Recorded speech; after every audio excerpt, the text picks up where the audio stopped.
In the bustling city of Shanghai, within a restaurant of refined taste, an elegantly dressed woman with an air of distinction sits by the window. She wears black sunglasses. Even though her full face is hidden, her fair, smooth skin and lips like rose petals are enough to reveal her breathtaking charm. Inside the restaurant, many male patrons steal glances at her, yet no one dares to approach. After all, her outfit alone is worth no less than 30,000 yuan. Not to mention the handbag she carries is this season's latest model, worth hundreds of thousands. A woman with such allure and presence must be either a wealthy heiress or a corporate executive. Such a beauty. Without substantial ability, one could never catch her eye. I bet she's a formidable career woman in her daily life. As the crowd murmurs, the restaurant door swings open. A young man, 182 centimeters tall, strides in with long legs. His gaze sweeps across the restaurant, finally settling on the elegant woman by the window. A slight smile curls at the corner of his mouth as he walks directly toward her. This scene is naturally noticed by observant onlookers. No way. Is that guy trying to hit on that beauty? This is going to be good. I bet $100 he'll get rejected coldly. To be fair, he's pretty handsome, great build, and looks the type that wealthy women like. Maybe he actually has a chance. Let's make a bet on who wins. Meanwhile, the young man completely ignores the surrounding stares. Within seconds, he reaches the elegant woman and sits down opposite her. Qin Yang straightens his clothes, glances at his phone, and shows an apologetic expression. I'm so sorry I'm late. It's fine, I just arrived too. Sophie, who usually despises tardiness, had resolved to scold him when he arrived. But now, yet seeing Qin Yang sitting before her with his outstanding appearance and an indescribable masculine charm, in an instant, all her anger dissipates. Instead, she gives Qin Yang a warm, spring-like smile. What would you like to drink? Sophie raises her hand to signal the waiter. A glass of lemon water, please. Qin Yang looks at her and replies with a smile. His low voice carries an inexplicable charm. This makes Sophie's eyes light up, her fondness for him growing. The waiter nods and turns away. Qin Yang's gaze fixes on Sophie and he rubs his nose sheepishly. Although he is certain she is a great beauty, he can't help but confirm. Miss, would you mind taking off your sunglasses? If anyone else had made such a request, Sophie might have ignored them. But seeing Qin Yang's sincere curiosity about her appearance, she nods without hesitation. No problem. With that, Sophie reaches up and removes her sunglasses. Her angelic face is fully revealed to everyone's sight. In an instant, everyone around is stunned. In ancient times, Su Daji's beauty caused kingdoms to fall. Today, Sophie's face is equally captivating. Even Qin Yang, who has seen many beauties, can't help but stare a few extra seconds. He can tell at a glance that Sophie's delicate features are natural, untouched by surgery. With just light makeup, she exudes a beauty that outshines even the most popular celebrities. I never expected such a goddess to be my blind date. Looks like my luck is pretty good. Indeed. Qin Yang is here for a blind date. He never imagined that Sophie, his match, would be so stunning in looks and demeanor. So shall we begin? Sophie picks up her coffee and takes a gentle sip. Then she smiles charmingly at Qin Yang. Sure. Qin Yang quickly snaps back to attention. Then he introduces himself. My name is Qin Yang, 26, graduated from Shanghai University's finance department. 182 centimeters tall. Aquarius hobbies include photography, ball sports, and food. I currently work as a delivery rider for Black Swan with six-figure savings. Sophie listens with interest, a sparkle in her eyes. After a moment, she can't help but laugh. I didn't expect you to be an employee of Black Swan Group. No wonder you're so handsome. But I'm curious. With your degree, you could get a well-paid job at a financial firm. Why choose this kind of work? Of course, I don't mean to belittle you. I'm just genuinely curious. If you don't want to answer, I won't push. Sophie knows this question might be abrupt, but curiosity gets the better of her. She gazes intently at Qin Yang as she asks. Black Swan Group is a service platform similar to Meituan, but it has extremely strict requirements for delivery riders' appearance and height.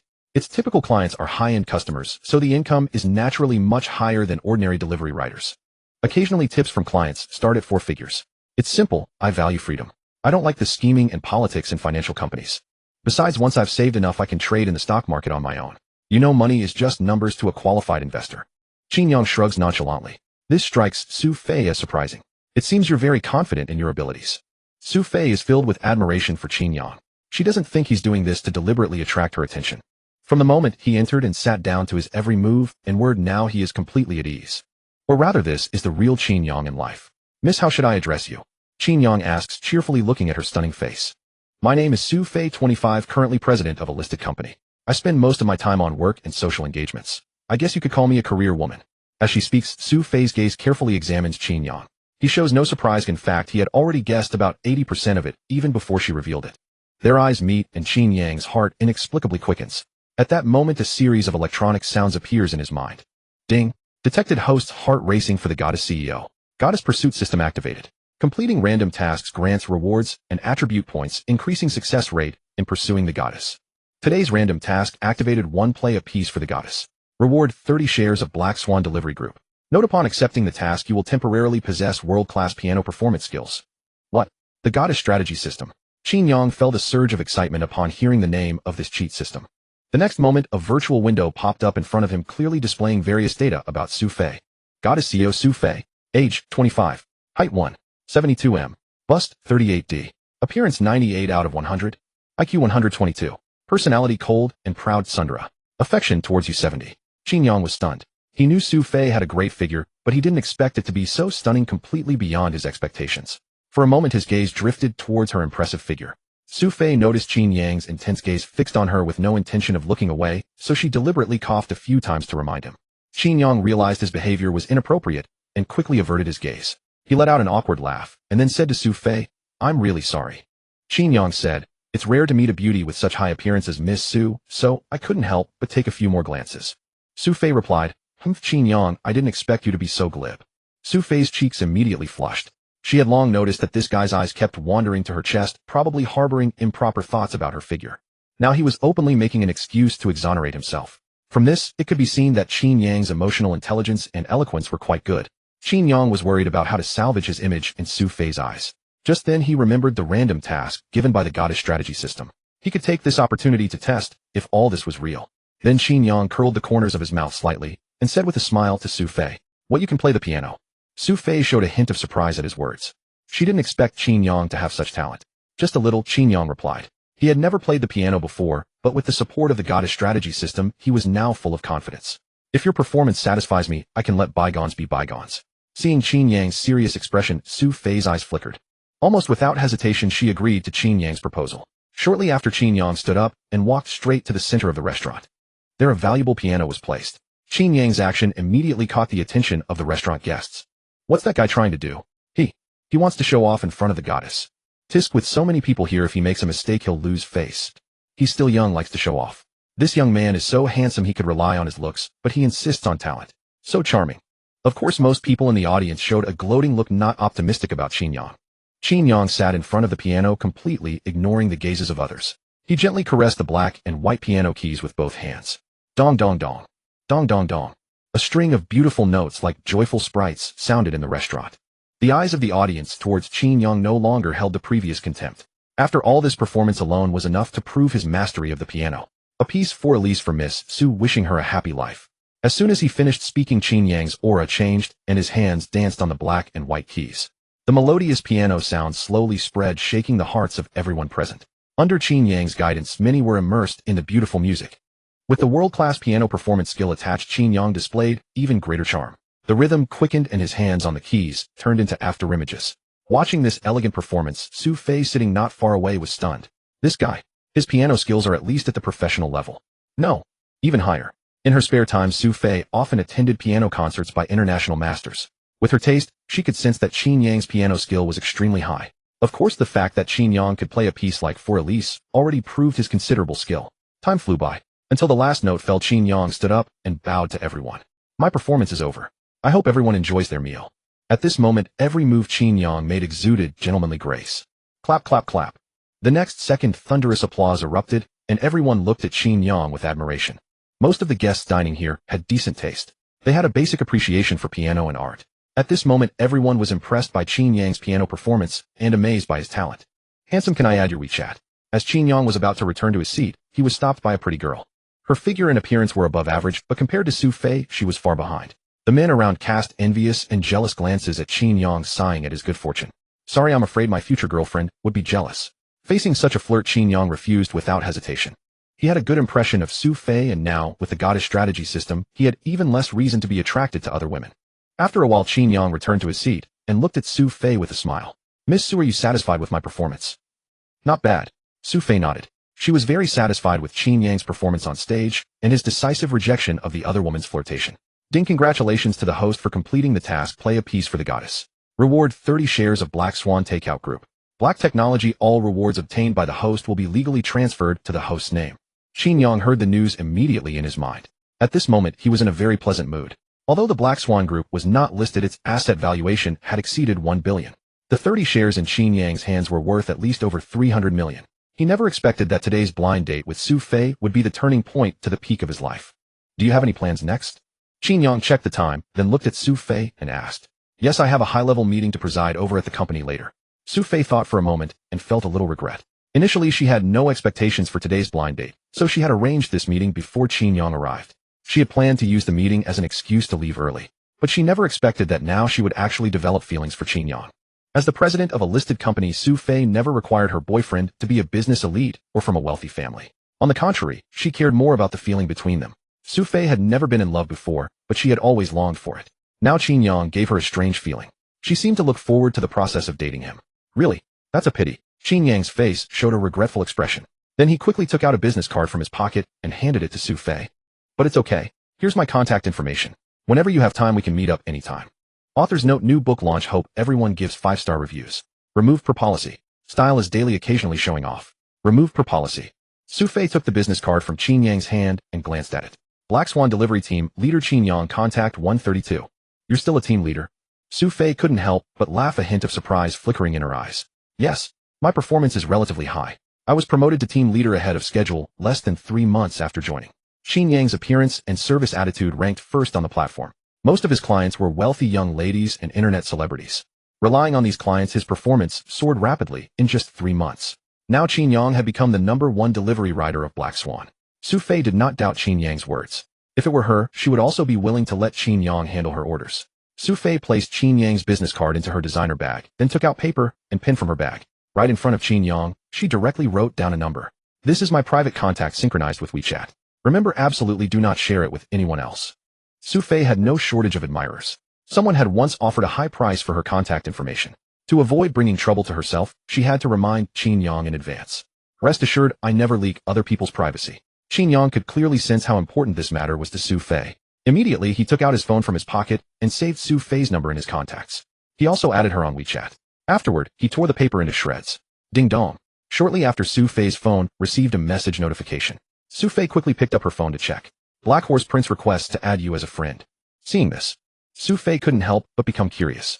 She raised her eyes and looked at Qin Yang, speaking in a gentle tone. Qin Yang, your WeChat nickname is quite interesting. Why is it Black Horse Prince instead of White Horse Prince? Qin Yang shrugged, answering with a light smile. Because whoever rides a white horse isn't necessarily a prince. There could also be Tang's son. I'm the #1 delivery rider of Black Swan, nicknamed the Black Horse Prince. So I changed my nickname to this. Sophie smiled charmingly, finding Qin Yang had a certain sense of humor. Soon she approved Qin Yang's friend request. Thank you for playing Fur Elise for me just now. It made me very happy today. I hope we can meet again next time if you have the time. As Sophie spoke, she began packing up her things and stood up. Clearly she intended to say goodbye to Qin Yang. No problem. Qin Yang nodded with a smile. The two walked side by side toward the restaurant entrance. All the guests around cast their gazes upon this handsome man and beautiful woman, Qin Yang and Sophie. I have something at the company, so I'll take my leave first. Bye-bye. Sophie's car was a black high-spec Porsche worth no less than $1.5 million. Qin Yang stood there watching the Porsche drive away. Only then did he ride his Harley-Davidson motorcycle back to his residence. Jiangwan Residential Complex.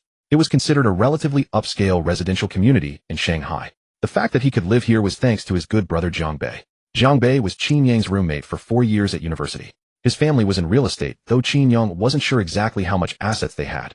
Nevertheless, it should be at least several billion. After graduating, when Qin Yang was looking for a place to live, Jiang Bei rented this house to him at a low price and would stay over from time to time. This alone showed that the two had a solid relationship. They were not the kind of fair-weather friends. Qinji, you're kidding me. You actually went on a blind date. With your conditions, getting a girlfriend should be a piece of cake. Why would you stoop to going on blind dates? Qin Yang pushed open the door and had just walked into the living room when he saw a handsome rogue of a young man lying on the sofa. This was Jiang Bei, Qin Yang's closest buddy after 4 years of sharing the same dormitory. I was just bored, so I went to take a look. Qin Yang took off his shoes, placed them on the shoe rack, and walked directly to the kitchen. After washing his hands, he took 2 bottles of drinks from the refrigerator and walked out to the living room. Then he threw 1 bottle to Jiang Bei and leaned comfortably on the sofa, opening his drink to enjoy. Hey, I have to say, back then both the class belle and school beauty gave you love letters and confessions. If you had accepted even one of them, you wouldn't still be single now. If I post the news of you going on a blind date in our class group chat, it will definitely cause a sensation. Jiang Bei looked at Qin Yang with great interest. To be honest, he also couldn't understand what was going on in Qin Yang's mind.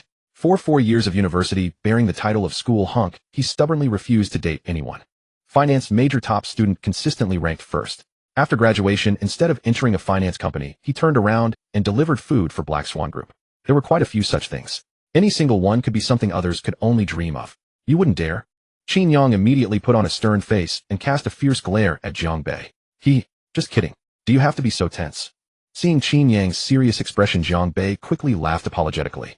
Just seconds after being serious, Jiang Bei immediately showed a gossiping face and started questioning Qin Yang.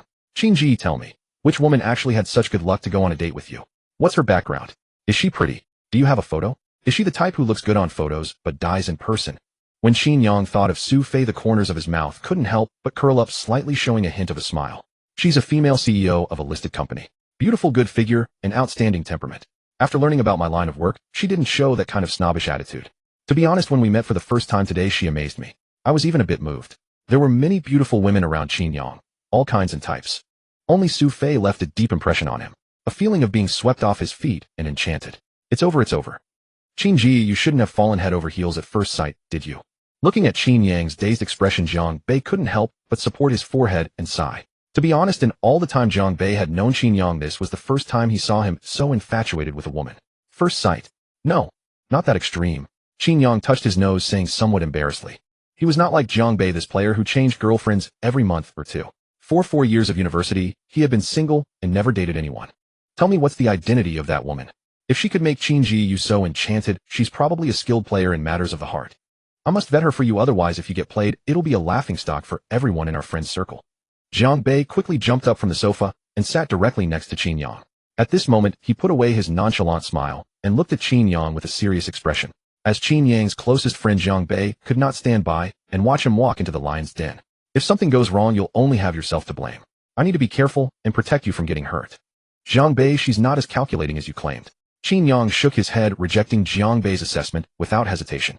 Her name is Su Fei, and she's a year younger than me. She gives me the impression of a decisive, dynamic career woman. Su Fei. Why does that name feel so familiar, like I've heard it somewhere before?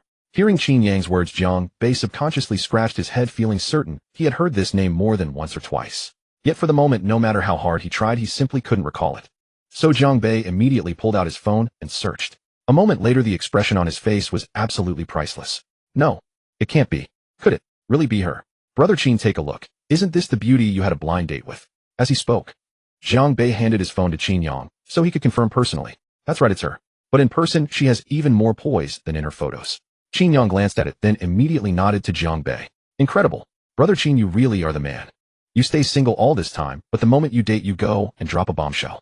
Having received Qin Yang's confirmation, Jiang Bei was utterly astounded. At this moment, he could only gaze at Qin Yang with an expression of worship. What? You know Su Fei too? Seeing Jiang Bei's excitement, Qin Yang couldn't help asking curiously. She's Su Fei, one of the 4 great beauties of the Magic City, famous for being a cold, aloof queen. She graduated from Yale with dual master's degrees in law and management, a true academic elite. After returning home, she didn't rely on her family. She built her own company and took it public with ease within less than 3 years. She's the dream goddess of countless wealthy science.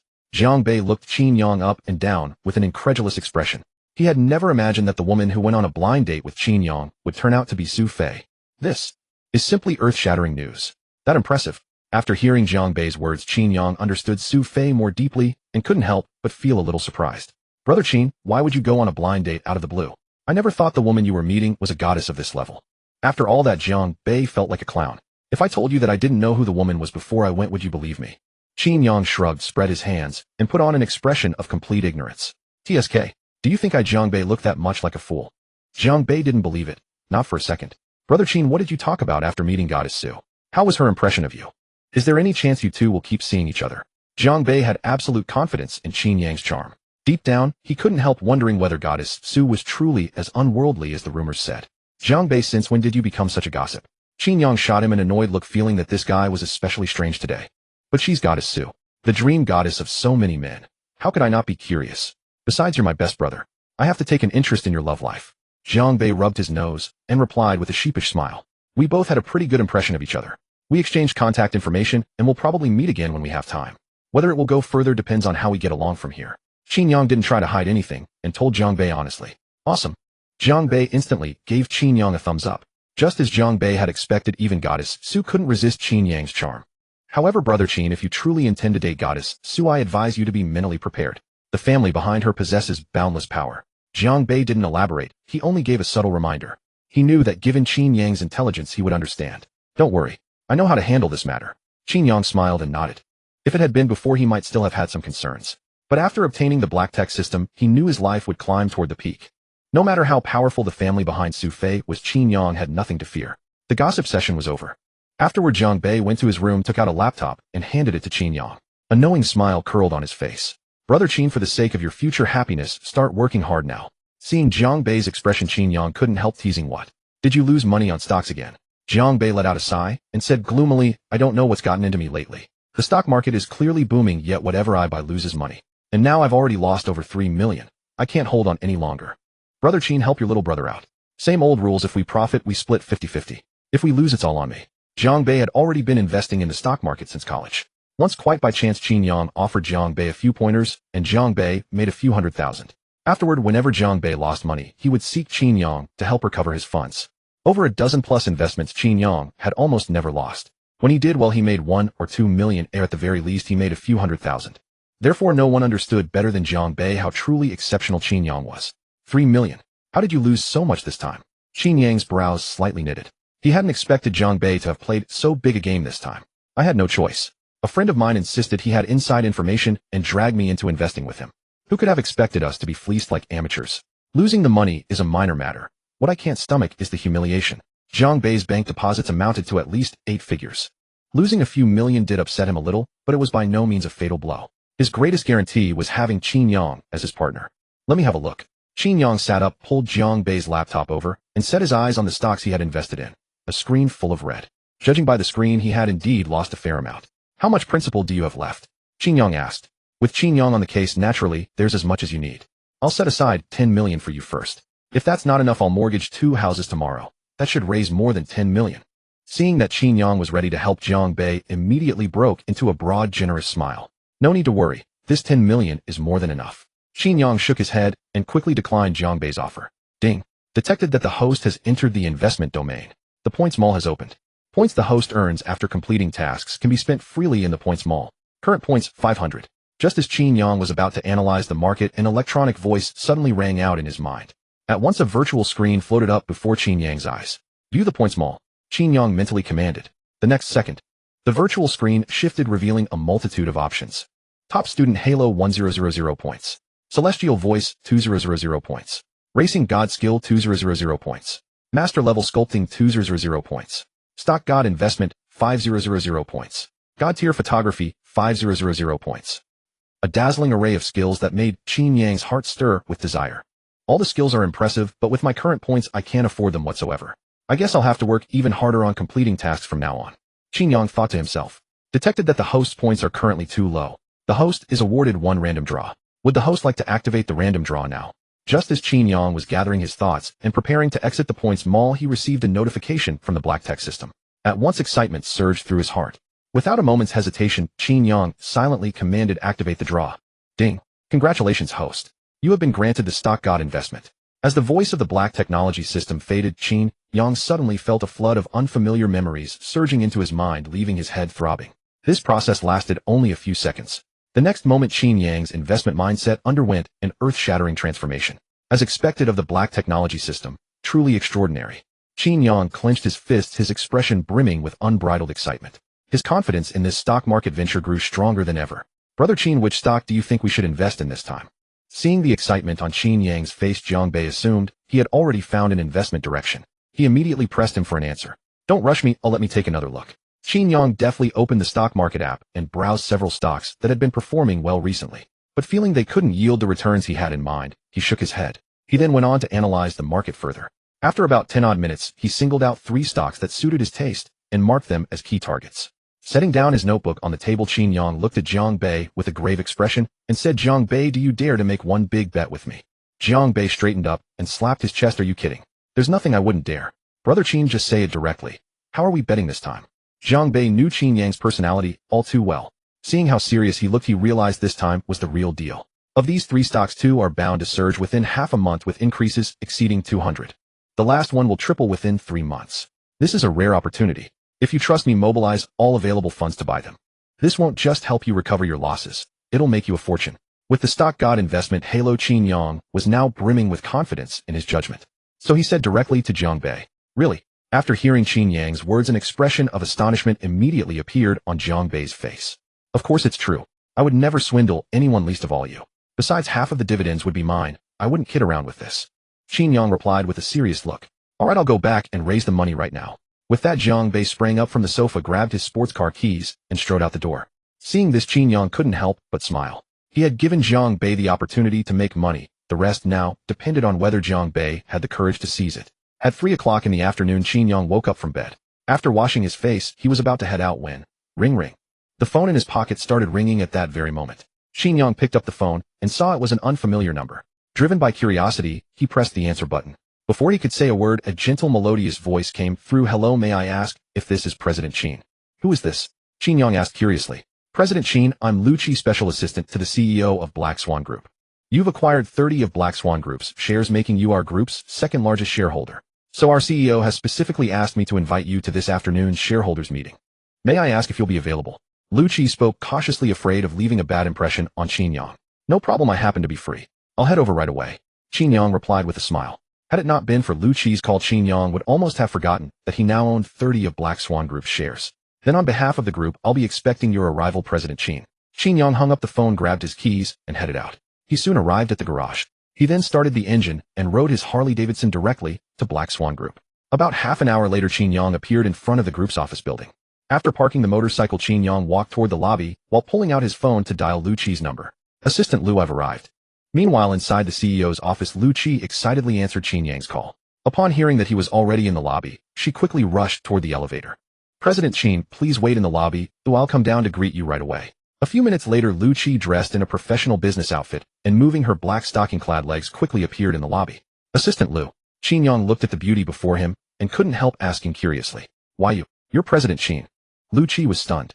She had spoken with Qin Yang twice on the phone, so she naturally knew he was young. But she had never expected him to be so extraordinarily handsome. That's right, it's me. Qin Yang smiled slightly and confirmed his identity. President Qin, I'm so sorry for keeping you waiting. Lu Qi quickly bowed and apologized. Although she knew Qin Yang was on his way to the group, she hadn't expected him to arrive so soon, so there hadn't been time to prepare a welcome ceremony. It's nothing, I just got here. Qin Yang waved his hand, not angered by such a trivial matter. This made Lu Qi breathe a sigh of relief and feel quite favorably toward him. President Qin, this way please. As she spoke, Lu Qi sidestepped and with a respectful expression escorted Qin Yang to the VIP elevator. The two took the VIP elevator directly to the 13th floor. Ding. As soon as the elevator doors opened, Lu Qi stepped out first. She hurried to the front desk and said to the receptionist, inform the CEO and all directors that President Qin has arrived. Yes, Assistant Lu. Soon Lu Qi led Qin Yang to the VIP reception room and proactively introduced him to some relevant information about the group. At that moment, the door was pushed open. Xie Jingjuan, the CEO of Black Swan Group, walked in. His gaze fell on Qin Yang, and he immediately introduced himself. Hello, President Qin. I'm Xie Jingjuan, CEO of the group. Hello. Qin Yang rose from the sofa and greeted Xie Jingjuan. The shareholders' meeting will begin in 5 minutes. Why don't you enter with me, President Qin? Xie Jingjuan kept sizing up Qin Yang, wondering what background this young man had. Being able to produce hundreds of millions of yuan at such a young age showed how substantial his family fortune was. No problem. Qin Yang nodded with a smile. Inside the meeting room, the group's directors and senior executives had already been waiting for a long time, all curious about what kind of big shot this President Qin was. Just then the door of the meeting room was pushed open. Qin Yang and Xie Jingjuan walked in one after another. Everyone, let me introduce you. This is President Qin. He holds 30 of the group's shares and is currently the group's second largest shareholder. Let's all welcome President Qin with a round of applause. Xie Jingjuan walked up to everyone, pointed at Qin Yang, and grandly introduced him. Hello, President Qin. Instantly applause thundered like waves. Everyone's gaze turned to Qin Yang, a trace of awe flashing in their eyes. While marveling at his youth and success, they were even more curious whether he might be the young master of some wealthy aristocratic family. Hello everyone, I'm Qin Yang. From now on, I'll officially be a member of the board. In ordinary times, I won't interfere with the company's operations, but all work arrangements should still follow President Xie's lead. Qin Yang had no intention of meddling in the group's affairs. He had simply come to handle the handover procedures, and by the way, show his face, so everyone knew he existed. The meeting came to an end in less than 10 minutes. After all, the primary purpose of convening this meeting was to make it known to everyone that Qin Yang had become the second largest shareholder of the group. President Xie, if there's nothing else, I'll be going now. Qin Yang rose to his feet, took the initiative to greet Xie Jingjuan, then turned and walked toward the door of the conference room. President Qin, let me see you off. Xie Jingjuan nodded with a smile, and then followed behind Qin Yang. Along the way, the two passed through various departments of the group company. Xie Jingjuan glanced at Qin Yang out of the corner of his eye, then a slight smile appeared on his face as he asked, President Qin, since you're here, why not say hello to the company's employees? so that next time you come everyone will know who you are. Qin Yang thought for a moment, finding Xie Jingjuan's words quite reasonable. He nodded at once. Then I'll do as President Xie says. After receiving Qin Yang's approval, Xie Jingjuan clapped his hands and called out loudly to the employees at work, everyone stop what you're doing. Let me introduce the company's new director, President Qin. Hearing this, everyone set down their work one after another and gathered around Xie Jingjuan and Qin Yang. Their gazes immediately fell on Qin Yang. When did the company get a new director? None of us received any notice. But this President Qin is really handsome, completely on par with those top-tier young idols. Handsome and loaded. Who knows which wealthy family he comes from? So does that mean President Qin will come to work at our company from now on? Then we'll be able to see President Qin every day, won't we? That's just too blissful. Seeing the employees buzzing with discussion, Xie Jingjuan's smile remained unchanged. Then he addressed everyone again. President Qin has acquired 30% of the group's shares and is now the group's second largest shareholder. From now on he'll visit the company from time to time. Everyone should stay focused. Don't even think about slacking off. Yes, President Xie. Everyone hurriedly nodded and answered in unison. At this moment in the corner, Zhang Manli's expression was extremely colorful. She thought her eyes were playing tricks on her, so she rubbed them hard. But when she got another clear look at Qin Yang's face, she was completely stunned in place. No, it can't be. Qin Yang, how did he suddenly become the group's second largest shareholder? Could he really be some super rich second generation? Delivering food to Black Swan Group was just him experiencing life. That's right. Zhang Manli had been Qin Yang's direct supervisor when he worked as a food delivery rider. Qin Yang seemed to notice Zhang Manli's stunned expression. The corners of his mouth curled up slightly, and he took the initiative to walk over to her. Sister Zhang, thank you for taking care of me during the past period. Since Qin Yang started working there, Zhang Manli had always taken good care of him. Perhaps the most important part of the reason was that he was reliable and exceptionally good-looking. Qin Yang kept all of this in his heart and never forgot it. President Qin, you're too kind. Your work ability is outstanding. Your order volume ranks first in the entire sales team, so I didn't need to give you any special treatment. Zhang Manli dared not take credit since what Qin Yang said was all true. No, I remember every kindness you've shown me. Starting today, you'll be promoted to deputy manager of the sales department. President Xie, there shouldn't be any problem with my arrangement, right? Promoting Zhang Manli and raising her salary was Qin Yang's way of repaying her for looking after him before. Of course, it was more a recognition of her work ability. He believed she was fully capable of serving as deputy manager. No problem, we'll do everything as President Qin wishes. Xie Jingjuan smiled slightly and nodded promptly. Thank you, President. Thank you, President Qin. Even now, Zhang Manli felt as if she were still dreaming. Meanwhile, the other colleagues at the company all cast envious glances at Zhang Manli. After all, no one had expected that Zhang Manli would know President Qin and even receive a personal promotion from him. After handling these matters, Qin Yang left the group building directly. When he got home, it was already getting late. Qin Yang touched his stomach, suddenly feeling a bit hungry. He walked to the kitchen, opened the refrigerator, and saw there were still quite a few ingredients inside. So he took out his phone and immediately called Jiang Bei. After a few seconds, Jiang Bei answered. Jiang Bei, are you coming back for dinner tonight? Qin Yang didn't waste any time and asked directly. He personally loved good food, so whenever he had free time, he would cook for himself. That guy Jiang Bei was also a foodie. Once by chance he tasted the food Qin Yang cooked and was instantly amazed. Whenever Qin Yang cooked personally, he would always come over to mooch a meal. So over time Qin Yang would always make extra. Brother Qin, I won't be coming back tonight. You should eat by yourself. Jiang Bei was extremely busy right now trying to raise funds. From the moment he left Qin Yang's place, he had mobilized all his connections and was planning to mortgage all of his properties. At the moment, he was attending a friend's cocktail party.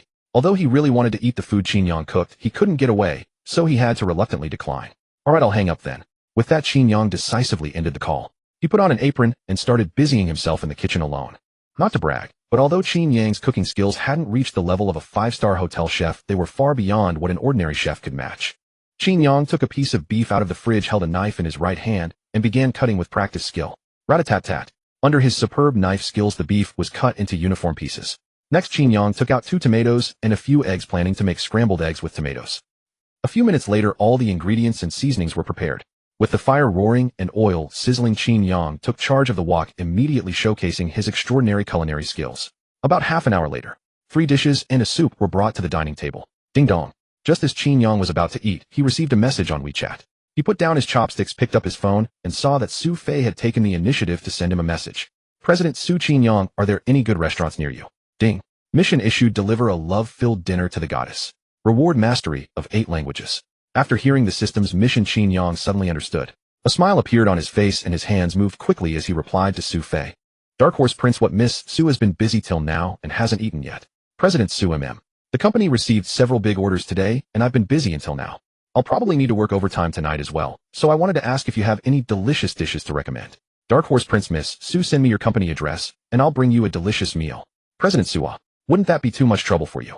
Dark Horse Prince, no problem. Delivering food is my specialty. President Su, all right then. After saying that, Qin Yang received an address link. He hurriedly found some takeout boxes and bags from the cabinet. He packed the dishes on the table neatly. Not only that, he also took out some fruit from the fridge, washed, and cut them up and placed them into the containers. After that, carrying the food and fruit, he went straight out. Jiangwan community wasn't far from Su Fei's company, only about a 20-minute drive. Qin Yang walked into the lobby and took the elevator directly to Su Fei's floor. Meanwhile, inside the president's office, Su Fei leaned back in her office chair looking at the chat history between her and Qin Yang, unable to keep a smile from spreading across her face. She had only asked casually what dishes Qin Yang liked in order to help pick a place for their next meeting. Unexpectedly, Qin Yang had taken the initiative to offer to send her dinner. At this moment, a faint blush appeared on both of Su Fei's cheeks, making her look somewhat shy. It formed a striking contrast with her usual expression. However, just as she was still lost in a flurry of thoughts, a knock came at the door. Miss Su, your delivery is here. From outside the door came Qin Yang's voice. Come in. Hearing him, Su Fei already knew Qin Yang had arrived.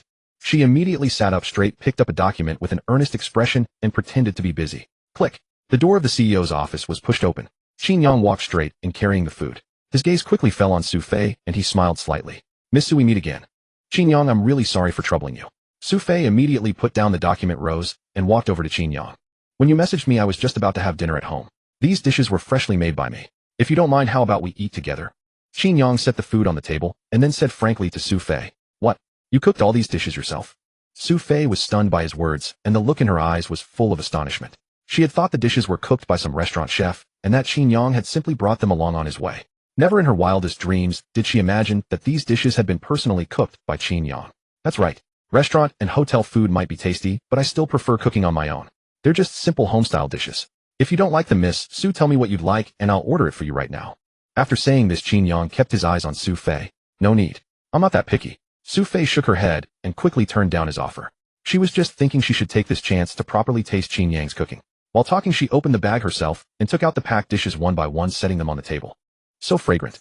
The aroma of the dishes instantly filled the air. With her keen sense of smell, Su Fei caught it immediately. Miss Su, why not try it? See if it suits your taste. Qin Yang took out a pair of chopsticks and handed them to Su Fei. Okay. Su Fei did not refuse. She took the chopsticks from Qin Yang, picked up a slice of beef, and put it into her mouth to chew. The next moment, Su Fei's eyes went wide, and the expression on her face froze completely. Delicious. Truly delicious. The beef was tender and had a top-tier texture. The sauce from the quick stir-fry had soaked deep into the meat, giving Su Fei an extraordinarily savory sensation. Since you like it, Miss Su, eat some more.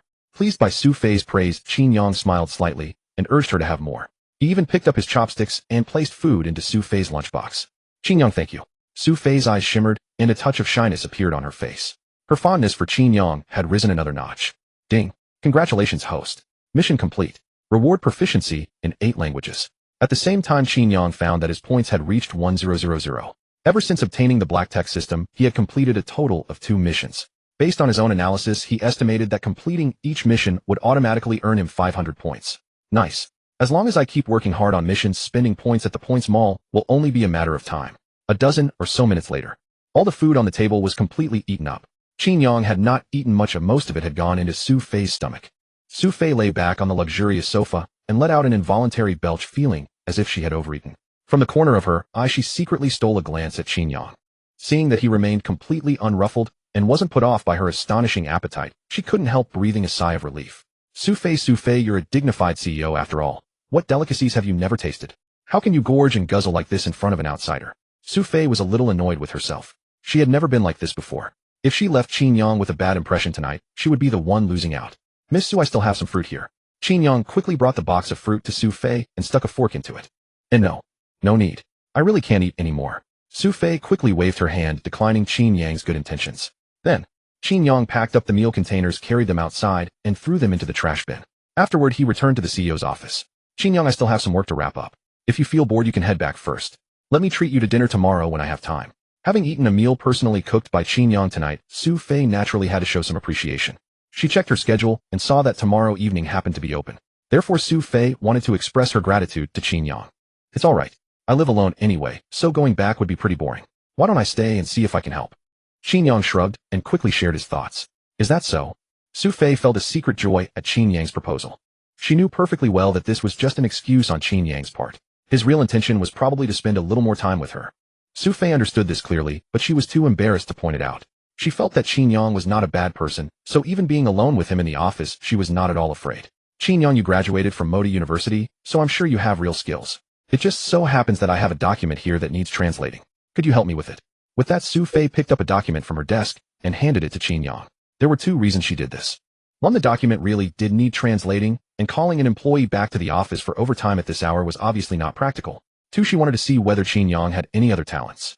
Ding. Successfully translate the document for the goddess. Reward master-level guitar playing. Before Qin Yang could even answer, the black text system immediately issued a random mission. This immediately delighted Qin Yang and filled him with motivation. No problem. Without any hesitation, Qin Yang nodded in agreement. It so happened that he had just acquired proficiency in 8 languages, so translating it cost him no effort at all. Sorry for the trouble. I'll treat you to a big meal later. Sophie smiled radiantly. With that, she returned to her seat and immersed herself fully in work. I was right about her. She really is a formidable career woman. Her drive is incredibly strong. Watching Sophie focus on her work, Qin Yang was drawn to the charm she exuded and couldn't help stealing a few glances at her. A few minutes later, Qin Yang quickly averted his gaze, took the document Sophie had given him, and walked over to a random workstation in the open plan area. After turning on the computer, he sat down and began to translate. At 9:30 in the evening, inside the CEO's office, Sophie finally finished the work at hand, stood up, and stretched lazily. The stretch accentuated her impressive figure to perfection. At that moment, the door was pushed open. Qin Yang walked in with the freshly translated document and happened to look up, catching the scene. For a moment, the room fell silent. Qin Yang took in Sophie's voluptuous figure, and his Adam's apple bobbed as he secretly gulped. Inwardly, he rejoiced. It's better to arrive at the right time than to arrive early. This scene is truly a gift from heaven. Sophie's cheeks flushed shyly. She said to him with feigned anger, "Why you're still looking? Close your eyes this instant." Noticing Sophie's bashful expression, Qin Yang quickly averted his gaze and said apologetically, "I'm sorry, Miss Su. I didn't mean to peek. I just came in to tell you that I've finished translating those documents." Sophie's face flushed crimson, her heart pounding violently. She never expected to be caught in such an intimate moment by Qin Yang.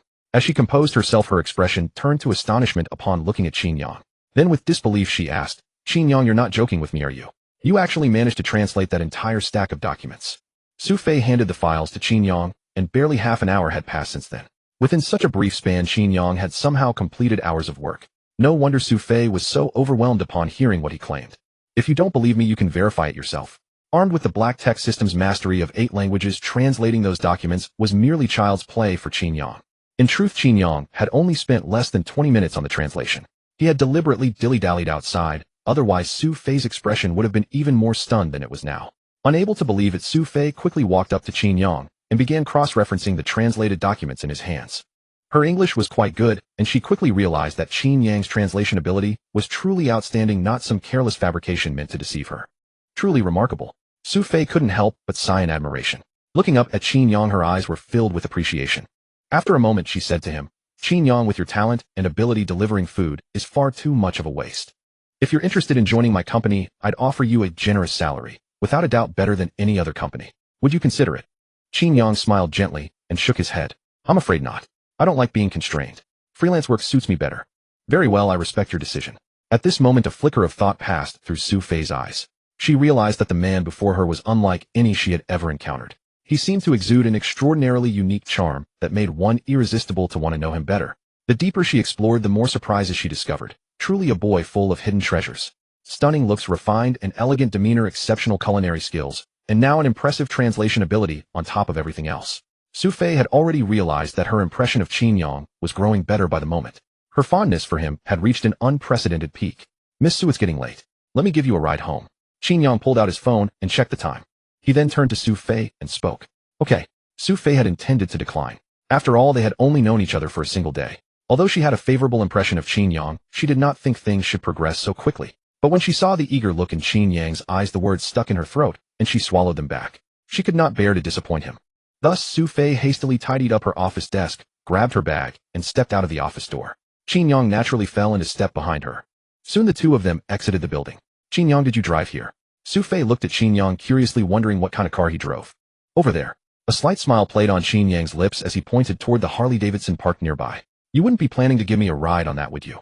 Sophie's expression turned somewhat astonished. She had never once ridden a motorcycle in her entire life.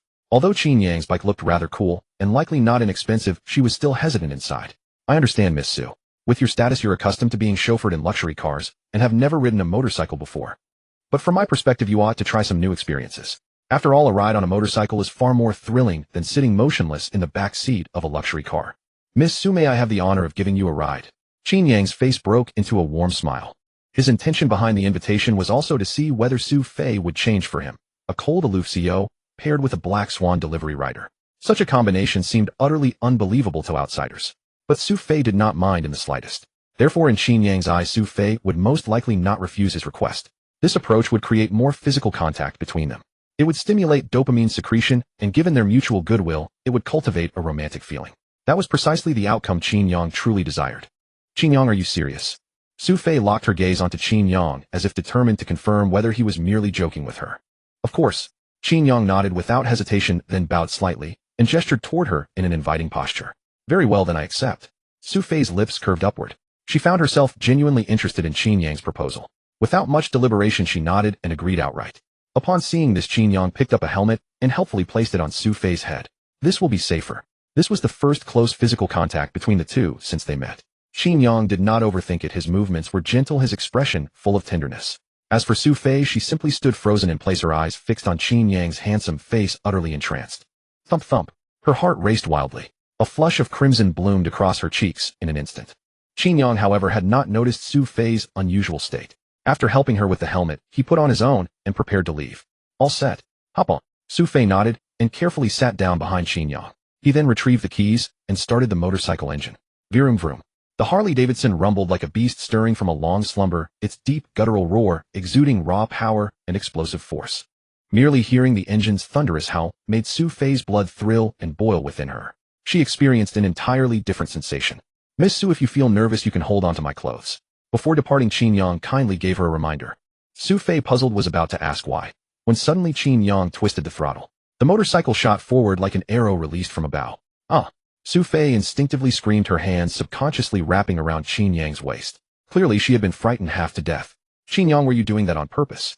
Only after regaining her composure did Su Fei realize how intimate their pose had become. Her ears turned scarlet in an instant. Leaning close to his ear, she reproachfully scolded him. Miss Su, please don't misunderstand. This is simply the normal sensation when a motorcycle takes off. You're riding one for the first time, so it's natural to feel unaccustomed. Don't worry, you'll get used to it after a few more rides. Beneath his helmet, Qin Yang grinned widely, his smile radiantly bright. Indeed, with enough cunning, even an aloof CEO would fall right into his hands. Qin Yang felt reasonably satisfied with the progress he had made thus far. At night in Modu, towering skyscrapers glittered with neon lights and endless revelry. Qin Yang rode his motorcycle through the streets at breakneck speed, carrying Su Fei on the back. To be honest, Su Fei had seen Modu's nightscape more than once. But tonight, seated on the back of Qin Yang's motorcycle, she savored the gentle breeze rushing past her, her hands tightly circling his waist, feeling the warmth that radiated through his body. It was an utterly unprecedented sensation, one that nearly intoxicated her. That guy really came prepared tonight. As the CEO of a listed company, Su Fei was meticulous and razor-sharp. She quickly regained her senses and realized that every step had been carefully planned by Qin Yang. Not only had he created a private space for them, but he had also manufactured physical contact, rapidly closing the distance between them. It made Su Fei wonder, could a man who deployed such romantic tactics so effortlessly be a seasoned player, a man born with the heart of a heartbreaker? About half an hour later, they arrived at the entrance to Su Fei's home in Lanqing Villa District. Su Fei got off the motorcycle and took off her helmet. A soft breeze swept past her face, lifting her hair. It was at that instant that Qin Yang was utterly captivated. Qin Yang, I want to ask you a question. You must answer honestly without any concealment whatsoever. Su Fei looked serious, her expression unusually stern. Meanwhile, Qin Yang took off his helmet, the smile at the corner of his mouth gradually fading, and replied with an earnest face, all right, go ahead and ask. How many girlfriends have you actually had before? Su Fei took a deep breath, and then stared directly at Qin Yang as she asked, what if I said I've never had any? Would you believe me? Hearing Su Fei's question, Qin Yang shrugged, a wry smile stealing over his face. What do you think? Su Fei rolled her eyes, clearly unconvinced. But that is exactly how it is. During my 4 years in college, plenty of people of the opposite sex confessed to me, but I put all my energy and time into part-time jobs and coursework. I simply had no time to think about anything else. I was fairly well known on campus. If you don't believe me, you can go and investigate on your own. Then you'll know whether I'm lying to you. Qin Yang's clear conscience meant he had no fear of being investigated. Could it be that everything he said is true? Seeing how confident Qin Yang was, Su Fei couldn't help but wonder if she had misjudged him. But how else could she explain his mastery of those tactics? Then tell me, why do you know so many dating tricks, eh? Su Fei quickly zeroed in on that point and kept pressing him. I had a roommate in college, a genuine second-generation rich kid who was also a veteran in the dating game. He switched girlfriends every month or two and was always showing off in front of me. After hearing enough of that, I couldn't help but pick up a few tricks. I have no experience in romance, so I just thought I'd try a little something. Of course, I never meant to take advantage of you. It's just that I felt this kind of interaction could bring us closer faster. Qin Yang rubbed the tip of his nose, looking a bit sheepish. Qin Yang, I really underestimated you. I never expected you to have such an expert coaching you behind the scenes. I'm telling you, you don't need any tricks with me. Just let me see your sincerity. Okay, it's late now. Be careful on your way home. A trace of slyness flickered in Su Fei's eyes as she said this. Good night. Get some sleep. After speaking, Qin Yang waved at Su Fei, started the motorcycle engine, and his silhouette gradually disappeared into the distance. I never noticed before that Qin Yang could use so many tricks. If I hadn't been on guard, I would almost have fallen for it. But the way he makes me feel really is a little different. Su Fei muttered under her breath as she walked toward her house. The next morning, warm sunlight streamed through the window and spilled across the floor. Qin Yang was still lingering in his dreams.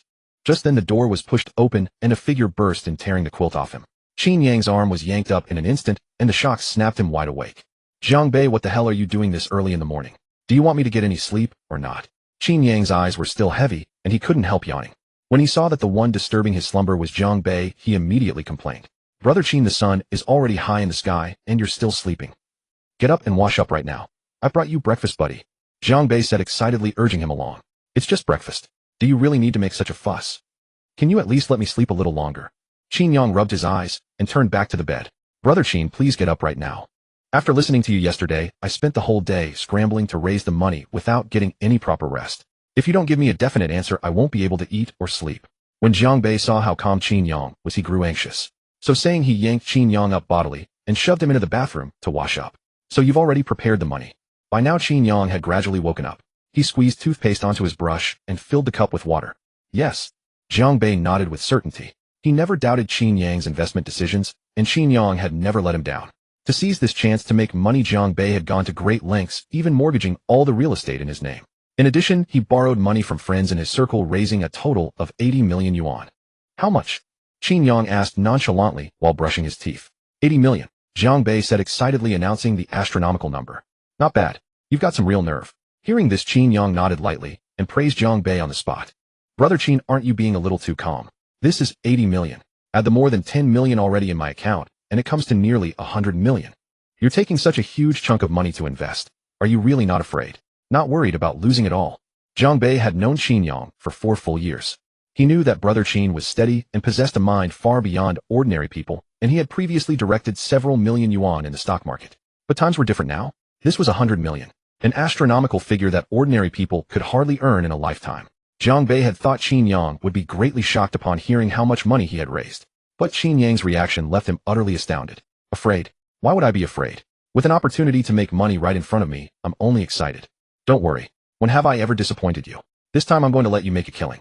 Qin Yang's expression remained calm and indifferent. Relying on his prodigious stock market instincts, he had analyzed this wave of the market. Now, of course, he had to seize this opportunity to build up his own wealth. After all, Qin Yang did not know when the black technology system might leave him. Until that day came, he would seize every opportunity to strengthen his own foundation. Brother Qin, this time I've taken out my entire private stash for the investment. You must not let me down. Don't worry. Whatever we earn, we'll still split it 50-50. Zhang Bei had complete faith in Qin Yang's investment acumen.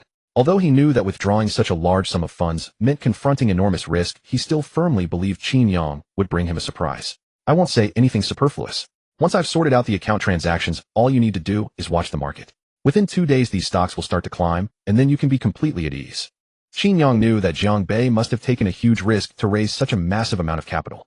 At the same time, it was also a testament to Zhang Bei's recognition of his abilities. Therefore, no matter what, Qin Yang would not let Zhang Bei lose. Haha, Brother Qin understands me best. Hearing Qin Yang's answer, Zhang Bei immediately breathed a sigh of relief. A few minutes later, Qin Yang finished washing up. The dining table was already laden with a lavish breakfast: ham sandwiches, egg tarts, tea eggs, and century egg, and lean pork congee along with milk. Qin Yang sat down at the table and enjoyed it to his heart's content. At exactly 10 o'clock in the morning, inside the study, 3 computers were running at the same time. One large screen displayed the stock market. Another was used for market research and analysis. The final one was being operated by Qin Yang himself at that moment. Zhang Bei had already transferred the 80 million yuan in funds he had raised into the account through the securities company. When they opened the account with the software, both Qin Yang and Zhang Bei could see the balance of more than 90 million yuan. Brother Qin, are we really starting now?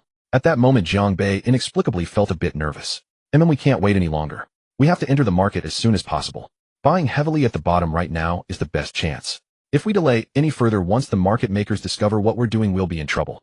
Qin Yang did not hesitate. With deft hands he operated the computer and, according to the prearranged plan, began buying up large quantities of stock shares. In just over 10 minutes, he had executed more than 100 orders, with the total amount reaching as high as 30 million yuan. The funds in Jiang Bei's account were rapidly draining away. Another hour went by. When Qin Yang pressed the final key, the balance in the account was instantly emptied. Phew, it's finally over. Qin Yang exhaled deeply, unable to resist stretching. Then a powerful confidence surfaced on his face as he looked at Jiang Bei and said, "Over the next few days, if you have time, you can check this account whenever you like. Trust me, within half a month the money in your account will be more than doubled." Upon hearing this, Jiang Bei's face was brimming with excitement, and he vowed earnestly to Qin Yang, "If it really turns out like that, brother Qin, from now on I'll go east when you say east, and I'll never go west." You little rascal. The corners of Qin Yang's mouth lifted, and he couldn't help chuckling. Just as Qin Yang got up and stepped out of the study, the phone in his pocket rang. Seeing this, Qin Yang hurriedly pulled out his phone, yet a trace of surprise appeared on his face. "Brother Qin, who's calling?" From the side, Jiang Bei noticed the odd expression on Qin Yang's face and couldn't help asking. "Sophie." Qin Yang made no attempt to hide it and truthfully spoke out a name. Boom. Jiang Bei was instantly stunned in place. He swallowed with difficulty and said to Qin Yang with an incredulous expression, "Brother Qin, you're not joking with me, are you? Goddess Su is famously cold and aloof. Why would she call you on her own? Could it be that after meeting you once yesterday, she's already fallen for you?" Hearing this, Qin Yang couldn't help but curl his lips slightly upward, because the facts were exactly as Jiang Bei had said. From Sophie taking the initiative to message him the night before, to the two having dinner together, and finally to her agreeing to let Qin Yang drive her home. All of these things clearly showed that Sophie had a favorable impression of Qin Yang. It was just that Qin Yang was curious about what Sophie could be calling about at this moment. "Brother Qin, why are you dazed? Hurry up and answer." Seeing the phone keep ringing while Qin Yang delayed again and again in pressing the answer button, Jiang Bei grew anxious just watching. "What's the rush?" Qin Yang shot Jiang Bei a glance. Then, taking his time, he answered Sophie's call. "Qin Yang, are you free right now? I want to ask you for a favor." Soon Sophie's voice came through the phone. Her tone was somewhat anxious, as if she had run into some kind of trouble. Qin Yang immediately comforted her. "Miss Su, don't worry. First, tell me slowly what's going on." After learning more, Qin Yang came to understand Sophie's current predicament. Today, Sophie was supposed to hold cooperation talks with an international business partner, but she had just been informed by her translator that the translator was sick in hospital and unable to attend the meeting. With less than half an hour remaining, Sophie simply did not have time to find another translator. Suddenly, Qin Yang's figure flashed through her mind, and she remembered how he had translated documents and files for her the night before. So she hastily dialed Qin Yang's number and sent him a plea for help. "Miss Su, please send me the address. I'll rush over right away." Even as he spoke to Sophie, Qin Yang grabbed his car keys and dashed downstairs. A few minutes later, the Harley-Davidson was roaring at full speed toward where Sophie was. Peninsula Cafe. After hanging up, Sophie sat in her seat looking dazed. She had always been cautious in her work and had even prepared 2 sets of cooperation plans. Yet she never expected that at such a critical moment a flaw would still slip through. "I just hope Qin Yang can make it in time, otherwise the company's losses this time will be severe." To obtain the opportunity to meet and negotiate with the other party, Sophie had already expended enormous effort a month ago. If anything went wrong, other companies would surely beat her to this cooperation project. All the efforts Sophie had made before would be in vain. She was unwilling to admit defeat. So now all her hopes were placed on Qin Yang. About 20 minutes passed. The international business contact they had arranged to meet arrived at Peninsula Cafe, a beautiful blonde from Country M. Behind her was a middle-aged man, presumably her accompanying assistant. "I never expected President Su to be such an elegant beauty. I'm truly surprised." Jessica sat across from Sophie, a glint of admiration flashing through her eyes. "Jessica, you're very beautiful too." Sophie understood what Jessica was trying to convey, and with a charming smile she replied, "President Su, my time is limited, so you only have half an hour. I hope your proposal can move me. Let's skip the formalities and dive straight in." Jessica smiled slightly, and immediately said, "I'm terribly sorry I'm late." Just as Sophie was hesitating over how to explain the situation to Jessica, from behind her came a deep, resonant male voice. The voice sounded somewhat familiar to Sophie. The next moment she whirled around, and in her sight appeared a handsome man dressed in formal attire. And that man was Qin Yang, who had sped over here in a hurry. As Sophie and Qin Yang looked into each other's eyes, an unprecedented sense of security welled up in her heart. And who might this be? Jessica's gaze drifted toward Qin Yang as she asked with evident curiosity. Indeed, Qin Yang possessed exquisite features, his looks rivaling those of the most popular young idols. Especially those eyes of his radiating powerful confidence with an irresistible, captivating charm. It was at that very glance that Jessica found herself developing a profound interest in him. "Jessica, this is Qin Yang, my friend, and the translator I've invited. He will be of tremendous assistance with our conversation and the contract signing." Sophia snapped back to her senses, a brilliant smile spreading across her face. Seeing Jessica's curiosity about Qin Yang, she immediately began introducing him. Jessica, a pleasure to meet you. At this moment, Qin Yang walked over and extended his greeting to Jessica proactively. Qin, you are quite handsome and remarkably different from any other man I've ever met. I can sense a powerful confidence in your gaze. Occupying a lofty position, Jessica had encountered all manner of men. Yet at this very moment, she had not anticipated that she would develop such interest in a man she had just met. Thank you for the compliment. The current Qin Yang was fluent in 8 languages, so he could naturally understand every word Jessica spoke. He responded in a remarkably pure and authentic accent. Qin, have you spent time abroad? Your spoken English is truly exceptional. Jessica was instantly astounded. She then pressed Qin Yang further. No, I have never been abroad. As for my spoken language, I practiced entirely through recordings. Of course, there are people from your country at our school, and I often communicate with them. Qin Yang spoke with neither arrogance nor servility, displaying the impeccable demeanor of a true gentleman. The more Jessica observed, the stronger her admiration grew. Sophia witnessed all of this. She grew anxious, feeling that at this very moment, she could not continue to remain passive. So Sophia hastily interjected, changing the subject. Jessica, I sincerely hope to establish a partnership with your company. You should be well aware that my company ranks prominently in the industry and possesses tremendous advantages. To express my sincerity, I have included generous terms in the contract that will absolutely not leave you at a disadvantage. Why don't you take a look first? Having said this, she produced a contract and proactively handed it to Jessica. Qin, would you help me translate this? Jessica picked up the contract and examined it, but the entire contents were in Chinese, which she could not comprehend. Recalling that Sophia had invited Qin Yang over precisely to assist with translation, Jessica simply handed the contract to Qin Yang and asked him to translate. Of course, it would be my honor. Qin Yang smiled gracefully and naturally did not refuse. He hastily opened the contract, glanced through a few pages, and then cast his gaze toward Jessica. What followed was remarkably fluent English. Beside him, Sophia was utterly stunned. The contract's contents had taken her several days of modifications before reaching its final form. With all the terms combined, it amounted to no fewer than several pages. Yet Qin Yang had merely glanced at it once and never looked again. For Jessica, he continued translating the contract's terms and conditions one by one. Jessica also appeared to approve of the contract's contents, nodding towards Sophia from time to time. Approximately 5 minutes later, Qin Yang finished translating and returned the floor to Jessica and Sophia. Sophia's spoken English was decent, but she only understood basic communication. The contract terms were rather complex, and she feared making translation errors, so she simply did not dare take on such a responsibility. Ms. Sophia, it seems you are indeed quite sincere, and the conditions you offer are indeed more generous than other companies. Jessica smiled gracefully, seemingly quite satisfied. Jessica, does this mean you have agreed to partner with my company? Sophia caught the implication in Jessica's words. A trace of delight instantly appeared on her face, and she quickly confirmed with the other party. Exactly. I will take this contract back for our legal department to review. If there are no issues, I will sign it and have my assistant deliver it to you. Ms. Sophia, wishing us a wonderful cooperation. Jessica acted decisively and immediately agreed to sign with Sophia. She then rose and extended her hand towards Sophia. Sophia hastily grasped it firmly, and the two thus reached a cooperative agreement. Once the contract was signed and sealed, they would officially become partners. Jessica did not linger long. Taking the contract, she bade farewell to Sophia and Qin Yang before departing directly. Qin Yang, thank you so much. If you had not arrived just in time to help, this cooperation would certainly have been ruined, causing tremendous losses to the company's interests. A smile appeared on Sophia's face as she thanked Qin Yang. With the cooperative agreement reached, Sophia's mood had clearly become joyful.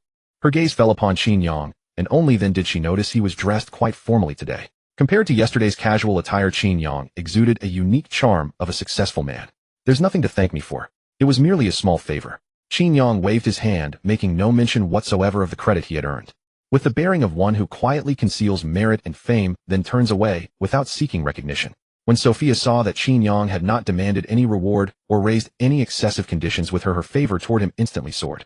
At this moment, Sophia recalled the earlier scene, and an expression of curiosity could not help but appear on her face as she asked Qin Yang.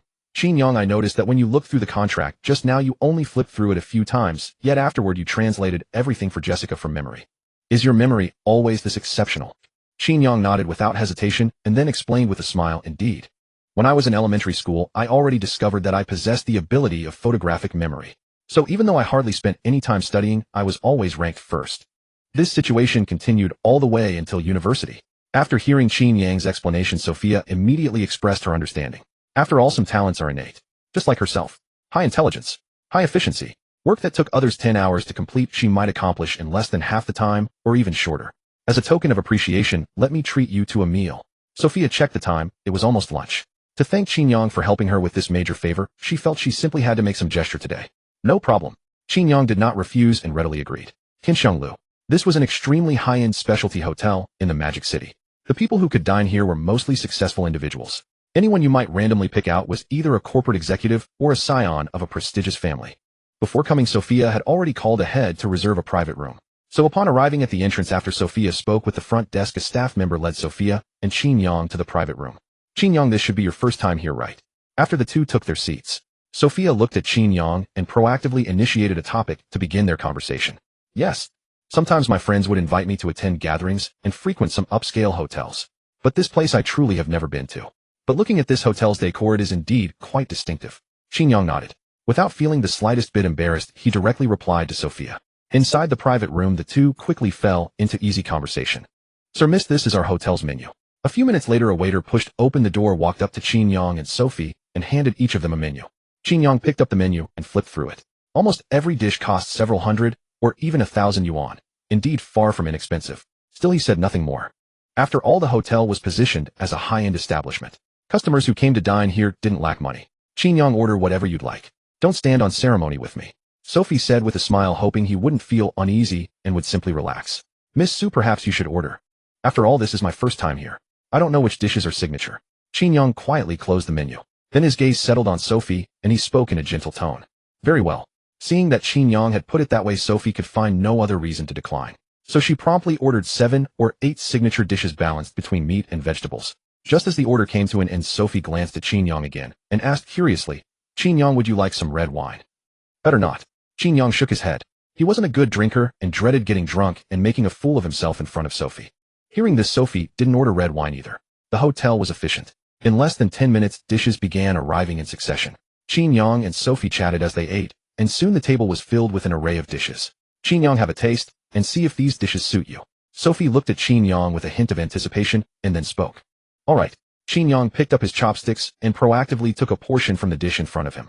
Then he put it into his mouth and savored it. In an instant, a sharp gleam flashed in his eyes. Truly worthy of the hotel's head chef, the flavor is wonderfully aromatic. The ingredients were fresh and tender, melting on the tongue and leaving an endless aftertaste. Qin Yang was normally quite particular about food, but faced with these hotel dishes before him, he couldn't help but give high praise. If you like it, eat a bit more. Seeing the look of enjoyment on Qin Yang's face and knowing how satisfied he was with the dishes, the smile at the corners of Sophie's lips only grew brighter. Miss Su, don't just watch me eat. Pick up your chopsticks too. Qin Yang had also noticed that from the moment he entered the private room until now, Sophie's gaze had been fixed on him, never once drifting away. Even though Qin Yang possessed strong mental fortitude, he couldn't help but feel a little embarrassed at that moment. Okay, swish. The moment those words left Qin Yang's mouth, a flush of crimson instantly spread across both of Sophie's cheeks. She instinctively lowered her head, not daring to meet his gaze any longer. Instantly, she wore a shy and delicate expression. Even Sophie herself couldn't understand why her eyes would unconsciously fall upon Qin Yang. It seemed as though some peculiar charm radiated from him, continually drawing her in. Seeing Sophie so enchanting and tender, Qin Yang found it hard to resist the urge to pull her into his arms. Fortunately, reason triumphed over impulse. Within the private room, the atmosphere seemed to turn subtly intimate. After a long moment, Qin Yang voluntarily picked up a piece of tender meat and placed it into Sophie's bowl. Miss Su, when fine food is before you, it's best enjoyed while it's hot. Far from feeling displeased by Qin Yang's gesture, Sophie's mood unknowingly brightened. She raised her head and spoke with gentle tenderness. Thank you. The two continued eating and chatting through the meal, which lasted over half an hour. Qin Yang was thoroughly pleased with the dishes and couldn't help eating a little extra. Sophie was more reserved, but her appetite was clearly good as well. The dishes on the table were almost completely polished off by the two of them. Miss Su, I'm going to the restroom. Qin Yang informed Sophie, then rose and walked out of the private room. Sophie, what exactly is wrong with you? It's just a meal with Qin Yang. What's there to be nervous about? And you kept staring at him. Are you afraid he won't figure out that you have designs on him? The moment Qin Yang left the room, Sophie sat in her seat and couldn't help muttering to herself. How utterly embarrassing. Sophie felt that her persona as an aloof female CEO was probably shattered beyond recovery in Qin Yang's mind. No, from the very beginning, Qin Yang had never regarded her as aloof at all. Even Sophie found it strange. Ordinarily, before others, she was always stern and reserved, wearing an icy expression. Yet only in front of Qin Yang did she behave like a besotted fool. It was as though she had been utterly captivated by Qin Yang's charm. Although Qin Yang said he was going to the restroom, he had actually just used that as an excuse to step out. By now, he had already walked up to the front desk. Miss, could you check how much the bill is for private room 405? I'd like to settle it. With a smile on his face, Qin Yang finished speaking and looked directly at the front desk attendant. Sir, your total comes to 7600 yuan. Soon the front desk attendant checked and quoted the amount. Hearing this, Qin Yang took out his phone, scanned the QR code, and transferred the payment. After settling the bill, he returned directly to the private room. Seeing Sophie sitting there in a daze, he couldn't help but step forward and say, Miss Su, I've already paid the bill. We should be heading off now. Qin Yang, didn't we agree that I would treat this time? Why did you rush to pay? Are you trying to show off in front of me? Sophie was taken aback when she heard that Qin Yang had paid the bill. Once she recovered her senses, she spoke to him with a look of slight displeasure. No, Miss Su, you've misunderstood. I simply happened to pass by the front desk, so I paid along the way. If you really feel uneasy about it, then let's say you'll treat next time. Qin Yang shook his head with a light laugh and quickly explained. Forget it, I won't hold this against you. Sophie was merely pretending to be upset. In truth, she felt delighted by Qin Yang's gesture. Of course, she knew this was just an excuse Qin Yang had made up for her. Since her treat hadn't worked out this time, she would have to wait until next time. All things considered, she still owed Qin Yang a meal. Moments later, the two walked side by side down the corridor toward the main entrance. CEO Ning, what a coincidence. You're here for a meal too. Just as the two passed by the neighboring private room, its door was pushed open. A handsome man in a sharp suit appeared before Qin Yang and Sophie. The moment he caught sight of Sophie's face, a trace of delight emerged on his own, and his gaze immediately locked onto her, staring unabashedly. CEO Ning, what a surprise. Sophie couldn't help feeling a little astonished to see the man before her. Still, she quickly recovered and greeted him. Since we've run into each other, why not come inside for a couple of drinks? I'm having a gathering with some friends in there. If you do us the honor, they'd certainly be thrilled. Ning's yuan was full of eager attentiveness, and at this moment, he took the initiative to extend an invitation to Sophie. CEO Ning, perhaps another time. When I have the chance, I'll host and invite you and your friends for a meal. Faced with Ning's yuan's invitation, Sophie hesitated only briefly before decisively declining. It was then that Ning's yuan finally noticed there was also a man standing beside Sophie. Qin Yang was tall, handsome, and carried an extraordinary bearing. One glance was enough to fill Ning's yuan with a sense of crisis. He instinctively concluded that the reason Sophie had so decisively turned down his invitation was most likely because of this man. So Mr. Su has friends by his side. I have overstepped my bounds. Ning's yuan offered a hollow smile, then turned his gaze to Qin Yang and studied him intently. At this moment, without any attempt to conceal his curiosity about Qin Yang's identity, he directly asked Su Fei, I wonder if Mr. Su might introduce this friend accompanying you, so I may have the pleasure of making his acquaintance. This caused Su Fei to falter momentarily. She had never anticipated that Ning's yuan would make such a request. Ning's yuan was a major client of Su Fei's company, and the two had crossed paths before due to their business relationship. Moreover, this man had once pursued her actively. Unfortunately, Su Fei felt nothing for him and refused directly. Now it seemed evident that Ning's yuan harbored considerable hostility toward Qin Yang. Ding. Claim territorial rights and resolve the goddess's troubles. Reward 10 million in cash, 1 supreme obsidian card. While Su Fei felt troubled and hesitated, Qin Yang heard the task announced by the black technology system. In that instant, a sharp glint flickered across Qin Yang's eyes. Hello, Mr. Ning. My name is Qin Yang, and I am Su Fei's boyfriend. Qin Yang spoke to Ning's yuan proactively. At the same time, his hand naturally encircled Su Fei's slender waist. With a gentle increase in pressure, he drew her into his embrace against his chest. For a moment, their movements appeared extremely intimate, as if they were lovers deeply infatuated with each other. Ning's yuan witnessed the closeness between Qin Yang and Su Fei and instantly froze in shock. The next instant, a surge of nameless fury blazed within his heart. He had considered the possibility that Qin Yang might be one of Su Fei's admirers, yet he never imagined for a moment that these two had already confirmed their relationship. And this young man had the audacity to claim his territory right before his very eyes. For Ning's yuan, Qin Yang's actions were nothing short of a provocation. It was not only Ning's yuan. Even Su Fei wore an expression of utter astonishment at this moment. What is Qin Yang going on about? When did he become my boyfriend? Who gave him the nerve to take liberties with me? Su Fei's first instinct was to break free from Qin Yang's embrace. However, she felt the warmth radiating from Qin Yang's chest, and his hand around her waist made no improper movements. Instantly, her resistance ceased entirely. Mr. Su, is everything he said true? Are you two currently in a relationship? Even after witnessing this scene with his own eyes, Ning's yuan still seemed unwilling to accept defeat. He fixed his gaze on Su Fei, hoping to hear a definitive answer from her lips. Why, yes. Mr. Ning, Qin Yang and I have just begun dating. We didn't want others to know, which is why we haven't made the news public. Therefore, I must ask Mr. Ning to keep this matter confidential. Su Fei forced an awkward smile. Seizing this opportunity to finally extinguish Ning's yuan's hopes completely, she had no choice but to continue playing along. Boom. Su Fei's response struck Ning's yuan like a thunderbolt from the heavens. An expression of utter disbelief spread across his face. After a long moment, Ning's yuan's gaze toward Qin Yang burned with jealousy. Unwilling to accept this, he pressed Qin Yang further. Mr. Qin is truly impressive, managing to become Mr. Sue's boyfriend. May I inquire where you work and what profession you hold? Black Swan Delivery Group. I currently serve as a team leader. A faint smile graced Qin Yang's face as he answered truthfully. Mr. Qin, one should possess self-awareness. With your status you are entirely unworthy of Mr. Su. Ning Xuan's face twisted with fury as he hurled these words at Qin Yang without any courtesy. He could never have imagined that Qin Yang was merely a delivery rider at Black Swan. How could someone like this have won Su Fei's heart? Losing to a man of nobler status and greater excellence. He might have swallowed that. But losing to a delivery rider. Ning Xuan could never accept this. Mr. Ning profession carries no inherent nobility or baseness. Your perspective is rather narrow. Moreover, my relationship with Su Fei is entirely our private affair. You have no right to interfere, do you? Even though Ning Xuan standing before him possessed formidable connections and influenced, Qin Yang's face still displayed unwavering confidence, showing not the slightest regard for him. You? Ning Xuan's internal rage exploded. His face flushed through shades of green and red, resembling a bomb on the verge of detonation.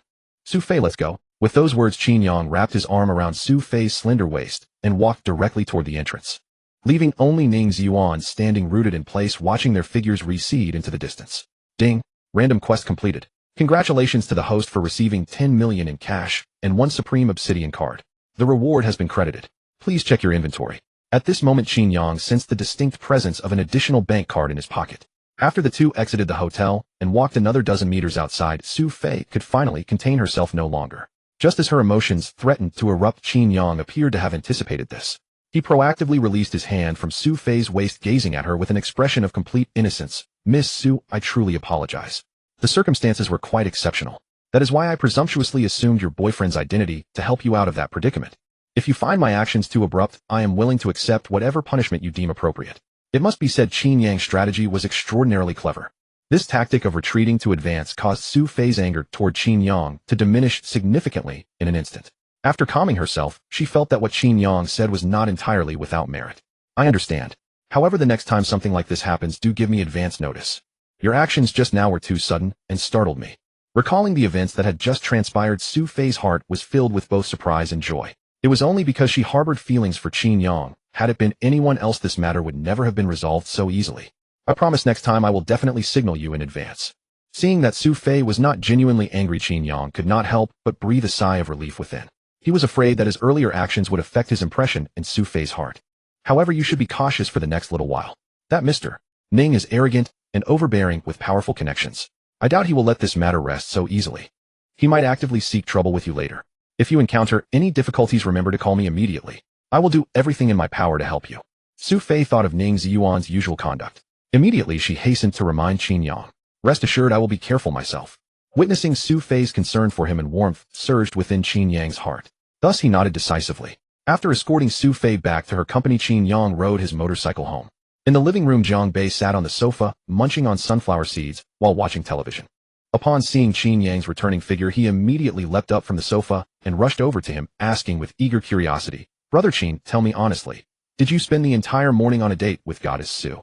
Zhang Bei, since when did you become so nosy? If you have time to worry about my affairs, why not go find your friends for a drink and pass the time? Qin Yang sat on the sofa, noticing that Zhang Bei had been dropping by his place every day for the past 2 days. It seemed he even intended to stay here long term, and he couldn't help but tease him. Brother Qin, I just wanted to keep you company. Don't you feel lonely living in such a spacious house all by yourself? With me here, at least we can look out for each other. Zhang Bei gave an awkward chuckle before speaking up to Qin Yang. To raise funds, he had mortgaged all the properties under his name. Fortunately, he had kept the house where Qin Yang was staying, otherwise he might have truly been left homeless. Alright, I know you well enough. But this house is yours. You can stay as long as you like, but you must agree to one condition. Qin Yang had already guessed Zhang Bei's current predicament, but chose not to call it out. A slight smile curled at the corner of his mouth, revealing a hint of a mischievous grin as he spoke. No problem. Seeing Qin Yang relent, Zhang Bei couldn't hide the joy on his face. Without a moment's hesitation, he agreed on the spot. Don't rummage through my room, and absolutely no bringing women back here overnight. Qin Yang said with a stern face and a serious expression. Tisk, I thought you'd ask for something difficult. Turns out it's just this. Don't worry, I'd never do that. Zhang Bei patted his chest and vowed solemnly. After the rules were set, Qin Yang ignored him and got up to return to his own room. After an afternoon nap, it was already 4 o'clock. Qin Yang walked out of his room, but didn't see Zhang Bei anywhere, figuring he must have gone out. Brother Qin, go get changed quickly. I'm taking you out for a feast. Just then the door of the guest room next door was pushed open. Zhang Bei strode out, his face brimming with excitement as he spoke to Qin Yang. Sure. Qin Yang didn't refuse. A dozen or so minutes later the two arrived at the garage standing before a silver-white Lamborghini. Jiang Bei sat in the driver's seat, while Qin Yang habitually took the passenger seat. The moment Qin Yang fastened his seatbelt, the sports car's engine roared to life. At that instant, it was like a wild beast letting out a low growl, feral, potent, and enough to get your blood racing.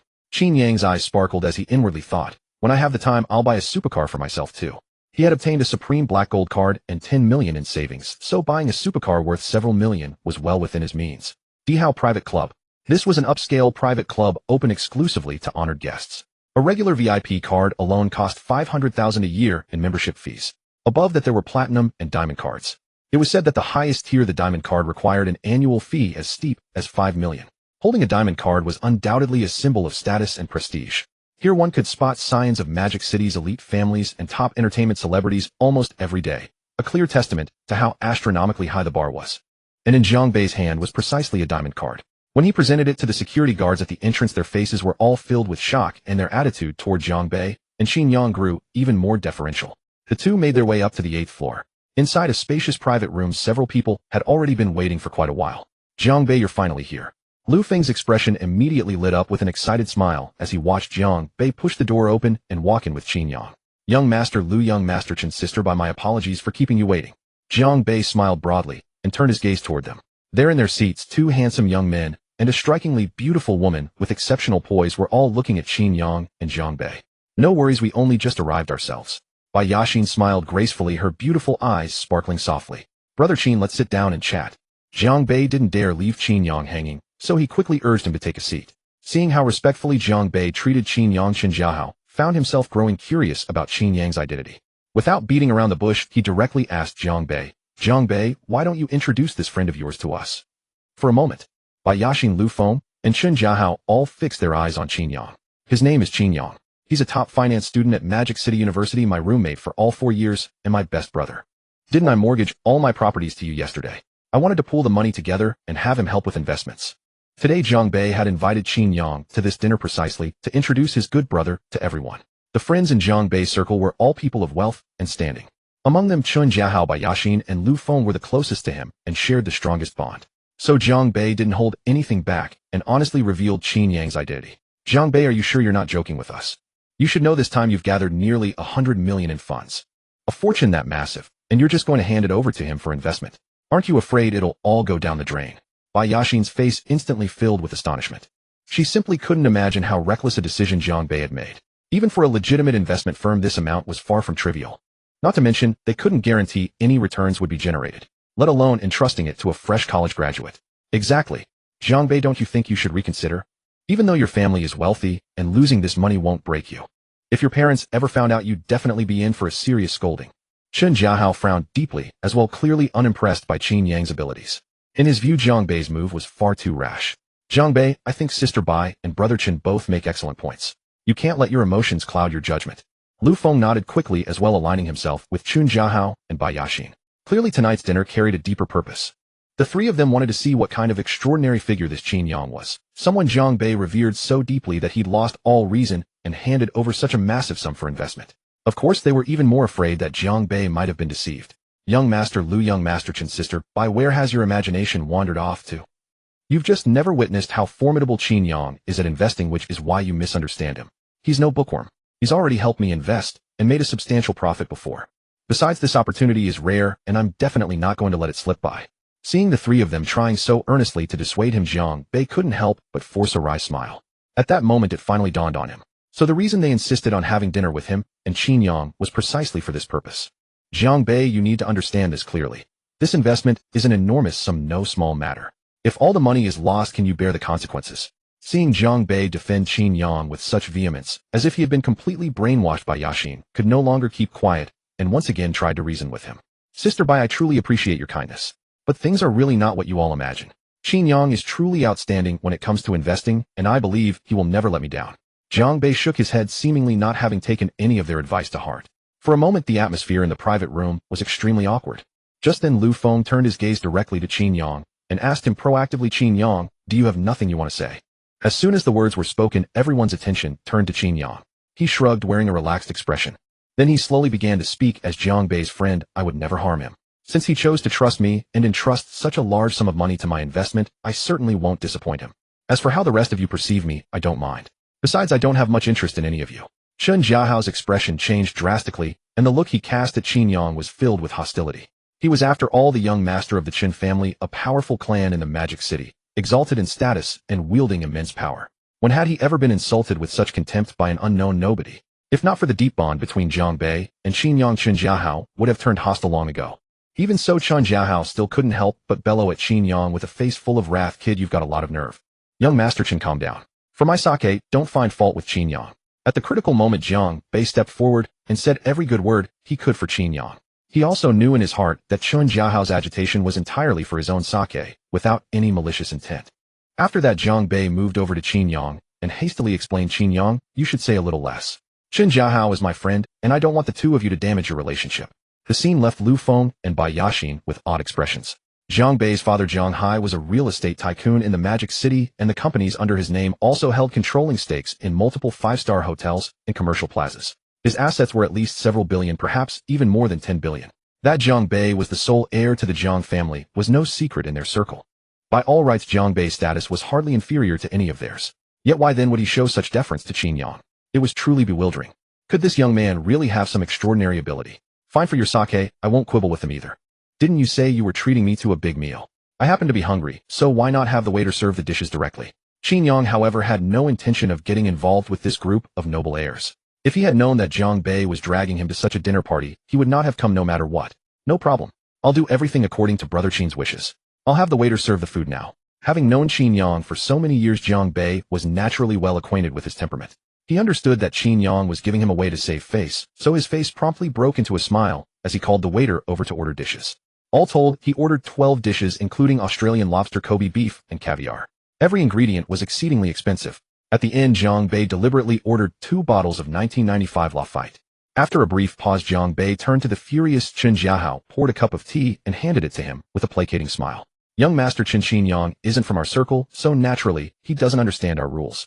If he offended you just now, I'll use tea as a substitute for wine and apologize to you on his behalf. Seeing Jiang Bei apologize so sincerely, Lu Feng, who was sitting beside Chen Jiahao, gave him a nudge.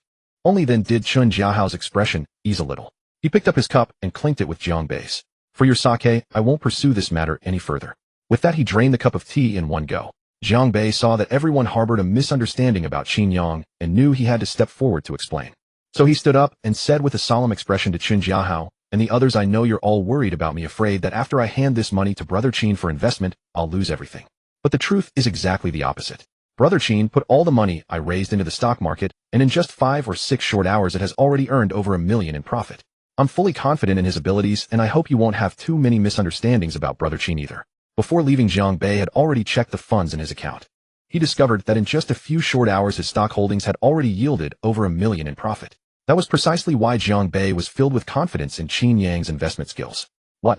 He invested the money in the stock market, and he made over $1 million in just 5 or 6 hours. Jiang Bei, are you sure you're not joking with us? Bai Yaxin was the first to snap out of her shock. Her face was full of disbelief, and she immediately spoke up to confirm with Jiang Bei. Sister Bai, when have I, Jiang Bei, ever lied to you? If you don't believe me, I can show you my investment account right now. As he spoke, Jiang Bei quickly took out his phone from his pocket. He opened the stock investment app, brought up the gains and losses in the account, and then handed the phone over. At those words, Lu Feng, Chen Jiahao, and Bai Yaxin hurriedly gathered around, staring at the phone screen with unconcealable curiosity. A few seconds later, the expressions of the three were completely stunned. Chen Jiahao in particular had his mouth wide open, so wide that it could easily fit an egg. Moments ago, he had looked down on Qin Yang, believing that he was merely a freshly graduated college student. What qualifications or capability did he have to help Jiang Bei manage such a huge sum of money for investment? Who could have expected that he would be so firmly slapped in the face now? Did Qin Yang pick all 3 of these stocks? Bai Yaxin's eyes flickered, and she quickly spoke up to ask Jiang Bei to confirm. That's right. Jiang Bei nodded in reply. Then he immediately asked Bai Yaxin back, Sister Bai, do you remember how you once asked me to invest in stocks with you, and ended up losing $3 million? I remember. What does this have to do with Qin Yang? At the mention of it, Bai Yaxin felt a little embarrassed. If it weren't for her insistence on dragging Jiang Bei into investment with her, he wouldn't have lost so much money. A few million, meager as it was, amounted to nothing more than a drop in the bucket given their net worth. Of course it's related. Brother Qin knew I was in a bad mood after losing its stocks, so he decided to help me recover some losses. After all, we had done things like this as far back as our university days. He has helped me a dozen or more times and none of his investments ever lost money. At the low end, he would make a few $100,000, at the high end several million. And this time Brother Qin identified a once-in-a-lifetime market trend, which is why he had me raise the funds. As for how much was needed, he didn't say explicitly. I have absolute trust in Brother Qin's investment abilities. That's why I mortgaged the properties under my name and even borrowed a little from you all, just to raise this large sum of money for him to invest. As Jiang Bei finished speaking, the gazes that Bayashin and the other two cast upon Qin Yang were no longer as dismissive as before. Instead, they felt a profound admiration for Qin Yang's audacity to dare at such a young age manipulate such a colossal sum of investment capital.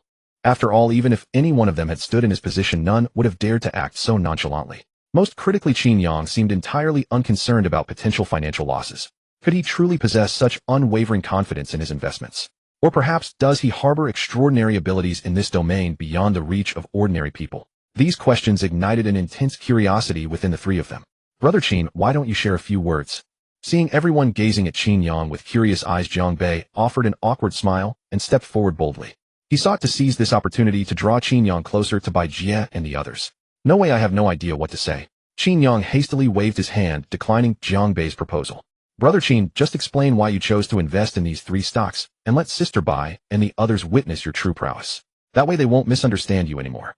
Jiang Bei was unwilling to let Qin Yang miss this chance to prove himself. He stepped forward immediately and grabbed Qin Yang's arm, clearly showing a demeanor that communicated he would not easily let this matter rest until Qin Yang spoke. All right, you win, you win. Ultimately, with no alternative, Qin Yang could only agree. Swiftly, his gaze swept over by Yashin and the others before he spoke. The reason I chose to invest in these three stocks is my analysis of the current stock market conditions, predicting that they will surge dramatically over the coming period. Opportunities like this are rare, so naturally, I wouldn't let it slip by. Hence, I advised Jiang Bei to invest early. Of course, I was quite surprised that Jiang Bei privately raised such an enormous sum of capital on his own. However, it also speaks to his trust in my abilities, which genuinely warms my heart. If all goes as expected, Jiang Bei's personal wealth should experience rapid growth over the coming period. At this moment, the private room fell into absolute silence. After roughly 10 seconds, Yashin Lu Feng and Shun Jiahao exchanged glances, as if still processing the implications of Qin Yang's words. Jiahao, isn't your uncle the president of a securities company? Why don't you call him right now to verify the market prospects of these three stocks Qin Yang selected? Among the three, Yashin was the eldest. Her mind was naturally more discerning, and she approached problems with greater thoroughness. Though she had never encountered such a situation herself for Jiang Bei's sake, she offered this suggestion. Why didn't I think of that? It seems in critical moments Sister Bai is the reliable one. In an instant, Shun Jiahao's eyes lit up as he suddenly remembered he could seek help from his uncle. Without hesitation, he immediately pulled out his phone from his pocket and dialed his uncle's number. Ringing. Within less than a few seconds, the call connected. Jiahao, why are you calling your uncle? Is something the matter? Meanwhile, in the chairman's office of Lanhai Securities Company, a middle-aged man sat in his office chair, a cigar pinched between his fingers, a smile spreading across his face as he spoke into the phone to his nephew.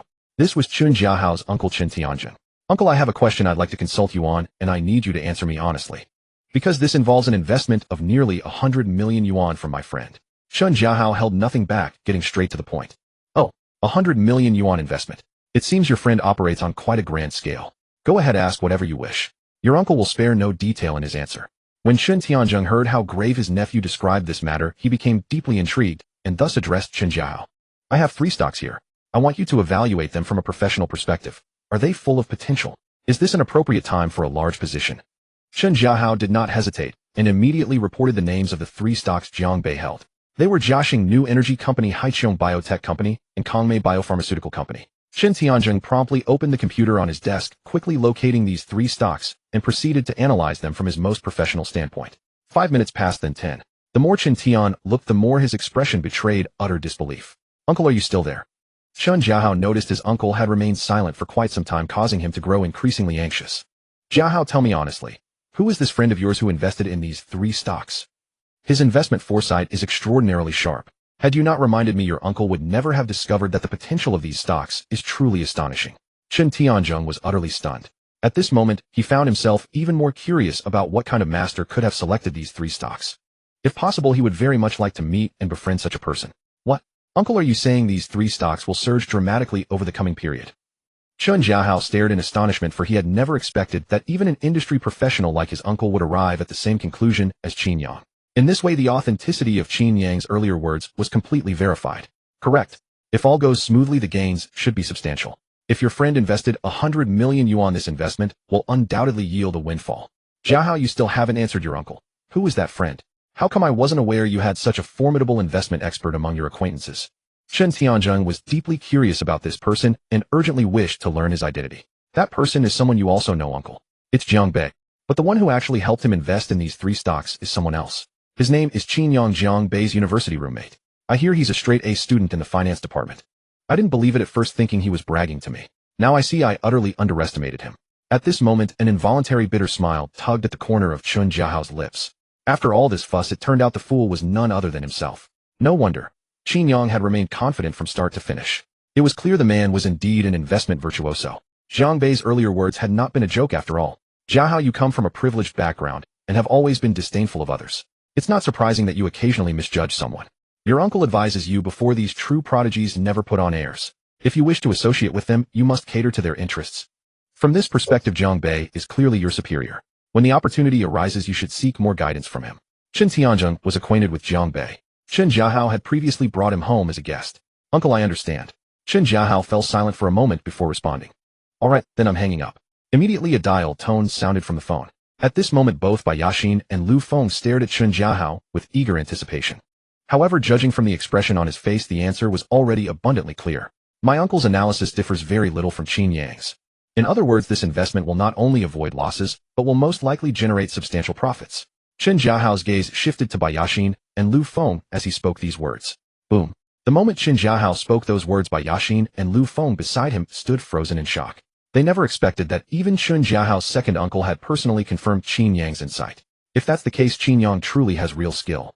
No wonder Jiang Bei holds him in such high esteem. It's not hard to understand now. Brother Qin, everything I said earlier was nonsense. Please don't take it to heart. Here, let me offer you tea as an apology. Chen Jiahao snapped back to his senses, letting out an awkward chuckle. He poured a cup of tea himself and hastily handed it to Qin Yang. Young Master Chen, now do you see just how formidable Brother Qin's abilities are? I'm not bragging. Among people our age, I've yet to meet anyone more outstanding than Brother Qin.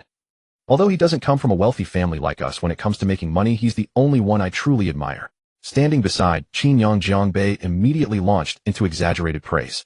It was as if he feared others might not know how exceptional Qin Yang truly was. Jiang Bei, that's enough. Stop putting me on a pedestal. Qin Yang's face flushed slightly, clearly looking a bit embarrassed.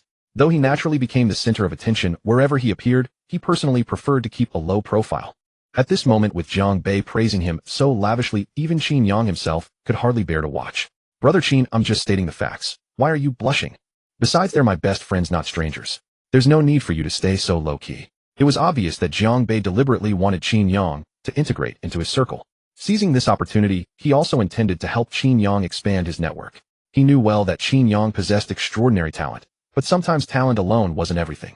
To achieve great success, one still needed someone to lend a hand behind the scenes.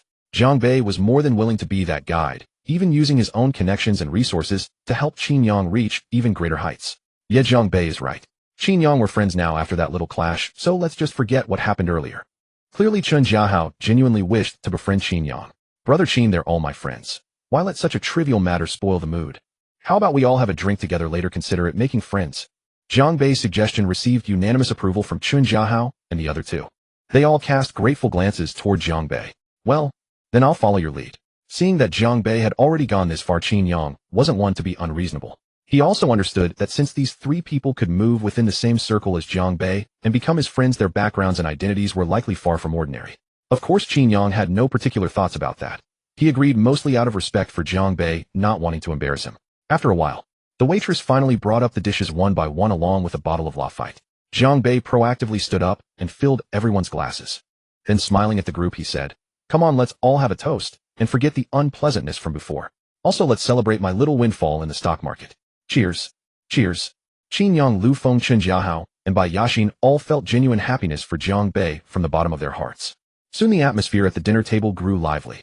The group chatted casually and swapped boasts. Things like recently buying a limited edition supercar or how much profit their invested companies had earned. Among them, Jiang Bei was undoubtedly the one receiving the most attention. Jiang Bei, you lucky bastard, having an investment expert like Qin Yang to help you strategize. With that kind of setup, doesn't that mean you're making money even while sleeping? And my second uncle said that in the coming period the stocks you hold might see another solid surge. When that happens, you won't just be earning a few million. Your entire capital could multiply several times over. Qin Jiahao said to Jiang Bei with a trace of envy in his tone. Then from the corner of his eye he secretly glanced at Qin Yang. To be honest, opportunities to make money like this were rare. If he could, he would love to get a piece of the action too. It was just that he'd had a misunderstanding with Qin Yang earlier, so he was too embarrassed to bring it up directly. Seeing the expressions on Qin Jiahao and the others, Jiang Bei quickly guessed what they were thinking. Letting out an awkward laugh, he proactively poured Qin Yang a glass of wine and asked tentatively, "Brother Qin, is it still possible to invest at this point? Young Master Qin, young Master Lu and Sister Bai have all taken good care of me. Since this rare opportunity has come up, I'd like to help them earn some pocket money. Is that all right?" Qin Yang looked completely calm. He had already anticipated Jiang Bei asking this. After all, Jiang Bei was never the type to hoard opportunities for himself. "Jiang Bei, are you serious about this?" Instead of answering right away, Qin Yang asked the question with a stern expression. "Of course." Jiang Bei nodded decisively without any hesitation. "So do all three of you want to invest as well?" Then Qin Yang shifted his gaze toward Bai Yaxin, Lu Feng, and Qin Jiahao, asking directly, "If possible, we certainly wouldn't want to miss this chance." Bai Yaxin smiled softly and spoke up on her own accord. Seeing this, Qin Yang fell silent for a moment. It was only a brief few seconds, but for Bai Yaxin and the other two it felt like an agonizingly long wait. "All right, I agree. However, you'll all have to follow my rules." Qin Yang raised his eyes, his gaze sweeping toward the three of them. "What rules?" Lu Feng couldn't help asking curiously. "You hand your money over to Brother Qin to invest, and the profits are split 50-50. At that moment, Jiang Bei stepped forward and explained on Qin Yang's behalf. Upon hearing this explanation, Qin Jiahao, Bai Yaxin, and Lu Feng exchanged glances. Then they nodded in unison and said, "No problem. How much do you plan to invest?" Qin Yang picked up his glass and took a gentle sip. Only after a pause did he ask the question. "I can put in 50 million. Lu Feng was the first to speak. "I'll invest 30 million. Bai Yaxin had invested heavily in various businesses, so she didn't have much liquid cash on hand. Combined with the fact that she had lost a considerable amount in the stock market recently, 30 million was already the limit she could afford. "Jiahao, how much do you plan to contribute?" Among the three, Qin Jiahao was the only one who hadn't spoken yet. So Jiang Bei couldn't help but ask him curiously. 100 million. Qin Jiahao's eyes gleamed. He clearly had no intention of letting this once-in-a-lifetime opportunity slip away. He blurted out the amount without hesitation. Instantly, everyone present was stunned. "Jiahao, how can you dare to play so big? Maybe you should think it over more carefully." Bai Yaxin looked worried at that moment. Although she had a certain degree of confidence in Qin Yang's abilities, stock market investing had always carried inherent risks. No one could ever claim with certainty that their investments would generate enormous returns. It wasn't hard to understand why Jiang Bei trusted Qin Yang. But why was Qin Jiahao also so full of confidence in him? Could it be that his second uncle had told him something? Sister Bai, rest assured, this is not a momentary impulse. On the contrary, it is a decision I have reached after careful deliberation. It is mainly because I have great confidence in Qin Yang's investment capabilities, so I believe he will not let us down. Qin Jiahao smiled slightly, then immediately turned his gaze to Bai Yaxin and explained to her. "Since you have already made up your mind, I won't try to persuade you further." Seeing the firmness on Qin Jiahao's face, Bai Yaxin knew that further persuasion would be futile. "Young Master Qin, I didn't expect you to be even more daring than me." Jiang Bei was equally astonished by Qin Jiahao's bold move. However, upon recalling the Qin family's influence and heritage in Modu, he soon felt relieved. A mere 100 million was truly nothing to the Qin family. "Since everyone trusts me so much, I will surely not disappoint you. Rest assured, within half a month you will be glad you made this decision today." Now Qin Yang possessed the investment acumen of a stock market wizard. The three stocks he had chosen with meticulous care were unlikely to go wrong. In the coming period, stock prices would soar continuously. It was not hard to foresee that his investment would yield substantial returns. "Let's wish ourselves success. Let's clink glasses." Jiang Bei stood up with his glass, saying excitedly to everyone. This dinner party made Lu Feng, Qin Jiahao, and Bai Yaxin all realize Qin Yang's true capabilities. In their eyes, this was indeed something worth celebrating. Therefore, everyone ate to their heart's content. At 8:30 in the evening, Qin Yang and Jiang Bei finally left the Dihao Club. Having drunk quite a lot, the two were in no condition to drive, so they simply hired a designated driver. The driver took Jiang Bei home first, while Qin Yang hailed a taxi and followed behind. In less than an hour, the two returned home. "Jiang Bei, I'm going to take a shower to sober up." After greeting Jiang Bei, Qin Yang grabbed a set of clothes from his room and went straight into the bathroom. After a shower of over 10 minutes, the drunkenness on Qin Yang faded considerably. Soon he walked into the living room. At that moment, Jiang Bei looked at Qin Yang excitedly and said, "Brother Qin, Sister Bai, and the others have transferred the money into my account." "All right, got it. Tomorrow morning, transfer the money into that investment account. Then wait for my instructions." Qin Yang nodded to show he understood. "Brother Qin, I've noticed you've changed quite a bit lately. You're handling investments of over 100 million, yet remain so calm. In the past, you'd have been excited for days. Could it be that after falling in love, your career drive has skyrocketed too?" Jiang Bei stared at Qin Yang in amazement. Had he not been observant, he might never have noticed such a marked change in Qin Yang. "Nonsense." Qin Yang shot Jiang Bei a glare. The reason he remained so calm was that in his eyes this money was merely a string of numbers. Possessing the investment skill of a stock market wizard had dulled Qin Yang's concept of money. Given enough time, his assets would skyrocket rapidly. Not to mention that he had also obtained a black tech system. A mere few hundred million was utterly negligible in Qin Yang's eyes. Anyway, I just think you're strange, though I can't pinpoint the difference. Jiang Bei looked at Qin Yang with a peculiar expression. All right, you've had too much to drink. Go to bed now, Qin Yang said with a smile. He didn't have time to chatter with Jiang Bei, so he went straight back to his room to rest. The next morning, having rested early the previous night, Qin Yang woke up before 7. After freshening up, he saw that the weather outside was pleasant. He changed into sportswear and running shoes, planning to jog around the neighborhood. A dozen or so minutes later, Qin Yang appeared by the lake. There were quite a few morning joggers here, as if they all lived in the same community. Qin Yang exercised regularly, so his stamina was naturally good. After jogging a few kilometers back and forth, a light sweat broke out on his forehead. As he ran toward his residential community, a graceful figure came into view. Qin Yang, what a coincidence. I never expected you'd come jogging here too. A gentle, pleasant voice soon reached Qin Yang's ears. Lu Rian, the campus belle of the finance department at Modi University, was Qin Yang's classmate. At the moment, she wore a pink cloud-patterned sportswear, which accentuated her stunning figure to the fullest. Her hair was tied up with a headband, giving her a capable, refined demeanor. Lu Rian, why are you here? Seeing such a beautiful woman before him, and one he knew well. Immediately, Qin Yang stopped in his tracks. A hint of confusion appeared on his face, and he asked directly. I just moved to Zhongwan Community yesterday, living in Building 3046. Earlier I heard from Jiang Bei that you seem to live here. I never thought we'd meet so soon. Lu Rian smiled charmingly, her beautiful eyes fixed on Qin Yang, speaking in a soft voice. Really, that is quite a coincidence. Qin Yang had come out for a morning jog on a whim, but never expected to run into his old classmate. By the way, I heard that after graduation you didn't apply to any finance company. So what kind of work are you doing now? Where is your company located? Lu Rian, delighted to see Qin Yang again, couldn't help asking about his job and workplace. Have you heard of the Black Swan delivery group? Qin Yang smiled, faintly, gaze resting on Lu Rian. Yes, of course I've heard of it. Could it be that you've become a courier for Black Swan? At this thought, Lu Rian's expression instantly changed to shock, and she stood there dumbfounded. She simply couldn't imagine that the former top student of the department, instead of working in a glamorous financial firm, would stoop to delivering food. Could something have happened to Qin Yang? Yes. This job is free and flexible, without 996 overtime and all-nighters, and the income isn't low either. I'd been at it for less than 3 months before becoming a team leader. Qin Yang chuckled lightly, showing no sign of embarrassment. Under Lu Rian's astonished gaze, he admitted it frankly. Qin Yang, doing this job is really a waste of your talents and gifts. As your classmate, I can't help but advise you this isn't a long-term plan after all. You're too excellent to be buried. Lu Rian said with a serious expression. She clearly didn't want to see Qin Yang waste his talents. Rian, everyone chooses a different lifestyle. In my view, there's nothing to regret. Besides, food delivery is just a part-time job for me. My real profession is still financial investment. You can rest assured on that. Qin Yang shrugged, then spoke to comfort her. I see, so I was overthinking. Hearing Qin Yang's explanation, Lu Rian came to her senses, realizing she had misunderstood. A shy look appeared on her face, and she seemed somewhat embarrassed. But what about you? Which company do you work for now?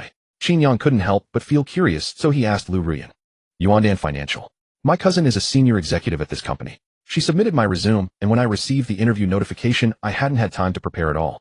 But fortunately, I was ultimately hired after a tense interview. Lu Rian remembered this moment, a smile playing on her lips. That's quite impressive. I'm familiar with that financial company as well. It ranks among the top in Modu. And previously their HR department even reached out to me with an offer. I simply prefer to maintain my independence, so I declined. Qin Yang shrugged and continued. He wasn't exaggerating. With his academic record and background, major financial firms were already vying for his talent before he even graduated. Had he chosen to pursue it, Qin Yang would have been courted by every prestigious firm. Qin Yang, can you speak normally? At this rate, you'll have no friends left. Lu Rian felt stung by Qin Yang's modest boasting, though she privately acknowledged his genuine talent. Just stating facts. Qin Yang shrugged, wearing an innocent expression. Finished your morning run? How about breakfast at a lovely tea restaurant nearby? I'll treat you, Lu Rian suggested unexpectedly. All right, but I'm paying this time. After all, I've never let a woman cover my bill. Qin Yang agreed without hesitation. You haven't changed a bit. They walked side by side. Back in university, their bond had already been strong. She'd caught herself several times wanting to confess her feelings, but Qin Yang showed no interest in romance at the time. Many had poured their hearts out to him. Department beauties from other faculties, daughters of influential families. All rejected without exception. After witnessing those rejections, Lu Rian buried her feelings deep within, afraid that revealing them would cost her even their friendship. She feared Qin Yang would discover her feelings, and they'd lose even the bond of ordinary friendship. Lu Rian's decision to move into Zhongwan Community stemmed largely from her desire to be closer to him. Half an hour later, an elegantly decorated tea house. They settled into a quiet corner. "What may I get you?" the waiter asked. The server approached promptly. "Please bring me your restaurant's signature dishes," Lu Rian said with a graceful smile. "Certainly." The waiter nodded and retreated.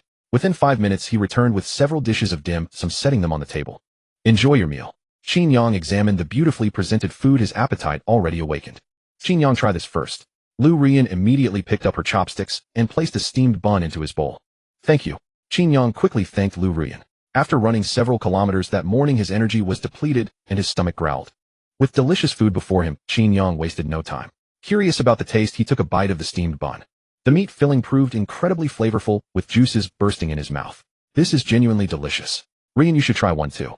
Qin Yang smiled warmly as he spoke to Lu Rian. "Alright, I'll try it." They enjoyed a pleasant breakfast together. Before leaving, Qin Yang ordered extra dishes to go for Zhang Bei. Beside him, Lu Rian wore an odd expression.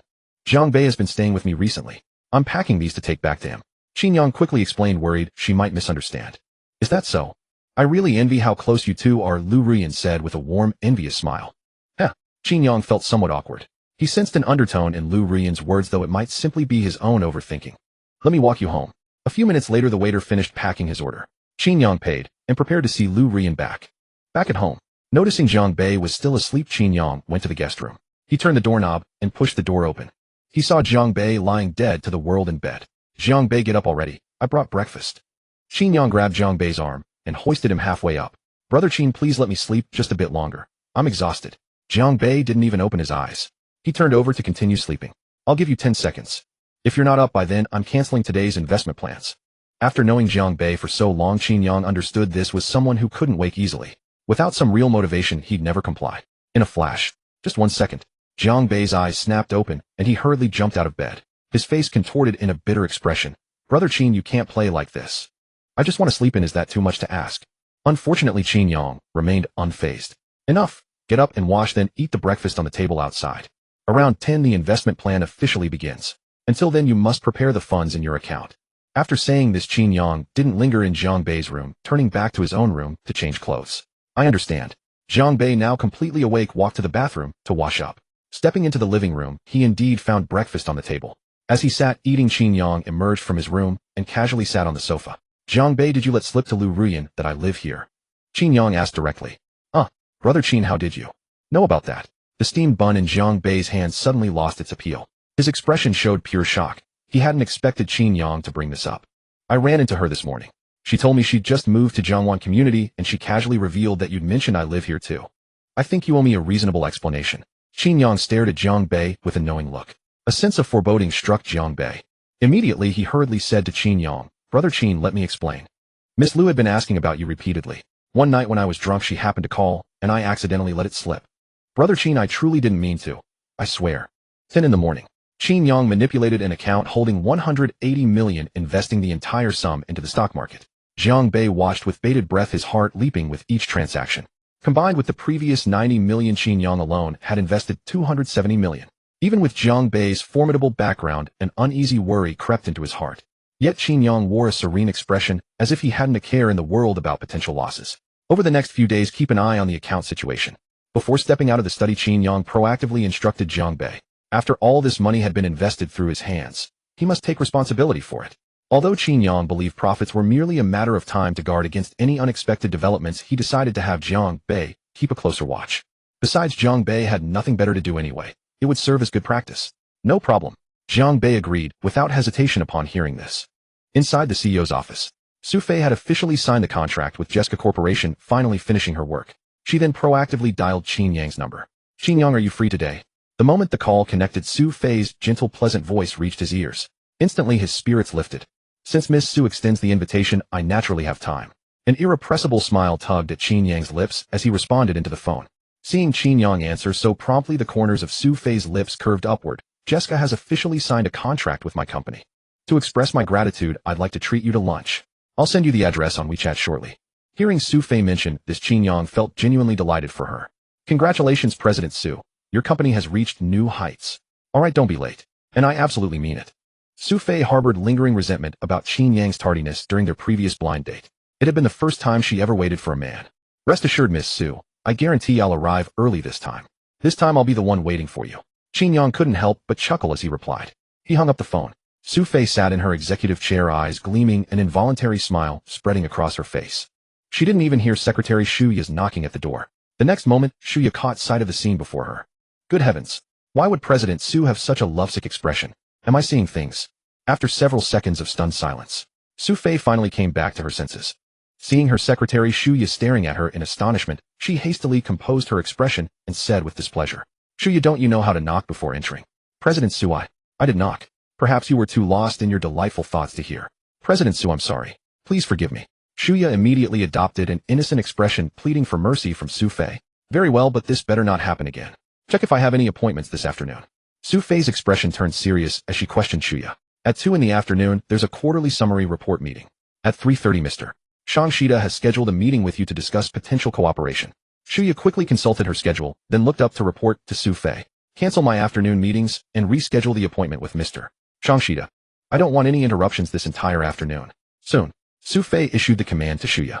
At Su Fei's directive, Shu Ya stood frozen in place. She had served as Su Fei's executive assistant for a full year and a half.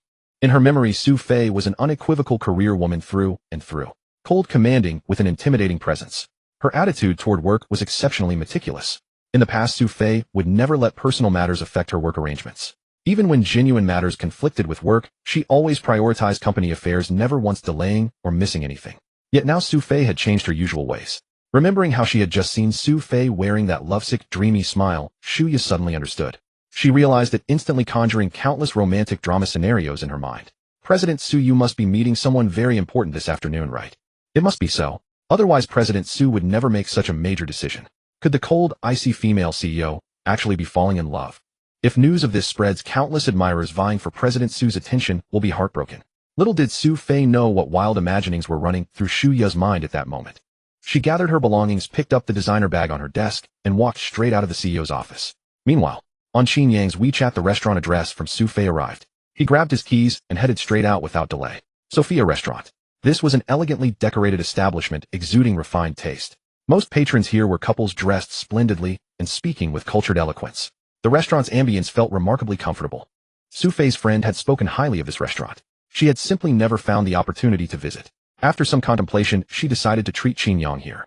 The primary reason was that a voice within Su Fei's heart kept telling her that Qin Yang was special, that if she let this man slip away, it would be a lifetime of regret. Even though she had only known Qin Yang for a mere 2 days, this man had left an extraordinarily profound impression on Su Fei's heart. Her fondness for him was unmatched by any other man. The moment Su Fei appeared at the restaurant entrance, she drew the gazes of numerous male patrons. At this moment, she wore a white dress, its hem falling precisely at her knees. It accentuated her alluring figure and flawless curves to perfection. Her natural breathtaking beauty and captivating executive charm were truly enchanting. The powerful aura emanating from Su Fei rippled outward as she strode toward the lobby. Her eyes flickered, scanning the surroundings. Finally, her gaze settled on a handsome man in the corner. Click, click, click. Her slender alabaster legs and high heels swayed gracefully as she walked toward him. In that instant, every male patron in the restaurant cast envious, jealous eyes toward that handsome man. And that handsome man was precisely Qin Yang. He had arrived long ago, deliberately choosing a window seat, hoping to minimize public attention when meeting Su Fei. Unfortunately, Qin Yang had vastly underestimated Su Fei's charm, and even more so the jealousy burning within every male patron in the restaurant. Qin Yang, you're actually early this time. Have you been waiting long? Moments later, Su Fei had already walked up to Qin Yang and settled into her seat. Her beautiful eyes sparkled, a subtle smile playing at her lips as she addressed Qin Yang. No, I only just arrived. Being able to wait for a goddess like Miss Su, I believe even an eternity would be worthwhile. Qin Yang smiled lightly, then replied in a tender voice. Whoosh. At that moment, Su Fei's heart raced rapidly, her face flushing with heat, an irresistible flush of shyness spreading across her cheeks. She never imagined Qin Yang would take the initiative to say something like this. You flatter me, Sophie remarked with feigned reproach, yet her heart felt as sweet as if she had just tasted a pot of honey. Take a look around you. Qin Yang offered no explanation, instead gesturing for Sophie to glance around. In an instant, Sophie lifted her head and instinctively followed his instruction, her gaze sweeping across the great hall. What did she see? In the dining hall, nearly every man in attendance had his eyes fixed on her and Qin Yang.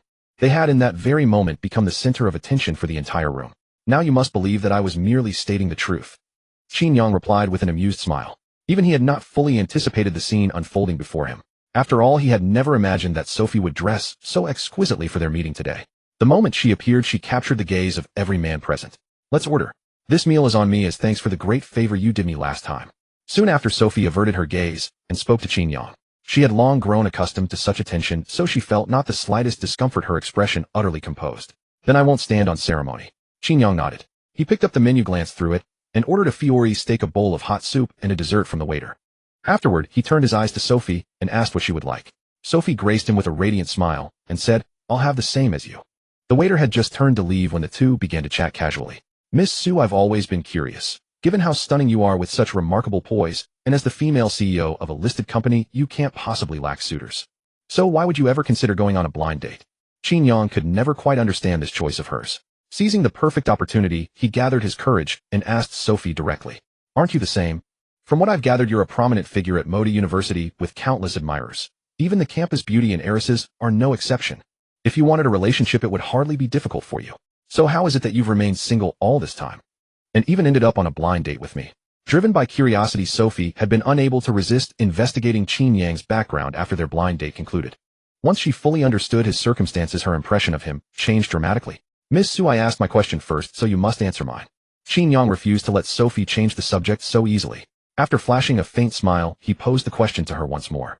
"You're right, I do have many suitors around me. Every one of them is either a son of a wealthy family, a corporate executive, or an overseas returned elite. But to me, I'm looking for a life partner, not a roommate to get through the days with.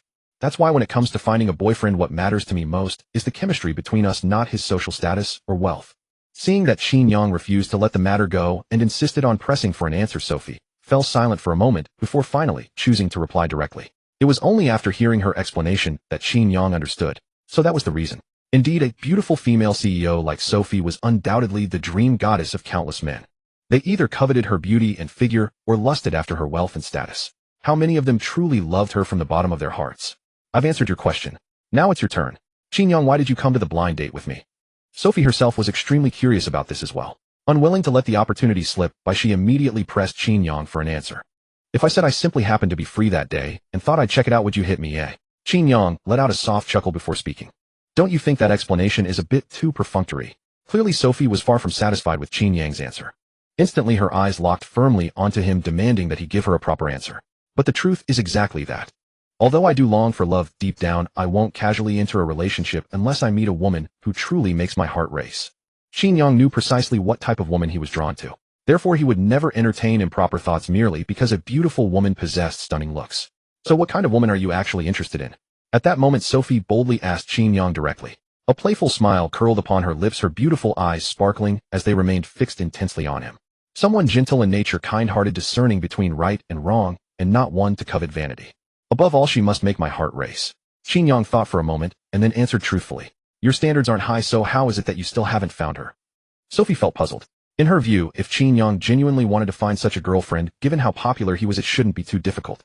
After all, Qin Yang was dashingly handsome, held outstanding academic credentials, was witty in conversation, and possessed remarkable emotional intelligence. With such qualities, finding a partner would simply be a matter of moments. "Anyway, I just haven't met the right one yet." Qin Yang shrugged, replying with an easygoing smile. "Seems like your standards are actually quite high." Sophie couldn't help but laugh at that. "Miss Su, if you don't mind my asking, what's your impression of me at?" Truthfully, Qin Yang held quite favorable feelings for Sophie. Not only because of the black technology system, but also because he was genuinely captivated by Sophie's beauty and character. Now that a chance had presented itself, he naturally intended to pursue it with determination. But at this very moment, upon hearing Qin Yang's question, Sophie's expression instantly turned to one of astonishment. She was caught completely off guard with no time to mentally prepare. "You're not bad, I suppose." Sophie let out an awkward chuckle and replied, "If I asked you to be my girlfriend, would you say yes?" Qin Yang looked at Sophie with sincere eyes, his expression unusually serious. He appeared to genuinely mean it, not merely joking around. "Qin Yang, isn't this a little sudden? We've only known each other for a few days. Although we get along quite well, I still feel it's a bit too soon to be discussing this topic." Sophie collected herself. Quickly, she regained her composure from the shock and voiced her thoughts in response to Qin Yang's request. It was true that she held favorable feelings for Qin Yang, more so than for any other man around her. But even so, Sophie would not let her emotions get the better of her, and so hastily agreed to become his girlfriend. They had known each other for too short a time, and still knew little about each other's personalities and ways of life. Rashly coming together solely on the basis of the favorable impression they had formed would not be something Sophie wanted to see. "Then Miss Su, would you be willing to give me a chance to pursue you?" Qin Yang gazed at Su Fei, a smile instantly blooming across his face. At this moment, he felt no frustration from Su Fei's rejection of his confession. To be honest, Su Fei was the first woman who had ever made his heart flutter.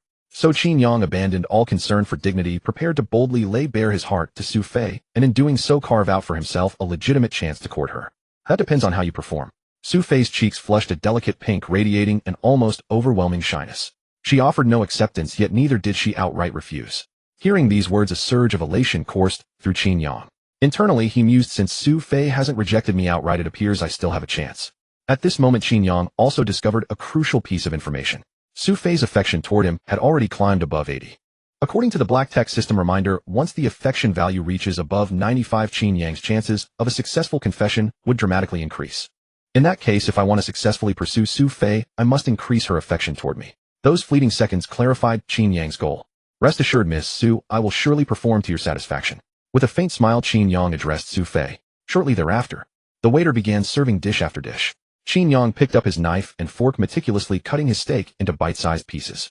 Then, rising proactively, he actually reached across and directly took Su Fei's plate of steak away. Just as a displeased expression clouded Su Fei's face, preparing to question what Qin Yang was doing, he placed the sliced steak before her, gazing at her with profound tenderness. Miss Su, please have my portion instead. The steak, I've already cut it for you. Confronted with Qin Yang's gesture, Su Fei froze in astonishment. Had anyone else dared to act so boldly in her presence, she would most certainly have been furious. Yet in this moment, an unexpected warmth blossomed within Su Fei's heart, replacing any impulse to resist. Thank you. After a considerable pause, Su Fei finally murmured a reply. Qin Yang nodded, seemingly quite pleased with himself. The meal. The two spent over half an hour dining. Their relationship gradually became more nuanced. Having clearly expressed his affection, Qin Yang was now prepared to launch his pursuit of Su Fei. Su Fei observed everything with secret delight. Though her expression remained cool and distant, embodying the archetype of a goddess, when facing Qin Yang, her attitude lacked that usual cold rejection of keeping others at arm's length. At the very least, Su Fei harbored genuine affection for Qin Yang. Qin Yang, do you have work this afternoon? If possible, I'd like you to accompany me shopping. Before her visit, Su Fei had already arranged her schedule. To this end, she had even instructed her secretary to clear all her afternoon appointments. Of course, given Qin Yang's current status, delivering food held no financial necessity for him to sustain himself. Moreover, for his goddess, even if something pressed him, Qin Yang would overcome any obstacle to seize such a splendid opportunity. All right, let's set off now. Su Fei nodded. With that, she beckoned the waiter and extracted a stack of cash from her handbag, paying for the entire meal. Stepping out of the restaurant, Qin Yang was about to retrieve his car when Su Fei directly blocked his path. Gazing at Qin Yang, she asked curiously, Qin Yang, you do have a driver's license, right? Of course, why? Qin Yang touched his nose and replied promptly. Then let's take my car instead. Su Fei had no desire to sit behind Qin Yang on his motorcycle, the two of them displaying such intimate behavior in broad daylight. If acquaintances spotted them, rumors would inevitably spread. No problem. Qin Yang agreed without hesitation. Soon the two arrived before a sleek red Maserati sports car. Qin Yang proactively stepped forward and opened the passenger door for Su Fei. Careful, don't bump your head. After Su Fei settled in, Qin Yang took the driver's seat and ignited the engine. Approximately an hour later, the two arrived at their destination. Musley Plaza. This was the most prosperous shopping center in the entire metropolis, bar none. 10 stories in total, featuring clothing, shoes, handbags, and cosmetics. Luxury boutiques lined up one after another. Qin Yang and Su Fei quickly appeared in the grand hall. Fortunately, the scene teemed with people, drawing no special attention from onlookers. Miss Su, where shall we begin exploring? Surveying the magnificent scene before him, Qin Yang couldn't help but let out an exclamation of wonder. Then with a faint smile, he gazed at Su Fei, his voice gentle as he inquired. Let's go, we'll take a look ahead. Shopping was Su Fei's favorite pastime. Her walk-in closet alone held 3 full wardrobes, all crammed with limited edition designer pieces. High heels, designer bags, and premium skincare products were simply countless. Yet whenever new season designs arrived, she simply couldn't resist making a purchase. The love of beauty was a woman's nature. Even Su Fei, such a cool and aloof goddess, was no exception. Welcome, sir and madam. Soon the two entered a magnificently decorated boutique. The attendant at the door, face brimming with warmth, immediately greeted them enthusiastically. Su Fei's attire exuded impeccable taste, perfectly accentuating her graceful, curvaceous figure. Her gaze swiftly swept across the clothing racks before settling on a striking black mini skirt. Qin Yang, do you think this outfit would look good on me? Su Fei lifted the skirt, holding it against herself. At this moment, she fixed her gaze intently on Qin Yang, her face wearing a playful smile as she pressed further. With your beauty, Miss Su, you would exude charm in any outfit. Qin Yang responded with a hasty smile, his eyes meeting Su Fei's. Perfunctory. You clearly know that's not the answer I'm seeking. Su Fei shook her head, a hint of disappointment surfacing on her face. She had thought Qin Yang would be an interesting person, one who would offer her a different kind of response. Now it seemed Qin Yang was no different from everyone else around her. Qin Yang's expression froze. He hadn't expected this response of his would actually incur Su Fei's displeasure. After a brief moment, Qin Yang immediately recognized his mistake. His mind stirred, and instantly a virtual screen materialized before his eyes. Point small. Stylist possesses exceptional aesthetic sense, skilled at discovering others' unique qualities, utilizing the characteristics of clothing to showcase their ultimate charm. Price 1,000 points. Qin Yang currently possessed 1,500 points, fully sufficient for the purchase. Without hesitation, he chose to buy it directly. A torrent of memories came surging into Qin Yang's mind. In the next instant, gazing at Su Fei, he was suddenly filled with countless creative inspirations. Miss Su, this skirt might not quite suit you. If you would trust me, allow me to help you select a dress that truly complements your figure and aura. Qin Yang smiled calmly, radiating an aura of boundless confidence. Witnessing this scene, Su Fei's face couldn't help but freeze in astonishment. After a moment, her lips curved slightly upward as she exclaimed in wonder, "Alright." Hearing Qin Yang speak, Su Fei turned her gaze toward him with keen interest. She was eager to see what surprises he might have in store for her next. Qin Yang's eyes subtly shifted, his entire aura undergoing an almost imperceptible transformation in that fleeting second. His gaze swept over Su Fei before he made his way toward the racks brimming with exquisite garments. About 2 minutes elapsed. Qin Yang's footsteps came to a halt. With a casual gesture, he selected a coffee-colored dress. In Qin Yang's eyes, this dress was the most suitable choice for Su Fei. Its design and elegance perfectly complemented her presence. And so, Qin Yang proactively presented the dress before Su Fei, a gentle smile gracing his features. "Miss Su, your figure and charm are truly remarkable. Wearing this dress would undoubtedly bring out the very best in you. Why not give it a try?" Su Fei hesitated not at all and nodded decisively. She took the dress and walked into the fitting room. Su Fei's taste in clothing was impeccable, a testament to her refined eye. The moment she glanced at the dress Qin Yang had chosen, she recognized it as the latest seasonal release. As Qin Yang had said, it would flawlessly accentuate her figure and radiate an effortless elegance. In the blink of an eye, several minutes passed. The fitting room door swung open. A stunning silhouette emerged gracefully. Su Fei wore the dress, her porcelain skin glowing beneath its fabric. Her complexion, fair and smooth as a newborn's, was breathtaking at a single glance. Especially when paired with Su Fei's utterly captivating beauty, one might swear she had stepped straight from a painting. So beautiful. Even Qin Yang, accustomed to appreciating beauty, found himself momentarily spellbound, utterly captivated. "Qin Yang, I never expected your taste to be this exceptional." Su Fei approached Qin Yang, noticing how utterly enchanted he seemed by her appearance. Rather than feeling displeased at his loss of composure, a quiet delight blossomed within her heart. "You flatter me, Miss Su. It is mainly your extraordinary figure that makes you a natural mannequin. Any attire looks extraordinary on you. It's a true pity these luxury brands haven't invited you to be their spokesperson." Responding to Su Fei's compliment, Qin Yang did not grow arrogant or boastful in her presence. He simply offered a composed smile, as though this trivial matter barely warranted mention. Witnessing Qin Yang's detachment from fame and material gain, Su Fei's fondness for him deepened further. She noticed that Qin Yang standing before her was truly different from the other men who constantly surrounded her. Being in his presence felt effortless, bringing a natural lightness to her spirits. "Qin Yang, you're exaggerating far too much. You simply know how to flatter me." Su Fei understood he was teasing, a faint blush touching her cheeks as she replied. "Ma'am, I think your boyfriend speaks the truth. The combination of your elegance and this dress is truly stunning. If you're willing, I'd like to invite a photographer to take a series of professional portraits of you for our store's promotion. In return, this dress will be complimentary. Please consider it." Just then, the beautiful store manager approached Su Fei, speaking with visible excitement. "You've misunderstood. He is not my boyfriend." Hearing the store manager's words, Su Fei felt a flush of embarrassment rise to her cheeks. "Not now, perhaps, but he will be. It's never too early to announce it. No harm in that." As the store manager grew slightly awkward over her misstep, Qin Yang stepped forward with a warm smile. "Sir is quite right. Such a beautiful girlfriend is indeed someone not to be missed." The store manager's eyes sparkled with intrigue as she replied with a somewhat embarrassed chuckle. "This one, that one, and these here. Wrap them all up in her size." Buoyed by the store manager's words, Qin Yang was in high spirits. He immediately selected several more garments from the rack and asked the store manager to pack them without delay. "Xiao Qian, come help our distinguished guest pack these clothes at once." Seeing Qin Yang's generous spending, the store manager beamed from ear to ear, gesturing toward a salesperson nearby and urgently giving her instructions. "Yes, manager." The salesperson hurried over and, under the manager's direction, gathered the garments and carried them off for packaging. "Qin Yang, I already have plenty of clothes at home. There really is no need to buy so many." Su Fei, seeing Qin Yang had taken the initiative to choose so many items for her, immediately spoke up to stop him. "It's fine. This is my first time accompanying you on a shopping trip. I should at least gift you some proper clothes." Qin Yang smiled and shook his head. It was merely a few sets of clothing. With his current financial standing, it was hardly a concern. Hearing these words, Su Fei's expression paused momentarily. "You want to buy all these clothes as gifts for me?" "Qin Yang, there really is no need." Coming back to her senses, Su Fei hurriedly declined. She had never intended for Qin Yang to foot the bill given their different economic circumstances. Besides, this was a luxury brand boutique. Even a few pieces of clothing came with a steep price tag, tens of thousands at the minimum, potentially over 100,000 for the finest pieces. If Qin Yang truly paid for everything, it could consume an entire year's salary. Sophie did not wish to see him overspend merely to save face. It doesn't matter. Recently I helped a friend trade stocks and made quite a profit. I can certainly afford this. Seeing the expression on Sophie's face, Qin Yang knew exactly what worried her.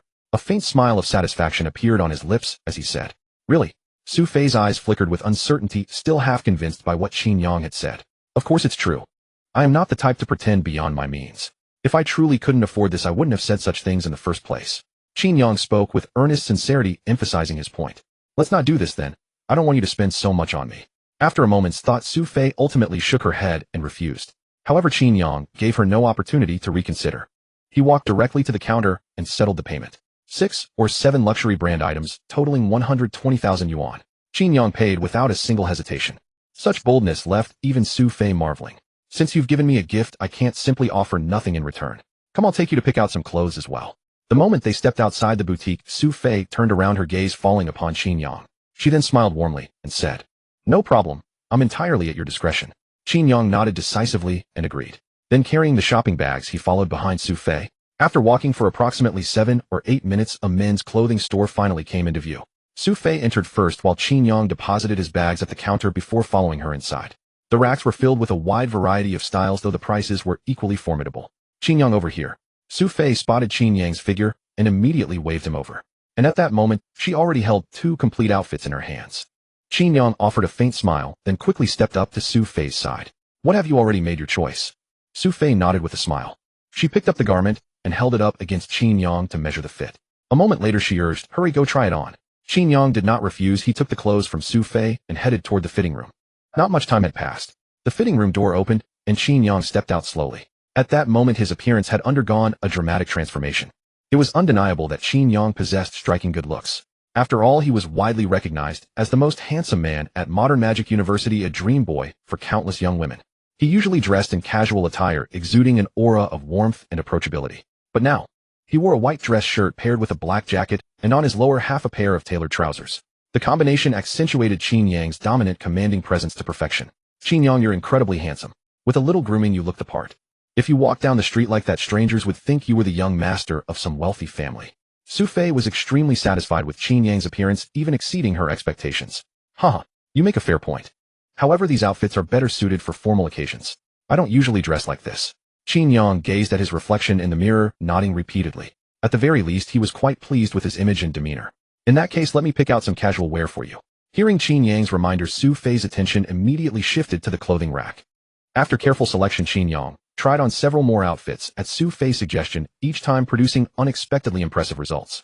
Throughout the process, Sophie seemed deeply captivated by Qin Yang's charm. Her gaze remained fixed on him without wavering for a single moment. All of this did not escape Qin Yang's notice. Secretly thrilled, he mused that things were developing nicely between them.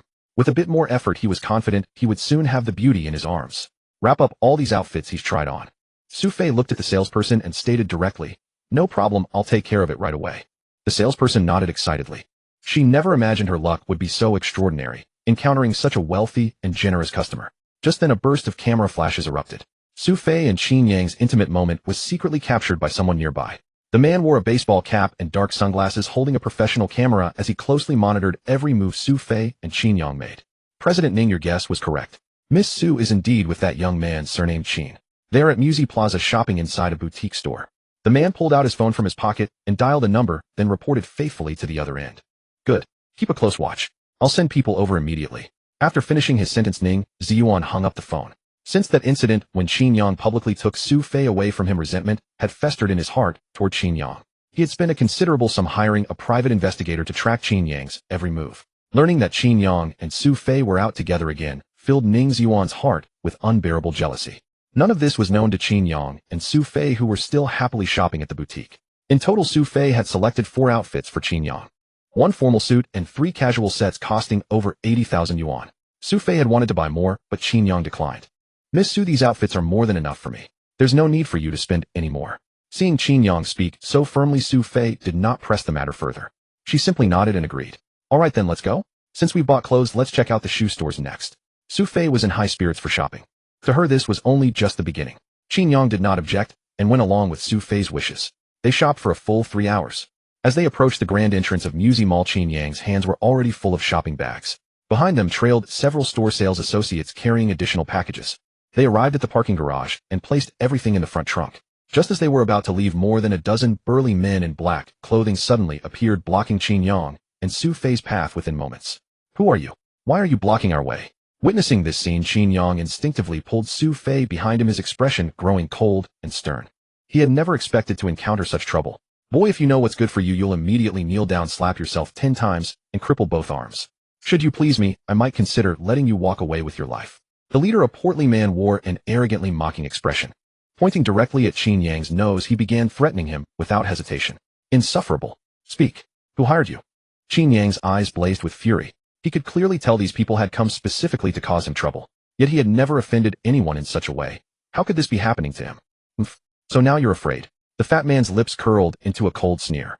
Immediately he jeered at Qin Yang. "You should blame yourself for lacking the sense to know your place. Some people are beyond your ability to offend. Miss Su, get into the car quickly. They're here for me. I won't drag you into this." Realizing he had no room to retreat, Qin Yang leaned close to Su Fei and whispered softly into her ear. "These people look like no good sort. They won't hold back. Qin Yang, are you sure you can handle them alone? Why don't you stall for a moment while I call the police right now?" Even Su Fei, who remained composed in any situation, felt genuine worry for Qin Yang at that moment. Ding. Random mission issued. First, protect the goddess and strike forcefully, giving her a sufficient sense of security. Reward, Grandmaster level Baji Quan. Second, uncover the mastermind behind this conspiracy. Reward, a luxurious villa in Tangshan Yiping worth 1 billion yuan. Upon hearing the mission from the Black Technology System, Qin Yang's prior worries instantly dissolved. He silently accepted the task in his heart. In an instant, the Grandmaster-level Baji Quan skill was bestowed upon him.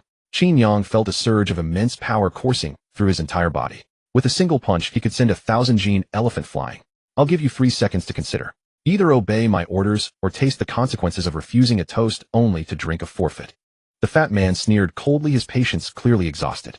Though he had only been with Su Fei for half a year, Qin Yang found himself unable to tear his gaze away from her. Every moment spent together deepened his affection. Perhaps it was true what they said. When a man's heart is captured by a woman, he becomes completely infatuated. He had once been the supreme powerhouse of the Tianwu continent, yet fell victim to the treacherous schemes of the very master he trusted most. "Miss Su, please get into the car first and lock the doors." Qin Yang turned sideways and said to Su Fei without delay. "What about you? With so many of them, if they truly mean to harm you, how will you handle it? Why don't I talk to them and promise them a sum of money to let you go?" Su Fei was frantic. She grabbed Qin Yang's arm and refused to let go no matter what. "Don't worry. These punks can't hurt me at all. Give me a few minutes. I'll have this settled very soon." In the past, Qin Yang might have considered agreeing to Su Fei's suggestion. But now his battle power had undergone an earth-shattering transformation. The dozen or so thugs before him simply weren't worth Qin Yang's notice. At this moment, he secretly thought, "This is the perfect chance to sharpen my skills. Let me see just how powerful this Grandmaster-level Baji Bung truly is." "Boy, are you really taking my words as a passing breeze?" The fat man watched Qin Yang for quite a while, stunned that the fellow still refused to budge an inch. His face chilled in an instant and fury surged through him. "Attack! Damn you all, attack! I want to see just how hard this kid's bones really are." The next second, the fat man gave a sweeping wave of his hand. The dozen or so burly men in black behind him moved at once. They charged at Qin Yang with ferocious momentum, swinging their fists at his face and chest. "Qin Yang, watch out." Seeing this, Su Fei couldn't help but cry out. "You're asking for death." Qin Yang saw the thugs swarming toward him and had not the slightest intention of showing mercy.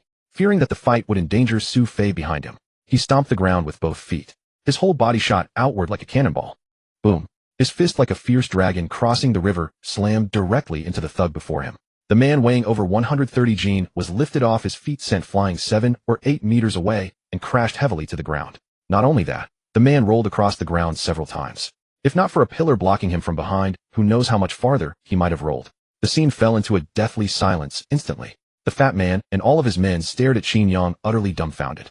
They never expected that a fellow who looked like such a pretty boy could be so exceptionally skilled in martial arts. A single punch capable of sending a man flying left them completely shaken. And no, that can't be. Could this kid actually be a trained fighter? The fat man stared intently at Qin Yang and swallowed instinctively. After a brief moment, the fat man gestured to the nearby underlings. "Quick, all of you, charge together. Don't give him any chance to fight back." "Yes, boss." Knowing that Qin Yang was skilled, the men promptly erased the contempt from their eyes. This time 7 or 8 of them charged at Qin Yang from all directions at almost the same moment. They intended to bring Qin Yang down in one fell swoop, leaving him no time to catch his breath. A bunch of ants. How dare you make fools of yourselves before me? Since you're all so eager to court death, I'll grant you that wish. Qin Yang clenched his fists, his bones cracking, and the full power of his body surged into action. Swish! Qin Yang moved. His speed was faster than lightning. Before the thugs could surround him completely, he chose to attack first. Qin Yang was as nimble as a swallow, sinking his shoulder and stepping in. Baji Bong, mountain-leaning shoulder strike. His shoulder delivered a ferocious blow, and one of the thugs was instantly knocked flying. Immediately afterward, he dealt with the remaining men in a composed and orderly manner. The entire fight lasted no more than 2 minutes.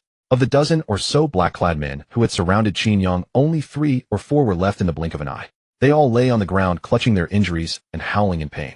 How is this possible? The fat man involuntarily retreated a few steps and looked at Qin Yang with overwhelming fear. He had never imagined that Qin Yang could be so mighty in combat. The men he had brought could barely last a few exchanges against Qin Yang. Boss, this guy is terrifying. With the strength we have, we simply can't beat him. How about we retreat at once? A seemingly clever underling leaned close to the fat man's ear and whispered, "Retreat." An ominous premonition rose in the fat man's heart, and he felt the underling was right. After a moment's deliberation, he immediately gave the order. He then intended to flee with his underlings as fast as possible. Unfortunately, his intention had long been seen through by Qin Yang. Trying to run. Did you ask my permission? Qin Yang's lips curled into a cold smirk. The fat man and his men turned to leave, but before they could run more than a few steps, Qin Yang had already blocked their path. Kid, I don't want to squabble with you. If you know what's good for you, get out of my way. Otherwise, your fate will be disastrous. The fat man's face turned deathly pale, but he knew that in this moment he could not reveal the slightest timidity, otherwise Qin Yang would only become even more unbridled and fearless. He gritted his teeth and spat a vicious threat at Qin Yang. Even at this stage, you dare to threaten me? Qin Yang sneered. That almost makes me think your brain was wedged in a door. Qin Yang paid the fat man's threat no heed whatsoever. At this moment, what he needed was to learn from the fat man's mouth just who was targeting him behind the scenes. Out with it. Who sent you to cause me trouble? If you tell me, you might just spare yourself some physical suffering.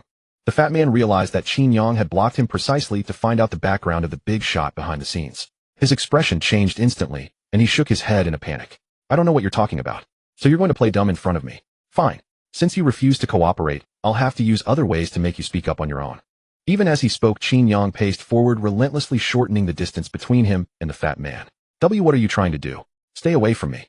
Seeing Qin Yang moving closer, the fat man's face went ashen in an instant. He instinctively took several steps back and shook his head frantically at Qin Yang. I'll give you one more chance. Tell me everything you know, otherwise the consequences might be more than you can bear. Qin Yang was by no means a soft-hearted man. If the fat man continued to withhold the truth, Qin Yang would resort to real force next and show no mercy whatsoever. Cold sweat poured down the fat man's forehead. He did not dare to expose the true identity of that big shot, for the man's power was too great for the fat man to afford crossing. But under the present circumstances, if the fat man failed to give Qin Yang an explanation, his own fate would be no brighter. The fat man remained torn, hesitating over whether to speak. But Qin Yang had already been losing patience. Boom. Qin Yang kicked out violently. Even though he weighed over 180 Gene, the fat man couldn't help but roll across the ground. Ow. A howl of agony tore from the fat man's mouth as an intense pain erupted in his chest. Qin Yang's abrupt attack left the fat man completely stunned. Fatty, my patience has its limits. If you don't tell me obediently who sent you to cause me trouble, be careful. If I lose control of my strength, I'll cripple you right here. Qin Yang's face darkened. His tone at the moment was very harsh, making people feel that he truly meant what he said. No, don't hit me anymore. I'll talk. The kick Qin Yang had just delivered made the fatty tremble with terror inside. He knew that if he didn't clearly confess who the mastermind was, the man before him would certainly not easily let him off. As for him, he still didn't know how much suffering he would have to endure next. To avoid such a situation, the fatty with a bitter face eventually had no choice but to compromise. You better tell the truth. If you dare lie to me, your fate will be miserable. Qin Yang's eyes were icy as he stared fixedly at the fatty. I don't know his name. I only know my boss calls him President Ning. This big shot was very generous, directly giving my boss a 200 yuan reward, telling us to come and give you a good lesson. The fatty dared not hide anything more. Clutching his chest, he hurriedly told Qin Yang everything he knew. President Ning. Qin Yang's eyes flickered as he began to think about when exactly he had offended a big shot surnamed Ning. If I'm not mistaken, the President Ning he mentioned should be Ning Ziyuan.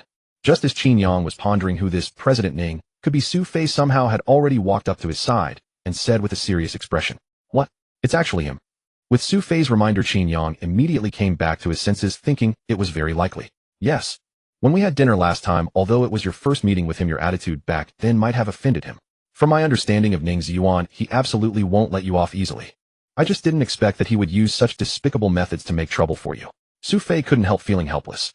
After all, it was because of her that Qin Yang had been implicated. For this reason, she felt very sorry in her heart. So that's what happened. That guy. I knew all along he wasn't a good person.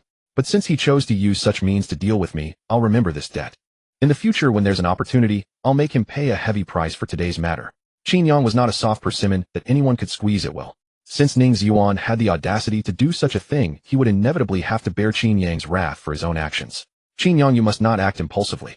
Ning Xuan has immense power in the Magic City. Given your current situation, you simply can't fight against him. This matter is also partly my responsibility. Don't worry, I'll help you get your revenge. Su Fei hastily grabbed Qin Yang's arm and said to him with a worried expression. She also took the initiative to promise Qin Yang that she would find a way to help him vent his anger. But there was one condition: Qin Yang must not act rashly, because she knew too well Ning Xuan's methods and style of conduct. Alright, I'll listen to you. Seeing Su Fei so worried about his safety, Qin Yang quickly nodded and agreed. However, he would not simply let this matter drop. He would let Ning Xuan know in his own way how foolish it was to offend him. Get the hell out of here. Qin Yang swept an ice-cold gaze over the fatty and his men, then said unceremoniously, "Go quickly." The fatty and his underlings, panic on their faces, fled the scene in a hurry, ignoring their disheveled state. The garage instantly returned to calm. Qin Yang, I really didn't expect your fighting skills to be so amazing. So many people were no match for you. Su Fei looked at Qin Yang with a smile. She felt that this man before her had brought her another surprise. In that situation just now, Qin Yang would rather put himself in danger to protect her safety. This gave Su Fei an unprecedented sense of security, and her favorable impression of Qin Yang soared once again.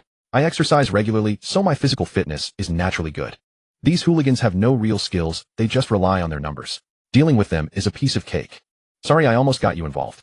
Qin Yang looked at Su Fei with a guilty expression.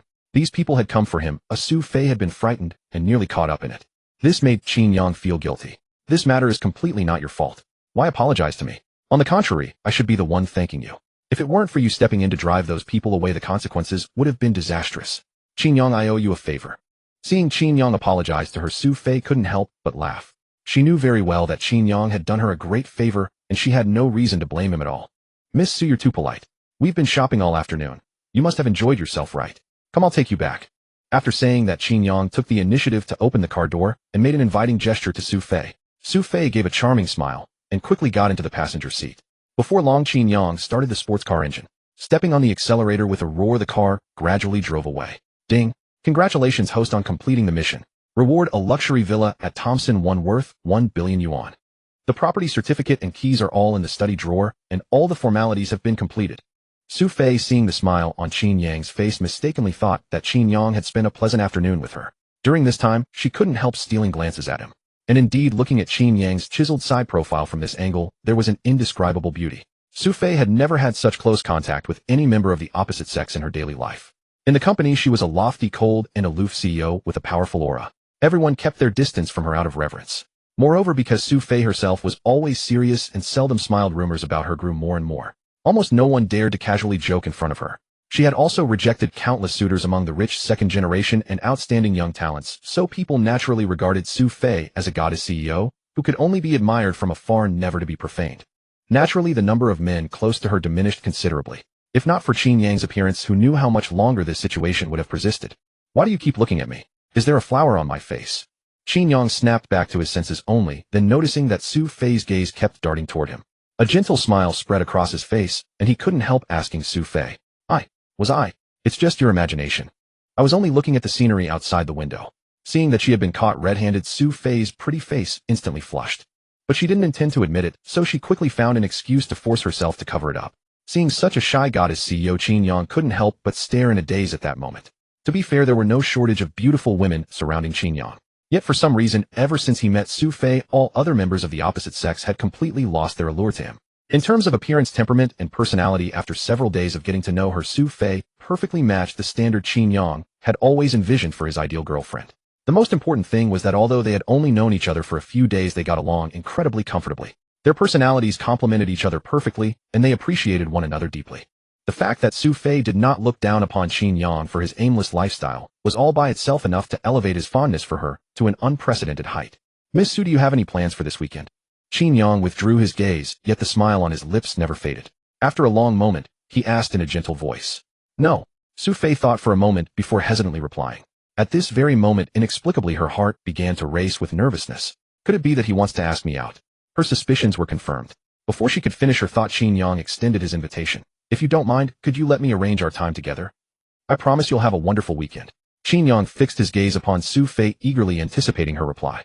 I'll need to think about it. Sophie's heartbeat suddenly accelerated. She had never expected Qin Yang to be so direct. He was clearly creating an opportunity for the two of them to spend time alone, eagerly preparing to pursue her. For Sophie, it was almost overwhelming.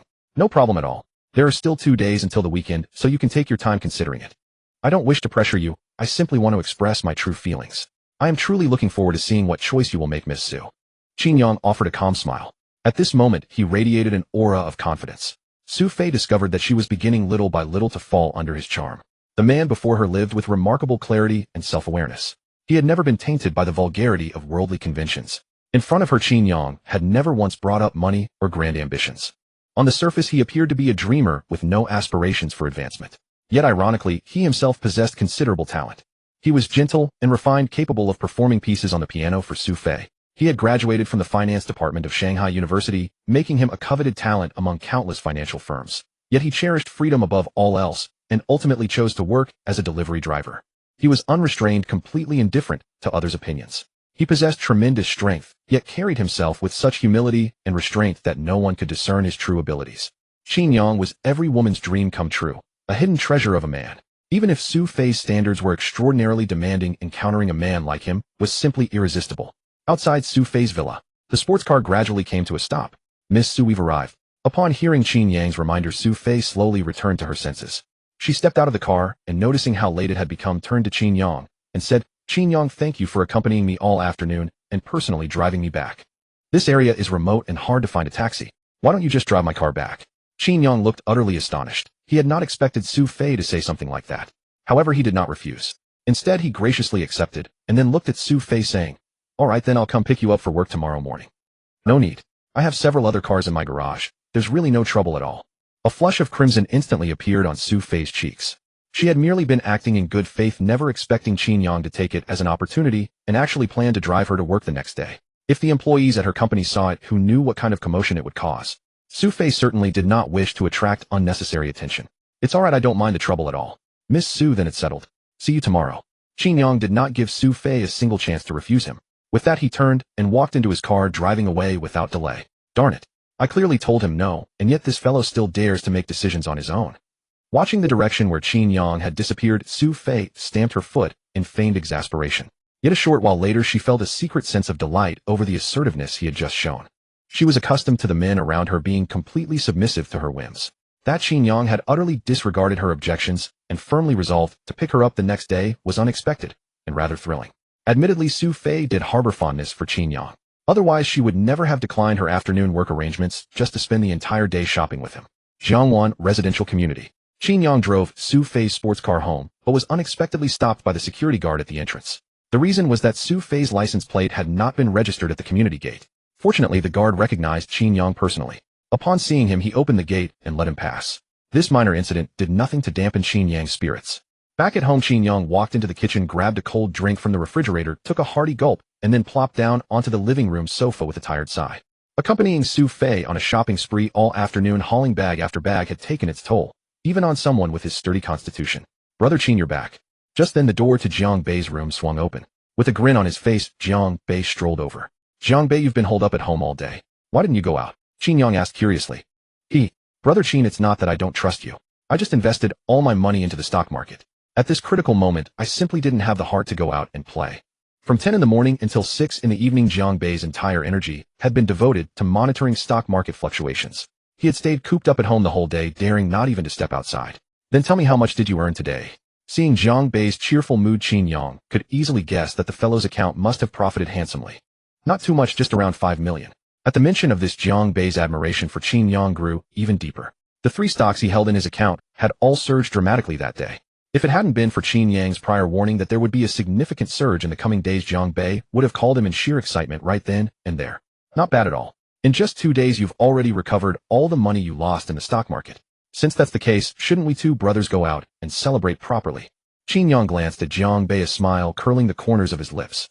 Obviously, let's head out right now. Even if Qin Yang hadn't proposed it, Jiang Bei himself had been itching for just such an opportunity. After a quick cleanup, the two of them left the house together. Before long, they arrived at the underground garage. Jiang Bei was about to fetch his car when he noticed a Maserati parked beside his Lamborghini. Who has the gall to park their car right on my designated spot?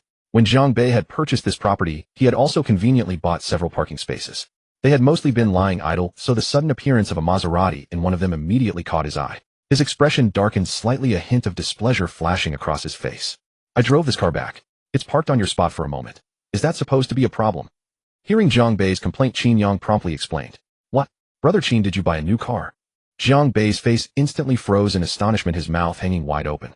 He could never have imagined that this Maserati belonged to Qin Yang. No, it's true that I drove the car back, but it's not mine. Qin Yang shook his head, immediately denying Jiang Bei's assumption. Then whose is it?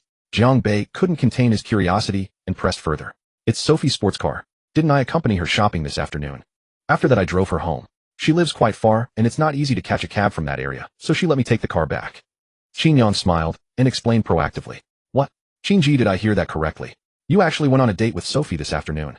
Upon hearing Qin Yang's words, Jiang Bei froze on the spot, his face instantly filled with astonishment. Although he knew the two had been interacting and harbored mutual feelings for each other, he never expected their relationship to develop so rapidly. What's with that expression? Do I need to report to you every time I meet up with Sophie? Qin Yang's expression hardened, his tone becoming stern. In that instant, Jiang Bei knew he had spoken out of turn. Immediately, he put on an awkward smile and looked at Qin Yang. Qinji, that's not what I meant.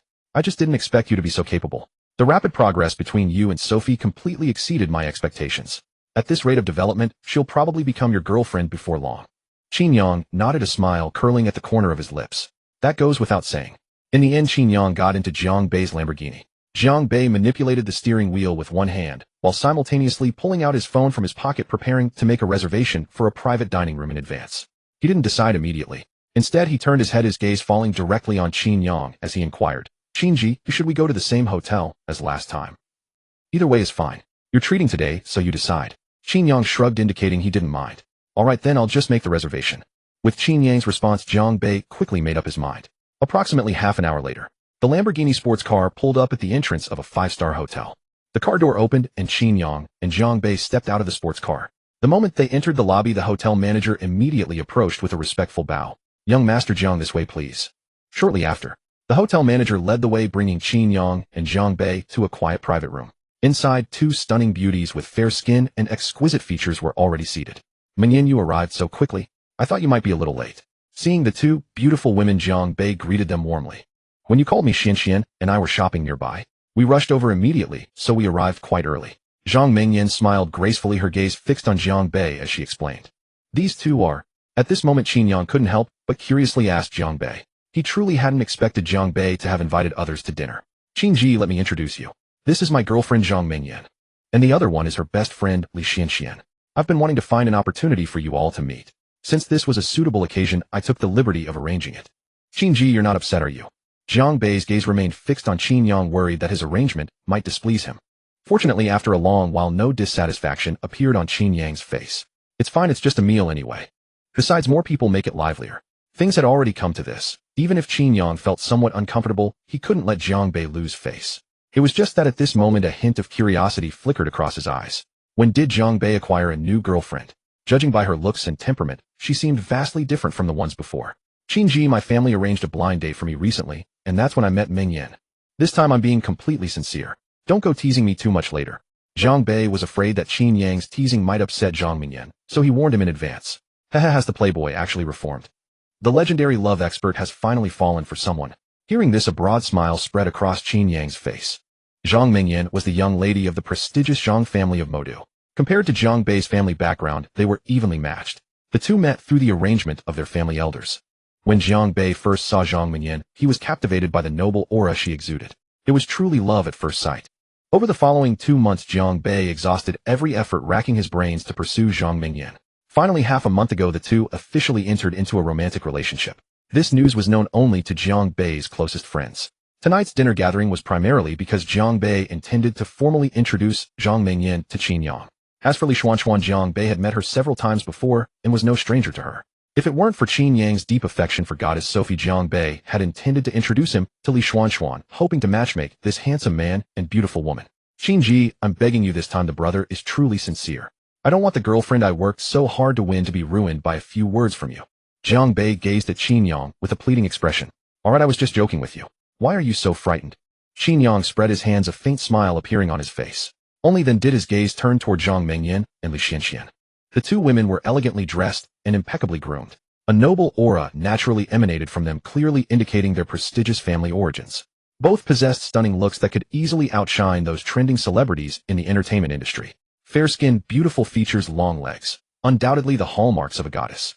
Only at this moment did Qin Yang understand why Zhang Bei was so deeply smitten. If it were him facing such a blind date prospect, he too would be tempted to develop other feelings. Zhang Bei, is this the good brother Qin Yang you mentioned before? The campus heartthrob and scholar who graduated from Modi University's finance department, but willingly gave up high-paying offers from major financial companies. Zhang Mengyan's gaze also curiously examined Qin Yang. She seemed to want to discover what made him so special, why Zhang Bei held him in such high regard. After all, previously Zhang Mengyan had heard countless praises about him from Zhang Bei. This made her wonder just what kind of remarkable person was this Qin Yang. That's right, it's him. Qin Ji's talent and abilities are something I truly admire. At least among our peers, I can't find a single person who can compare to him. For Qin Yang, Zhang Bei gave the highest praise at this moment. If the full score was 100, he would certainly give 120. Zhang Bei, is he truly as outstanding as you claim? A trace of skepticism couldn't help but surface on Zhang Mengyan's face. Born into a distinguished family and pampered since childhood, she had seen every kind of man imaginable. Seeing her boyfriend Zhang Bei speak so highly of Qin Yang, she was immediately intrigued. Of course, I wouldn't lie to you, I shared a dorm with brother Qin for 4 years. No one knows better than I do how popular he was at school and what he accomplished. Besides, brother Qin's capabilities in the investment field are extraordinary. The reason I asked you to come to this dinner tonight is that I gave him money to invest, and it earned a profit of roughly 5 million. So I figured this was the perfect chance to introduce the two of you. Zhang Bei reached out and took Zhang Mengyan's soft, delicate hand, a playful smile tugging at the corner of his mouth. 5 million. That's not much. Hearing this, Zhang Mengyan gradually came to understand why Zhang Bei held Qin Yang in such esteem. So it turned out that Qin Yang had made a fortune for him through investing. Yes, 5 million isn't much. But you should know this is merely today's profit. I mortgaged my luxury mansion and sports car to raise more than 90 million. Brother Qin started investing the day before yesterday. He made 1 million yesterday and 5 million today. I estimate that in half a month the account balance will more than double. As he said this, Zhang Bei's emotions stirred with excitement. Boom. It felt as if a thunderbolt had crashed violently down from above Zhang Mengyan's head. She was completely stunned, her expression freezing in an instant. Zhang Bei, are you sure you're not joking with me? You gave Qin Yang 90 million to invest. Aren't you afraid of losing it all? Zhang Mengyan realized she had still underestimated Zhang Bei's trust in Qin Yang. He had actually produced such a massive sum and placed it in Qin Yang's hands to invest. That was a full 100 million. Even with the deep foundation of Zhang Bei's family behind him, this was not a decision he could make lightly. If a huge loss occurred and his parents found out, he would inevitably be scolded severely or even punished. What's there to fear? With my brother Qin in charge, there's no way we'll lose money. Mengyan, it's only because you don't appreciate brother Qin's true strength that you have these doubts. His talent and ability are far more profound than what you see on the surface. Facing Zhang Mengyan's worries, Zhang Bei couldn't help but raise a faint smile. Then he kept his eyes fixed on Zhang Mengyan and hastened to comfort her. I'm still skeptical. Zhang Mengyan shook her head, and only after a long moment did she utter these words. Alright, let's talk about this later. For now, let's sit down and order, see what we want to eat. Zhang Bei didn't dwell on the topic. He gave a sheepish chuckle and quickly gestured for Zhang Mengyan and Li Xianxian to sit, handing each of them a menu. Brother Qin, your menu. Zhang Bei sat close beside Zhang Mengyan, with Qin Yang on his other side. Not wanting to show favoritism, he swiftly passed the menu in his hand to Qin Yang. Today I'm treating, so order whatever you like. Don't stand on ceremony. Joyful events brighten the spirits. With another 5 million in stock market profit, Zhang Bei grew all the more confident in Qin Yang's investing. Flush with wealth, he didn't care in the least how much this meal might cost. Chuan, do you think what Zhang Bei just said can actually be trusted? Zhang Mengyan's gaze surreptitiously drifted to Qin Yang. After gazing at him for a few seconds, she still felt somewhat puzzled. So she immediately leaned closer to Li Xianxian and asked in a low voice. Li Xianxian had naturally heard the conversation between Zhang Mengyan and Zhang Bei as she sat nearby. I think it might be true. After thinking it over rationally for a moment, Li Xianxian raised her eyes to Zhang Mengyan. Why, Zhang Mengyan asked, confused, pressing for an answer. It's quite simple. Zhang Bei is very smart, and deceiving him is no easy matter. Besides, you can see for yourself how deferentially he treats Qin Yang. He regards him completely as his brother. If the investment had truly lost money, how could he be in such a good mood? And why would he treat us all to a lavish dinner? After a long pause, Li Xianxian explained earnestly. So then Qin Yang really does possess such talent. At that moment, Zhang Mengyan began to question the truth of the matter herself. Zhang Mengyan knew Zhang Bei's background clearly.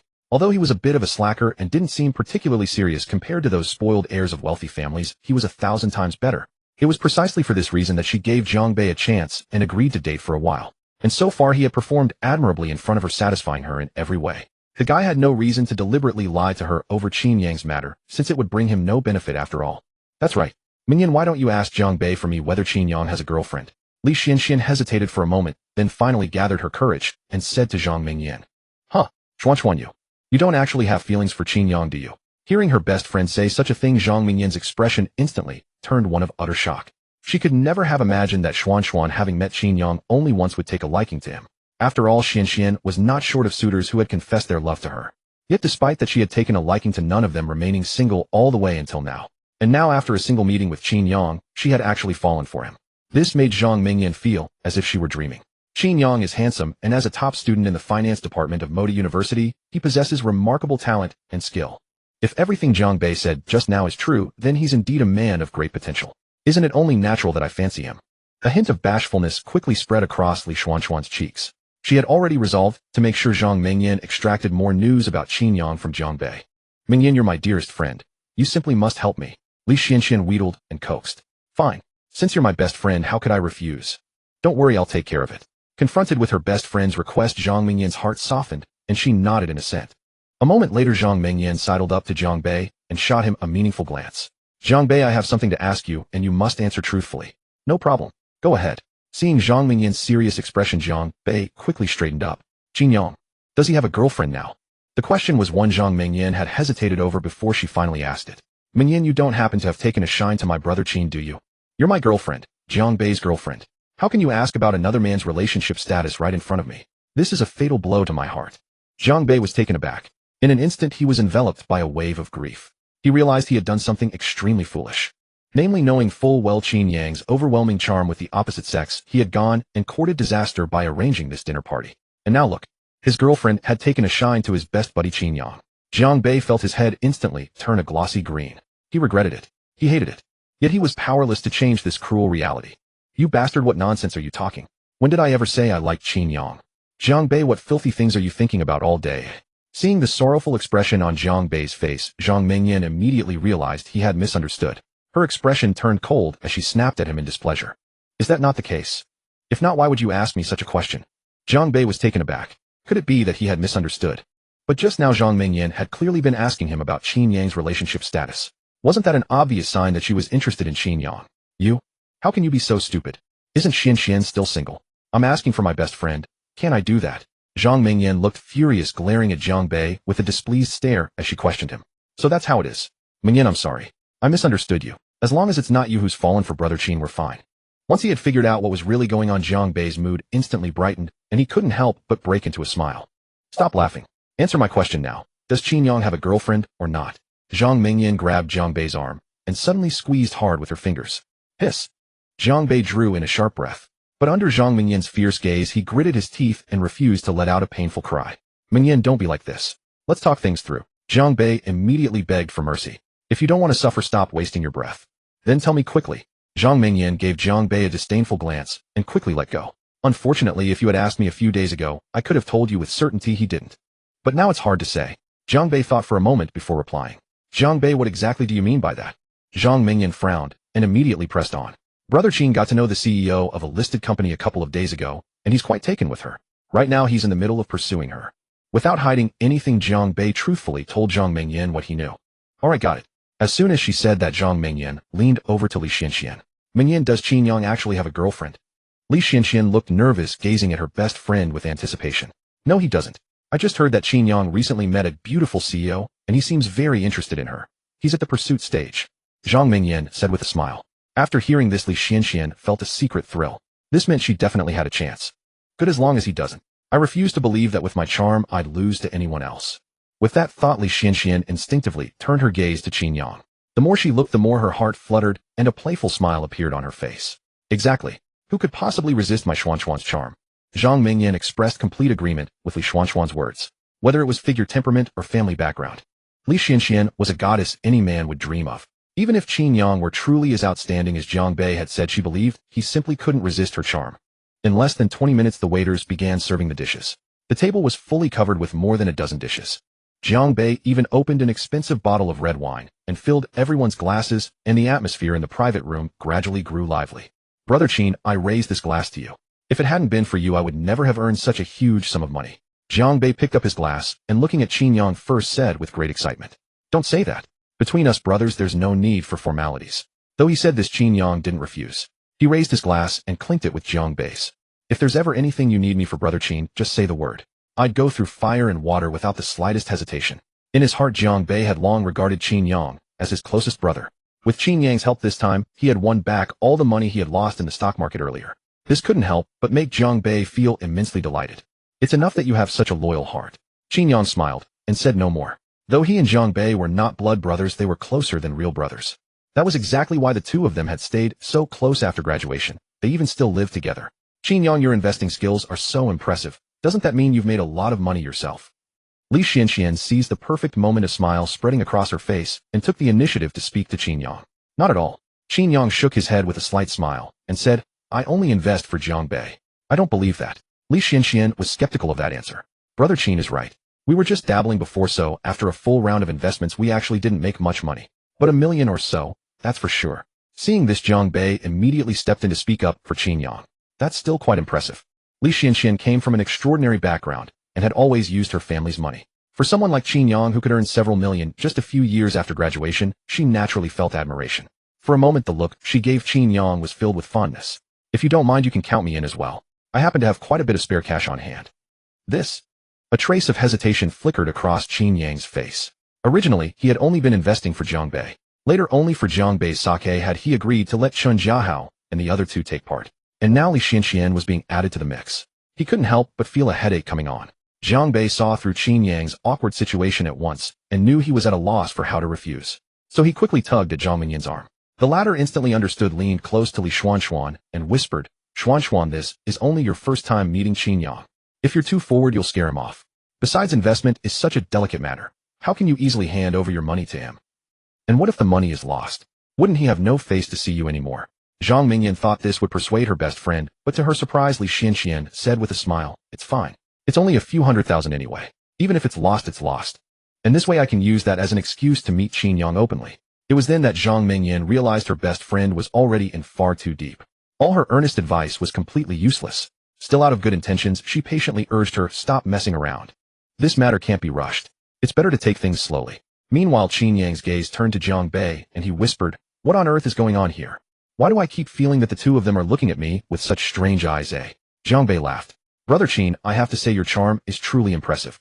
I think Xianxian has probably taken a liking to you. Instantly, Qin Yang's expression was filled with shock and his face revealed a look of sheer disbelief. What kind of joke is this? I just met her for the first time, barely exchanged a few words. How could she possibly fall for me already? At Jiang Bei's guess, Qin Yang instinctively shook his head, finding it utterly absurd. Brother Qin, just now Meng Yin was asking me if you were single.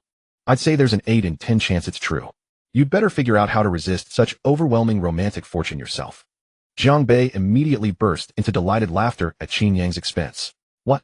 Can something like this really happen? You wouldn't have actually sold me out, would you? At this moment, Qin Yang's expression shifted dramatically. Given Jiang Bei's track record of abandoning loyalty for women, this was hardly something that had only happened once or twice. You guessed right. After saying this, Jiang Bei immediately rose and moved to another seat, fearing retribution from Qin Yang. All right, you little rascal, you've got guts. Just you wait. I'll deal with you when I get back. Since the matter was settled, Qin Yang could only let it go. Immediately, he fixed Jiang Bei with an intensely sharp gaze. About half an hour passed. They were nearly finished eating. Zhang Mingyan and Li Xianxian suggested going to a nearby KTV to sing. Naturally, Jiang Bei raised both hands in refusal.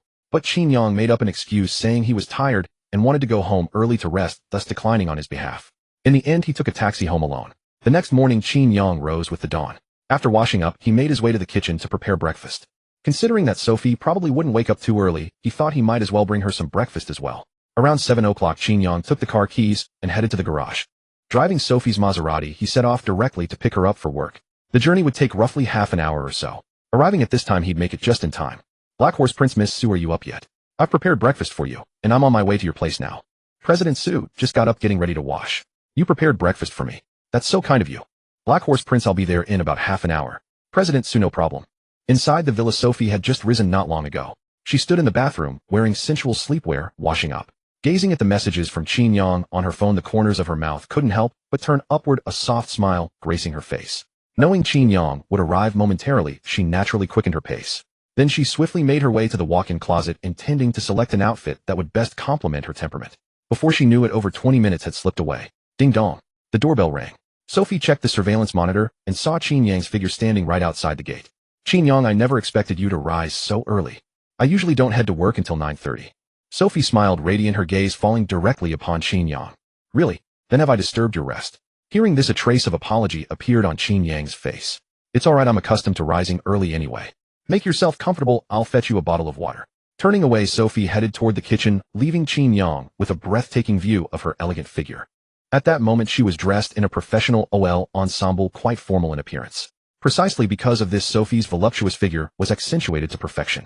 This sight fell upon Qin Yang's eyes, inevitably stirring some heat within him. Before long, Sophie reappeared in the living room. She extended the bottle of mineral water toward Qin Yang. Thank you for going to such trouble so early in the morning to pick me up. It's no trouble at all, it's my pleasure. Qin Yang chuckled sheepishly. Then he gestured toward the breakfast on the table. When I got up this morning, I specially prepared breakfast. If you don't mind, let's share it together. Sophie naturally had no intention of refusing and immediately nodded her agreement. The scene shifted. The two sat at the dining table. Sandwiches, milk, poached eggs, and grilled sausages, along with a bowl of century egg and lean pork congee. Miss Sue, I wasn't sure what you prefer, so I just made a few things casually. I usually just have a hasty breakfast and have never experienced anything this elaborate. Qin Yang, thank you. Gazing at the table laden with breakfast, an inexplicable wave of warmth surged within Sophie's heart. She was clearly touched by Qin Yang's thoughtfulness. This was still the first time in Sophie's life that she had received breakfast from a man. Moreover, it was delivered right to her doorstep. Do give it a taste. If you enjoy it, I can continue making it for you tomorrow. Qin Yang looked at Sophie with eager anticipation. To be truthful, if given such an opportunity, he would gladly make breakfast for her every day. Whoosh. Upon hearing Qin Yang's words, a flush of crimson immediately bloomed across Sophie's cheeks, appearing quite bashful. She felt Qin Yang was being far too forward. She was somewhat unable to adapt to it in this moment. No need, I don't wish to trouble you too much. Witnessing Sophie's reaction, Qin Yang quickly hastened to explain, for me this is clearly an extremely joyful thing. How could you call it trouble?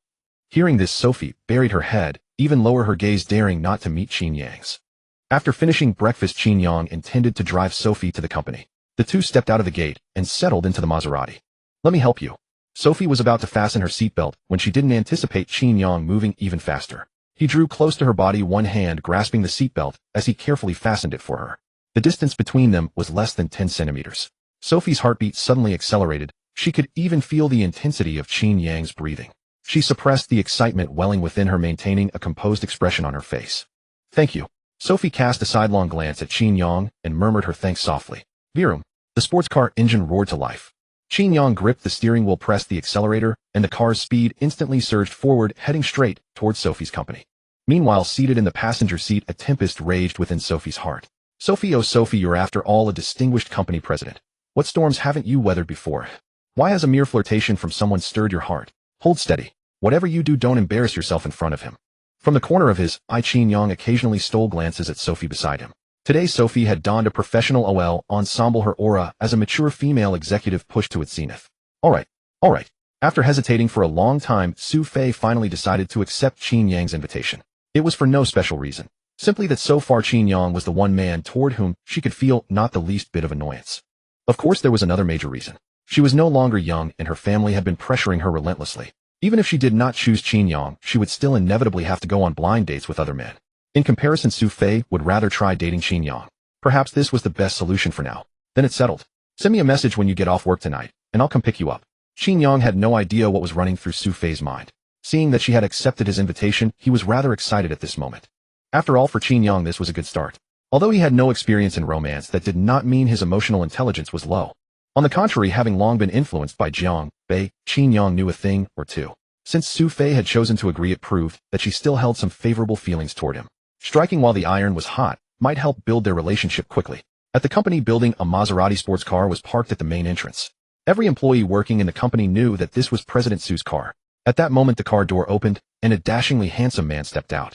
This scene startled the security guard standing at the entrance. He instinctively rubbed his eyes, afraid that his vision was playing tricks on him. Qin Yang walked to the passenger seat and courteously opened the door for Su Fei. Shortly after, Su Fei's figure emerged from the car. Her gaze turned to Qin Yang. With a slight smile, she took the initiative to say, Qin Yang, we're at the company. Thank you for driving me to work. Go on up. I won't disturb you. Qin Yang nodded, his eyes full of tenderness. See you tonight. With that, Sophie picked up her handbag, leaving Qin Yang a graceful silhouette as she walked straight toward the company building. Within just 1 hour, the rumor that Sophie had been brought to the company entrance by a mysterious man that morning spread through the entire building in no time. This news can't be fake, right? Who doesn't know that our President Sue is an ethereal, ice-cold beauty untouched by worldly affairs? How could she be with an ordinary man? The security guard at the entrance saw it with his own eyes. It absolutely can't be wrong. Maybe President Sue is aloof simply because she has high standards. Admirers like tall, rich, and handsome men and elite overseas returnees have never been in short supply for her. She should be able to find one she likes among them, right? Meanwhile, Qin Yang knew nothing of all this. After leaving the entrance to Sophie's company, he hailed a taxi on the road, planning to ride his Harley-Davidson back home. By the way, didn't the Black Tech system reward me with a luxury villa at Tangshan worth 1 billion yuan? Since I have time now, I might as well go take a look. It's not appropriate to keep living at Jiang Bei's place either. Qin Yang did not want to be indebted to Jiang Bei forever. Now that he owned a luxury villa, he naturally could not leave it empty. He acted on the thought at once. After retrieving his car, Qin Yang first rushed back to Zhongwan community. Back in his room, he grabbed the property certificate and keys from the drawer. Without a moment's delay, he headed straight for the luxury villa at Tangshan. At 10:30 in the morning, Qin Yang's figure appeared at the villa's main entrance. Sir, is there something I can help you with? The security guard on duty at the entrance, seeing Qin Yang's dignified bearing and expensive attire, hurried over respectfully and asked curiously, I'm the owner of a property here and came to check on my house. Qin Yang smiled slightly and said directly, please wait a moment. I'll call our supervisor over. Hearing this, the guard's expression changed drastically. After greeting Qin Yang, he immediately called his superior over the intercom. Within a few minutes, a professional manager in a suit appeared in Qin Yang's line of sight. He strode quickly over to Qin Yang and said with an ingratiating smile, Sir, may I ask how I should address you?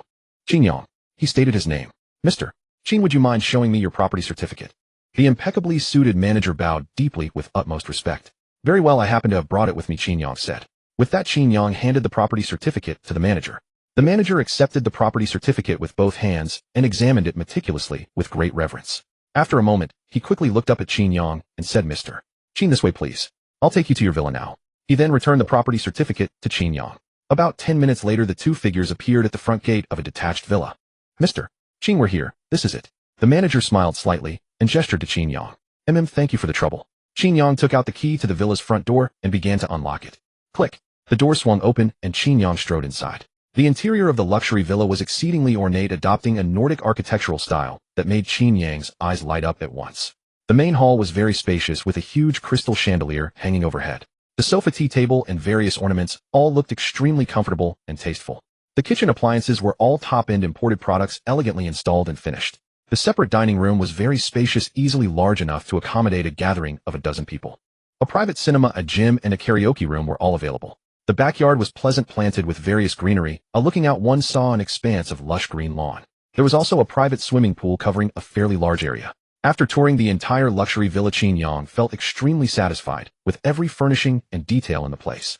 He immediately broke into a grin and thought to himself, so this is the ordinary life of the rich. It really is quite enjoyable. And from today on, this place would be where Qin Yang lived. Ring ring. The phone in Qin Yang's pocket suddenly rang. He picked it up and saw that the call was from his younger sister Qin Yun.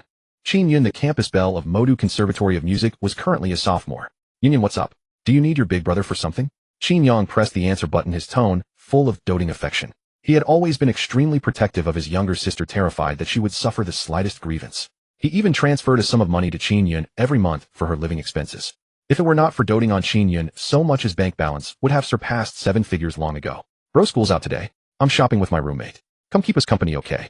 A sweet, pleasant voice quickly came through from the other end of the phone. Since childhood, Qin Yun's voice had been uniquely beautiful. Even without professional vocal training, she could produce that ethereal, mellifluous sound. That was precisely the reason Qin Yang had supported her choice to apply to Modu Conservatory of Music. Okay, send me your location now. I'll come find you. Without hesitating, Qin Yang immediately agreed. Then hurry up, or I'll wait for you here. Qin Yun replied with a smile. Then she sent her location to Qin Yang on WeChat. After receiving the location Qin Yun had sent, Qin Yang did not delay and immediately set out. In less than 40 minutes, his figure appeared directly at the shopping mall. At the Peninsula Cafe, near the entrance, Qin Yun sat together with her roommate Hanshi. Yun, did your brother really agree to come? Hanshi looked at Qin Yun with excitement, unable to help asking expectantly. That's right. He has already agreed to come. He should be on his way right now. Hanshi, I've created the opportunity for you. The rest is up to you. I can't help you any further. Qin Yun actually knew very well about Han Shi's little scheme. She had her eye on her brother. It hadn't been just a day or two since she had wanted to find a chance to meet Qin Yang. And now that she had finally managed to seize the opportunity, how could she let it pass by easily? Don't worry. Whether this works out or not, I'll still get you the lipstick and handbag I promised. Han Shi broke into a sweet smile, looking deeply pleased. While the two were chatting, Qin Yang's figure had already entered through the main entrance. His gaze swept across the cafe and soon found Qin Yun's location. Immediately he strode over. Qin Yun. When he was only a few meters away, Qin Yang called out to greet his sister. Brother, you came really fast. We were just talking about you. The moment she saw Qin Yang, Qin Yun sprang up and rushed toward him. The brother and sister shared a deep bond, and since they were often separated by distance, meeting again naturally stirred their emotions. Is that so? What about me? Hearing this, Qin Yang narrowed his eyes and asked with curiosity. Nothing, just chatting casually. Qin Yun felt a twinge of guilt. She did not dare tell her brother that she had sold him out just for some lipstick and a designer bag. If he really knew, he would be so angry that he would cough up blood. After all, Qin Yang gave her a considerable monthly allowance. How was this different from killing the donkey after it had finished the mill? Han Shi, my roommate, you've met her before. Soon Qin Yun had Qin Yang sit in the seat beside her. Then she looked at Han Shi and took the initiative to make the introductions. Brother Qin, hello. Han Shi had put on exquisite makeup today, and her outfit highlighted her charm to the fullest. She looked like a little fairy, clearly having gone to great lengths to leave a good impression on Qin Yang. I often hear Yun mention you. I also have to thank you for taking care of her at school. Qin Yang gave a soft smile and said to Han Shi in an extremely gentle tone. Not at all. Qin Yun and I are good sisters. It's only natural that we help each other. Besides, Brother Qin, didn't you go to work today? Was it too presumptuous of Qin Yun to call you over? I hope it didn't disturb you. Every word and gesture of Han Shi conveyed her grace and thoughtfulness. For that moment, she left a very good impression on Qin Yang. Not at all. My sister personally asked, so how could I bear to refuse? Even if I didn't have time, I would squeeze some out. Saying this, Qin Yang's eyes were full of doting affection as he looked at Qin Yun. Brother, let's go shopping. The coffee was already finished. If not for waiting for Qin Yang, Qin Yun, and Han, she would have left long ago. Fine, whatever you say. Naturally, Qin Yang had no objections and agreed immediately. Soon the three walked out of the Peninsula Cafe and headed upstairs. The entire shopping mall had over 1,000 stores.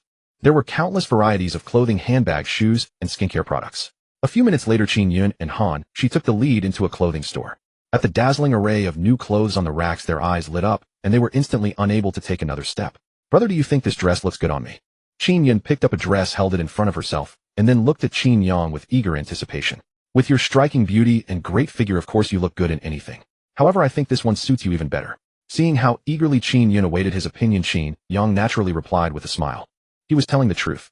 After all, Qin Yun was the campus belle of Modu Conservatory of Music. In both appearance and figure, she was absolutely 1 in 10,000. It was just that Qin Yang had acquired the stylist skill, so his eye was naturally even more discerning. It really seems to be the case.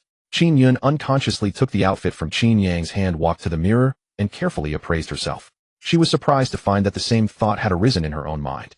But Qin Yun was puzzled. When had her brother's taste in clothing become so refined? Brother, I never expected your eye to be this good. You found the right style for me in a single glance. Tell me honestly what's going on. Qin Yun grew wary, her gaze immediately locking onto Qin Yang as she pressed him with questions. At the side, Han Shi could not help but become curious, turning her eyes to Qin Yang.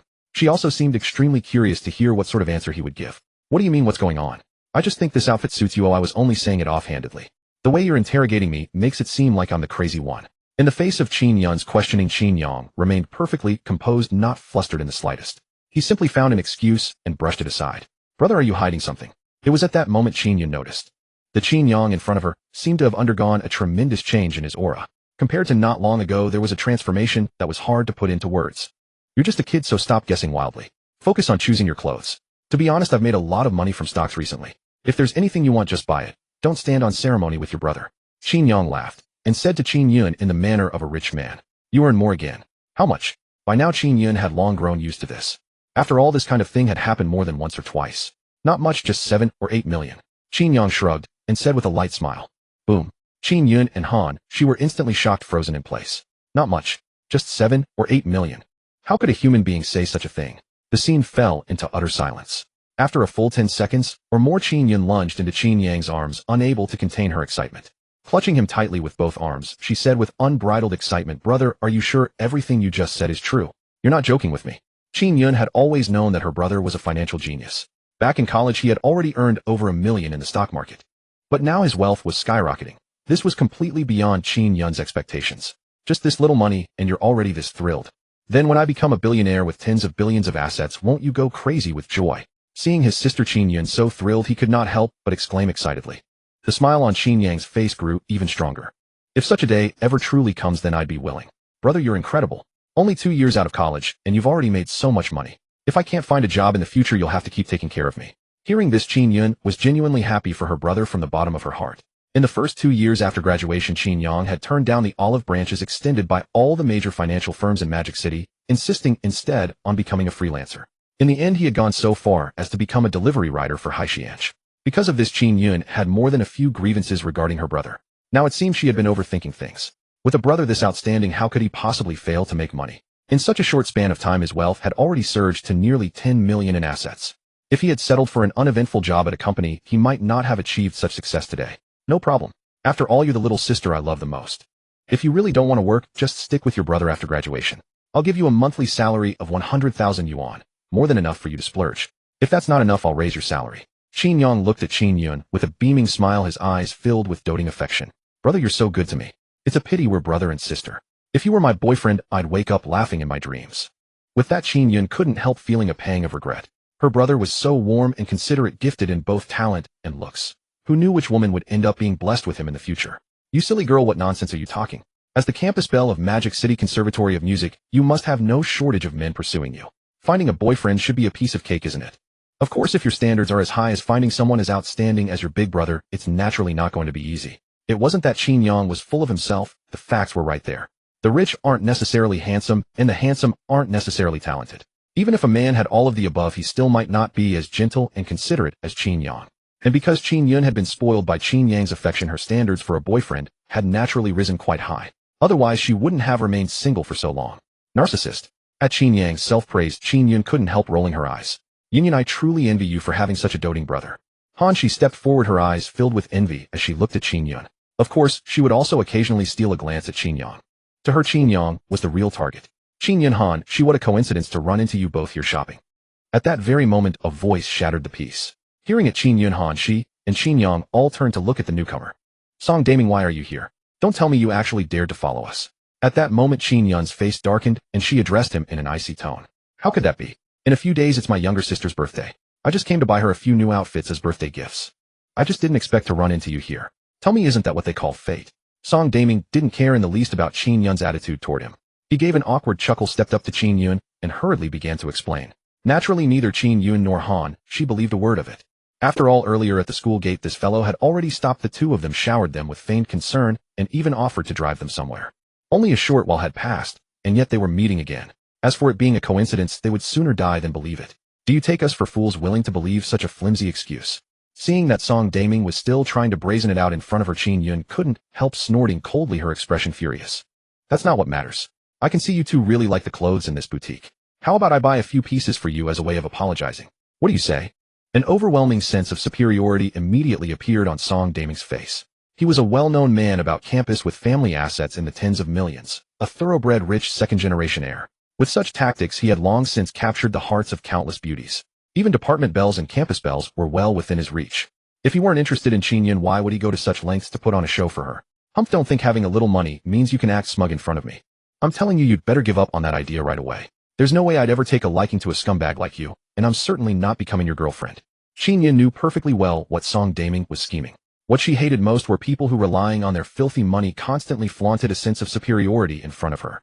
He reeked of the stench of money, as if wealth meant he could do whatever he pleased. Exactly. Song Daming, our Qin Yun isn't falling for your act. So stop wasting your effort, and get out of here right now.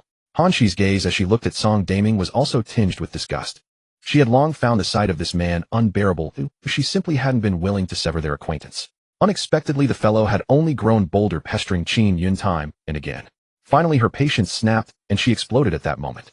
Are you too sure about that? This is a Chanel boutique. Even a single piece of clothing here costs tens of thousands. With the little money you two have, I doubt you can afford it, can you? Song Daming had precisely seized upon Qin Yun's and Han Shi's love of luxury, clothing, which was why he appeared at this moment. His monthly allowance was several 100,000 yuan, so buying a few luxury outfits was nothing to him. As long as it made Qin Yun yield obediently, he didn't mind spending a little extra. Who says they can't afford it? Just then Qin Yang stepped forward, shielding Qin Yun and Han Shi behind him. His expression was dark and grim. From the earlier conversation, Qin Yang had already grasped the general situation. This fellow was shamelessly pestering his younger sister, and even intended to win her over with such tricks. Anger immediately surged within Qin Yang's heart. And this toad actually wanted to feast on swan meat. Not a chance. Who the hell do you think you are? I'm talking to them. What the hell does it have to do with you? If you want to play the hero and save the damsels, you'd better weigh your own abilities. Don't end up making a fool of yourself instead. Only then did Song Daming notice that there was actually a handsome young man standing beside Qin Yun and Han Shi. At first he had taken the young man for a sales clerk in the store, but now it was plainly obvious that wasn't the case. You certainly talk big. I'll give you 3 seconds. Apologize to Qin Yun right now this instant. Otherwise you'll bear the consequences. Qin Yang's tone was chilling, and a formidable aura exploded from him at that moment. Far from feeling threatened, Song Daming curled the corner of his mouth into a smug, mocking smile and burst into laughter. He immediately pointed his finger at Qin Yang's nose and sneered with contempt. You dare to give me orders? Kid, do you have any idea who I am?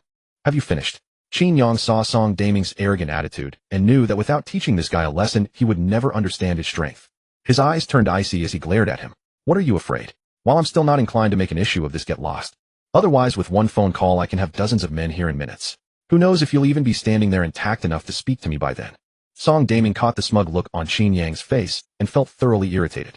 Letting out a cold snort, he launched straight into his threat. Smack! Qin Yang wasted no words. He raised his palm and struck Song Daming's face directly. The sound was crisp and thunderous. Enraged, Qin Yang held back none of his force. A single slap sent Song Daming flying backward several meters, tumbling across the ground in a pitiful heap. The commotion instantly drew everyone's attention in the store. You brat, how dare you lay hands on me? Are you trying to die? Song Daming felt the searing pain on his cheek and blood trickling from his mouth, his fury reaching a breaking point. Cold fury blazed in his eyes as he locked onto Qin Yang and roared. I think the one seeking death here should be you. A toad like you dare to set your sights on my sister. Why don't you check yourself in a mirror first? Qin Yang shook his hand and said with mocking amusement to Song Daming. Let me tell you, if you dare to harass her again, this won't be just a slap. I'll make you pay 1,000 times over for this. Song Daming's expression hardened. He had never expected this guy to be Qin Yun's brother. But even so, what difference did it make? He, Song Daming, was a notorious rich second generation at the Shanghai Conservatory of Music, accustomed to privilege and respect. He had never endured such humiliation. If he did not take revenge on this insult, how could he maintain his standing? Fine, have some courage and wait and see. Song Daming stumbled to his feet, issued a final threat to Qin Yang, and fled out the door, clutching his injured face. Brother, you were too impulsive. Song Daming has deep connections and is quite influential at our school. By publicly humiliating him now, given his vindictive nature, he will surely come after you later. Qin Yun felt deeply moved that her brother had stood up for her. Yet the thought of Song Daming's retaliation filled her with worry. Yun, rest assured. For a clown like this, your brother would not even bother raising an eyebrow. Trust me, this guy cannot cause much trouble. If he dares to continue bothering you in the future, just tell your brother, and I will deal with him. A faint smile crossed Qin Yang's face, showing he held no concern for Song Daming. Brother. Qin Yun wished to say more, but Qin Yang interrupted forcefully. Enough. There is no need to let someone like him ruin your mood. Didn't you want to buy clothes? Pick whichever style you like, and brother will buy it for you. Faced with Qin Yang's generosity, Qin Yun quickly pushed her worries aside. After roughly half an hour of browsing and selecting over a dozen items, Qin Yun still felt unsatisfied. Just as she was about to buy more, Han Shi stopped her. Yun, that's enough, shall we? The clothes in this store are not cheap, and you cannot possibly wear all of them. It was Han Shi's reminder that brought Qin Yun back to her senses. Brother, shall we stop for today? Although Qin Yang had earned substantial money and was willing to pay, Qin Yun still felt some hesitation about spending so much at once. After all, this was a Chanel boutique, and each piece was quite expensive. Miss, wrap up all the clothes they just tried on. I will take them all. Qin Yang gestured toward the sales associate nearby. No problem. The saleswoman's face lit up with delight upon seeing such generous spending. She hurried over and quickly packed all the clothes Qin Yun and Han Shi had tried on. The total comes to 253,700 yuan. Sir, would you like to pay by card or another method? The saleswoman calculated the total and spoke with a bright smile to Qin Yang. Card. The password is 6 zeros. As soon as he finished speaking, Qin Yang withdrew a bank card from his wallet and handed it to the saleswoman. Certainly. Beep. The card payment process went smoothly. Sir, your bank card. The staff returned it with both hands, their expression full of respect. What are you waiting for? Grab your things and let's go. Qin Yang took his card and walked out of the boutique with the shopping bags, only to find both Qin Yun and Han Shi still standing frozen in place. He immediately called out to remind them. Oh, coming. Qin Yun snapped out of her daze and hurried after him, lifting the shopping bags. Brother, you looked absolutely wonderful when you paid just now. Upon hearing this, Qin Yang's expression shifted, and he replied with mild displeasure. So if I hadn't paid, would I not be wonderful? Qin Yun, you are being far too materialistic. Do you really treat your brother as a free ATM? Nonsense, I never thought such a thing. Qin Yun immediately shook her head and pouted. Alright, I was just teasing, brother. Since I am in a good mood today, let us go buy you some shoes and skincare products. With money now available, Qin Yang naturally wished to buy her more, given how deeply he doted on her. Designer clothes, bags, shoes, and even premium skincare products. She would have everything others had and more. In short, 3 words, he had plenty of money to spend. Qin Yun was so moved, she nearly shed tears. She had enjoyed Qin Yang's pampering since childhood, and even now at university, nothing had changed. Brother, thank you for everything you have done for me. What is there to thank me for? I am your older brother. Who else would I spoil but you? Qin Yang reached out and stroked Qin Yun's head, his eyes brimming with affection. Throughout the afternoon, the 3 visited dozens of stores. The shopping bags multiplied until they could hardly be carried. Qin Yang specially arranged for a courier service and private car to deliver everything to the entrance of Qin Yun's dormitory. However, while they were waiting, a familiar figure appeared not far away. The man leading the group was none other than Song Daming, accompanied by over 20 rough-looking thugs behind him. Each carried baseball bats and steel pipes, clearly intending to seek revenge against Qin Yang. Brother, what should we do now? Song Daming is obviously here to cause trouble. Should we run while we still can? Qin Yun's face turned deathly pale. She had never expected Song Daming's retaliation to come so swiftly, bringing so many people in such an aggressive manner. Run. Too late. None of you are getting away today. Song Daming approached and overheard Qin Yun's words, letting out a contemptuous snort. What? Was the lesson I gave you not enough? Now you come here looking for more. In stark contrast to Qin Yang's response to this situation was entirely different. Having mastered the Bajiquan style at a grandmaster level, the mere 20-odd ruffians before him were of no consequence whatsoever. What amused Qin Yang was that Song Daming had completely ignored his previous warning and had the audacity to come seeking death once more. Such a foolish individual. Qin Yang had never encountered one quite like this. If you're still laughing at a time like this. Good, very good. That slap you gave me just now, I'll return it 100-fold. From childhood until now, Song Daming had never been struck across the face by anyone, especially not in front of a crowd. The hatred burning in his heart for Qin Yang ran deep, his desire for vengeance burning intensely. He couldn't even wait until tomorrow. The 20-odd thugs behind him were notorious hard cases in this district. Song Daming had spent 200,000 to hire them, determined to make Qin Yang pay immediately. All of you get up there. Whoever takes this guy down first gets an extra 50,000 as a bonus. These people were driven entirely by money. The moment they heard about the 50,000 reward, their eyes widened, fixating on Qin Yang like a cash cow. Weapons in hand, they quickened their pace toward Qin Yang's position. Yun and Han Shi, the 2 of you step back.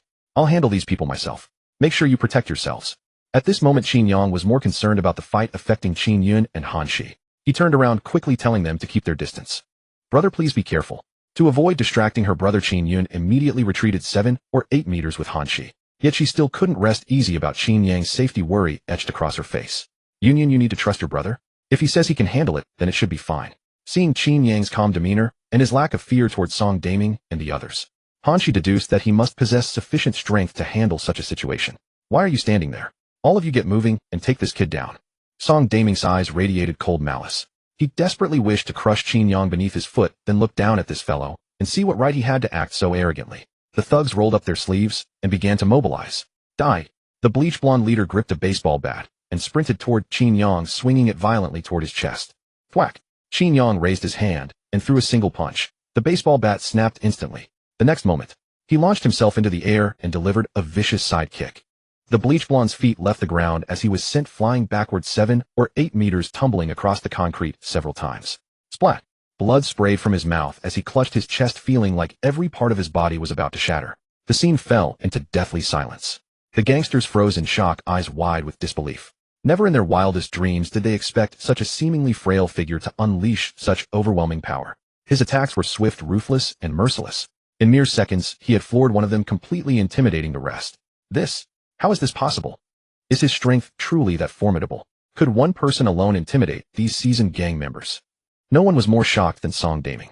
Initially, he thought bringing so many people to deal with Qin Yang was already overkill. Now it seemed he had vastly underestimated this kid's abilities. Didn't you want to teach me a lesson? What are you standing there for? Come at me. Count yourselves in. I'll take you all down today. Qin Yang was riding high, exuding dominance and boldness. The gangster's legs felt as if they were weighted with lead, impossibly heavy. With the bleach blonde as a cautionary example, no one dared look down on Qin Yang as they had before, replaced now by profound apprehension. None wanted to challenge Qin Yang, now fearing only self-inflicted suffering. Damned fools. I paid you to fight, not to stand there gawking. Attack. All of you attack. You outnumber him so heavily. Even if he's skilled, he can't possibly defend against all of you. Song Daming's face darkened as he roared at the gangsters before him. Yet the gangsters still feared Qin Yang's prowess and hesitated to make a move. This put Song Daming in a difficult position. Gritting his teeth, he became ruthless, 300,000. Anyone who helps me take care of this kid gets it immediately. Boom. In that moment, the gangster's fighting spirit reignited. As the saying goes, handsome rewards attract the brave. 300,000 was a substantial sum for these people who lived by the blade. The price was worth the risk. The next moment, several burly men among the gangsters drew daggers from their waists. Their faces twisted with savagery, they coldly warned Qin Yang. Kid, if you don't want a red blade going in and a white blade coming out, you'd better apologize to young Master Song. Otherwise, if you lose your little life, don't blame us for being ruthless. When Song Daming witnessed the scene unfolding, his lips curled into an evil smile. Let's see what tricks you have left now. Qin Yang, you can't escape. I'm going to amuse myself with you right in front of your brother. In that moment, Song Daming's gaze toward Qin Yang burned with desire. He could already envision Qin Yang being cruelly abused beneath him. Overreaching wretch. Qin Yang's eyes flickered with contempt. From the very beginning, he had never taken these thugs seriously. Now daring to spout such nonsense before him was simply courting destruction. Attack! Those burly gangsters flashed murderous glints in their eyes. Within moments, they coordinated and launched a combined assault on Qin Yang. They were fast, but Qin Yang was faster. Swish! A blur of motion streaked across the scene. Qin Yang vanished from where he stood. The gangsters instantly lost their target, as they stood bewildered, searching for any trace of Qin Yang. Thud! Thud! Thud! Successive dull thuds rang out as kicks connected squarely with their lower backs. The tremendous impact sent them off balance, their faces crashing hard against the ground. Ribs shattered. They would likely be hospitalized for months. Useless. All of you are useless. I paid you to solve my problems, not create more. 20 plus of you, and you couldn't even touch a single hair on this kid. What's the point of you? Song Daming's eyes blazed with fury, utterly discontented with what unfolded before him. I should have called for family bodyguards from the start. Only they would have the capability to subdue this scoundrel. Recognizing the tide had turned, Song Daming, cowering behind his thugs, was already plotting his escape. But Qin Yang had long since noticed. He launched himself forward like a cannonball, legs propelling him with explosive force. In the blink of an eye, he blocked Song Daming's escape route. What? Just moments ago you were strutting around arrogantly, and now you're trying to run. You really think you can pull a fast one on me? But I won't let you escape so easily. Qin Yang's lips curved into a smirk, his expression one of amusement. You?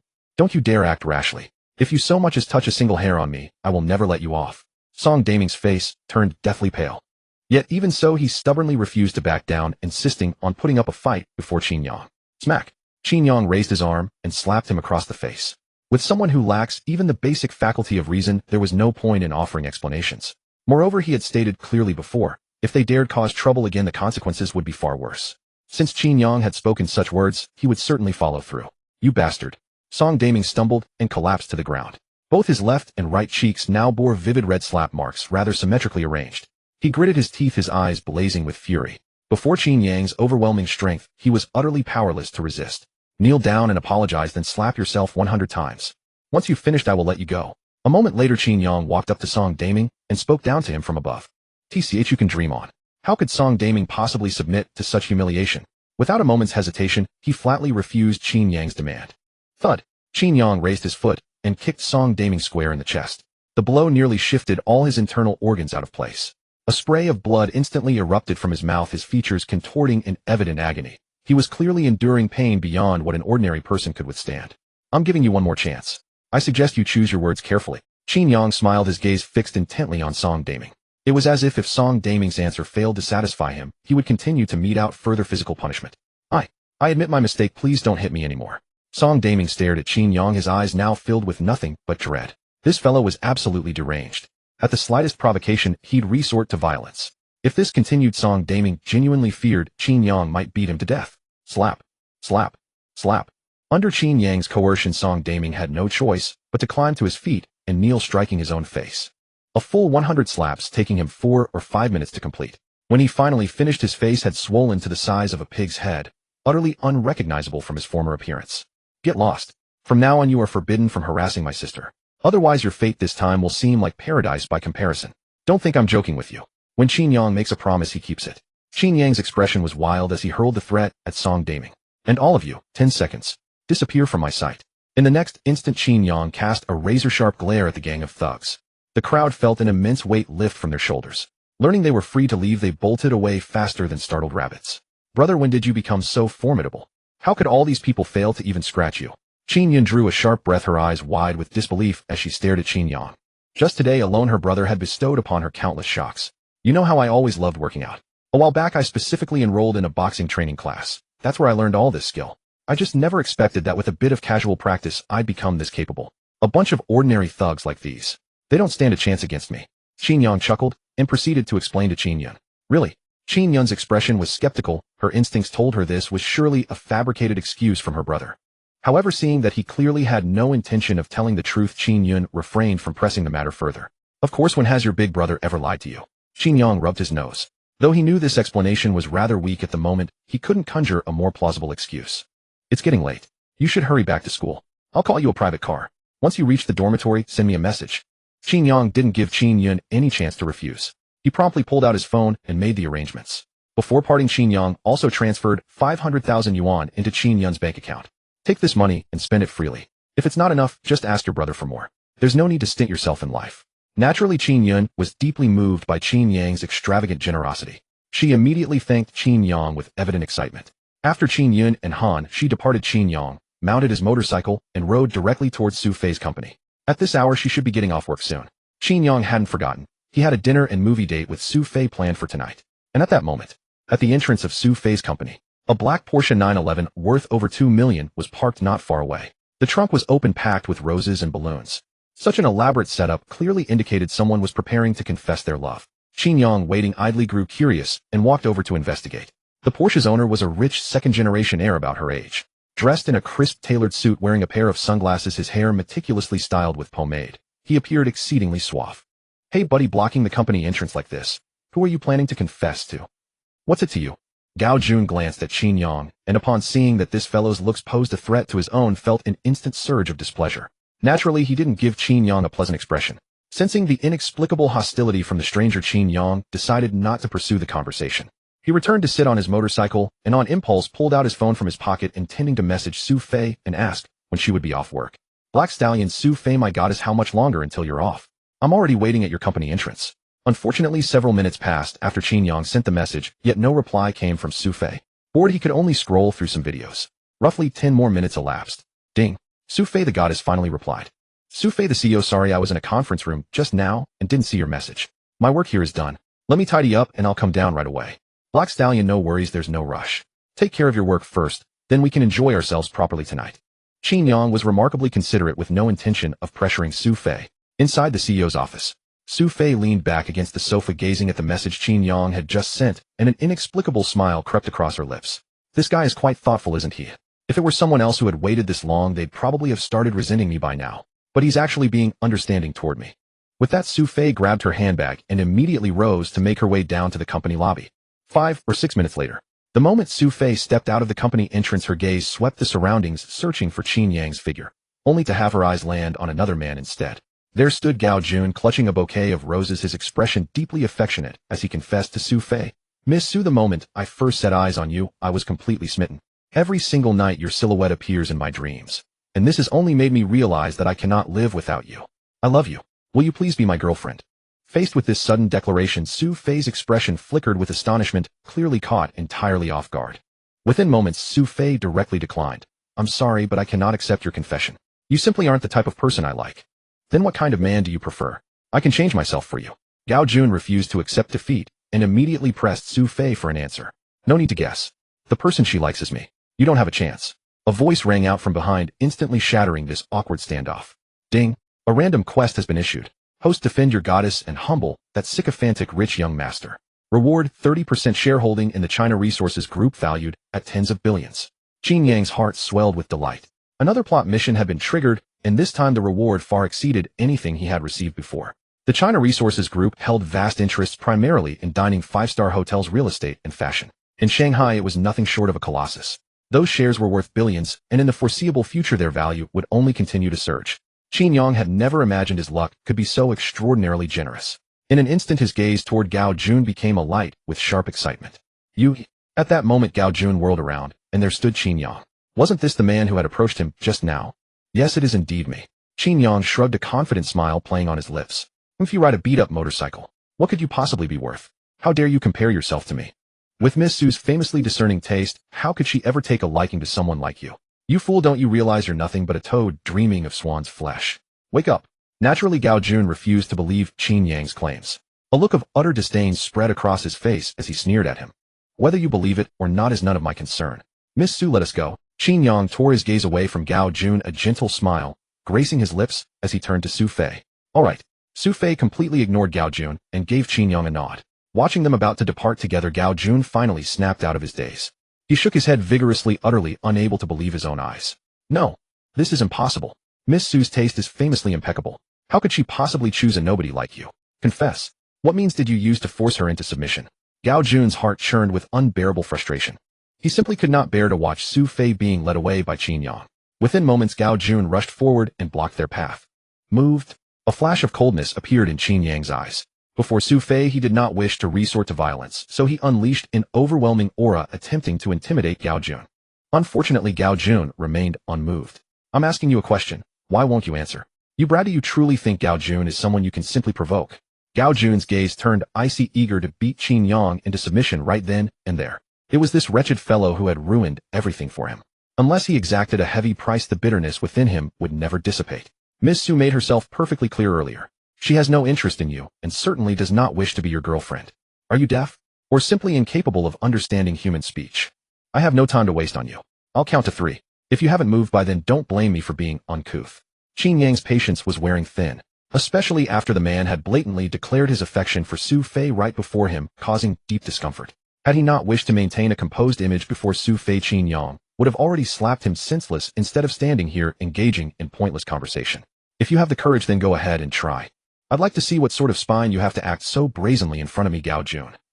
Gao Jun was the eldest son of the Gao family, raised in luxury since childhood. He now owned 3 companies with total assets exceeding 100 million. Not to mention the Gao family behind him, which held considerable influence. Those who dared to offend Gao Jun were few, with the exception of the handful of young masters from Shanghai's elite circles. Smack! Qin Yang swung his hand and delivered a resounding slap across Gao Jun's face. The sound was sharp and thunderous. Bastard! You dare lay a hand on me!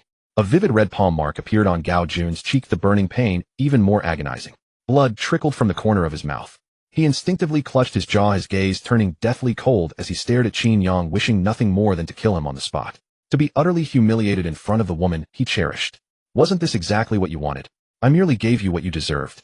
Move or step aside. Don't block my way, or the next thing you'll face will be worse than a mere slap. Qin Yang sneered, then took Su Fei's hand and strode directly toward the Harley-Davidson. Gao Jun had attempted to intervene, but that single slap had nearly left him dazed. For a moment, a flicker of wariness surfaced within Gao Jun's heart. Bastard! I don't care who you are. Anyone who dares to touch the woman I have set my sights on must pay a dreadful price. And that slap, you will repay me 1,000-fold. Gao Jun glared at Qin Yang's retreating figure, his eyes dripping with malice. Then he pulled out his phone and immediately dialed a number. Find out everything about the man who's been close to Su Fei lately. I want his complete background information. The more detailed, the better. Then keep a permanent watch on him. Ding. Random quest completed. Congratulations to the host for receiving 30% shareholding in the China Resources Group, valued at tens of billions. Within 24 hours, the senior management of the China Resources Group will contact the host to finalize the transfer procedures. Please wait patiently. Thrilled by such an incredibly generous reward, Qin Yang's heart surged with excitement. However, he did not let it show in front of Su Fei. Qin Yang, thank you for rescuing me. But you acted too impulsively. Gao Jun is not an ordinary person. His background is far from simple. You slapped him in the face, and given his nature, this matter will not be over so easily. I fear you may encounter considerable trouble going forward. After walking some distance, Su Fei looked at Qin Yang with visible concern and could not help but speak. This was already the second time Qin Yang had come to his rescue. At the same time, he had made an incredibly dangerous enemy. With his current strength, Qin Yang was no match for these wealthy young masters. She was deeply afraid that because of her, Qin Yang would suffer as well. Miss Su, rest assured. I am fully capable of handling this. Let us not dwell on this now. Shall we decide where to have dinner instead? Qin Yang smiled faintly, placing no weight on Su Fei's warnings. With his present strength, he already possessed sufficient confidence to stand shoulder to shoulder with these so-called elite young masters. Moreover, as long as events revolved around Su Fei, the Black Technology System would continue to issue missions. The more tasks he completed, the stronger he would become. Qin Yang was a clever man, and his goal had always been clear and unwavering. You? Su Fei frowned, clearly displeased by his dismissive attitude. After all, she had spoken out of genuine concern, hoping to make him wary and prepared. I understand your kindness, Miss Su. But since I have the courage to act, I also have the courage to bear the consequences. If I truly encounter difficulties, I still have you. Surely you wouldn't stand by and do nothing, would you? To ease Su Fei's worries, Qin Yang explained with a light smile. What you said does make sense. Seeing this, Su Fei decided not to dwell on the matter any longer. As night fell quietly, Qin Yang and Su Fei soon arrived at a nearby star-rated hotel named Tianshang Rinjian. Upon entering the grand lobby, the couple immediately drew attention and caused a stir. It was only because they were a strikingly handsome man and a beautiful woman, both exuding exceptional elegance. Unfamiliar observers might have mistaken them for a pair of idol celebrities. To avoid attracting excessive attention, Qin Yang chose a relatively quiet corner. "Miss Su, if I recall correctly, you prefer lighter flavors. I have already ordered a few dishes. Please let me know if you would like to add anything." Qin Yang sat opposite Su Fei, accepted the menu from the waiter, and promptly ordered several dishes before handing the menu to Su Fei. "No need. Please order for yourself." Seeing that Qin Yang remembered her dietary preferences so clearly, Su Fei felt a touch of delight in her heart. She politely declined his offer. "Very well, let's start with these. We can order more if needed." Qin Yang nodded and said with a smile to the waiter, "By the way, I've noticed you've been quite free lately. Is everything all right with your work?" Su Fei seemed to have remembered something. Turning her gaze toward Qin Yang, she asked curiously, "Do you mean the part-time job delivering takeout for Black Swan? I have resigned from that position. Now I am a freelancer doing some investments." Qin Yang was taken aback, surprised that Su Fei would care so much about him. After a moment, he recovered and explained to Su Fei with a smile. "Resigned? For no reason at all. How about your investment returns now, eh?" Su Fei frowned, appearing puzzled by Qin Yang's decision. Full-time stock trading and investment are risky. Without guaranteed profits, one could easily deplete their savings. "It's going well. A few days ago, a brother of mine raised some capital and asked me to help him invest in stocks.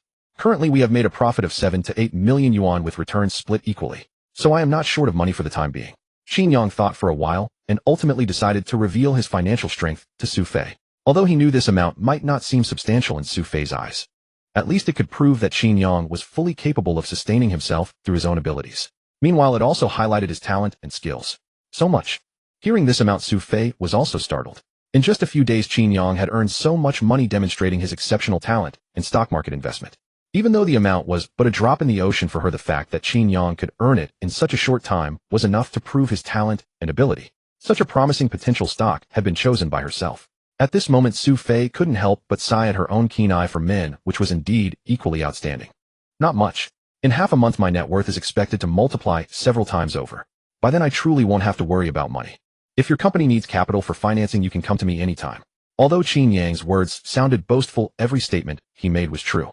Even disregarding his current holdings in group shares and luxury properties, the balance in his bank account alone already amounted to a full 10 million yuan. Not to mention that after the stock market investment concluded, he would also receive a considerable share of the profits. "Qin Yang, I underestimated you." Su Fei took a deep breath, and the way she looked at Qin Yang subtly changed. There was less condescension and more admiration.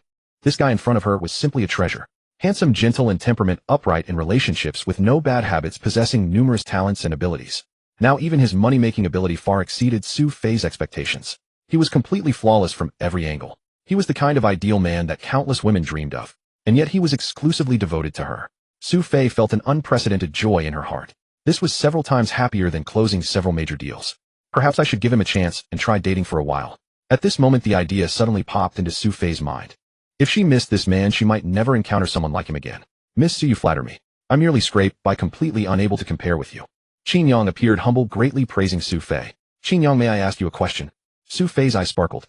After pondering for a while, she fixed her gaze tightly on Qin Yang and said, "Whatever Miss Su wishes to ask, please go ahead." Qin Yang nodded slightly, indicating for Su Fei to speak directly. "What do you like about me? Or which aspect of me attracts you?" As soon as she finished speaking, Su Fei looked at Qin Yang expectantly, hoping to hear the answer from his mouth. Honestly, if Qin Yang said he only liked her beauty, she would think this man was superficial. Because countless men who had confessed to her before were only greedy for her wealth and beauty, which made Su Fei very repulsed. To be honest, many beauties have appeared around me, and I often ask myself why I don't like them. Until I met you, I understood this feeling. Admittedly, I like your beauty and the unique aura you possess. But more importantly, I like your personality and values. If it weren't for that, the two of us wouldn't get along so comfortably, with such a sense of having known each other for too long. Qin Yang thought for a while before organizing his words to say to Su Fei. This answer was entirely from his heart, sincerely meant. Beautiful appearances are common, but interesting souls are rare. The reason Qin Yang fell in love with Su Fei at first sight was probably because of this. "Your answer satisfies me. For the next period, I am willing to try dating you. For 2 months, if we find that we are indeed suitable for each other, then we will formally confirm our boyfriend-girlfriend relationship. What do you think?" Su Fei hesitated for a while. Finally, she mustered the courage to express her thoughts to Qin Yang. Boom. Qin Yang felt as if a thunderclap had struck his head, leaving him completely stunned. After a moment, he snapped out of his shock. "Miss Su, are all the things you just said true? Are you sure you're not joking with me?" Even now Qin Yang still couldn't believe his ears, looking at Su Fei nervously to confirm. Yes, I am very serious. Why don't you want to? Su Fei's eyes sparkled, looking at Qin Yang with surprise. No, I very much want to. I just feel that all of this is too dreamlike, hard to believe. Qin Yang said eagerly with a smile. Ding core mission released successfully. Win the goddess's heart within 2 months. Reward, all shares of Limao Group valued at hundreds of billions, 1 Bugatti Chiron supercar valued at 100 million yuan, 1 Patek Philippe Nautilus watch valued at 80 million yuan, randomly draw 1 God tier skill, 3,000 points. Stunned. Absolutely dumbfounded. This was the most lavish reward package Qin Yang had ever seen. The total value exceeded hundreds of billions. Qin Yang secretly exulted at the core mission issued by the Black Technology System. As long as he completed this mission, he would obtain those rewards and become a man worth 100 billion overnight. From then on, he would never lack money again. Qin Yang, I'll be waiting to see how you perform from here on. Su Fei had made herself clear and officially given Qin Yang the chance to pursue her. As long as Qin Yang put in a little more effort, barring any accidents, the day they officially became boyfriend and girlfriend would not be far off. Rest assured, I'll do my utmost and never let you down. Qin Yang nodded emphatically, his expression still visibly stirred. Presently the waiter carried over the dishes and set them out on the table one by one. The two chatted as they dined, the atmosphere warm and easy. At around 8 o'clock, Qin Yang walked out of the hotel entrance with Su Fei. Having discovered a cinema nearby, Qin Yang decided to book seats in advance. Miss Su. Don't call me Miss Su. It sounds so distant. Just call me Su Fei or Feier. Qin Yang was about to ask Su Fei what kind of movie she wanted to see, but before the words could leave his mouth, he was abruptly cut off. Okay, I'll do as you say. A smile immediately spread across Qin Yang's face, and he asked gently, Feier, these are the movies showing at the cinema tonight. Take a look. Is there anything you'd like to watch? Having said this, Qin Yang handed his phone to Su Fei. A romance film then. That one. Su Fei seldom went to the movies in her leisure time. That did not mean she had no interest in it though. Her gaze swept through the action films, horror films, and romance films, and she quickly settled on one called Love That Must Not Be Lost. Alright, I'll book the seats now. Qin Yang smiled faintly and fixed his eyes on Su Fei with keen interest. He had never imagined that Su Fei, who looked like an ice-cold goddess, would enjoy this type of movie.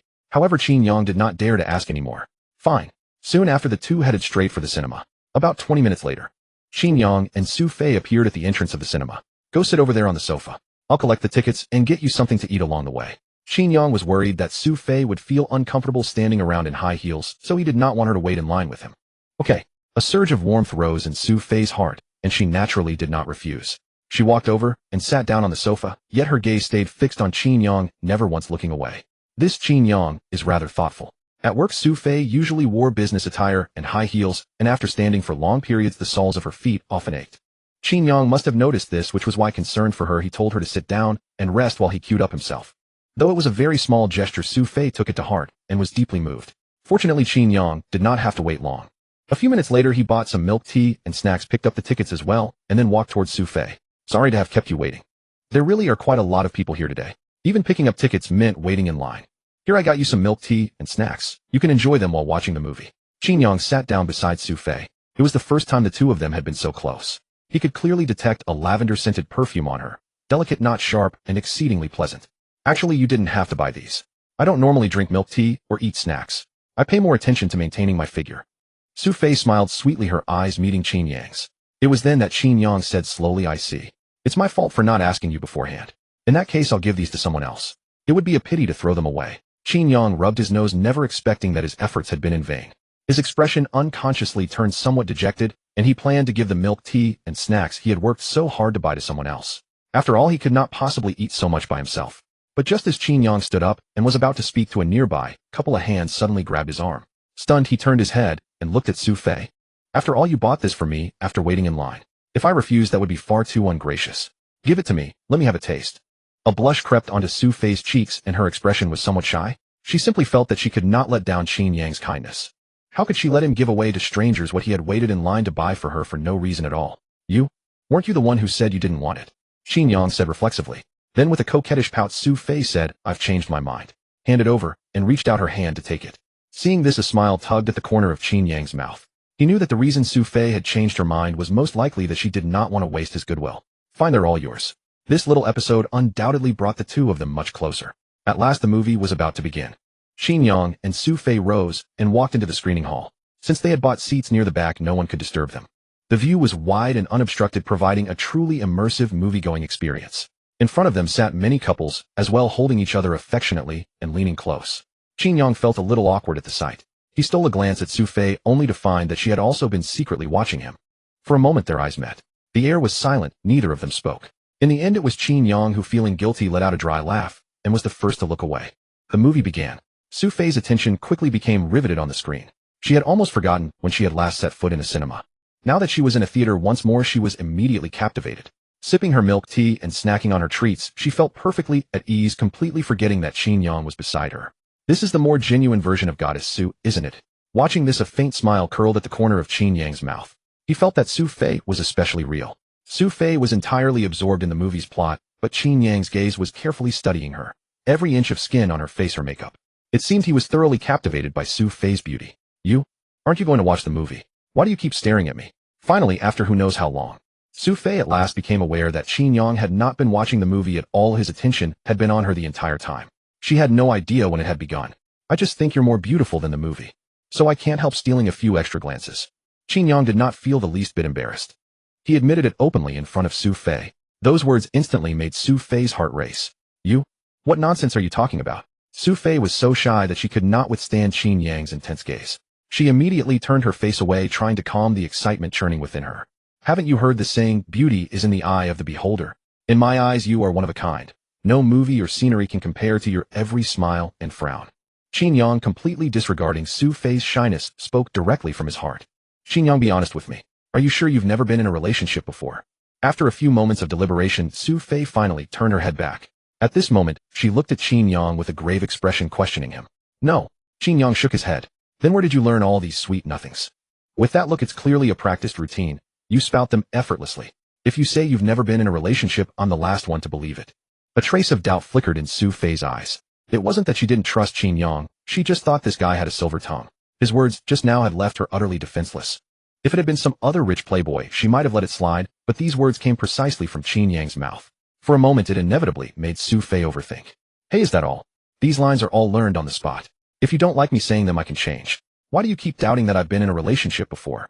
Qin Yang quickly snapped back to reality, realizing that his behavior might have made Sophie suspicious. He let out an awkward chuckle and immediately warned himself inwardly he must never let his tongue slip again. Otherwise it would only lead to more misunderstandings. Remember this, you are my nominal boyfriend, Sophie's boyfriend. Never act so frivolously in front of other women. I, Sophie, cannot afford to lose face. Sophie looked puffing with anger, which Qin Yang found extremely cute. Of course her words also carried another implication. Apart from Sophie, Qin Yang must not say such things to any other woman. Clearly Sophie had her own little schemes. Qin Yang nodded in agreement, then quickly apologized to Sophie. I'm sorry. I'll be careful from now on. Don't be mad at me. Oomph. Sophie said nothing, only letting out a soft snort. After that the two didn't continue talking. As the movie's plot progressed, the most thrilling moment arrived. In romance movies there is always a scene that touches the heart the most. Sophie was completely immersed in it. Though she had never been in love, women are naturally sentimental. No matter how cold her exterior seemed, her heart was tender. She was moved. Her eyes reddened and crystal tears slipped from the corners of her eyes. Qin Yang naturally noticed this. Fortunately, he was prepared. He quickly took out a tissue from his pocket. After hesitating for a moment, he took the initiative to wipe away Sophie's tears. Thank you. Sophie finally snapped back to her senses. She realized she had actually cried in front of Qin Yang, revealing her weakest side to him, and her expression immediately tensed up. Faye, you don't need to be so strong in front of me. As long as I'm here, no matter what difficulties you face in the future, I can shield you from the wind and rain. Qin Yang's eyes were full of tenderness and concern. On the surface, Sophie was glamorous and seemingly thriving, but in reality, she bore enormous pressure. Qin Yang knew this very well in his heart. He wanted to give Sophie a shoulder to lean on, allowing her to reveal her delicate side. I'm fine. Sophie shook her head, a trace of stubbornness flashing in her eyes. Qin Yang reached out and directly embraced Sophie's head, letting her lean against his shoulder. I'm serious. As long as I'm here, you'll never suffer any grievances. Sophie wanted to break free, but she was no match for Qin Yang. Seeing this, she had no choice but to give up. For the first time, she leaned against a man's shoulder like a delicate bird, and the feeling was extraordinarily wonderful. Warmth and emotion. As if possessed, Sophie actually began to enjoy it. This lasted until the end of the movie. Inside the theater, everyone was leaving one after another. Just as Sophie was about to lift her head from Qin Yang's shoulder, a large hand stopped her. No rush, let's stay a while longer. I don't think you've ever been this relaxed before. Since that's the case, savor it a little more. Soon Qin Yang's voice came through. Honestly, Qin Yang had a pleasant voice. It was the kind of heavenly voice that even over the phone alone was enough to conjure the image of an extraordinarily handsome man. Sophie surprisingly didn't refuse. And so after everyone else had left the theater, Qin Yang and Sophie stayed for another 10 minutes. If it hadn't been for the theater staff interrupting their private moment, the two probably wouldn't have been willing to leave. It's still early. How about taking a walk? Qin Yang checked the time. It was only just past 9. Taking Sophie home now would be too early. He thought for a moment, then made the suggestion to Sophie. Okay.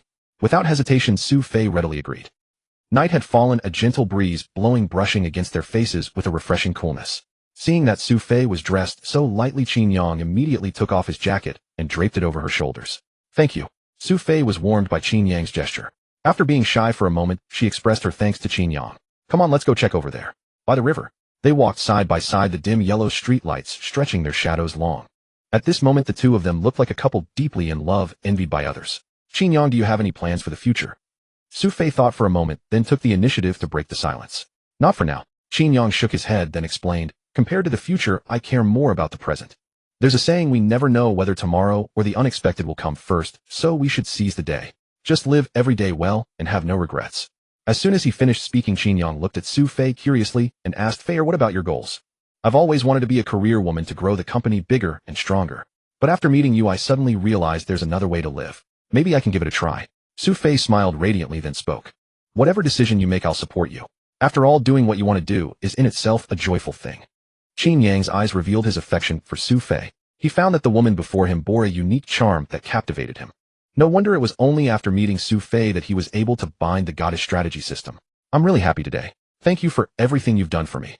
Sophie's eyelashes trembled slightly as she gazed at Qin Yang with fervent eyes. This man had brought her too many pleasant surprises today. You're welcome. When you have time, we can meet up again. Tell me in advance where you want to go, and I'll come with you. Without a second thought, Qin Yang said directly. Okay. The motorcycle engine roared to life, turning into a beautiful spectacle. Sophie sat on the back seat, her arms tightly wrapped around Qin Yang's waist, heading straight home.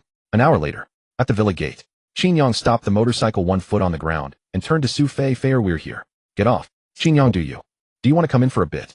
After hesitating for a long time, Sophie finally mustered the courage to speak. Better not. You've worked hard all day. Go home, take a hot bath, and rest early. Good night, sweet dreams. It was already past 11. Qin Yang was afraid it wouldn't be appropriate to enter Sophie's house at this hour. So he smiled and shook his head in refusal. All right then. Mind your own safety on the way back. Seeing Qin Yang decline with polite tact, Sophie did not press the matter. On the contrary, her regard for him rose even higher. Indeed, he was the man she had set her heart on. His integrity and sense of responsibility were plain for all to see. All right, I'll watch you walk in. Qin Yang smiled and gave Sophie a meaningful glance. Sophie nodded and quickly headed into the villa. Back at Zhongwan Community, Qin Yang entered his room and enjoyed a soothing hot bath.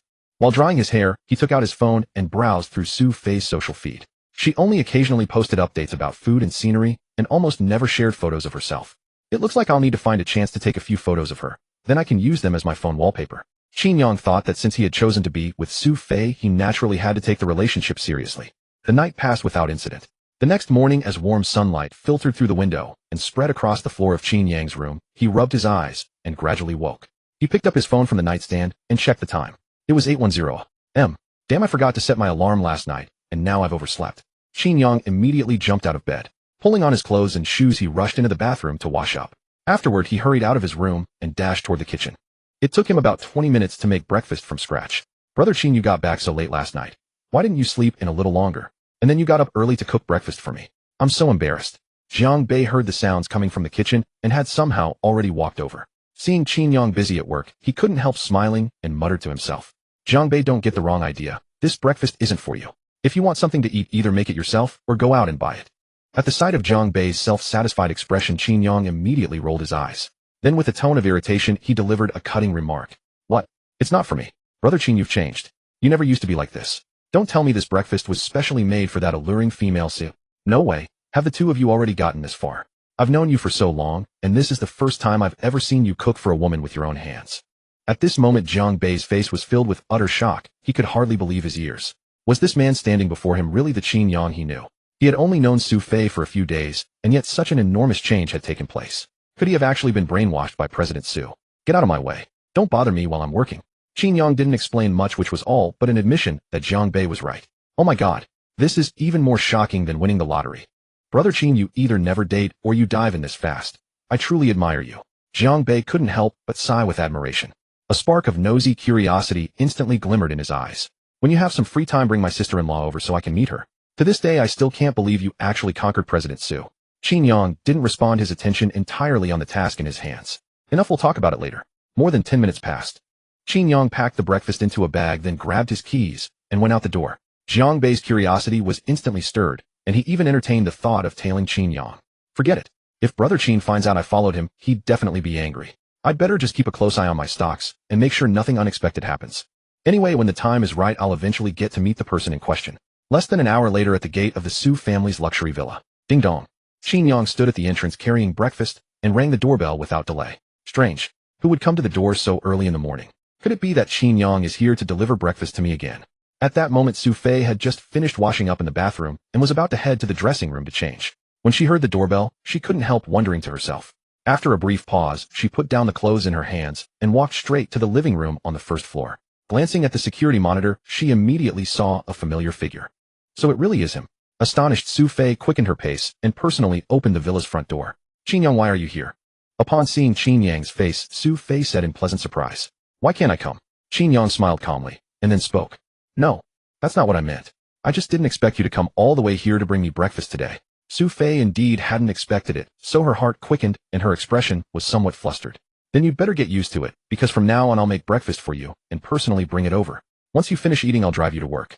Even as he said this, Qin Yang didn't treat himself as an outsider stepping straight into the villa. Are you sure this isn't too much trouble for you?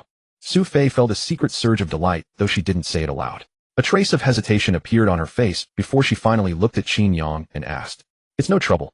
These are all things I should do as your boyfriend. I finally have the chance to show you in a legitimate way just how well I can treat you. Surely you're not going to refuse my good intentions. Qin Yang frowned, his gaze fixed intently on Su Fei. No, that's not what I meant. All right, since you insist on driving me, I'll follow your arrangement, Su Fei said. Su Fei understood that Qin Yang wanted to perform well in front of her because of what she had said yesterday. Of course, she had no reason to refuse. Soon the two of them reached the villa's main hall. Qin Yang placed the breakfast on the dining table, then fetched bowls and chopsticks from the kitchen. Fresh pork wontons and spaghetti. Though time had been tight, the ingredients had thankfully been prepared ahead of time, so he managed to make the meal just in time. Qin Yang, I'll go upstairs and change. Su Fei looked up at him and called out. No problem, I'll wait. Qin Yang nodded without hesitation. Upstairs in the master bedroom, Su Fei walked back into the dressing room and looked at the dazzling array of clothes on the racks, suddenly at a loss. She wondered what style she should wear to make Qin Yang's eyes light up. He naturally was completely unaware. He waited downstairs for roughly 10 minutes. Click, click, click. The sound of high heels striking the floor grew increasingly clear. When Qin Yang looked up, there suddenly appeared in his view an ethereal, breathtakingly beautiful fairy who seemed untouched by the mortal world.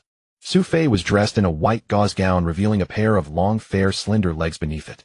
With an angelic face, a devilish figure, in this attire, she rendered Qin Yang completely stunned, his eyes nearly popping out. Fair, you look stunning today. Qin Yang praised her hurriedly. Only today. Was I not beautiful before? Su Fei beamed, her radiant eyes sparkling as she gazed at Qin Yang. Of course not. It's just that you're dressed up so glamorously today that you look even more mesmerizing than before. At this moment, every word Qin Yang spoke came from the depths of his heart, without a single hint of insincerity.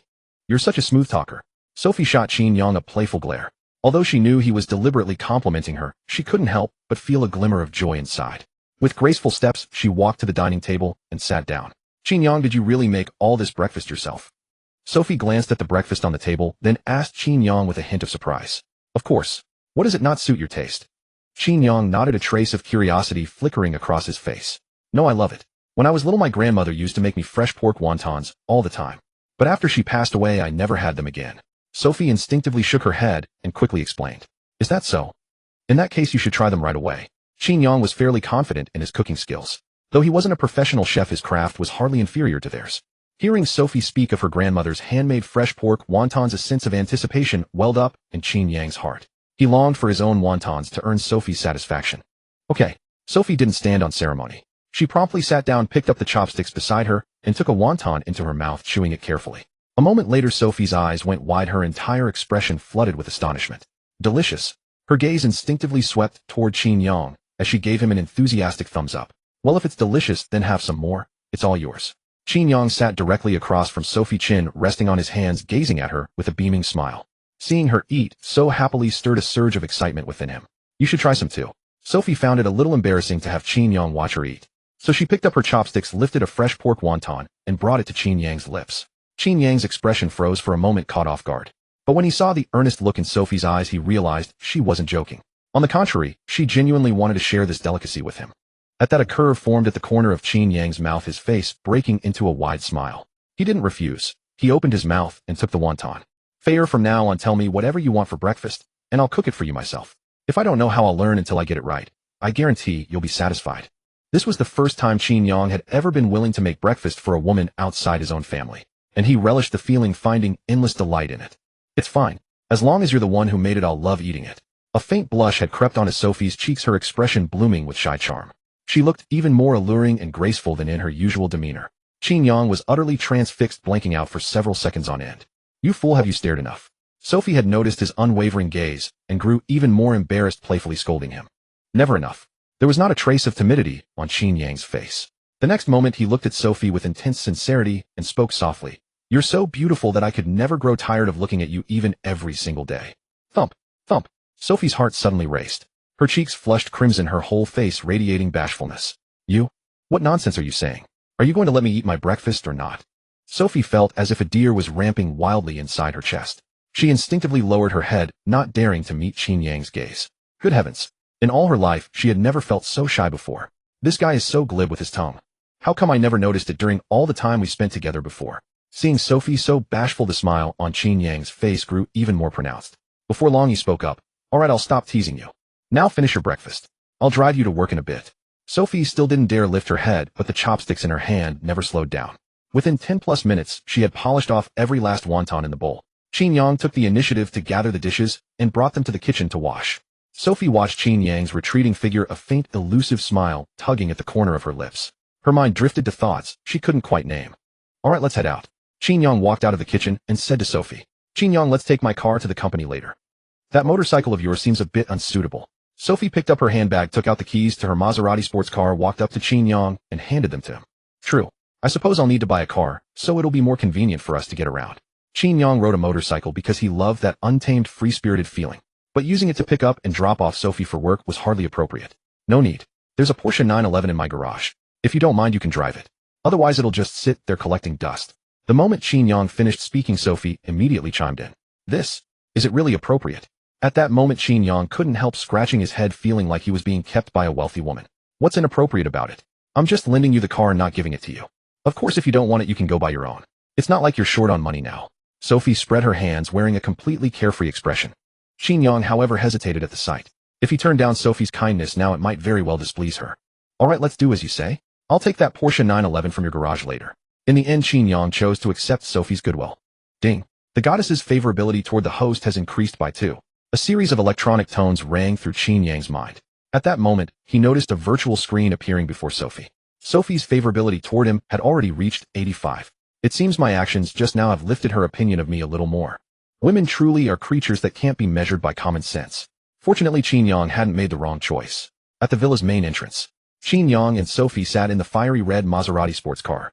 The engine roared to life, and with a deep rumble, the car sped off toward the company. At 9:45, the sports car came to a stop at the gate of Sophie's company. Qin Yang stepped out first and courteously opened the door for Sophie, after which she made her elegant exit. There was no shortage of passers-by, and at that moment they all halted in their tracks, their gazes sweeping toward Qin Yang and Sophie. Isn't that President Su, the icy queen? Who's that handsome guy beside her? Judging by how close they look, they're probably dating. This is huge news. If I hadn't seen it with my own eyes, I'd never believe that the icy queen President Su would get this close to a man. Who exactly is that handsome guy? Sharp features, outstanding aura. Could he be the young master of some wealthy family? In an instant, the crowd buzzed with gossip, acting like full-fledged tabloid hounds. Qin Yang, I'll head to work now. Su Fei brushed the hair from her forehead, her gaze fixed on Qin Yang, and said in a gentle voice, Go ahead. If anything comes up, call me anytime. 24 hours devotedly at Goddess Su's service. Qin Yang gave a slight bow, performing a gentlemanly gesture. Okay. Su Fei's lips curved upward, her face beaming with a smile. With that, she walked toward the company entrance with elegant steps. Qin Yang didn't leave immediately. He stood where he was, watching until Su Fei's figure gradually disappeared before getting into the driver's seat of the sports car, stepping on the accelerator, and driving away. At the company's front desk, Xiao Qian saw Su Fei step out of the elevator and walk toward her. She immediately stood up and took the initiative to greet her. Good morning, President Su. Su Fei was in a good mood today, so she instinctively nodded at Xiao Qian as a greeting. Good morning, President Su. On her way to the president's office, the employees greeted Su Fei just as they usually did. If it had been Su Fei's usual style, she would almost certainly have ignored them. But now there was actually a smile on her face as she took the initiative to nod at everyone. This scene instantly left everyone astonished. After Su Fei entered the president's office, the crowd immediately became lively. Did I just see things? President Su actually smiled, and she even took the initiative to greet us. Could President Su have taken the wrong pills? This is too abnormal. It simply doesn't match her way of doing things. I know about this. Just now I went downstairs to pick up a package and saw a handsome guy personally driving our President Su to work. The two of them were chatting and laughing, and they seemed to be dating. Impossible. President Su has such high standards and so many suitors, yet she never fancied any of them. How could she suddenly fall into a relationship? I saw it with my own eyes. How could it be false? At that moment, the president's secretary Shuya walked over. Enough. It's working hours now. Everyone should focus on their work and stop gossiping about President Su's private affairs. Otherwise, once President Su gets angry, you all know the consequences. At these words, everyone shut their mouths, at once quickly returned to their workstations, and no longer dared to discuss it. Shuya, come to my office for a moment. At that very moment, the door of the president's office was pushed open, and Su Fei's voice came from inside. Okay. Shuya hastily replied, then put down everything she was doing and rushed to the door of the president's office. Knock, knock, knock. Shuya stopped, tidied her appearance, and then knocked on the door. Come in. Su Fei's voice came from inside the office. Only after receiving permission did Shuya push the door open and walk in. President Su. Standing before Su Fei, Shuya spoke with a respectful expression. What was all that commotion outside? Holding a teacup, Su Fei took a light sip. Then she looked up at Shuya and asked with curiosity. She wasn't deaf, but with such loud voices outside, she had naturally noticed it. President Su, Shuya was taken aback, clearly having never expected Su Fei to ask such a question. For a moment, she felt at a loss for words and didn't know how to answer. Speak freely. The colleagues outside are all discussing whether President Su is dating someone. For 2 days in a row, President Su has been brought to work by a mysterious handsome guy. That's why everyone couldn't resist gossiping. Seeing the firmness in Su Fei's eyes and knowing she was determined to get to the bottom of it, Shuya gritted her teeth and told the truth. So that's what it was. After hearing what Shuya said, Su Fei finally came back to her senses. She hadn't expected that Qin Yang driving her to work would cause such a stir in the company. President Su, rest assured. When I get out, I'll warn them not to discuss your private affairs behind your back. Seeing that Su Fei remained silent for a while, Shuya thought she was angry. She immediately thought of a remedy and spoke up. It's fine. After all, everyone will learn about this sooner or later. Su Fei waved her hand, immediately rejecting Shuya's suggestion. What? President Su, could everything they said be true? Shuya was stunned for a good while before she finally summoned the courage to ask. That's right. I really am seeing Qin Yang right now. When you go out, tell everyone the truth. From now on, they won't have to make wild guesses about me behind my back. Wasn't it just dating? It wasn't anything shameful. Su Fei was upright and above board, so there was no need to fear others' gossip. Oh, okay. President Su, do you have any other instructions? Shock filled Shuya's face. It took her a while to regain her composure before she asked Su Fei. Nothing else. You may go. After saying this, Su Fei immediately gestured for Shuya to leave the office. Shuya nodded, then walked out of the office and closed the door behind her. Huff, huff, huff. Shuya took a deep breath, trying to digest this explosive news, with Shuya personally confirming it within just 1 hour.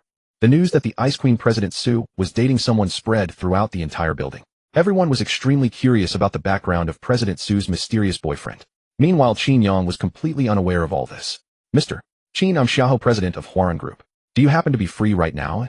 Regarding the acquisition of 30% of our Huarun Group's shares, you still need to come over in person to complete the procedures.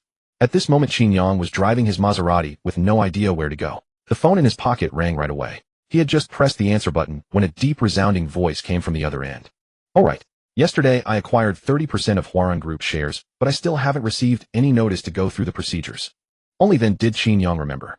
No problem, I'll head over now. Turning on navigation and finding Huarun Group's address, he pressed down on the accelerator and the car's speed instantly surged. Very well, I'll await your arrival at the group. In the president's office of Huarun Group, Xiaohou hung up the phone and only then did his brow relax slightly. Judging from his voice, this Mr. Qin seems fairly young. To be able to come up with such a large sum of money in one go, his background must be extraordinary. He absolutely cannot be offended. Having thought through all this, Xiaohou immediately picked up the phone on his desk. Secretary Su, notify everyone. A major shareholder of the group will be coming soon, so have everyone prepare a welcome ceremony. Yes, President Xiaohou. Less than an hour later, Qin Yang's Maserati sports car appeared at the entrance of the Huarun Group building. Qin Yang opened the car door and got out with a flourish. Sir, you can't park here. Before Qin Yang had taken a few steps, a security guard directly blocked his way. Then help me move it. Qin Yang took out the Maserati key and tossed it straight to the security guard. The guard instinctively reached out and caught the key. By the time he turned around, Qin Yang had already reached the lobby. Then Qin Yang directly addressed the front desk staff. Hello, my name is Qin Yang. Your President Xiaohou just called me and asked me to come over to handle the share transfer procedures. You must be Mr. Qin.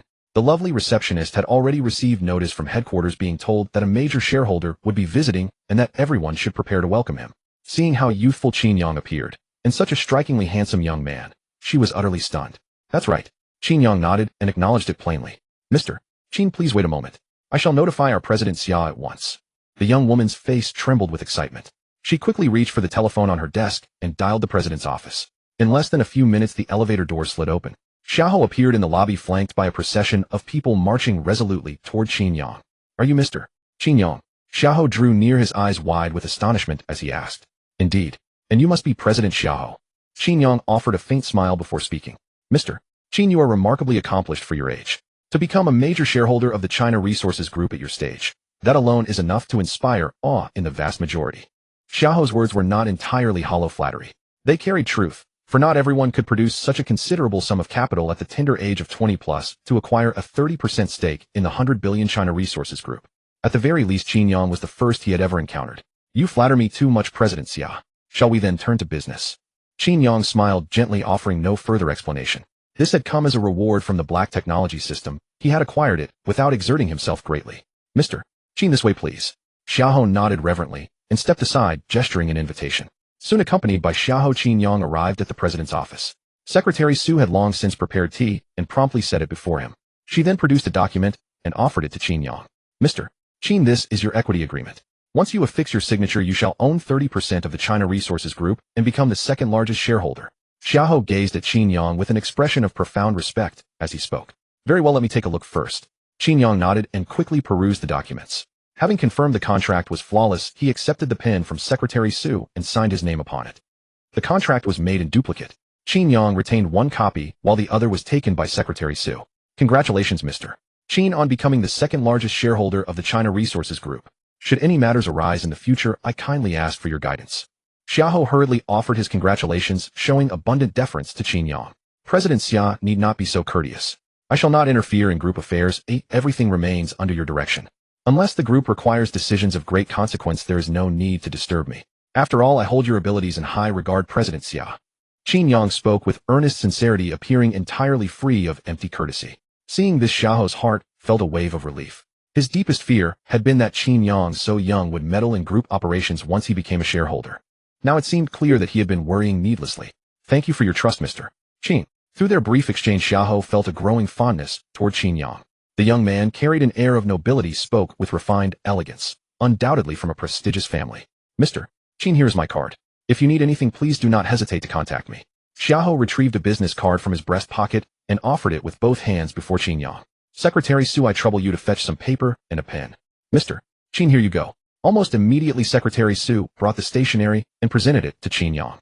Qin Yang nodded with a smile, then picked up the pen and wrote a series of digits upon the paper. President Xia, these are my personal contact details. Please do not share them carelessly. Having said this, he handed the paper to Xiaohou. Your words will be etched in my memory, Mr. Qin. Xiaohou's expression was reverent as he folded the paper and tucked it into his pocket. Upon finishing, Xiaohou's gaze flickered with contemplation before he finally spoke to Qin Yang again. Mr.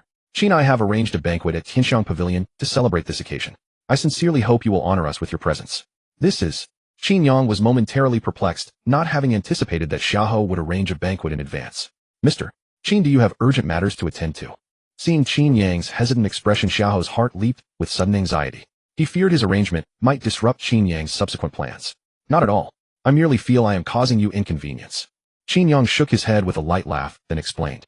Since that is the case, Mr. Qin must honor us. After all, the senior management of the group is quite eager to meet you. Xiaohou's reason for arranging this was also to introduce Qin Yang to everyone.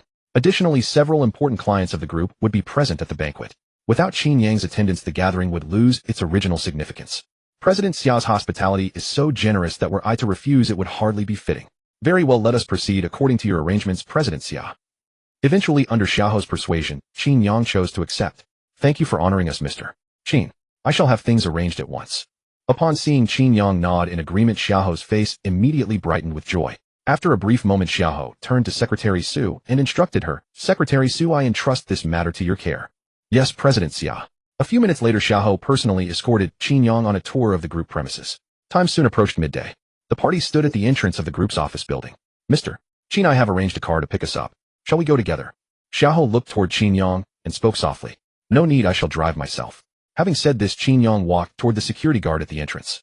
Sir, here is your car key. The guard, seeing President Xia personally accompanying Qin Yang, felt an overwhelming sense of relief. He privately rejoiced that he had not offended this young master, for otherwise he would have lost his position in an instant. President Xia, I shall take my leave then. Taking the sports car key from the guard, Qin Yang began walking toward the nearby Maserati. Certainly. Even as he spoke, a Rolls-Royce pulled up before Xiao. Clearly he had specially arranged a chauffeur service. However, since Qin Yang chose to drive himself, Xiao could hardly insist. Qin Yang opened the door and settled into the driver's seat. Glancing at the time, he took out his phone and dialed Su Fei. Fei, would you like to have lunch together? I'll come pick you up. I happen to have a dinner engagement here, and I could introduce some people to you. Meanwhile, inside President Su's office, Su Fei answered Qin Yang's call, and upon hearing his voice, she subconsciously glanced up at the time. It was already noon. Yet she still had some work remaining. After a moment's thought, Su Fei said aloud, perhaps another time. I still have some tasks to complete, and I shall have my meal afterward. How can that be acceptable? One should eat at this hour. When could work not be done? Wait for me at the company, or I'll come get you. Qin Yang did not give Su Fei a chance to refuse. Saying this, he immediately hung up the phone.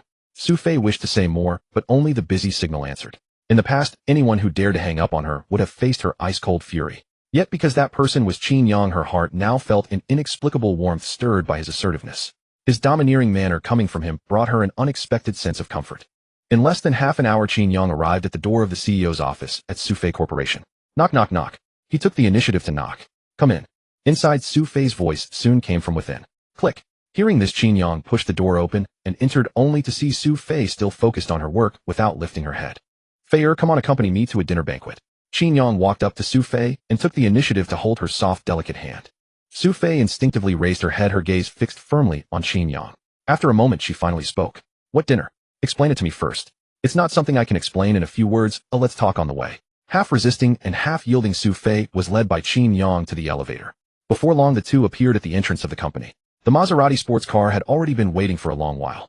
Qin Yang opened the car door so Su Fei could get in. Then he took the driver's seat. The sports car's engine roared and its speed instantly surged. Qin Yang, where exactly are you taking me? At that moment, Su Fei sat in the passenger seat, tilted her head, and stared at Qin Yang with curiosity. Qin Yang Pavilion. A friend insisted that I attend a banquet. I thought you hadn't eaten yet, so I made a point of coming to pick you up. By the way, I'd like to introduce those friends to you. It will help expand your network of contacts. Qin Yang gave an awkward chuckle. Su Fei quickly asked, who is this person that you hold him in such high regard? Tell me, maybe I know him too. Su Fei thought for a moment, then immediately began to ask. Huaran Group. You've heard of it, right? Qin Yang pondered for a moment before turning to Su Fei. Huaran Group. Xiao, the friend you mentioned, could it be him? The name Xiao quickly flashed through Su Fei's mind. At once, she looked at Qin Yang in shock and disbelief. Qin Yang said, that's right, it's him. What, you really know him? Qin Yang nodded, a hint of surprise in his eyes as he looked at Su Fei. He hadn't expected that Su Fei actually knew Xiao. I do. Uncle Xiao is a friend of my father's. But Qin Yang, how did you come to know him? Su Fei's brows furrowed slightly, and she couldn't help feeling curious. Well, you'll find out when we get there. Qin Yang didn't answer directly. Instead, he kept it mysterious. After all, he had no intention of hiding from Su Fei the fact that he held shares in Huaran Group. Fine. I'd love to see what you're really up to, Su Fei said with a smile. At Qin Yang Pavilion, after parking the car, Qin Yang led Su Fei through the entrance. Sir, miss, do you have a reservation? The lobby manager immediately stepped forward and greeted Qin Yang and Su Fei respectfully. We're guests of President Xiao. Please take us to private room 305. Qin Yang came straight to the point. Certainly. Right this way, please. After that, under the lobby manager's guidance, Qin Yang and Su Fei arrived at the door of private room 305. Qin Yang pushed the door open, took Su Fei's hand, and walked straight in. Inside the private room, it was already full. At a glance, there were a dozen or so people. Most of them were senior executives of Huaran Group, and the rest were friends invited by Xiao. Seeing Qin Yang and Su Fei, everyone's eyes instantly filled with shock. Mr. Qin, you're finally here. The moment Xiao saw Qin Yang, he immediately rose from his seat and walked over to greet him. A moment later, he noticed a strikingly elegant beauty standing beside Qin Yang. What was more, he knew her. Su Fei, do you know Mr. Qin? Unable to contain his curiosity, Xiao asked. Su Fei replied, Uncle Xiao, Qin Yang is my boyfriend. We just started dating. How did you two meet? Her beautiful eyes shimmering, Su Fei was equally curious. What? Mr. Qin is your boyfriend. You two are dating. At this news, Xiao was utterly stunned. He had never imagined that Su Tiannan's daughter would be so capable as to find such an outstanding boyfriend. Yes. Uncle Xiao, you still haven't answered my question. How exactly did you and Qin Yang get to know each other? Unable to contain her curiosity, Su Fei asked Xiao again. Mr. Qin. Xiao instinctively glanced at Qin Yang, uncertain whether he should speak. Qin Yang gave an almost imperceptible nod, signaling that Xiao could go ahead. Su Fei, Mr. Qin has acquired shares in Huarun Group and is already a shareholder of our group. This banquet was specially arranged by me to celebrate Mr. Qin. Xiaohou revealed a slight smile and then explained seriously. At that, Su Fei asked in shock, what? Qin Yang acquired shares in your Huarun Group and became a shareholder. Boom. This news instantly stunned Su Fei. She thought she must have misheard. Yes, you didn't mishear. At present, Mr. Qin holds 30% of our Huarun Group shares and is the group's second largest shareholder. Su Fei, I have to say you have great taste. You've picked a great catch for your family. If your parents learn of this, they will certainly be proud of you. Xiaohou could already imagine the expression on Su Tiannan's face when he heard the news. He would definitely be grinning from ear to ear and would even laugh awake in his dreams. This. Su Fei's brain short-circuited. For a moment, she couldn't react. Let's take our seats first, we can't keep everyone waiting too long. Holding Su Fei's hand, Qin Yang quickly walked to the seat of honor. Way to bring out the dishes. Xiaohou had already arranged everything in advance. He was waiting only for Qin Yang to arrive before having the dishes served. Mr. Qin, these are the dishes I took the liberty of ordering earlier. Please see if you'd like to add anything. Before long, a menu appeared in Xiaohou's hand, and he handed it to Qin Yang. Fei, see if there's anything you like to eat. If it's not enough, I'll order more. Qin Yang didn't look at it at all. He immediately passed the menu to Su Fei. It's enough. Uncle Xiaohou has arranged things thoroughly. Su Fei merely glanced at it and closed the menu. Allow me to make a formal introduction, Xiaohou said. This is Mr. Qin, now the second largest shareholder of Huarun Group. And beside him is his girlfriend Su Fei, who has another identity. She is Su Tiannan's daughter. Xiaohou finished speaking. Everyone looked at Qin Yang and Su Fei with respect. Su Tiannan, the helmsman of the Su family, a first-rate influential clan in the Magic City, possessed assets exceeding 100 billion and cut an illustrious figure in the city. As for Qin Yang, being so young and already able to acquire shares in Huarun Group, he was clearly not a man of ordinary origins. Mr. Qin and Miss Su are a perfect match, truly a couple made in heaven. Yes, they're both young and promising, a very good fit. Everyone chimed in one after another, each word flattery. They were all seasoned old hands who had weathered the harsh realities of society. Facing two young people with such formidable backgrounds as Qin Yang and Su Fei, words of praise came readily to their lips. Of course, what they said was also true. After all, anyone who saw Qin Yang and Su Fei would think the two were perfect for each other. Fei, you're Su Tiannan's daughter. At that moment, Qin Yang looked at Su Fei with a stunned expression. That's right. I thought you already knew my identity. What is that such a surprise? Seeing the look on Qin Yang's face, Su Fei found it somewhat amusing. She wasn't sure whether Qin Yang was really faking it. But one thing Su Fei knew very clearly, the Qin Yang she knew was absolutely not the kind of man who coveted vanity and wealth. So there was no way he had approached her with other motives. Instead, Su Fei felt extremely curious. How exactly had Qin Yang become a shareholder of Huarun Group? And where had he gotten such a huge sum of money? Or had Qin Yang hidden his true identity from her? In her heart, Su Fei urgently wanted an answer from Qin Yang. It is somewhat surprising, after all, I really didn't know your true identity. Qin Yang chuckled sheepishly. No matter what Su Fei's identity was, he didn't care. He only needed to know that Su Fei was his girlfriend. That was enough. But you of all people have kept such a deep cover, acquiring shares in China Resources Group without so much as a whisper. Honestly, from the very beginning, Su Fei had assumed Qin Yang came from an ordinary background. At most, he could be considered a talented scholar. There was no way she would have ever linked him with a wealthy heir. Though Su Fei found it hard to believe, the facts lay plainly before her. Well, this is fair. Let me explain everything to you properly when we have time. Qin Yang glanced around and noticed everyone leaning in with keen interest, clearly eager to learn about his background. Unsure of how to explain himself, just then, he turned to Su Fei. Fine, then you'd better come up with a satisfactory explanation. Su Fei wore an enigmatic smile. It was clear she was eagerly anticipating what kind of answer Qin Yang would offer. Don't worry, I promise you'll be thoroughly satisfied. Beneath the dining table, Qin Yang reached out and took Su Fei's hand. Her first instinct was to pull away, but Qin Yang's grip was too firm. She struggled for some time, but couldn't free herself. In the end, she simply let him hold her hand. Su Fei glanced at Qin Yang, who pretended nothing unusual was happening. Rascal, always taking advantage of me. Su Fei cursed silently to herself. Not long after, the private room door opened. The waiter arranged dishes on the table and uncorked a bottle of red wine worth tens of thousands. Clearly, these had all been arranged by Xiaohou in advance. Come everyone, raise your glasses and congratulate Mr. Qin on becoming a shareholder of China Resources Group. In the future, we may very well need to trouble Mr. Qin. Xiaohou rose, holding his wine glass, and addressed the crowd. Congratulations to Mr. Qin. Congratulations to Mr. Qin. The others played along, enthusiastically raising their glasses in unison to honor Qin Yang and give him full recognition. Instantly, the atmosphere in the private room grew lively and animated. Thank you all. Qin Yang raised his glass and gestured to the group. He then took a modest sip. Seeing his gesture, everyone else drained their glasses completely. The banquet officially began. Su Fei, who seemed uneasy in such settings, had barely spoken since they arrived.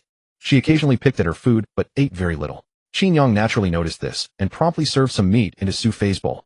Eat more protein. You'll get hungry once work starts. Touched by Qin Yang's attentiveness, Su Fei's lips curved upward, feeling as though she were being cherished. It was precisely because Qin Yang was by her side that Su Fei had agreed to attend. Soon Qin Yang and Su Fei had finished their meal. They excused themselves and left early. The moment they stepped out of the private room, they both felt a wave of relief. Feier, it's still early. Let's find somewhere to sit and talk. Qin Yang noticed Su Fei's hesitant expression and knew she had 100 questions. He also wanted to explain things himself, so he spoke directly. All right. In a stylishly decorated cafe, Qin Yang and Su Fei sat in a quiet corner. Their eyes met, but neither spoke. Feier, everything I've told you has been the truth. You must trust me. Qin Yang broke the silence first. His expression earnest, he explained to Su Fei. Then tell me, where did the money come from to acquire those shares in China Resources Group? Su Fei was particularly curious about this. She desperately wanted a clear answer from Qin Yang. This money came from investment profits I earned for someone else. The amount was quite large, so I hadn't touched it much. Considering China Resources Group's rapid growth over the past 2 years, I decided to acquire some shares. Qin Yang had already prepared his story. He looked at Su Fei with serious sincerity. Qin Yang, are you sure you're not lying to me? Su Fei's expression changed instantly after hearing his explanation. She immediately pressed him for more details. Feier, I swear I'm telling the truth. Although it sounds unbelievable, these funds were genuinely earned through my own efforts. Indeed, Qin Yang had worked diligently to complete his tasks, so earning a substantial reward was only fair. Once he won Su Fei's heart completely, the rewards would be even greater. At that point, Qin Yang would be a billionaire. Money would truly become nothing more than a string of digits for him to spend freely. You're incredible. How did you manage to earn so much? Su Fei understood clearly. China Resources Group was valued at around 13 billion yuan, and Qin Yang's acquisition of a 30% stake had cost at least 4 billion. How on earth had Qin Yang earned such a massive sum? Who told you I'm an investment genius? Heaven itself has blessed me with this talent. Qin Yang couldn't help but smile. He could see Su Fei had begun to believe him. Qin Yang, be honest with me. Are you a private equity magnate managing investments for a group of wealthy individuals? Su Fei stared at Qin Yang with a serious expression. Aside from this possibility, she could think of no better explanation. A university graduate in his mid-20s earning billions through his own abilities sounded like a legend. If you understand it that way, I suppose it's not entirely wrong. Qin Yang hesitated for a moment before finally accepting Su Fei's interpretation. At that moment, Su Fei's eyes sparkled with admiration as she looked at Qin Yang. She never expected the man before her to bring her such overwhelming surprise. As the daughter of Su Tiannan and the distinguished miss of the Su family, her status was prestigious. Marriage would naturally require matching social standing. If Su Fei ultimately decided to be with Qin Yang, she would inevitably introduce him to her parents. Without considerable strength and achievement, Qin Yang would likely fail to win her parents' approval. Yet now it seemed this concern might no longer matter. What am I even thinking about? Su Fei snapped back to reality, her cheeks flushing crimson. She had actually begun worrying whether her parents would disapprove of Qin Yang. Feier, I promise I'll never hide anything from you again. Qin Yang gently took Su Fei's pale, smooth hand in his eyes shining with deep affection. I'll let go. In public, can you at least maintain some decorum? Su Fei looked around shyly and nervously, fearing gossip from passersby. Why be afraid? We're boyfriend and girlfriend now. What's wrong with holding hands? Considering we haven't openly flaunted our relationship, this is restraint enough. Qin Yang had no intention of complying. He found Su Fei's hands extraordinarily soft. Holding them, he couldn't bear to let go for even a moment. Su Fei had grown up in wealth, pampered since childhood, never having done a day's manual labor. Every night, she soaked her feet in milk. Her vanity table displayed skincare products worth tens of thousands each. Her dedication to self-care exceeded ordinary imagination. Consequently, every inch of Su Fei's skin remained pale and supple. No wonder Qin Yang, having experienced its texture, found himself utterly captivated. Qin Yang, let go of my hand right now. Su Fei was thin-skinned by nature and with no experience in romance. A blush immediately crept across her cheeks as he held her hand in full public view, making her look utterly shy. She shot him a glare and could not help but protest coquettishly. I won't. Qin Yang refused her request without a second thought. This was also his first relationship and the first time he had openly held a girl's hand. It made his heart race and sent a thrill through him. Especially since his girlfriend was so stunning, the dream goddess of countless men. A sudden urge to show her off welled up inside him. If you don't let go, I'm really going to get angry. Su Fei's expression shifted into a feigned pout. But she was Goddess Su after all. Even her angry look was bewitching. I'll let go if you promise me one thing. A subtle smile curled at the corner of Qin Yang's mouth as if he were scheming. You take advantage of me and still dare to make demands. Qin Yang, don't you think you're acting like a rascal? Su Fei looked at him in astonishment, never having expected this side of him. Can't a man act like a rascal toward the one he loves? Feier, you clearly underestimate love. Qin Yang found teasing Su Fei to be quite delightful. The aloof goddess CEO, who usually towered above everyone, now showed such an adorable expression before him. This contrast revealed a more genuine side of Su Fei. Fine, tell me your condition. Su Fei was caught between laughter and tears. It seemed that unless she agreed, the two of them would remain locked in this standoff. After much hesitation, Su Fei chose to compromise. Tomorrow is the weekend. I want to occupy a day of your time, and all the plans will be arranged by me. If you agree, I'll let go right now. Qin Yang thought for a moment, then said with a smile, "That's it." Clever as she was, Su Fei immediately realized that Qin Yang intended to take her on a date. He must have used this trick because he feared she would turn down a direct invitation. Qin Yang's little scheme was seen through at a glance by Su Fei. Of course, she did not expose him. Instead, she pretended to know nothing and played along with his act. Exactly. Qin Yang nodded firmly. Then he looked at Su Fei with anticipation. Fine, I agree. After a few seconds of consideration, Su Fei nodded in agreement. Only then did Qin Yang release her hand. I'll let this slide for now, but if you ever dare to take advantage of me again, I'll never let you hear the end of it. Su Fei raised her delicate pink fist and glared at him in annoyance. We're dating now. What's wrong with holding hands? Is it against the law? Besides, we're both adults now, fully entitled to pursue love. Fei, you need to get used to it. Qin Yang chuckled lightly and immediately explained himself. You smooth talker, I can't be bothered with you. After hearing his words, Su Fei felt a wave of shyness wash over her. She hastily turned her head away, not daring to look at him. What are you looking at? No other man is as handsome as I am. Not far to Su Fei's right sat an extraordinarily handsome man. From that angle, his sharply chiseled features were perfectly visible. Qin Yang naturally noticed him, and a pang of displeasure stirred in his heart. Humph. Don't you forget your boyfriend status is still on probation. Whether you get promoted depends on my mood. Su Fei could not help but laugh, as if she had Qin Yang completely under her control. She could tell that he was starting to panic. Fei, look into my eyes. Qin Yang could not help but tighten his grip on Su Fei's hand, his tone earnest. The next second, Su Fei turned her head and met his gaze. Her heart began to race, and she felt inexplicably nervous. Qin Yang spoke, his voice the gentlest it had ever been. All things in this world differ. For instance, I have you, while they have no one. I want to hold your hand from the first flutter of my heart to the twilight of our years, and onward to the very end of time. Fei, perhaps my words fail me, but I am truly grateful to have met you. You are the surprise I will encounter only once in a lifetime, and the very reason I will never love another. With such an extraordinary bone structure, you're clearly perfect material for loving me. Remember this. Now and in the future you are, and can only be my woman, Qin Yang's woman.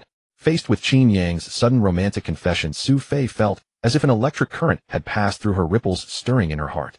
As the young mistress of the Su family, the CEO of a listed company, and a goddess blessed with both beauty and talent, she had been confessed to by countless suitors. Yet no one's confession had been as deeply moving as Qin Yang's, leaving her profoundly touched. Qin Yang, you're being too sappy. Shut up now. Su Fei blushed and instinctively reached out to cover his mouth. All right, I'll stop talking. As long as you're not mad at me, that's all that matters. Qin Yang grinned, looking as if his scheme had succeeded.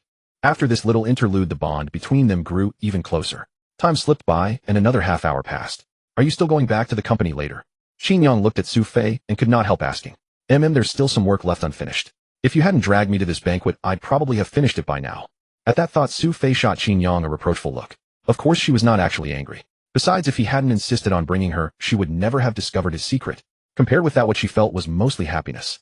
All right then, I'll drive you back to the company. Soon the two rose and walked out of the coffee shop. Standing before the Maserati, Qin Yang proactively opened the door so Su Fei could sit directly in the passenger seat. His attention to detail was impeccable, every move filled with patience. Vroom. The sports car's engine roared to life, accelerating with a howl as it sped towards Su Fei's company. At 2:30 in the afternoon, Su Fei stepped into the CEO's office and immersed herself fully in her work. Qin Yang meanwhile drove back to Jiangwan Residency to pack up his belongings, preparing to move into the luxury mansion at Thompson Riviera. But halfway there he realized he seemed to be followed. To confirm this, Qin Yang deliberately took a detour, making several turns. Behind him, a black Audi clung to him relentlessly like a haunting shadow.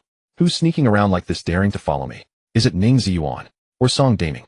No matter who's behind this. If they dare to target me, I'll make them pay a heavy price.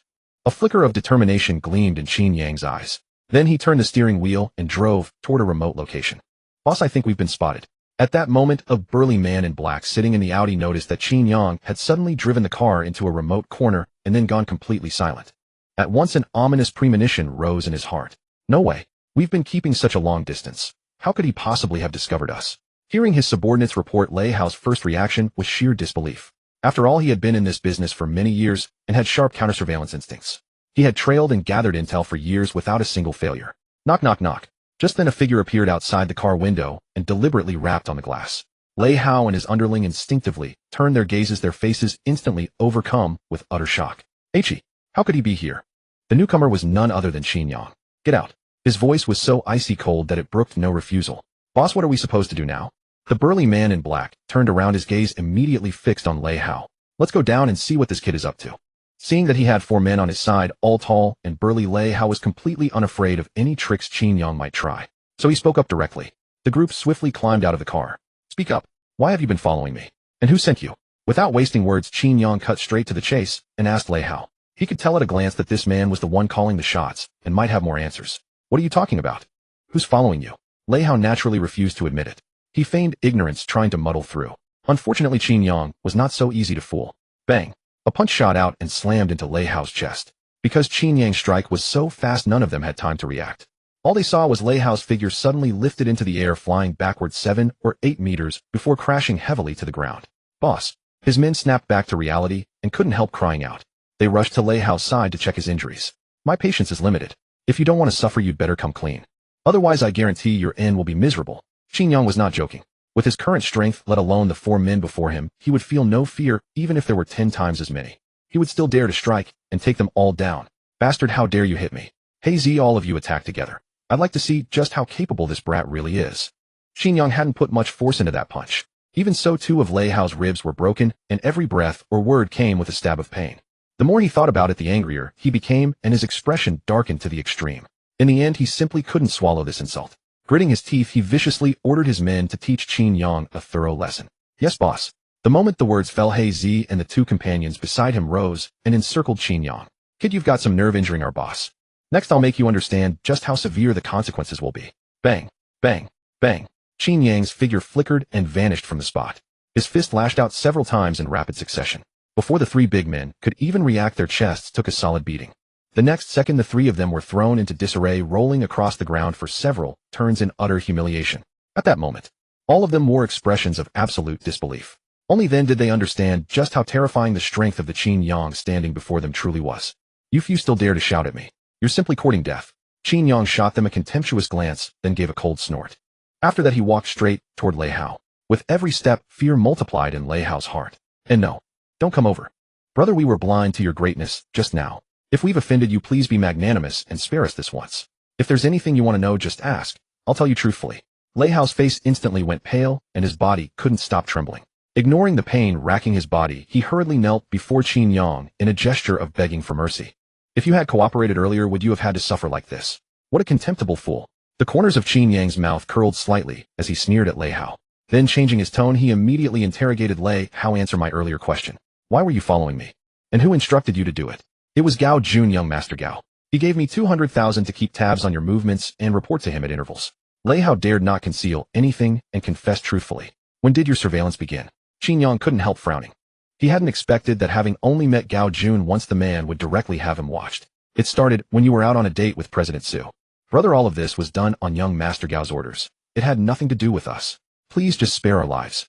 Seeing how terrifyingly dark Qin Yang's expression was and recalling his insane fighting ability, Lei Hao couldn't help but beg. Get lost. Go back and tell Gao Jun that if he has any ability, he should come at me. If he dares to make a move on Su Fei, I'll make sure he regrets it. At that moment, Qin Yang's voice was filled with menace. As for Gao Jun, Qin Yang had truly never expected the man to be scheming behind his back with so many plots. But since he had discovered it, he absolutely could not sit by and wait for his doom. Yes, I'll deliver every word of yours to young Master Gao without missing a single one.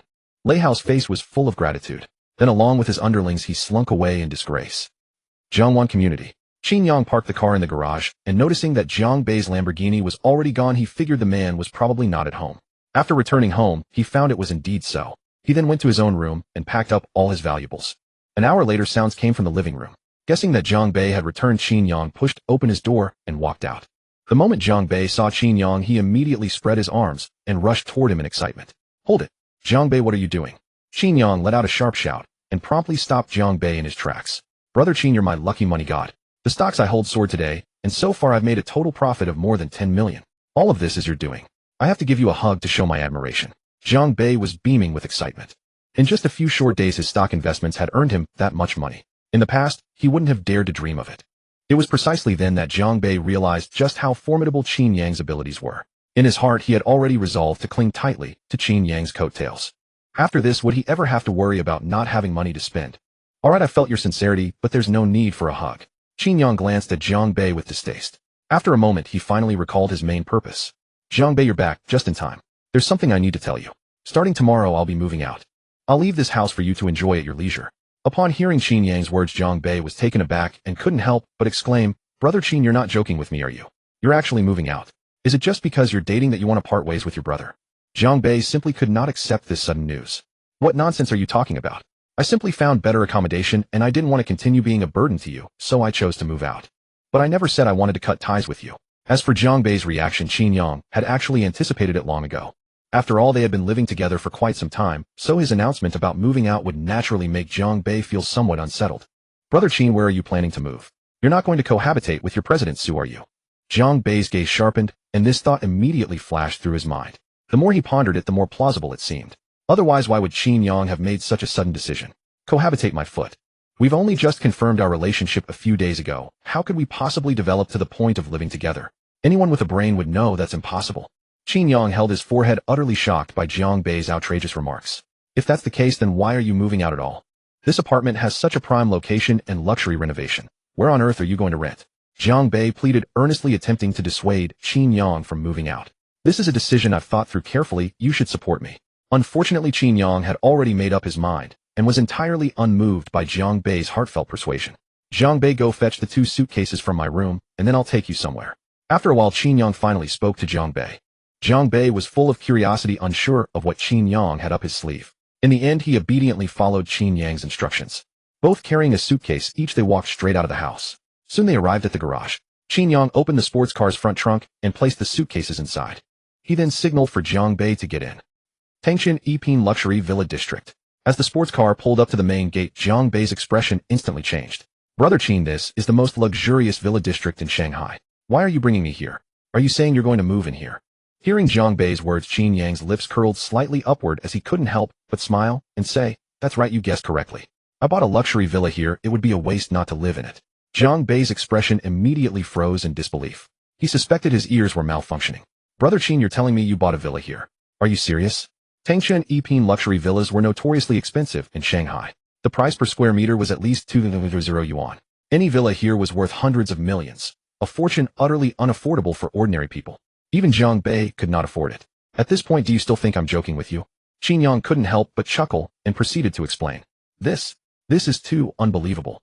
Brother Qin, it turns out you're the hidden powerhouse all along. I've been underestimating you this whole time. By now, Jiang Bei had no choice but to believe it. In just a few short days, Qin Yang had effortlessly earned tens of millions through stock market investments. A luxury villa worth hundreds of millions suddenly didn't seem so out of reach. Having come to terms with this, Jiang Bei's gaze toward Qin Yang was filled with utter admiration. About 10 minutes later, the two arrived at the entrance of the luxury villa. Qin Yang took out his keys from his pocket, unlocked the door, and pushed it open. Leading Jiang Bei inside, they quickly entered the villa's grand hall. Wow! The decor and architectural style are all ultra-modern. And this crystal chandelier alone must be worth a fortune. Brother Qin, wouldn't you feel scared living in such a massive villa all by yourself? How about I move in to keep you company? Even Jiang Bei, a wealthy second generation who had seen much of the world, was thoroughly stunned by the sight before him. This mansion was far more spacious and valuable than his own home. Sure, if you want to move in, you're always welcome. There are plenty of rooms upstairs anyway. Pick whichever you like. Qin Yang immediately nodded in agreement to Jiang Bei's suggestion. Really? Then I won't politely decline. I'll move all my belongings over soon. Jiang Bei, visibly excited, pulled out his phone from his pocket and snapped several photos of the surroundings. Qin Yang paid him no mind, carrying his suitcase and heading upstairs. Before long, night fell, and the time quickly reached 6:30. Jiang Bei, I'm going to pick up Sophie from work and can drop you off on the way. Of course, if you want to stay here tonight, figure out your own dinner. I bought some groceries you can cook for yourself. Qin Yang came down from upstairs to the living room, saw Jiang Bei sitting on the sofa, playing with his phone, and spoke directly. Brother Qin, you've changed. You weren't this kind of guy who prioritizes romance over brotherhood before. Ever since you got a girlfriend, it's become incredibly difficult for me to get you to cook for me. This made Jiang Bei inadvertently nostalgic for the past. Enough, make up your mind quickly. I don't have time to listen to your nonsense. Qin Yang simply wouldn't fall for it. He immediately retorted in an annoyed tone. Just drop me off on the way, or I'll take a taxi back myself. It definitely won't affect your date. Jiang Bei did not dare to delay Qin Yang's important matters. He had finally realized that Qin Yang was the type who, once he fell in love, would throw everything else aside. Not bad, kid. You've got sense. Keep it up. Qin Yang couldn't help but laugh. A few minutes later, the Maserati sports car's engine roared to life, accelerating rapidly as it headed straight toward the city center. Meanwhile, inside the president's office. Ring, ring, ring. The phone suddenly rang. Sophie snapped back to reality and instinctively reached for her phone to check. Seeing Qin Yang's name displayed on the screen, she couldn't help but reveal a smile. Fei, are you off work yet? I'm coming to pick you up. As soon as the call connected, Qin Yang's caring voice came through the other end. After working the entire afternoon, Sophie felt her fatigue instantly vanish and her mood cheerfully lifted. I just finished up and am heading downstairs now. How much longer until you arrive? Sophie smiled gently and asked Qin Yang curiously. Almost there, no more than 5 minutes. You can come down now. Qin Yang glanced at the navigation and promptly replied. Upon hearing this, Sophie smiled and nodded. After hanging up the phone, she quickly tidied up the documents on her desk, grabbed her handbag, and walked straight out of the office. Meanwhile, a fiery red Maserati sports car pulled up in front of the company. Qin Yang opened the door and had just stepped out when he saw Sophie walking toward him with elegant steps. Seeing this, Qin Yang hastily brought out a bouquet of roses from the car and walked straight to Sophie. On my way here, I happened to pass by a flower shop. Seeing how delicate and beautiful these roses were, I couldn't help but buy them for you. Fei, I hope you like them. With that, Qin Yang took the initiative to offer the roses to her. Thank you. Without hesitation, Sophie reached out and took the roses into her arms. I booked a trendy restaurant in advance. Oh, I heard it's a sacred place for couples on dates. Great, we can go and check it out. Before coming to the company, Qin Yang had already done his homework, so he took the initiative to invite Sophie. Alright, I'll do whatever you say. Sophie nodded in agreement, showing that she had no objections. To be honest, she was usually a woman with strong opinions, but after being with Qin Yang, he took it upon himself to arrange everything for her. Instead of feeling uncomfortable, she truly enjoyed it. Okay, let's get in the car. Qin Yang gave a gentle smile and opened the passenger door for Sophie. Vroom. After a few seconds, the Maserati's engine roared as it headed straight for the destination. The Suorman restaurant was located on the 18th floor of the downtown building. Sitting by the window, one could take in the entire night view of the Magic City. Moreover, the head chef was specially hired from abroad and was adept at cooking delicious soups. Everyone who had checked in here was full of praise. Of course, Qin Yang had read all about it on the Jianping app, which was why he came here. Fei, this way. Qin Yang took Sophie's hand, and the two walked to the table by the window. Just as they sat down, the waiter came over and said enthusiastically, Sir Mime, this is the menu. Please see what you'd like to order. Fei, order whatever you like. Qin Yang signaled the waiter to hand the menu to Sophie. Sophie naturally took the menu and flipped through it. Within moments, Sophie said directly to the waiter, for the appetizer caviar, for the soup mushroom soup, for the main course an alfei steak, and for dessert a pudding. And what about you, sir? The waiter noted down Sophie's order one by one in his notebook, then asked Qin Yang. The same for me. Qin Yang gave a slight smile and answered quickly. Alright, please wait a moment. The waiter finished writing, excused himself, and turned to leave. Fei, to be honest, I don't normally eat Western food and I seldom visit such formal occasions. However, I thought you might prefer a sense of ritual, so I deliberately chose this place for dinner. I hope you like it. Qin Yang's gaze fell on Sophie, and then he said gently, I know all of it. Qin Yang, thank you for thinking so much about me. Sophie of course understood all this, so she was deeply moved at the moment. The meals she had with Qin Yang before were always in hotels or more casual restaurants. On such an occasion, he would definitely feel a little restrained. But to make her happy, Qin Yang had considered her feelings in every detail. Sophie understood every one of these details. She suddenly felt that Qin Yang was truly different from those men who swore they loved her. Qin Yang not only knew how to express himself, but also showed his feelings through actions. Silly, now I'm your boyfriend. Isn't it my duty to treat you well? Although we haven't known each other for long, I can be sure that I've truly fallen for you. So I will be good to you in my own way and win your approval. Qin Yang's eyes were filled with deep affection as he kept looking at Sophie. You're handsome and eloquent. No wonder so many beauties like you. But fortunately, you've fallen into my hands now. Sophie couldn't help but sigh, wondering whether she was simply lucky or truly destined to be with Qin Yang. That was why the two of them had somehow ended up together and even gotten along quite well. As for fate, the greatest arrangement comes from heaven. Perhaps we really are fated. Qin Yang saw Sophie's sweet smile and was momentarily stunned. Her smile was healing, and it was exactly his type. So in his eyes, no scenery could be more charming than Sophie's smile. Qin Yang, to be honest, I never imagined that I would become girlfriend and boyfriend with someone I had known for less than 3 days. You are an exception, the only exception. Even now, Sophie found it somewhat incredible. Why had she made such a bold decision back then? Of course, you've seen how charming I am. Qin Yang couldn't help bragging about himself. Alright, don't get too cocky. You're still on probation for now. If you don't perform well, you may not be promoted. So you need to work harder and show your best. In her heart, Sophie was quite satisfied with Qin Yang. Of course, she would never say it out loud, nor would she directly admit it. The two had only been together for a few days, which couldn't prove anything. Everything needed time to verify. Don't worry, you'll never escape the palm of my hand, Qin Yang said with a confident look. The two seemed to have endless words to share and chatted very happily. Shortly afterward, the waiter served the dishes. Sophie had been busy all afternoon and was already hungry, but in front of Qin Yang, she still tried her best to maintain her perfect image. She chewed slowly, paying close attention to table manners. From time to time, Qin Yang stole glances at her, liking the unique elegance she carried. He used to hear people say that a beautiful woman is a feast for the eyes. Now, having experienced it himself, he finally understood the meaning of that phrase. Inside the restaurant, The lights were dim, the decor was tasteful, and a romantic tune was playing. This was the moment when the dating atmosphere reached its peak.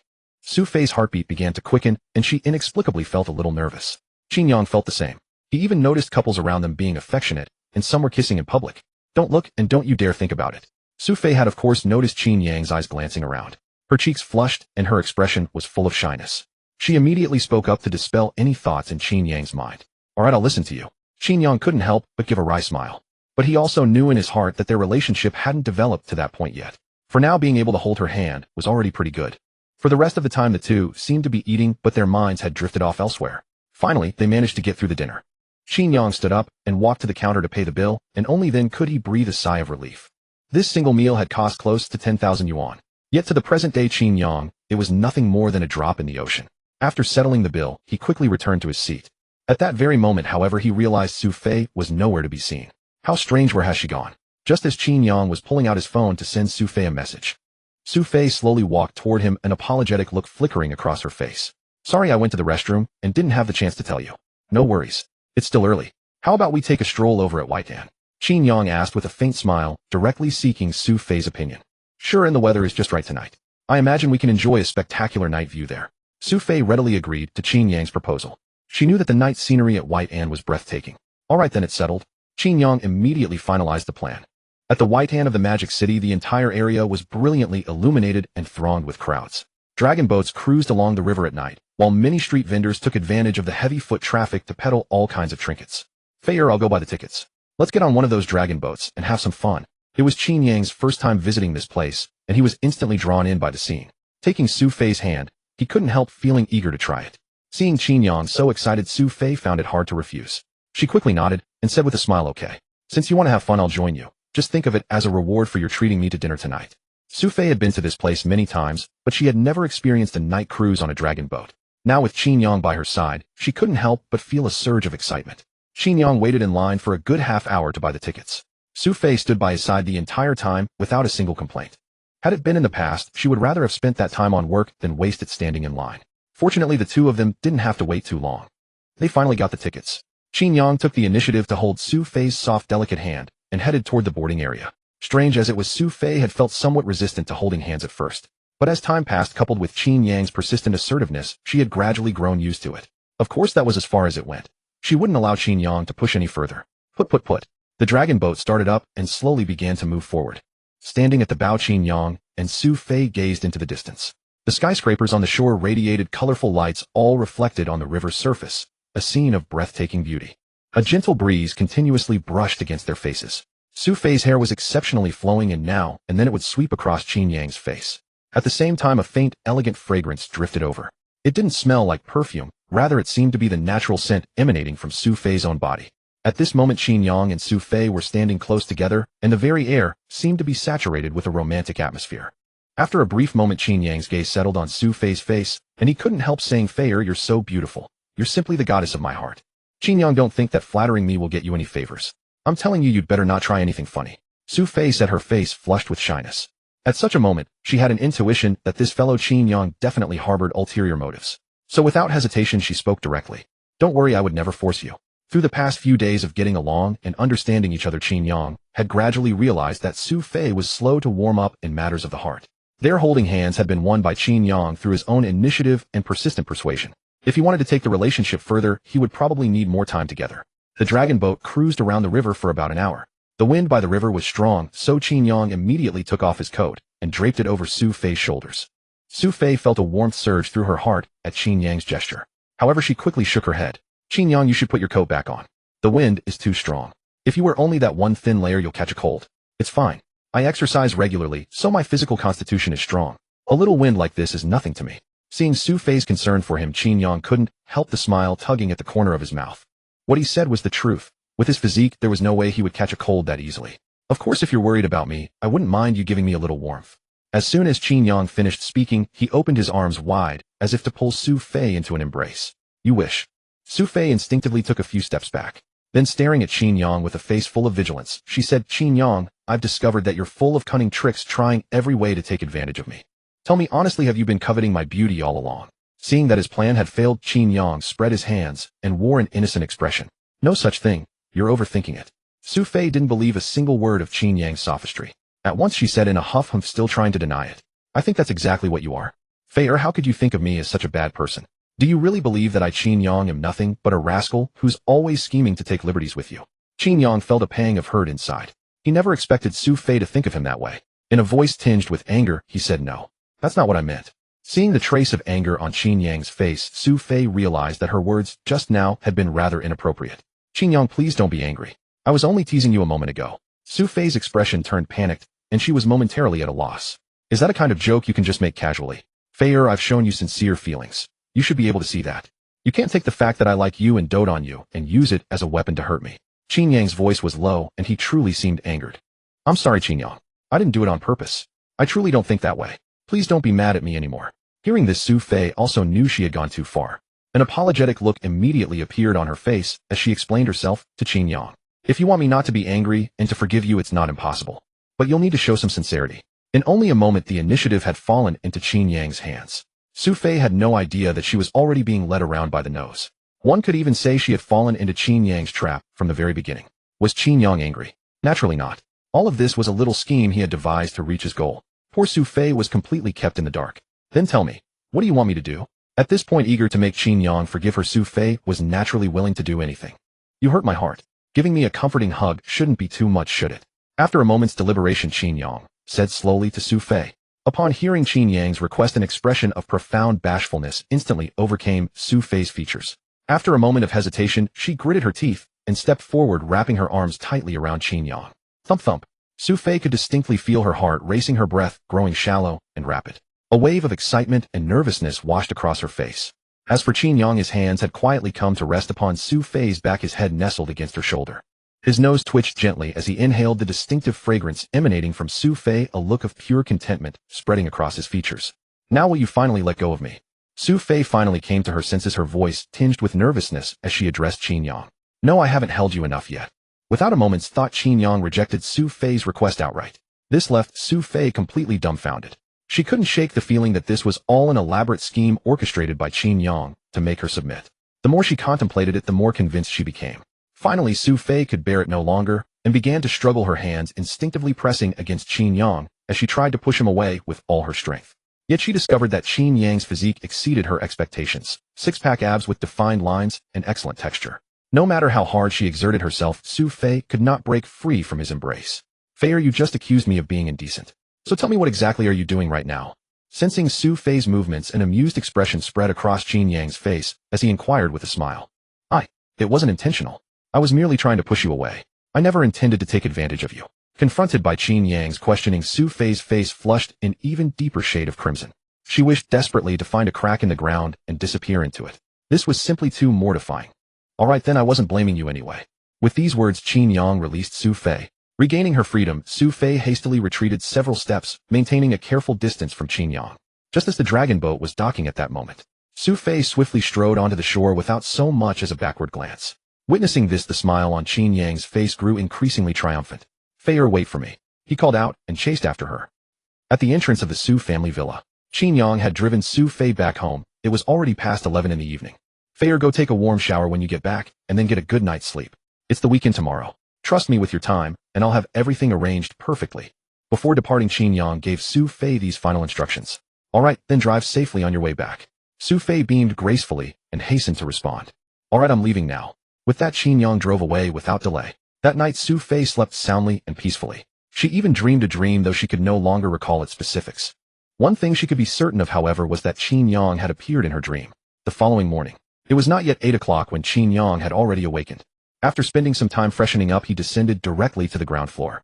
Then he proceeded to the kitchen to prepare breakfast. Having finished these tasks, Qin Yang settled onto the sofa in the grand hall, preparing to plan today's itinerary with Su Fei. According to his original idea, he had intended to take Su Fei to a seaside resort for 2 days of relaxation. But with just the two of them, Qin Yang feared Su Fei might feel uneasy. Therefore, his first thought was to invite Jiang Bei to join them. This would be the perfect opportunity to allow Su Fei to integrate into his social circle. With this in mind, Qin Yang picked up his phone and dialed Jiang Bei's number. Ringing. The phone rang for several seconds with no answer. Just as Qin Yang assumed this lazy fellow Jiang Bei was still fast asleep and wouldn't answer, a voice came through the phone. Brother Qin, why are you calling me so early in the morning? Is there something urgent? It's the weekend, isn't it? I was planning to go to a seaside guest house with Sophie for a couple of days, but I thought it wouldn't be quite appropriate with just the two of us, so I wanted you to come along. You might as well bring your girlfriend along. The four of us can go together and have some fun. What do you say? Qin Yang smiled and stated directly to Zhang Bei. A seaside guest house. That sounds pretty nice. Upon hearing Qin Yang's words, Zhang Bei was instantly energized and leapt out of bed. It must be said that at this moment he was thoroughly intrigued. Brother Qin, I'll call Meng Yin right away to ask for her opinion. I'll inform you the moment I have news. Qin Yang nodded, no problem. After hanging up, he began searching on his phone, looking into which seaside guest houses had better environments and what recreational activities were available nearby. Meanwhile, Zhang Bei had also lost all desire to sleep. He immediately dialed his girlfriend Zhang Meng Yan's number. Meng Yin, are you free these 2 days? I want to invite you to a seaside getaway. A getaway? That sounds like fun. Just the two of us. Zhang Meng Yin had only just woken up herself. Receiving Zhang Bei's call at this moment, she answered almost instantly. No, Brother Qin and his girlfriend will be coming too. Zhang Bei did not conceal anything and spoke frankly. What?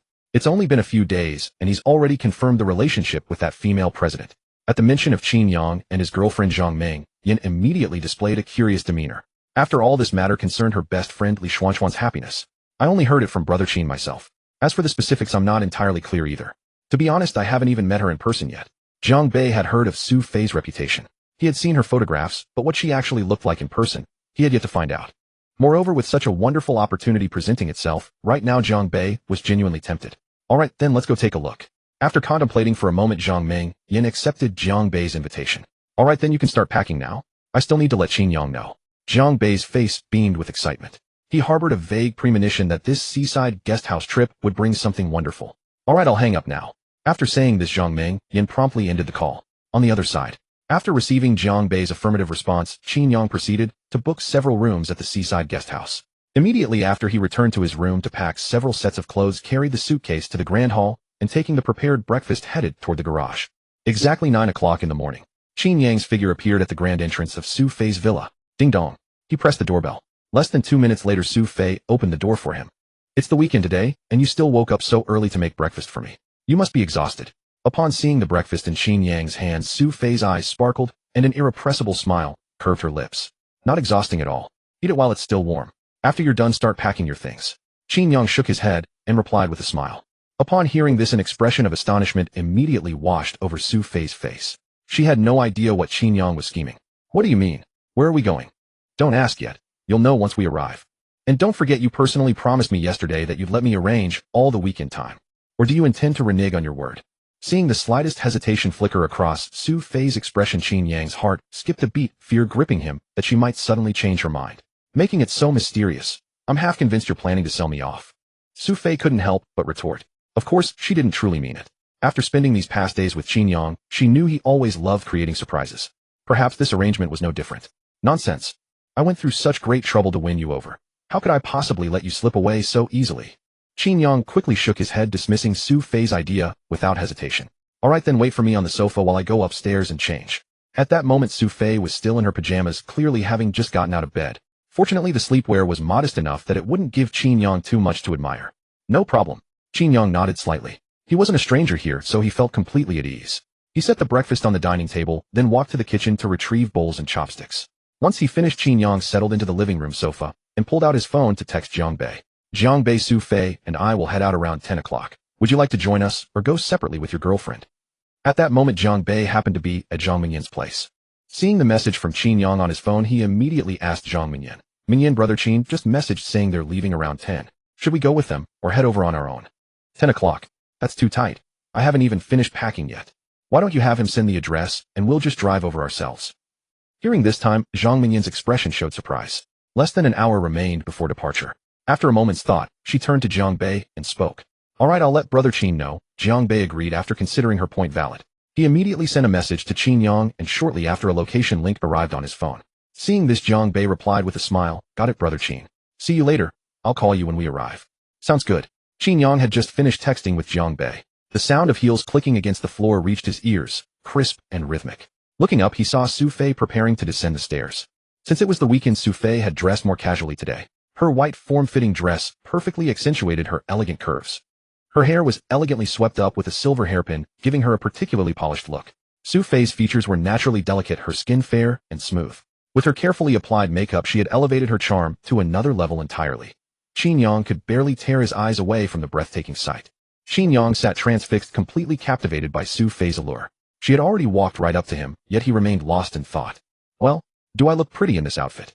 Without needing Qin Yang to answer, Su Fei already knew the response from the expression on his face. It was only when Su Fei spoke that Qin Yang jolted back to reality. Very surely you must know just how captivating you are. To ask such a foolish question, could it be you're deliberately trying to draw compliments from me? Qin Yang wore a knowing expression, unable to suppress his smile. So will you compliment me or not? Su Fei flashed a charming smile, studying Qin Yang with playful amusement. Ahem. There once was a beauty in the north, peerless and alone. One glance could topple a city, 2 glances a kingdom. Were I to know such a breathtaking beauty could be so rare, I'd treasure her above all. Qin Yang couldn't find the right words, so a classical poem suddenly came to mind. In that moment, he recited the verses to her with genuine emotion. Not bad. You've barely passed, Su Fei said, though her heart fluttered like a startled deer and her pulse quickened. A sweet rush washed over her, sugary and intense. Have you packed everything? Need any help? Qin Yang approached Su Fei, offering his assistance. Yes, everything's packed. Just go upstairs and bring it down for me, Su Fei replied, nodding quickly. All right. Qin Yang soon made his way upstairs. Reaching the hallway, he spotted a suitcase resting quietly outside her door. What a shame. I was hoping to catch a glimpse of Goddess Su's room. Looks like she's seen right through my little scheme. I thought I had the upper hand, but Su Fei had already anticipated my every move. Is this what dating a mature CEO entails? Constant mental chess. This is exhausting. Despite his complaints, Qin Yang was thoroughly enjoying himself. He lugged the suitcase, casting a lingering glance toward the door. Reluctantly forcing himself away, he headed back downstairs. Qin Yang, my suitcase shouldn't be too heavy, right? Watching him carry it down, Su Fei took bites of her breakfast, studying him with playful eyes. Not heavy at all. Quite light. I thought you'd be bringing more things. Qin Yang shook his head with a light laugh. Disappointed you didn't get to see my room. Su Fei's face was alight with amusement as she asked. Ahem. Fair, what are you talking about? I'm not that kind of person. Qin Yang quickly denied it. His heart skipped a beat. He had suspected she'd become sharper after last night. She had set a trap for him. Fortunately, Qin Yang had been on guard. Her quick wit deserved praise. What kind of person am I exactly? I still have my doubts. But let me tell you one thing. I won't fall for the same trick twice. The memory of their evening boat ride along the Bund with Qin Yang made Su Fei blush deeply. It was the first time she'd encountered Qin Yang's tactics. She now understood this man was exceptionally cunning, and his every scheme aimed at taking advantage of her. Yet this only stoked Su Fei's competitive fire. If he wanted to play games, she'd show him who played better. Qin Yang found himself speechless, a wry smile spreading across his face. He hadn't expected a minor incident last night to make Su Fei so guarded.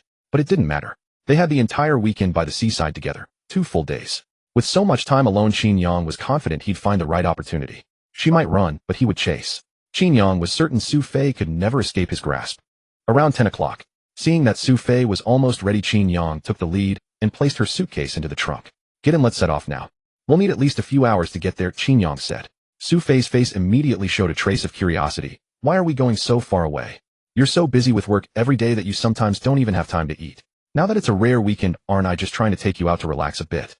Qin Yang chuckled softly, his gaze falling directly on Su Fei's pretty face. Then tell me first, where exactly are we going to have fun? Su Fei couldn't help wanting Qin Yang to reveal a little more beforehand. You'll know when we get there. If I tell you now, where's the surprise? Qin Yang said. Besides, it's not just the 2 of us this time. My buddy and his girlfriend are coming too. Qin Yang thought for a moment and felt it was necessary to tell Su Fei in advance. There are other people. Hearing this, Su Fei looked somewhat surprised. She had assumed that this carefully planned weekend date by Qin Yang was meant to be a trip for just the 2 of them. Now it seemed she had overthought it. Somehow a faint sense of disappointment crept into Su Fei's heart. Yeah, Qin Yang answered. It's more fun with more people. Besides, I've always wanted to find a proper occasion to introduce you to them. Qin Yang kept his eyes on Su Fei's expression, afraid of provoking her displeasure. Now it seemed Su Fei's reaction was not too strong. I see. Su Fei nodded, indicating her understanding. Since the drive was quite long, Qin Yang specifically planned to take the Porsche 911 from Su Fei's garage to head to the seaside guest house. Shortly after both got into the car, Qin Yang started the engine. Then he opened the navigation on his phone and drove along the route. This was Su Fei's first time going out to play with the opposite sex. Although she still didn't know the exact destination, her heart had already begun to race. She was even filled with anticipation for the upcoming journey. An hour after Qin Yang and Su Fei departed, Zhang Bei and Zhang Mingyan finally loaded their luggage into the car and prepared to leave. At 2 in the afternoon, the Porsche 911 was already parked in front of the Seaside Guesthouse Hotel. After spending some time, Qin Yang finally found a parking space. After parking the car, he turned his head and found Su Fei sleeping soundly against the headrest. The sight before him made Qin Yang's breath unconsciously soften a little. He feared disturbing Su Fei's sweet dream. Qin Yang opened the car door and got out by himself. After confirming the car was locked, he walked to the front desk to check in. A few minutes later, Qin Yang hurried back only to find that Su Fei was already awake. At the moment she was taking in the surrounding scenery, when she saw Qin Yang's figure, she promptly walked over to him. "I was wondering why you were being so mysterious. So you wanted to bring me to the seaside," Su Fei said. "The scenery here is beautiful, and there are quite a few recreational activities. I thought for a long time before finally deciding to bring you here," Qin Yang replied. "So what do you think? Is this a surprise or not?" Qin Yang smiled and looked at Su Fei with expectation. "I guess so. After all, I've almost forgotten when I last came to the seaside." Su Fei nodded, fairly satisfied with Qin Yang's arrangement. "I've already checked in at the guest house hotel. Let's grab our luggage and head over to take a look," Qin Yang said. Qin Yang took the initiative to suggest. Su Fei naturally had no objections and said, "Sure, whatever you say." Soon Qin Yang took the suitcases out of the trunk. However, he had no intention of letting Su Fei help. Instead, he carried one in each hand. "How about I help you carry one? After all, these suitcases aren't very heavy," Su Fei offered. Seeing that she was empty-handed, Su Fei felt a little embarrassed. Just as she hesitated and was about to speak up, Qin Yang said, "No need, leave these trivial matters to me. How could I trouble you? Never mind how light these 2 suitcases are. Even if they were heavier, I'd still carry them to our guest house." It should be noted that Qin Yang's physique had long been extraordinary. Merely 2 suitcases were nothing to him. No matter what, Qin Yang would never let Su Fei help. Fortunately, their guest house wasn't far away. After walking about 7 or 8 minutes, they arrived. Qin Yang took out the room card and opened the door. Stepping into the lobby, they found that through the glass window sill, they could see the sea at a glance. Warm sunshine, azure sky, and the boundless ocean. The scenery before them made both Su Fei and Qin Yang gasp in admiration. So beautiful. Su Fei beamed with joy.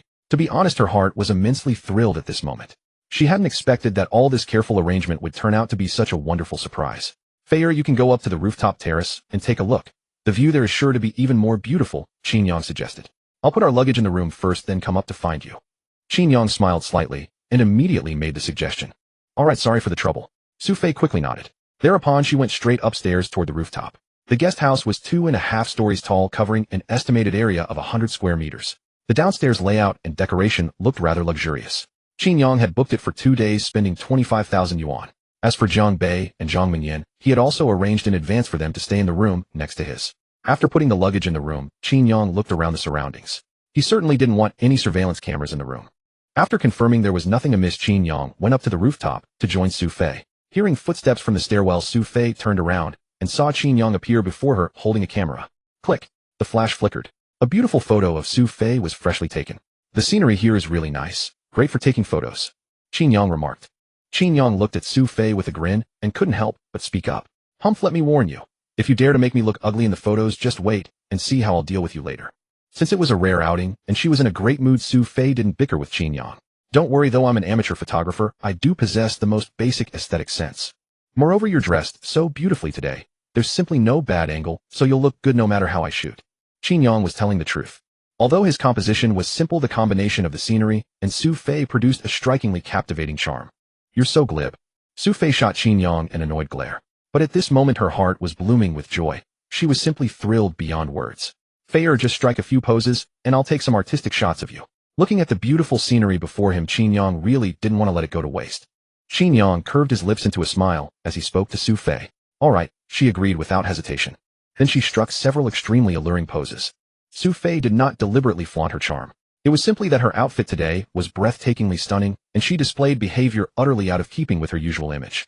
All at once her appeal naturally soared. Seeing this, Qin Yang could not help but fall under her spell. Click, click. Even so, his hands were not slow in the slightest.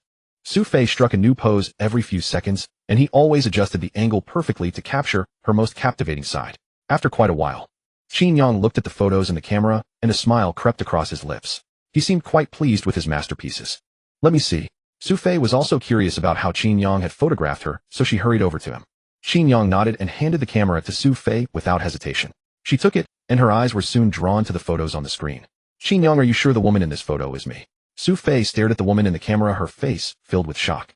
She had not expected Qin Yang to possess such remarkable talent in photography, let alone make her look so beautiful. "If not you, then who could it be? I simply adjusted the composition and lighting to merge you with the scenery behind you. That is what gives the photograph its beauty. Otherwise, why would I have said I wanted to take artistic portraits of you?" Seeing Su Fei's excitement, Qin Yang knew she liked the photos he had taken. "I remember you said yourself earlier that you're only an amateur photography enthusiast, but your technique looks professional at first glance. Are you trying to trick me again?" Su Fei quickly came to her senses and fixed her gaze on Qin Yang as she confronted him. I only learned a few photography techniques in the past. I'm not as amazing as you think. Seeing that Su Fei had misunderstood, Qin Yang tried to explain. Fine, I won't quibble with you. But since you're so good at taking photos, why not take a few more of me? When we get back, I can have the photos developed and put them in my room as decorations. Su Fei's eyes lit up as she said this to Qin Yang. Okay, no problem. Qin Yang did not refuse and agreed at once. At Su Fei's request, he deliberately took several photos with distinctive styles. Pure and queenly style, cold and aloof vibe. Almost every different style was tried, and it was an eye-opener for Qin Yang. It was then that he realized that if he had not looked close enough, he would never have imagined Su Fei had such a side. Bring. Just as the two were thoroughly enjoying the shoot, the phone in Qin Yang's pocket rang. Excuse me, I need to take this call. Qin Yang gave Su Fei an apologetic look and quickly took out his phone. Seeing that the caller was Zhang Bei, he pressed the answer button. Brother Qin Mingyan, and I just arrived at this guest house hotel. Where are you? We'll come over and find you. Zhang Bei's voice came through from the other end of the phone. Zhang Bei had set off an hour later than Qin Yang. Counting the time, they should almost be here. All right, come straight over. I can give you the keys anyway. Qin Yang smiled slightly and replied to Zhang Bei at once. As soon as the call ended, Su Fei fixed a curious gaze on him and asked, are your friends here? That's right. Come on, let's go downstairs and wait for them. 10 minutes later, the doorbell rang at the guest house entrance. Qin Yang stepped forward and opened the door, seeing Zhang Bei and Zhang Mingyan. At once he greeted them warmly. Come in and see if you like the place. Brother Qin, is President Su inside too? Zhang Bei looked at Qin Yang with an amused expression and asked in a low voice. You'd better behave yourself later and say nothing you shouldn't. Qin Yang swept a sharp glance at Zhang Bei. Of course I'll behave. Feeling Qin Yang's threat, Zhang Bei nodded hurriedly. Then he took Zhang Mingyan's hand and led her inside. In the living room, Su Fei had been sitting quietly on a sofa against the wall. Seeing Qin Yang come in with Zhang Bei and Zhang Mingyan, she quickly stood up. Let me introduce you all. This is Su Fei, my new girlfriend. This is Zhang Bei, my college roommate for 4 years, and this is his girlfriend Zhang Mingyan. After everyone sat down, Qin Yang rose and took the initiative to introduce them. Was this the legendary, aloof, and elegant President Su Fei? How could she now be Qin Yang's girlfriend? At this moment, Zhang Mingyan's gaze turned towards Su Fei, her expression full of shock. She had never imagined that Qin Yang's girlfriend would actually be Su Fei. That's right. She met my brother Qin on a blind date. After he came back that day, brother Qin was completely absent-minded. I guess he must have fallen for goddess Su at first sight. Then he launched a fervent pursuit. Honestly, their relationship developed so quickly that even I find it a bit unbelievable. Zhang Bei could not help smiling wryly. When he had first heard the news from Qin Yang, his expression had been exactly like Zhang Mingyan's. It seems Xian is completely out of the picture now. Zhang Mingyan could not help sighing inwardly. She knew very well that Su Fei was an extraordinarily outstanding woman. In family background, connections, and ability, her good friend Li Xian simply could not compare. Trying to take Qin Yang away from her was no better than wishful thinking. Hello, I'm Su Fei. At this, Su Fei gave a graceful smile and took the initiative to greet Zhang Bei and Zhang Mingyan. Of course, she did this entirely for Qin Yang's sake. After all, his inviting them over at this time was enough to show how much they meant to him. Sister-in-law, I've heard brother Qin mention you before and have always wanted to find a chance to meet you. Why? A trace of confusion flickered in Su Fei's eyes, and she could not help asking. My brother Qin has always been surrounded by countless beautiful women, but he never took a fancy to a single one. Only you. It was love at first sight. So I couldn't help wondering, what kind of charm do you have to make him fall for you? Now that I've seen you in person, I finally understand. His taste is truly excellent. Zhang Bei gave a low, awkward laugh and quickly explained. That speech had flattered both Qin Yang and Su Fei in one stroke. In an instant, Qin Yang shot Zhang Bei a gratified look. Su Fei, on the other hand, was astonished. So Qin Yang had fallen for her at first sight. No wonder he had kept trying every possible way to get close to her after that blind date ended. Of course, the greatest assist had come from Su Fei herself. If she had not felt favorably toward Qin Yang, she would not have sent the first message, creating opportunities for the two of them to meet and be alone. Thank you for the compliment. Su Fei looked at Zhang Bei with a beaming smile. Her impression of him instantly deepened. Zhang Bei Mingyan, I've booked a BB for you too, right next to mine. Here are the room keys. Go on ahead and get your luggage sorted. We'll meet up later and decide where to go for a meal together. Before long, Qin Yang took out the room key and handed it to Zhang Bei. Brother Qin, you've arranged everything so thoughtfully. In that case, we'll head over first. Zhang Bei nodded. Then he led Zhang Mingyan out of the BB's main entrance. Qin Yang even came out specially to point out the location for them. Brother Qin, be straight with me. You brought goddess Su to the seaside for a vacation. Are you secretly planning something? If you need my help, just say the word. Given our bond, for the sake of your happiness, I don't mind being your wingman. Taking advantage of Zhang Mingyan walking ahead, Zhang Bei placed a hand on Qin Yang's shoulder. Their heads huddled close together as he whispered, Can't you keep your mind out of the gutter? Do I look like that kind of person? Hearing Zhang Bei's words, Qin Yang's expression changed, and he shot him a dissatisfied glare. Keep pretending, go on. Brother Qin, we've been brothers for so long, and even lived together. Do you think I can't see right through you? If you truly had no interest in Goddess Su, why would you go out of your way to bring her to a place like this, eh? And staying for 2 whole days, even booking such a luxurious BB here. Jiang Bei wasn't fooled by Qin Yang's one-sided explanation at all. Only a man truly understands a man, especially when they are brothers as close as these two. Jiang Bei had already used such tricks countless times before. Ahem. The reason I arranged this is that I'm worried Feier is under too much work pressure. I specially brought her here to relax. Jiang Bei, I'm not like you playing the field. I take relationships seriously. Once my heart is moved, I invest myself fully. Seeing that Jiang Bei had misunderstood him, Qin Yang felt a little unhappy. He immediately began to explain. All right, brother Qin, let's just say I was mistaken. But are you sure you don't need my help? You know this is a chance to quickly grow closer to sister-in-law. It would be a shame to miss it.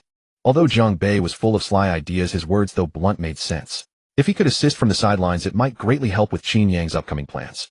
As expected of my brother. All right, when the time is right, I'll definitely let you help. Qin Yang smiled lightly, clearly agreeing to Jiang Bei. Jiang Bei, what are you standing there in a daze for? Can't you see I'm struggling with the suitcase alone? Come over and help me. Just then, Zhang Mingyan turned around staring straight at Jiang Bei and called out to him proactively. Coming. Brother Qin, I'll head off now. We'll talk more later. With that, Jiang Bei quickly ran to Zhang Mingyan's side, took the suitcase from her hand, and the two walked toward the BB. Qin Yang had just returned to the BB. He then saw Su Fei sitting on the sofa browsing through photos on her camera. Before Qin Yang could speak, Su Fei looked up and said, that Jiang Bei is really quite interesting. I just heard him say that you two shared a dorm room for 4 years in college. No wonder you two are so close. Facing Su Fei's question, Qin Yang nodded without hesitation. His mind drifted back to the past, and then he said with a smile, that's right. After graduation, I didn't go to work at a financial company. Many people thought I was crazy back then, but he was the only one who comforted me every day, even letting me stay in a house under his name up until now. Although we're not blood-related in my heart, I've long considered him my own brother. I remember mentioning last time that my brother lost a sum of money in the stock market. That was him. Later he mortgaged his luxury villas and raised a sum of money for me to invest on his behalf. In just a few days he earned back all the lost money, and even made a handsome profit. Su Fei nodded slightly. She did recall Qin Yang mentioning it before. She just hadn't expected that person to be Jiang Bei. I remember the young master of the Jiang family in Magic City. He's also called Jiang Bei, isn't he? He's quite famous in his circle. I didn't expect you'd be lucky enough to be the prince's best buddy. Su Fei's beautiful eyes sparkled as she stared at Qin Yang with great interest. I value character when making friends, not their background or family status. If we're not cut from the same cloth, no matter how hard you try, you can't truly fit into each other's circle. Qin Yang could clearly detect a teasing tone in Su Fei's words. Of course he knew Su Fei meant no harm, perhaps it was just a joke. Not bad. You see things quite clearly. Born into a prominent family, Su Fei had seen too many people completely abandon their dignity and principles for the sake of profit. People like Qin Yang who would give up a high-paying job purely for freedom are indeed rare. And yet he happened to be an exceptional talent.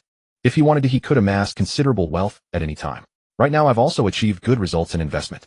If nothing unexpected happens, I'll focus on my interests and invest in projects that intrigue me. Qin Yang now had a large amount of capital at his disposal along with shares in certain groups under his name. He was fully qualified to act as an angel investor and uncover new projects. Impressive. At your age, achieving all this on your own is nothing short of legendary. Qin Yang, I might need your help in the future. Ever since she learned of Qin Yang's worth, Su Fei had never dared to underestimate the man before her. Even if he wasn't born into a wealthy family, his own strength alone was enough to rival the backing of a wealthy family. No problem. As long as you ask, I can give you anything. As long as I have it. Qin Yang grinned, revealing immense confidence in his expression. The two sat on the sofa chatting for nearly half an hour. Meanwhile, after arriving at the BB, Jiang Bei and Zhang Mingyan quickly unpacked their belongings and then lay down on the soft large bed in the room. Having driven all afternoon, Jiang Bei was indeed a bit tired, so he dozed off for a while. Meanwhile, Zhang Mingyan lay beside him playing with her phone. The first thing she did was pick up her phone and send a message to her best friend Li Xianxian. Xuan, I have sad news for you. Your dream guy is already taken. Less than 20 seconds after the message was sent, Li Xianxian immediately replied, Mingyan, what's going on? Explain it to me clearly. Qin Yang brought his female CEO to the seaside for a vacation, and he invited me and Jiang Bei. Do you know who the female CEO is? It's Su Fei, the one with both talent and beauty, the goddess countless young masters in the circle dream of. The two of them have already confirmed their relationship, so I suggest you forget about him as soon as possible. With a look of regret, Zhang Mingyan finally typed out the cruel truth to her best friend. No, that can't be. Li Xianxian stared at her phone screen, utterly stunned. Mingyan, wasn't Jiang Bei saying last time that Qin Yang is still in the early stage of pursuing her? How could she possibly agree to be Qin Yang's girlfriend after just a few days? Isn't Su Fei famous for being aloof? How could she just agree to be with Qin Yang? Li Xianxian suddenly had countless questions in her mind and immediately started typing to ask her best friend Zhang Mingyan. If you're asking me, I don't know either. I just saw them together with my own eyes, and they're staying in the same homestay.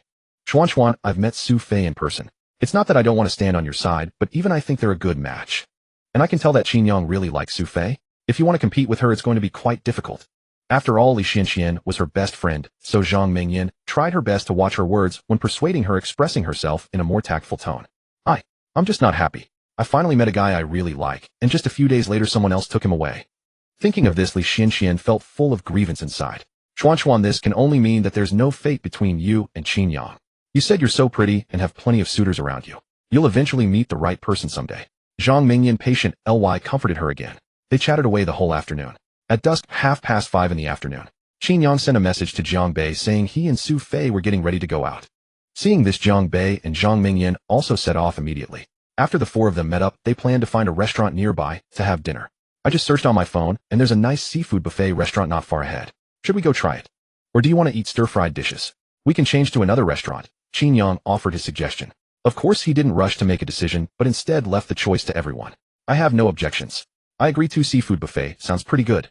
Su Fei and Zhang Mingyan both nodded. Seeing both girls agreed, Qin Yang immediately said, all right then, that's settled. Brother Qin, aren't you going to ask for my opinion? Don't treat me like I'm invisible, okay? Seeing he had no say in the matter at all, Zhang Bei's expression immediately showed his dissatisfaction. He immediately spoke up and said to Qin Yang, Zhang Bei, I'm saying your EQ isn't low either. How could you act so foolishly at a time like this? The two of them have the same opinion, and you jumping out now isn't just asking for trouble. Qin Yang looked at Zhang Bei, unable to help but show a worried expression. This guy usually knows so well how to please girls, so why is he throwing himself to death at such a critical moment? Or are all those women just pursuing him because of the money Zhang Bei has? Facing Qin Yang's questioning, Zhang Bei was suddenly at a loss for words. He realized his opinion was indeed somewhat superfluous. Whether he asked or not, it wouldn't change the final outcome. In that case, why should Qin Yang continue wasting his breath? Alright, let's just hurry up and go. Qin Yang withdrew his gaze and led the way forward. Before long, the group arrived at the seafood buffet restaurant. As soon as they walked in, the four of them attracted quite a bit of attention. Two pairs of handsome men and beautiful women dressed so stylishly stood out prominently in the crowd. Soon everyone chose a relatively quiet seat and sat down. Fei, what would you like to eat? Let me get it for you. Qin Yang's gaze immediately fell on Su Fei and he asked softly.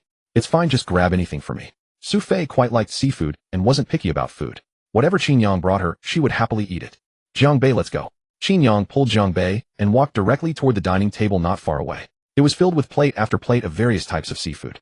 In about 10 minutes, Qin Yang and Zhang Bei made several trips back and forth, getting a bit of almost everything. Then they specially prepared a few bowls of dipping sauce. At this moment, the soup base was also boiling. Qin Yang took the initiative to put some fish slices and fresh shrimp into it, without letting Su Fei lift a finger the whole time. Brother Qin, you're too good to sister-in-law, aren't you?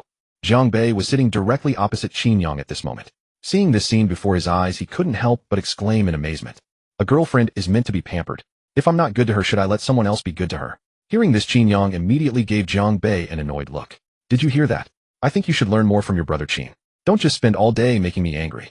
Zhang Mingyan's face was full of excitement because Qin Yang's words spoke straight to her heart. Immediately, she hastened to advise Zhang Bei. Yes, everything you said is correct.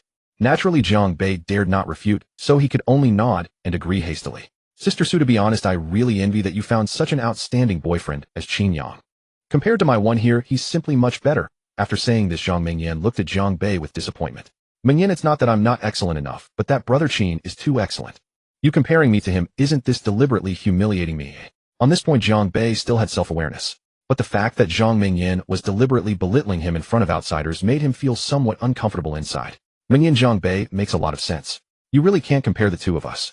He, like you, comes from a wealthy family, lives a comfortable life, and is used to being served by others on a daily basis.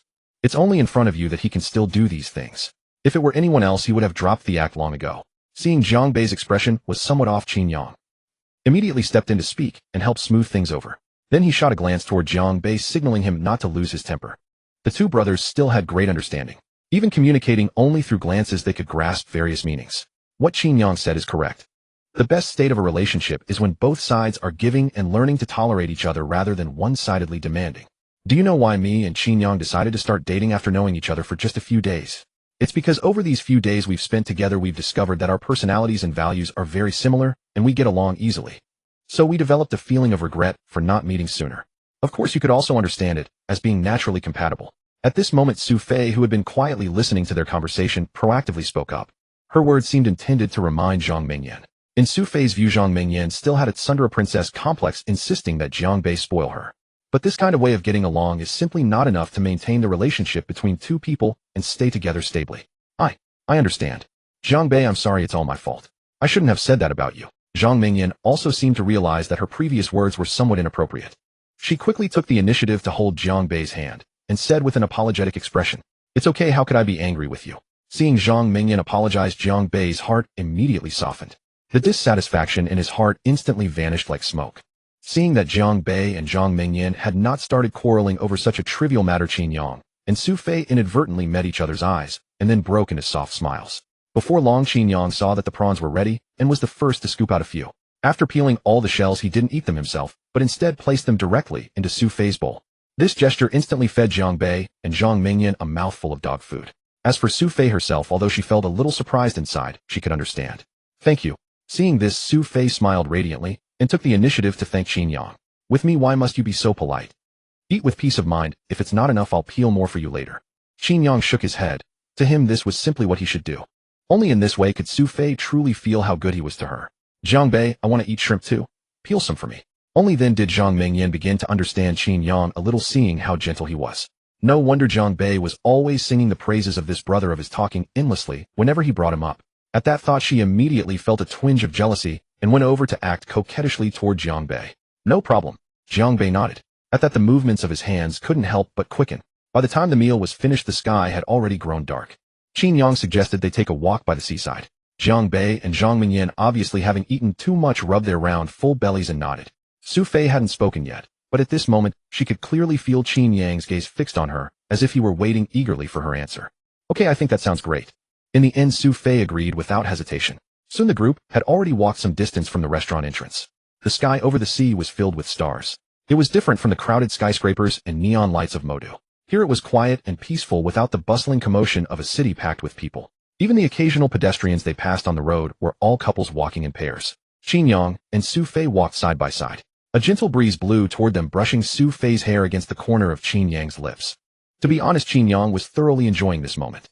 The corners of his mouth lifted slightly, revealing a faint, elusive smile. The next second, Qin Yang directly took Su Fei's soft, tender little hand in his. Su Fei was shocked. She hadn't expected Qin Yang to be so bold. Instinctively, she tried to pull her hand back, but she found Qin Yang's strength astonishing. No matter how hard she struggled, she couldn't break free from his grasp. "You brute, you pervert. You only know how to take advantage of me." Su Fei couldn't help cursing under her breath. Qin Yang naturally heard her, but he acted as if nothing at all had happened. Wearing a nonchalant expression, he continued to play the fool. At that moment, Jiang Bei and Zhang Mingyan were following behind Qin Yang, and Su Fei about 2 or 3 meters away. Even though the sky was dim, they could still clearly see everything that happened.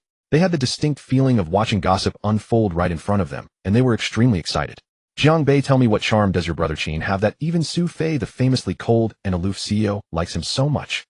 Look at those two now. It's hard to imagine they only met a few days ago. Anyone who didn't know would think they've been passionately in love for years." Zhang Mingyan was extremely curious about this. "Well, you don't know this, do you? First, brother Qin is handsome. Just his face alone is enough to make countless beauties fight over him. That's also the easiest way for a man to stand out. Second, brother Qin is very talented. He is a once-in-a-century top student in the finance department of Moda University. Every teacher who has taught him has nothing but praise for him. It's also because of him that I was able to profit in the stock market and make such a fortune. Third, brother Qin's attitude toward relationships is really serious. If he's not in a relationship, he doesn't date, but once he has, nothing in his mind is more important than his girlfriend.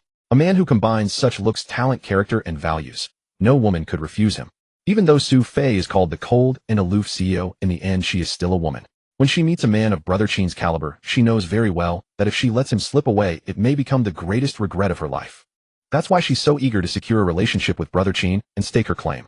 Otherwise, if some other woman stole him from under her nose, she'd have nowhere to cry.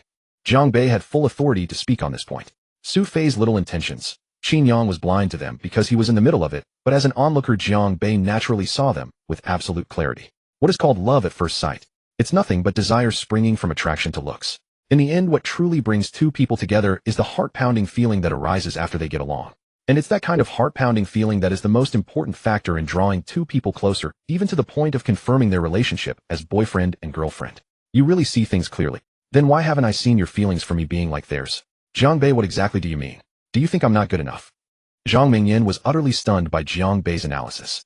They had been dating for months, and had it not been for this chance tonight, she would never have known how clear-headed Jiang Bei was. But he had never been so attentive to her. No, Mingyan, let me explain. Seeing Zhang Mingyan's face change, as anger flared up, Jiang Bei immediately panicked. I don't want to hear it. With that, Zhang Mingyan turned and walked away. How could Jiang Bei remain standing there? He chased after her at once. Little did Qin Yang know that Jiang Bei and Zhang Mingyan had just staged such a farce because of him. At this moment, holding Su Fei's soft hand, Qin Yang's heart blossomed with joy. Beautiful scenery, warm breeze, and a lovely woman by his side. How he wished this life could go on forever. Qin Yang, so this is the real purpose of your carefully planning to bring me here. Seeing the corner of Qin Yang's mouth still grinning, as if he had no idea how to write the word restraint, she couldn't help but ask.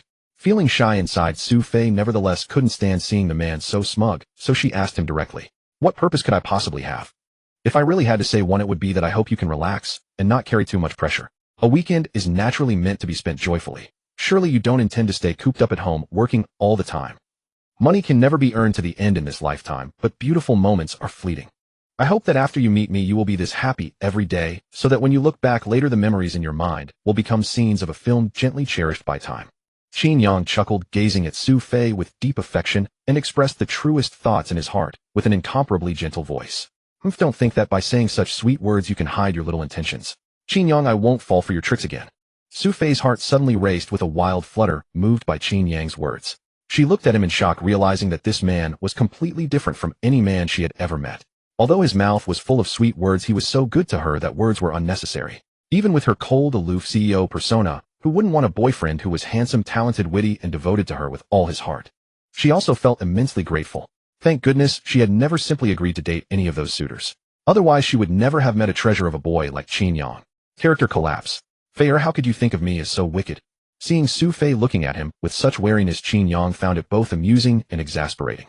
He hadn't expected that Su Fei actually viewed him this way. It's not that I deliberately think this way, but your every action keeps confirming my thoughts. Su Fei couldn't help but roll her eyes at Qin Yang.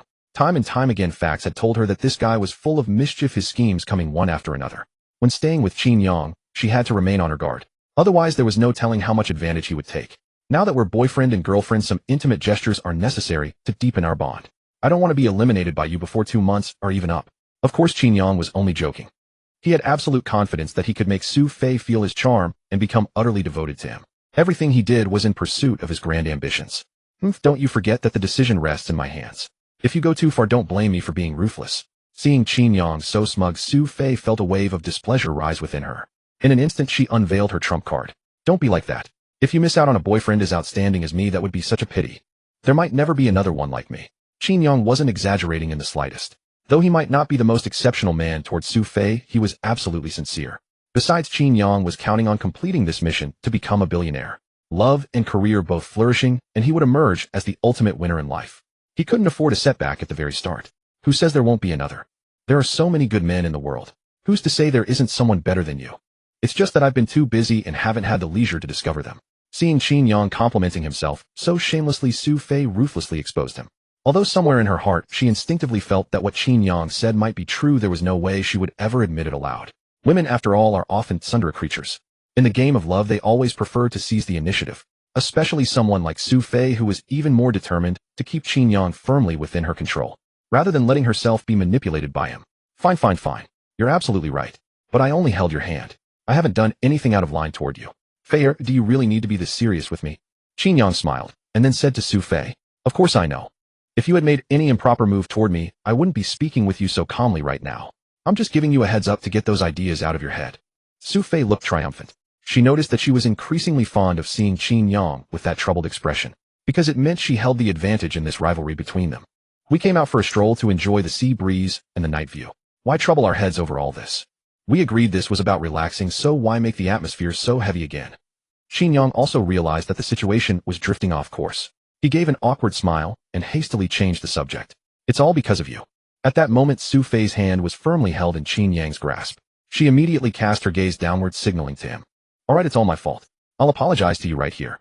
Qin Yang willingly softened his stance. As long as he could keep a smile on Su Fei's face, he was happy to keep surrendering. By the way, where are Jiang Bei and Mingyan? How come in just a moment they've vanished to who knows where?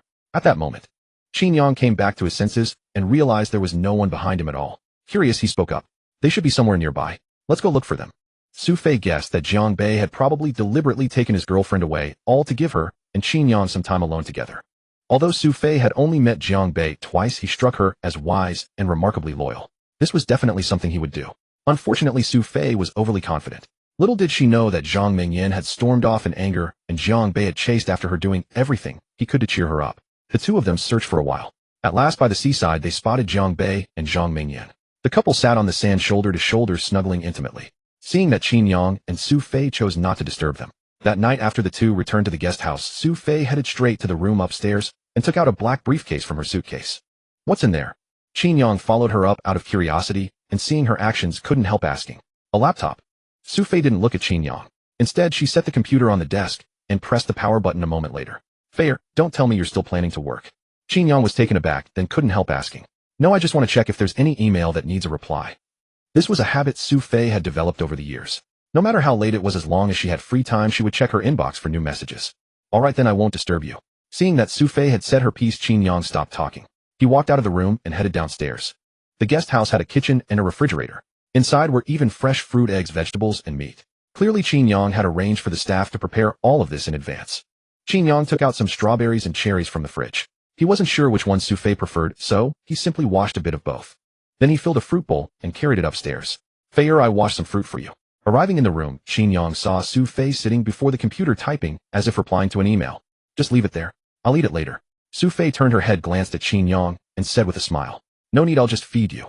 "Which would you like, strawberries or cherries?" Qin Yang didn't think much of it.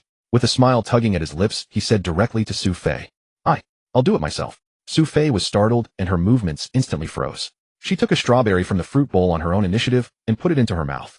"All right then, take your time. I'll go take a shower first." Qin Yang checked the time and realized it was indeed getting late. With that, he returned to his room, gathered a change of clothes, and headed toward the downstairs bathroom. In the blink of an eye, nearly 20 minutes had passed. Su Fei had finished her work by then. She shut down the computer and walked out of the room. The moment her figure appeared in the hall of the bathroom, doors swung open with a click. Qin Yang walked straight out. Staring at the scene before her, Su Fei shrieked involuntarily. Her image as an aloof CEO was completely cast aside at that moment. Instinctively, she covered her eyes with her hand. Yet less than half a second later, a gap appeared between her fingers. Her gaze eagerly devoured the sight before her, as if every extra second of looking was somehow a gain for her. Startled by Su Fei's sudden appearance and scream, even Qin Yang himself was taken aback. He immediately looked at Su Fei with an apologetic expression and said, "Sorry, I didn't expect you to come down so quickly." At that moment, Qin Yang had just walked out of the bathroom, still bare-chested. His build was neither heavy nor thin, yet the lines of his chest and abdominal muscles were remarkably defined. His skin in particular was fair and smooth, not much inferior to Su Fei's own. Su Fei had always detested muscular men and found the very sight of them slightly nauseating. But after seeing Qin Yang's physique, her past convictions were overturned. Before she realized it, she stole several more glances, and a faint blush instinctively crept onto her cheeks. "Su Fei, what are you even thinking about?"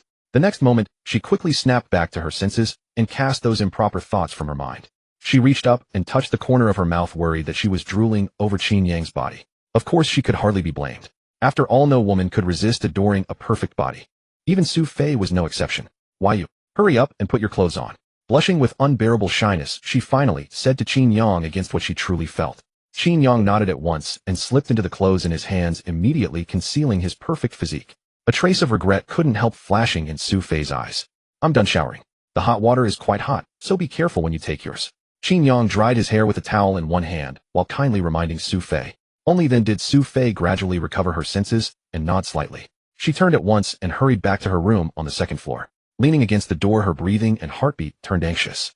At that moment, her expression was shy, and she exuded a strange, enticing charm. "What's wrong with me? It was Qin Yang who got seen completely by me, so he's the one at a disadvantage. Why is my reaction so intense? And why am I blushing? Oh no, what will Qin Yang think of me? Will he think I was attracted to his body?" Countless questions surfaced in Su Fei's mind. On further reflection, she realized her reaction had been far too intense. Thus, she stayed alone in her room for a good 10+ minutes before calming down. Afterward, she gathered a change of clothes and toiletries from her suitcase, summoned her courage, and headed downstairs. In the living room, Qin Yang was tinkering with the projector. Remote in hand, he lowered the screen right away. He planned to watch a movie with Su Fei after her shower, bringing the day to a perfect end. Su Fei stole a glance. Seeing that Qin Yang hadn't noticed her at all, she secretly sighed with relief. She went straight into the bathroom, tested the water temperature with her hand, and then began filling the bathtub. When the water was about right, she took out the body wash she had specially brought and squeezed some in. With all preparations complete, Sophie slowly slipped off her clothes and unabashedly admired her own stunning figure. Sophie had always been meticulous about maintaining her body and invested considerable effort in it. Her conditioner, body wash, and skincare products were all high-end imported brands. Although she was naturally beautiful and could outshine countless other women without deliberate upkeep, she still wanted to keep her appearance at its absolute peak. So behind her beauty lay tremendous effort. In the blink of an eye, more than half an hour had passed. Qin Yang had long since prepared everything and was simply waiting for Sophie to emerge from the bathroom so the two could decide which movie to watch. Click. Finally, the bathroom door opened. Sophie had changed into a milky white pajama set. It looked modest, yet it perfectly highlighted her curves. The first time Qin Yang saw her, he was struck by how stunning she looked. Sophie had wrapped her hair in a towel, but even so it had still gotten a little damp. Qin Yang. At this, Sophie couldn't help calling out to him. "I'm here. Is there something you need help with?" Hearing her call his name, he immediately rose from the sofa and hurried over to her. "Help me find a hairdryer. While I was showering just now, I accidentally got my hair wet, so I need to dry it." Sophie looked at Qin Yang and immediately asked him for help. "Sure, wait a moment." Qin Yang nodded, then began searching around the room. Within just a few minutes, he fetched a hairdryer from his room and quickly reappeared in the living room. "Fair, I found it." Qin Yang walked up to Sophie and said with a smile, "Sit here and don't move. Let me blow dry it for you. Since I've already set up the projector, take a look and see if there's a movie you especially like." Hearing this, Sophie was momentarily caught off guard. However, she could see the sincerity in Qin Yang's expression. He had no intention of tricking her. After hesitating for a while, she nodded shyly. Seeing Sophie agree, Qin Yang couldn't help his smile growing even brighter. With swift, deft movements, he plugged in the hairdryer and reached out to unwrap the towel from Sophie's head. In an instant, her hair cascaded over her shoulders. At that moment, Qin Yang and Sophie were very close, and he could clearly catch the subtle, delicate fragrance around her. It might have been the body wash, or perhaps Sophie's natural scent. That single moment alone filled Qin Yang with joy and made his heart feel light and carefree. "Why are you still standing there? Go ahead." Seeing that Qin Yang still hadn't moved, Sophie couldn't help turning to look at him. "Oh, okay, I'll start right away." Qin Yang instantly snapped out of his romantic reverie. Standing behind the sofa, he gathered Sophie's hair in one hand and began blow-drying it with the other. At this, Sophie couldn't help the smile spreading across her face. Holding the remote in her hand, she began browsing for an appealing movie to watch. "Qin Yang, what type of movie do you want to watch?" Perhaps feeling that the atmosphere was somewhat delicate, Sophie deliberately spoke up to ask him. "As long as it's something you want to watch, I'm fine with anything." Qin Yang smiled faintly and answered at once. Sophie was usually busy with work and had little time for leisure or entertainment. As for movies, she had seen pitifully few. She scrolled back and forth through the options, unable to make up her mind. Then she happened upon a romance film called Lovers Through Time, thought the title sounded nice, and simply pressed play. The movements of Qin Yang's hands unconsciously quickened. Fortunately, Sophie's hair was only slightly damp, so it didn't take much time to dry. All done. A few minutes later, Qin Yang turned off the hairdryer, smoothed Sophie's hair back into place, and quietly sat down beside her. At the same time, he turned off the living room lights. After all, watching a movie in this kind of atmosphere made it far more captivating. The hall was dimly lit with only the screen casting a faint glow. As the movie unfolded, Sophie grew increasingly absorbed in watching it. Unbeknownst to her, Qin Yang was quietly closing the distance between them. His large hand crept around Sophie's back, intending to rest on her shoulder. Smack! Just as Qin Yang was smugly congratulating himself on his impending success, Sophie swiftly raised her hand and slapped away his palm.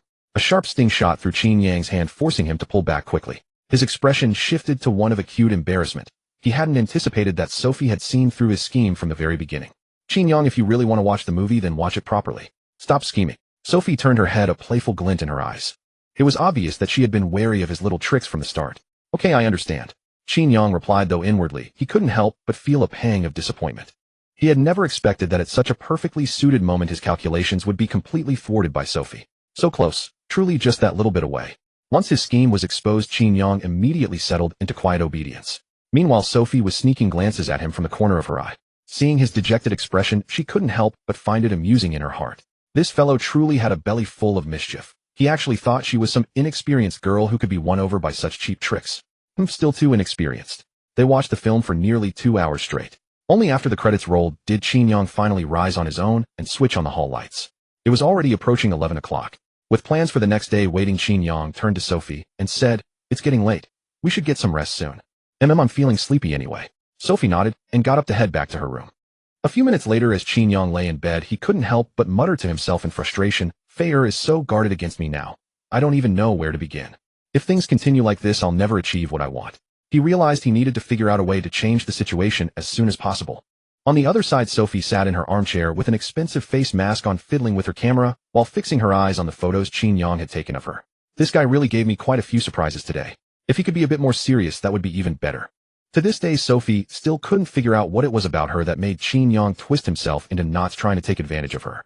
In reality, Qin Yang wasn't deliberately trying to exploit her. He was attempting to deepen their connection through physical affection, hoping to nurture something more meaningful between them. Research suggests that when people of opposite sexes engage in physical contact, their bodies release dopamine that stimulates the brain and quickens the heart rate. Qin Yang had fallen for Sophie at first sight. It was his first love. From the moment she agreed to date him, he secretly resolved to stabilize their relationship as quickly as possible. Much like a probationary employee eager to secure permanent status, Qin Yang knew he'd need to put in considerable effort. That night, both of them drifted into sleep with their minds racing. The next morning around 6:30, Qin Yang slowly opened his eyes and gradually became alert. He got up dressed and stepped out of his room. Passing Sophie's door, he softened his footsteps unconsciously. After descending the stairs, he spent some time washing up. Then he made his way to the kitchen to prepare breakfast. While busy, their footsteps echoed from the staircase. "Fair, why are you up so early? Did you not sleep well last night?" Qin Yang paused his movements and instinctively glanced toward her. Seeing her, he couldn't help but ask. "No, I slept well. I just happened to wake up naturally," Sophie explained with a smile. Her gaze then fell on him, a hint of surprise crossing her face. "Qin Yang, are you making breakfast right now?" "That's right. Since you're up, tell me, what do you want for breakfast? Noodles or rice porridge?" Given the ingredients currently in the fridge, those were the only two options available. Qin Yang asked Sophie immediately. "Noodles, please. Your breakfast yesterday was delicious." Sophie thought for a moment and replied with a smile. "All right, go wash up first. I'll make it now, and it'll be ready shortly." Qin Yang nodded. The ingredients were on hand and not difficult to work with. He quickened his pace, confident he'd have a steaming bowl of noodles ready for Sophie soon. Sophie smiled gracefully at his busy figure, a warmth spreading through her chest. Before long, she headed toward the bathroom. As she prepared to wash up, she discovered the mouthwash cup already filled with water and a toothbrush with toothpaste squeezed onto it beside it. Sophie immediately realized Qin Yang must have set this all up for her in advance. This man consistently showed thoughtfulness, moving her with his attention to small details. Honestly, Sophie found herself savoring the feeling of being cherished. 10 minutes later, Sophie finished freshening up and quickly made her way to the kitchen. She was about to ask Qin Yang if there was anything she could help with, but she saw Qin Yang placing a bowl of noodles on the dining table. "Fair, the noodles are ready. Come taste them quickly." Qin Yang smiled and guided her to the table, resting a hand on her shoulder to seat her before gesturing for her to start eating. "You only made one bowl?" Sophie asked, looking at him curiously. "There's more in the pot. Go ahead and have another serving once you finish this one," Qin Yang explained quickly. "No, that's not what I meant." She shook her head, smiling. "You've been busy for so long. Grab a bowl too. Let's eat together." "You can't expect me to watch you eat alone, can you?" Sophie chuckled. "All right, wait a moment for me." Qin Yang laughed awkwardly, realizing he'd misunderstood her. He quickly served himself a bowl and sat across from her. "Taste it first. See how it is." Qin Yang held back his chopsticks, gazing at Sophie with eager anticipation. Her approval meant everything to him. "Okay." Sophie didn't hesitate. Picking up her chopsticks, she began eating. Her movements were graceful, the simple act of watching her dine bringing him quiet pleasure. Suddenly, Sophie's eyes lit up. She found Qin Yang's noodles even better than she'd imagined. "Qin Yang, with your cooking skills, it's a real waste you're not a chef." Sophie turned to him, unable to hold back her praise. "No, I don't want to be a chef. And if I had to be one, I'd only cook for you." As the words left his lips, his eyes locked with Sophie's sincerely. For a moment, the air between them seemed charged with something unmistakably romantic. Whoosh. Sophie's cheeks flushed a delicate pink, looking shy and enchanting. This sight completely captivated Qin Yang. "Qin Yang, why are you saying such cheesy things so early in the morning?" Sophie lowered her head, looking incredibly shy. After a long while, she finally spoke to Qin Yang in a voice barely above a whisper. "Making breakfast for my girlfriend is, in my view, a truly blissful thing. What don't you think so?" Seeing Sophie's shyness, Qin Yang couldn't help but chuckle. In his eyes, Sophie's reaction was entirely unnecessary. I don't know." For a moment, Sophie's thoughts were in a whirl. She had faced countless grand occasions, yet never had she been so timid as she was at this moment. Sophie knew full well that Qin Yang was simply trying to express his affection for her. But she was a slow-warming person, preferring their feelings to develop gradually. Yet Qin Yang's advances were so fierce and overwhelming that Sophie found them hard to fend off. "All right, I'll stop. Just eat your breakfast in peace." Qin Yang gave an awkward laugh, then immediately shut his mouth and focused on the noodles in his bowl. However, from the corner of his eye, he would occasionally steal glances at Sophie. It was simply because Sophie looked particularly lovely when she ate. "I'm done eating. I'll go upstairs to change." With that, Sophie hurriedly rose and headed to her room on the second floor. Watching Sophie's flustered retreat, the smile at the corners of Qin Yang's mouth lingered for a long while. After finishing his noodles, he took the dishes to the kitchen and washed them clean. In the blink of an eye, it was already past 8. Tap, tap, tap. At that moment, the sound of footsteps echoed from the corridor. Sitting on the sofa in the living room, Qin Yang naturally heard the noise and instinctively cast his gaze in that direction. There was Su Fei wearing a red off-shoulder dress with exquisite makeup slowly walking toward him. Qin Yang, what plans do you have later? Where are we going to play? Su Fei walked up to Qin Yang asking with a curious look. To the seaside. But the outfit you're wearing obviously isn't suitable. Maybe you should go upstairs and change into another set. Qin Yang's eyes were filled with amazement at Su Fei's current attire, but the thought of others freely admiring her made him quite uncomfortable inside. So he immediately persuaded Su Fei to change. Alright, I understand. Su Fei hesitated for a moment, then ultimately agreed. Turning to head upstairs, a sly smile curled at the corner of her mouth. She was perfectly aware that this was merely Qin Yang's excuse. 10 minutes later, Su Fei came downstairs again. This time she had changed into a set of sportswear, which looked rather conservative. Even so, it could not conceal her graceful curves. Come on, let's head out. I've already messaged Zhang Bei. I reckon they've probably set off by now. Seeing this, Qin Yang immediately said to Su Fei. At the seaside, quite a crowd had already gathered. Zhang Bei and Zhang Mingyan had long been waiting here for quite some time. Brother Qin, over here. Upon spotting Qin Yang and Su Fei, Zhang Bei called out to them. How come you got here so fast? Qin Yang walked over and couldn't help asking curiously. If I hadn't come early, the jet skis would have been rented out by someone else long ago. There'd be none left for us. Brother Qin, I rented 2 jet skis. Here are the keys, one for each of us. With that, Zhang Bei handed the keys to Qin Yang. Thanks for the effort. Come on, take me over to have a look. Qin Yang patted Zhang Bei on the shoulder, then spoke after a moment. The group of 4 soon arrived at the spot by the sea where the jet skis were docked. Fei, do you know how to drive this? Qin Yang directly inserted the key and started the jet ski. His gaze naturally fell on Su Fei with curiosity as he asked her. I've never played on one before, but I suppose it shouldn't be too difficult, right? Su Fei suddenly grew interested. After a smile spread across her face, she said to Qin Yang, how about I try it first? Qin Yang naturally wouldn't refuse. He nodded promptly. All right, whatever you say. The group took off their shoes on the shore and put on life jackets. After a while, Su Fei was the first to take the driver's seat on the jet ski, gripping the handles with both hands. At that moment, Qin Yang also sat behind Su Fei, his hands instinctively wrapping around her slender waist. This action startled Su Fei. She immediately turned her head, shot Qin Yang a fierce glare, and said with displeasure, Qin Yang, are you trying to take advantage of me again? Qin Yang immediately shook his head and explained earnestly, I'm innocent. If I didn't hold on to you, I might get thrown off by you in no time. You wouldn't joke about my safety, would you? Su Fei's face flushed with shyness. She realized that she seemed to have fallen into another trap designed by Qin Yang. Then you'd better behave yourself, or I'll settle this score with you slowly later. Helpless Su Fei could only warn Qin Yang. Don't worry, I promise I won't touch you randomly. Fei, you have to trust my character. Qin Yang replied with a straight face. Virum. Su Fei accidentally twisted the throttle. The jet ski instantly accelerated, charging straight into the sea. The sudden burst startled Su Fei greatly. Fortunately, she clung to the handles with all her might. Gradually, she stopped being afraid and began to enjoy the sensation. She gradually forgot about Qin Yang's arms around her waist and the fact that he was taking advantage of her. Hoo-hoo. Qin Yang was also thoroughly enjoying himself. Pressing close to Su Fei's back, he could smell the fragrance wafting from her body. For a moment, ripples stirred endlessly in his heart. Qin Yang, now I finally understand why you love riding that motorcycle so much. This feeling is simply too wonderful. It was an unprecedented experience for Su Fei. Although she was out at sea now, she could imagine how thrilling it must have been when Qin Yang had ridden his motorcycle with her before. Yeah. After all, who could resist the experience of such extreme speed? Qin Yang shouted close to Su Fei's ear. Su Fei released the throttle, and the jet ski gradually slowed down. Eventually, it came to a complete stop, now just drifting on the sea. She turned around and said to Qin Yang, it's your turn to drive. I want to sit in the back and hold you. All right. Qin Yang nodded eagerly and began to adjust their positions. The waves on the sea were ceaseless, and the jet ski swayed from time to time. To ensure balance, Su Fei moved very gently. After some time, they finally managed to switch positions. Fei, hold on tight. I'm going to speed up.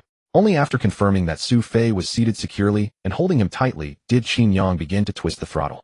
Virum. Like an arrow released from its bow, the jet ski erupted with astonishing speed, charging across the surface of the sea. There was no denying it.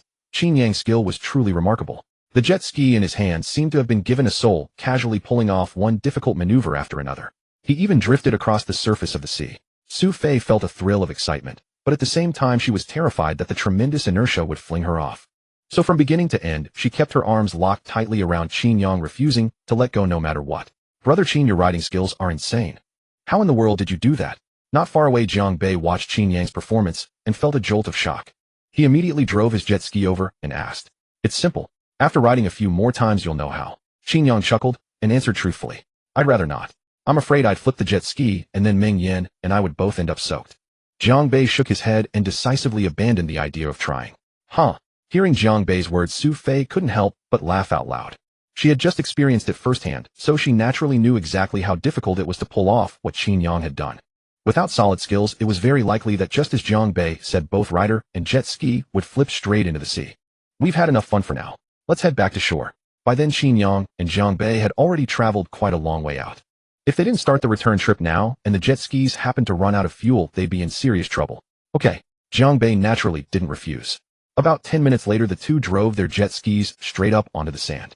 Phew, what a rush. Sophie stepped down onto solid ground, and couldn't help letting out a long breath. The high-speed dash across the sea had made her heart pound. Even now she still couldn't calm down for a while. If she hadn't trusted Qin Yang's skills, Sophie would have screamed out loud long ago. "Fair, are you all right?" Seeing that Sophie's face was rather pale, and she seemed unwell, Qin Yang immediately rushed over to ask. I'm fine." Sophie shook her head. "Let's go sit over there for a while and rest." Qin Yang bent down, so that Sophie's hand could rest on his shoulder. Then he wrapped his arms around her thighs, and with a sudden burst of strength lifted Sophie into his arms in a bridal carry. "Qin Yang, I really am fine. You should put me down." Seeing herself held in Qin Yang's arms, Sophie's face immediately flushed with shyness. At that moment her gaze happened to fall on his profile. At such close range, she discovered that Qin Yang's features were truly exquisite, a delicate nose, curved willow leaf eyebrows, and lips as alluring as roses. In that instant Sophie was completely mesmerized. It was the first time she had ever studied a man so intently. "Be good. Stop making a fuss and do as I say." Qin Yang was not about to listen to Sophie, no matter what. He refused to let go easily. Carrying Sophie, he soon arrived at a shaded area. Qin Yang looked up and noticed a small makeshift shop not far away, so he called out to Sophie. "Sit here for a moment. I'll go buy you some water." With that he got up and walked off. But just a short while after Qin Yang left, a man in beach shorts and sunglasses happened to walk past Sophie. Just then he spotted a peerless beauty sitting under the tree. Instinctively he took off his sunglasses and stared at Sophie with excitement. "Beautiful lady, I'm Lu Xing, the owner of a guest house. Would you be willing to make friends?" Faced with the man's attempt to hit on her, Sophie frowned. Immediately she said coldly, "I'd rather not." "Beautiful lady, don't be like that. There's no harm in having another friend, right?" Lu Xing was clearly thick-skinned and didn't retreat just because Sophie had refused him. Instead, he grew bolder from the rejection and even planned to sit down beside Sophie to chat and talk about life. "I'm warning you, you'd better disappear from my sight right now. Otherwise, when my boyfriend comes back, things will end badly for you." Sophie stared at Lu Xing warily, then added the warning with good intentions. "So you turned down the soft approach and forced me to use the hard one. Beautiful, do you really think Lu Xing is that easy to scare? Even if your boyfriend were standing right in front of me, I'd still have plenty of ways to deal with him." Seeing Sophie's attitude so hostile, Lu Xing's face darkened, and he immediately said harshly, "Is that so?" Just then, a voice came from behind Lu Xing. In an instant, Lu Xing whipped his head around to see who it was. There stood Qin Yang, eyes fixed on him, his expression icy cold. "Kid trying to play the hero and butt into my business." Seeing Qin Yang's pretty boy appearance, Lu Xing sneered contemptuously. "I stepped away for just a moment, and you already dared to make a move on my woman. You've got quite a nerve." A subtle, dangerous smile curled at the corner of Qin Yang's mouth. He had never imagined that someone would dare to harbor ill intentions towards Sophie in a place like this. It was nothing short of touching the dragon's reverse scale. "Why you're her boyfriend." Hearing Qin Yang's words, Lu Xing understood at once.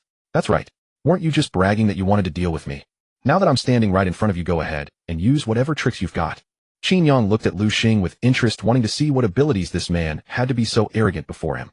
"Kid, I've taken a liking to your woman. Name a price if you want to hand her over." Lu Xing grinned and said directly to Qin Yang, "What do you mean? You want to buy her with money?" Qin Yang was stunned. He had never expected the man to say such a thing. "That's right. 100,000, 200,000, or 500,000. As long as you name a price, I can agree to it." Lu Xing was one of those demolition millionaire rich kids. Besides a guest house under his name, he owned several villas in Shanghai and had a net worth close to 100 million yuan. It was his first time meeting an elegant beauty like Sophie. Today, no matter what, he couldn't let Sophie slip away from right under his nose. Smack! Qin Yang didn't reply. Instead, he raised his hand and slapped Lu Xing hard across the face. "Having some stinking money makes you think you can touch my woman. Should I say you have a death wish, or are you just too full of yourself?" Lu Xing was sent staggering by the slap and collapsed onto the ground.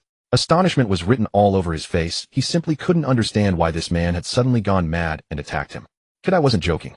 I'm serious. If you're willing to give her to me, I'll give you 1 million. How about that?" Lu Xing thought the price he had offered was too low and that Qin Yang was dissatisfied, so he doubled the offer once more. "Just a mere million, and you think you can lay your hands on my woman? Do you really think I would ever be short of such a paltry sum?" Seeing that Lu Xing still refused to abandon his shameless designs, Qin Yang's expression grew even darker. He stepped forward, then kicked Lu Xing squarely in the chest. Boom! Lu Xing's 100-odd body slid across the sand heap for quite a distance. "Cough, cough, cough. Kid, you're courting death. By now blood was seeping from the corners of Lu Xing's mouth and his eyes blazed with icy murderous intent. He wished he could crush Qin Yang's head beneath his foot and grind it into the ground. Do you have any idea that one phone call of mine can bring a bunch of thugs here? When the time comes, wanting to leave here will be nothing but a fool's dream. Lu Xing was considered quite a figure in the local area. Anyone who knew his background would be deferential upon meeting him. Yet now being beaten and kicked by Qin Yang, mocked and humiliated on top of that, a surge of rage immediately flared in his heart. Oh, is that so? Then I'll stand right here today and wait for you to gather everyone. And I'll say this right now, no matter who comes, no one is going to save you. Since you had the nerve to have designs on my woman, I will definitely cripple you. A distinct curve lifted at the corner of Qin Yang's mouth, and there was not the least hint of fear in his eyes. In his eyes, Lu Xing would definitely pay a heavy price for his actions. All right, you just wait. Lu Xing struggled to endure the pain radiating from his body. He immediately pulled out his phone and dialed a number. Within 5 minutes, gather every brother under you and tell them to bring weapons and get to the beach right away. Meanwhile, Qin Yang completely ignored Lu Xing and walked over to Sophie, asking in a soft voice, "Fei, he didn't harass you, did he?" Sophie shook her head and replied gently, "No, it's fortunate that you came back in time. But by the look of things, this guy is clearly nothing but trouble. Qin Yang, can you handle this?" Obviously, Sophie was worried about Qin Yang's safety. "Don't worry, you've seen my fighting skills before. Even if he calls a bunch of people over, so what? No matter how many come, I'll knock every last one of them down. I'll make sure he knows that having designs on my woman comes at a price." Qin Yang smiled faintly and comforted Sophie. Indeed, thinking back to how Qin Yang had single-handedly taken down over 20 thugs before, the worry on Sophie's face gradually faded. In less than 5 minutes, the roar of motorcycles echoed from the distance. More than 10 motorcycles drove toward Qin Yang's location. A rough glance showed about 20 or 30 people had arrived. "Kid, if you kneel down and beg for mercy right now, I might still tell them to take it easy on you. Otherwise, I'm afraid you might not get to see the sun tomorrow." With his back up on the scene, Lu Xing instantly grew arrogant. One hand propped on the sand, he used all his strength to barely stand up, then glared at Qin Yang with fierce eyes. "You sure talk big. Unfortunately, the outcome is destined to disappoint you." From beginning to end, a faint smile of contempt hung at the corner of Qin Yang's mouth. He didn't seem at all cowed by the sight before him. "Brother Lu, who beat you up like this? What nerve?" At that moment, the fat man leading the group hurried over with his men and asked in surprise, "It was him." Lu Xing pointed at Qin Yang. Then with a cold face, he ordered the fat man, "Fatty, tell your men to take this brat down right now. Today I'm going to make him understand exactly what he has to pay for offending me, Lu Xing." "You got it." The fat man nodded hurriedly. A moment later, his gaze fell upon Qin Yang. Then he waved his hand grandly and said to the men behind him, "Brothers, attack. Take him down." The men were holding baseball bats and some illegal steel rods. They charged at Qin Yang with ferocious momentum. "Fei, back up a little so you don't get caught up in this." Qin Yang immediately turned his head to warn Sophie. "Okay." Sophie naturally nodded in agreement and stepped back a distance. In the face of a cordon of dozens of people, Qin Yang advanced instead of retreating. Planting both feet on the ground, he erupted with astonishing speed. Whoosh! In an instant, his figure vanished from the spot and plunged straight into the encirclement. Qin Yang's fists swung without pause, every punch landing on flesh. Bang! Bang! Bang! In just one exchange, his fists smashed into the bodies of several large men before him. Thereafter, he pressed the attack, becoming even more ferocious. He was like a god descending to the mortal world. The fight was an utter rout. Relying solely on his own strength, Qin Yang ground those dozens of men into the sand. In just a few minutes, Qin Yang stood there completely unharmed. Around him, bodies lay sprawling in disarray on the ground, clutching their wounded parts and letting out screams and wails. How can this be?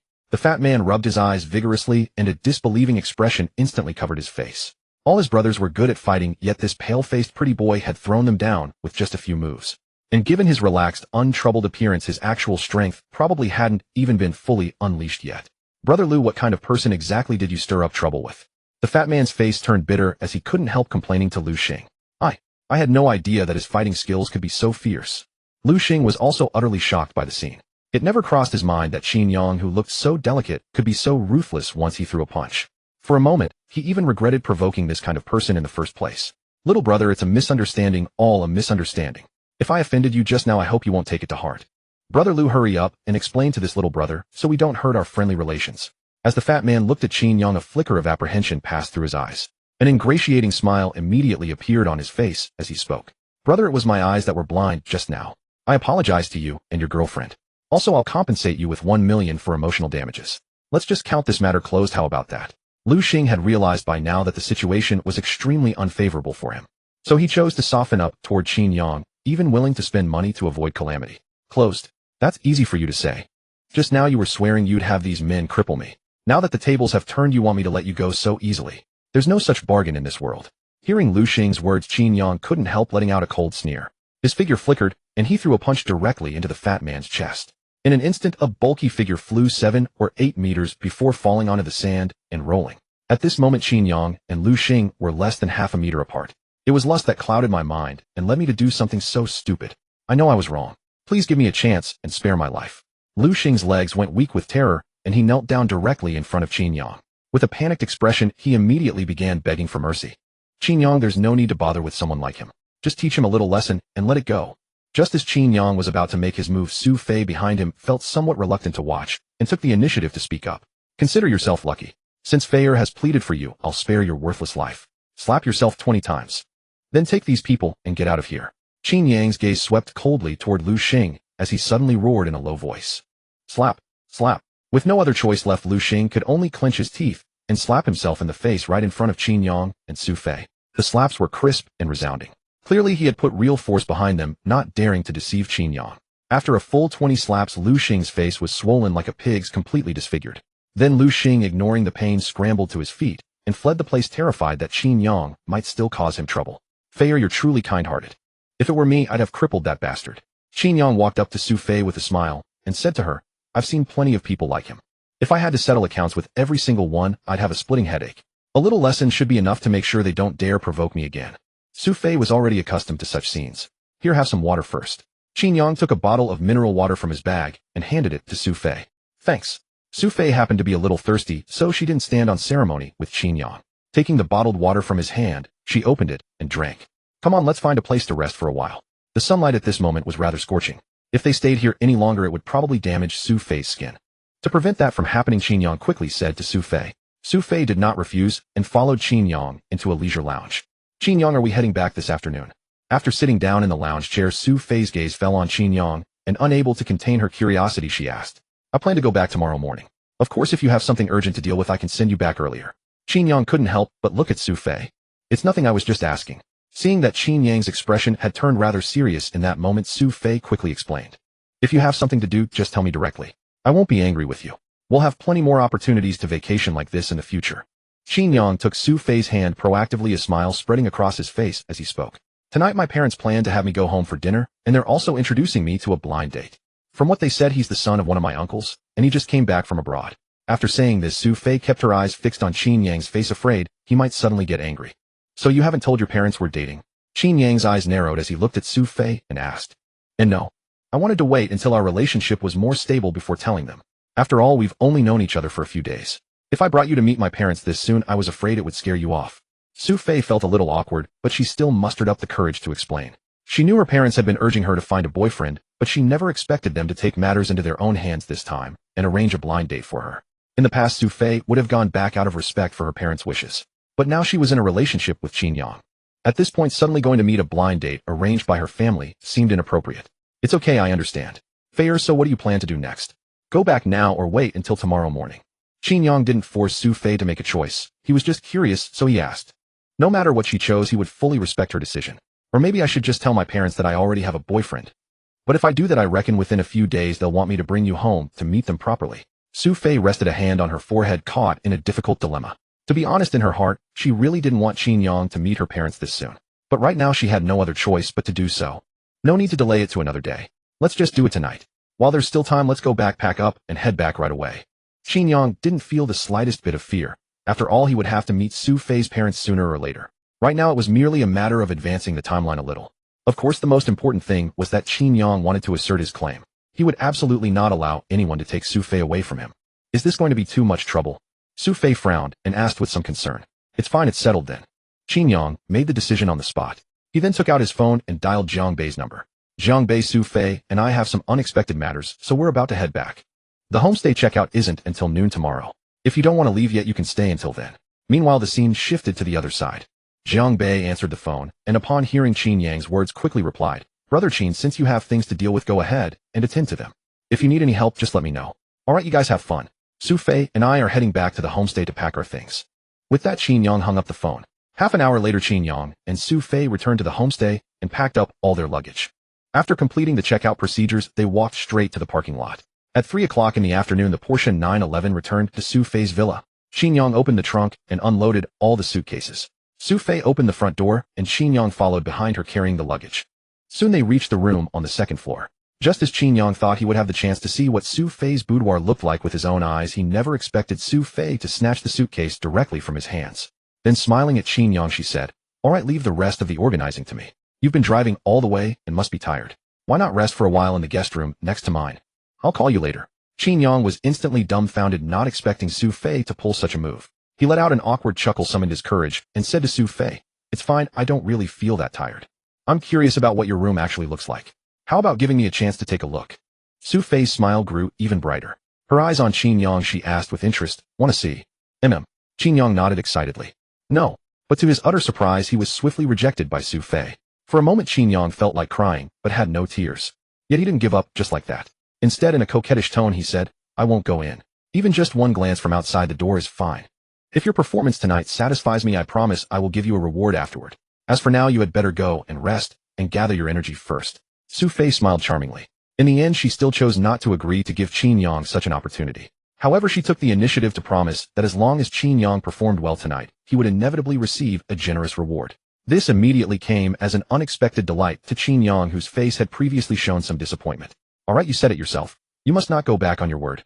Qin Yang looked at Sophie with great excitement and asked for confirmation once more. "Don't worry. I, Sophie, mean what I say and will never break my word. Of course, the premise is that your performance must satisfy me and my parents." Tonight was the first time Qin Yang would meet Sophie's parents. At such an important moment, he had to be fully alert. It was precisely because Sophie attached great importance to this that she took the initiative to make such a suggestion. Her purpose was to motivate Qin Yang so that he would treat it seriously and solemnly. "Just wait and see. Tonight watch me display my mighty power." Confidence was written all over Qin Yang's face. He was fully confident in his own abilities and was certain to find a way to win the approval of Sophie's parents. "Fei, you go ahead and get busy. I'll drive around for a bit and buy some gifts for your parents along the way." After saying that, Qin Yang turned around and walked straight down the stairs. Before long, he drove the Porsche 911 toward the city center. In the car, Qin Yang suddenly remembered that he hadn't yet had the chance to ask Sophie what gifts her parents liked. He was just about to take out his phone and call to ask. At that moment, while browsing through his contacts, Qin Yang noticed a name. Xiaoho, the president of China Resources Group. Right? How could I have forgotten him? At dinner last time I heard Sophie mention that Xiaoho was on good terms with Sophie's father. Perhaps I can even get a good deal of information from him. After realizing this, Qin Yang did not hesitate and immediately dialed Xiaoho's phone number. Meanwhile, at the China Resources Group in the president's office, Xiaoho was reviewing the documents the secretary had brought in when at that very moment, his personal phone suddenly rang. In an instant, his brows knitted tightly, wondering who would call him at such a time. While he was working, he generally never answered any incoming calls. But when Xiaoho's gaze landed on the name on the phone screen, his expression changed drastically. Immediately, he set aside the work at hand and answered the call without delay. "Mr. Qin, why have you found the time to call me? I'm truly flattered," Xiaoho said respectfully to Qin Yang. "President Xiaoho, I hope I'm not disturbing you." Qin Yang was a little embarrassed. "No disturbance. How could it be a disturbance? Mr. Qin, is there something you need my help with?" Xiaoho was a clever man. He knew clearly that someone of Qin Yang's status would not casually make a phone call to him. At this moment, the other party must certainly have something to instruct. After an awkward chuckle, Xiaoho took the initiative to ask. "Indeed, I do have a matter that requires President Xiaoho's help. Well, tonight I'm going home with Sophie to visit her parents. It's the first time I'll be visiting, and I thought I should prepare some gifts for them. But I have no idea what they like. I remembered that you should be quite familiar with Sophie's parents, so I wanted to consult you." Qin Yang did not hide anything. At this point, he came straight to the point and laid out the full purpose of this phone call. "So that's how it is." Hearing this, Xiaoho immediately understood. "Mr. Qin, I wonder if you are free at the moment. Why don't we meet and talk?" Xiaoho smiled faintly and asked Qin Yang tentatively. "Fine, I was just thinking the same. I'm driving to the group right now, and I should be there soon. We'll discuss the details when we meet." Seeing Xiaoho readily agree, Qin Yang couldn't help but break into a smile. The call ended. In less than 10 minutes, the Porsche 911 stopped at the entrance of the group building. The security guard at the door recognized Qin Yang at a glance and hurriedly ran over respectfully to open the door for him. "Mr. Qin, President Xiaoho has been waiting in the VIP room for quite a while." At the front desk, Xiaoho's secretary quickly stepped forward and greeted Qin Yang with reverence. "Got it." Then the two took the VIP elevator straight to the president's office. Knock, knock, knock. "President Xiaoho, Mr. Qin is here." The secretary knocked on the door and announced into the room. Click. In a short while, Xiaoho himself opened the door. Upon seeing Qin Yang, a smile immediately bloomed on his face as he said, "Mr. Qin, please come in." "President Xiaoho, I'm sorry for the trouble." Qin Yang smiled and said apologetically, "You mustn't say that. Being able to share your worries is truly my honor, Xiaoho." From beginning to end, Xiaoho kept his posture very low. because he knew in his heart that given Qin Yang's status and position, he simply could not afford to offend him.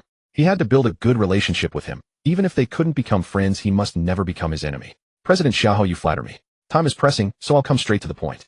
Tonight I will return home with Sophie to meet her parents, so before that I want to prepare some meeting gifts. President Xiaohou, would you be willing to offer some advice?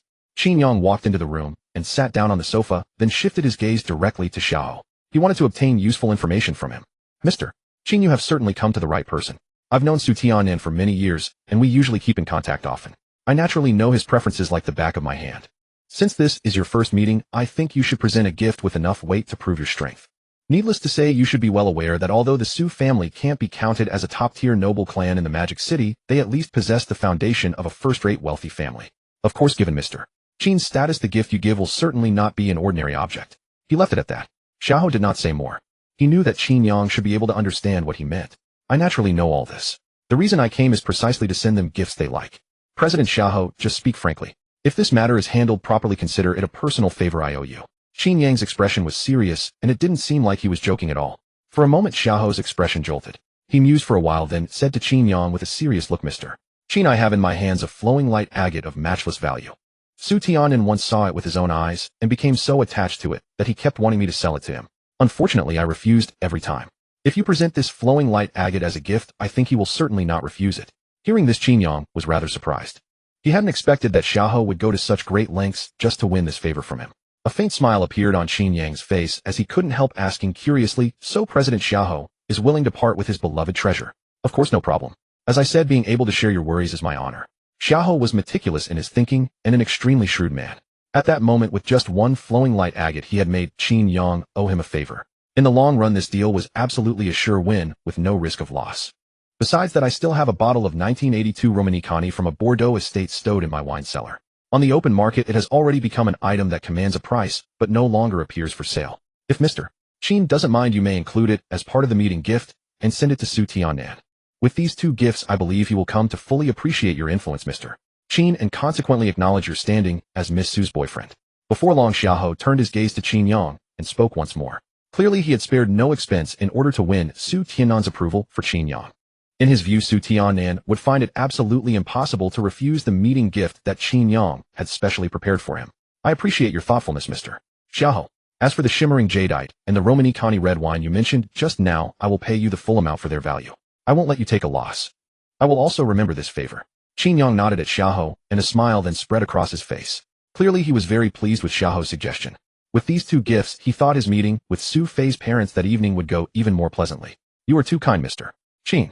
Please wait a moment. Oh, I'll have the items delivered immediately. Seeing how satisfied Qin Yang was with his suggestion, Xiaohou felt his heart surge with excitement. He did not dare to tarry. The very first thing he did was take out his phone and dial a number. My dear, go to the study and bring out my shimmering agate along with that bottle of 1982 Romanicani from the wine cellar. Have them beautifully wrapped, then ask old Li to deliver them to my office at the group headquarters. Be quick. I need them at once. Xiaohou's wife promptly answered, don't worry, I'll see to it right away. After hanging up, Xiaohou went over to the cabinet and took out a canister of tea from the drawer. His gaze then rested on Qin Yang, and he asked with a smile, Mr. Qin, this is my treasured Da Hong Pao from Mount Wui, hard to find on the market. Would you like a taste? Sure. Qin Yang naturally would not decline, so he nodded his agreement. In no time, Xiaohou walked over and sat down on the sofa. He took the boiling water off the heat, rinsed the tea set, and prepared to brew tea for Qin Yang personally. Afterward, the two sat together sipping tea and making light conversation.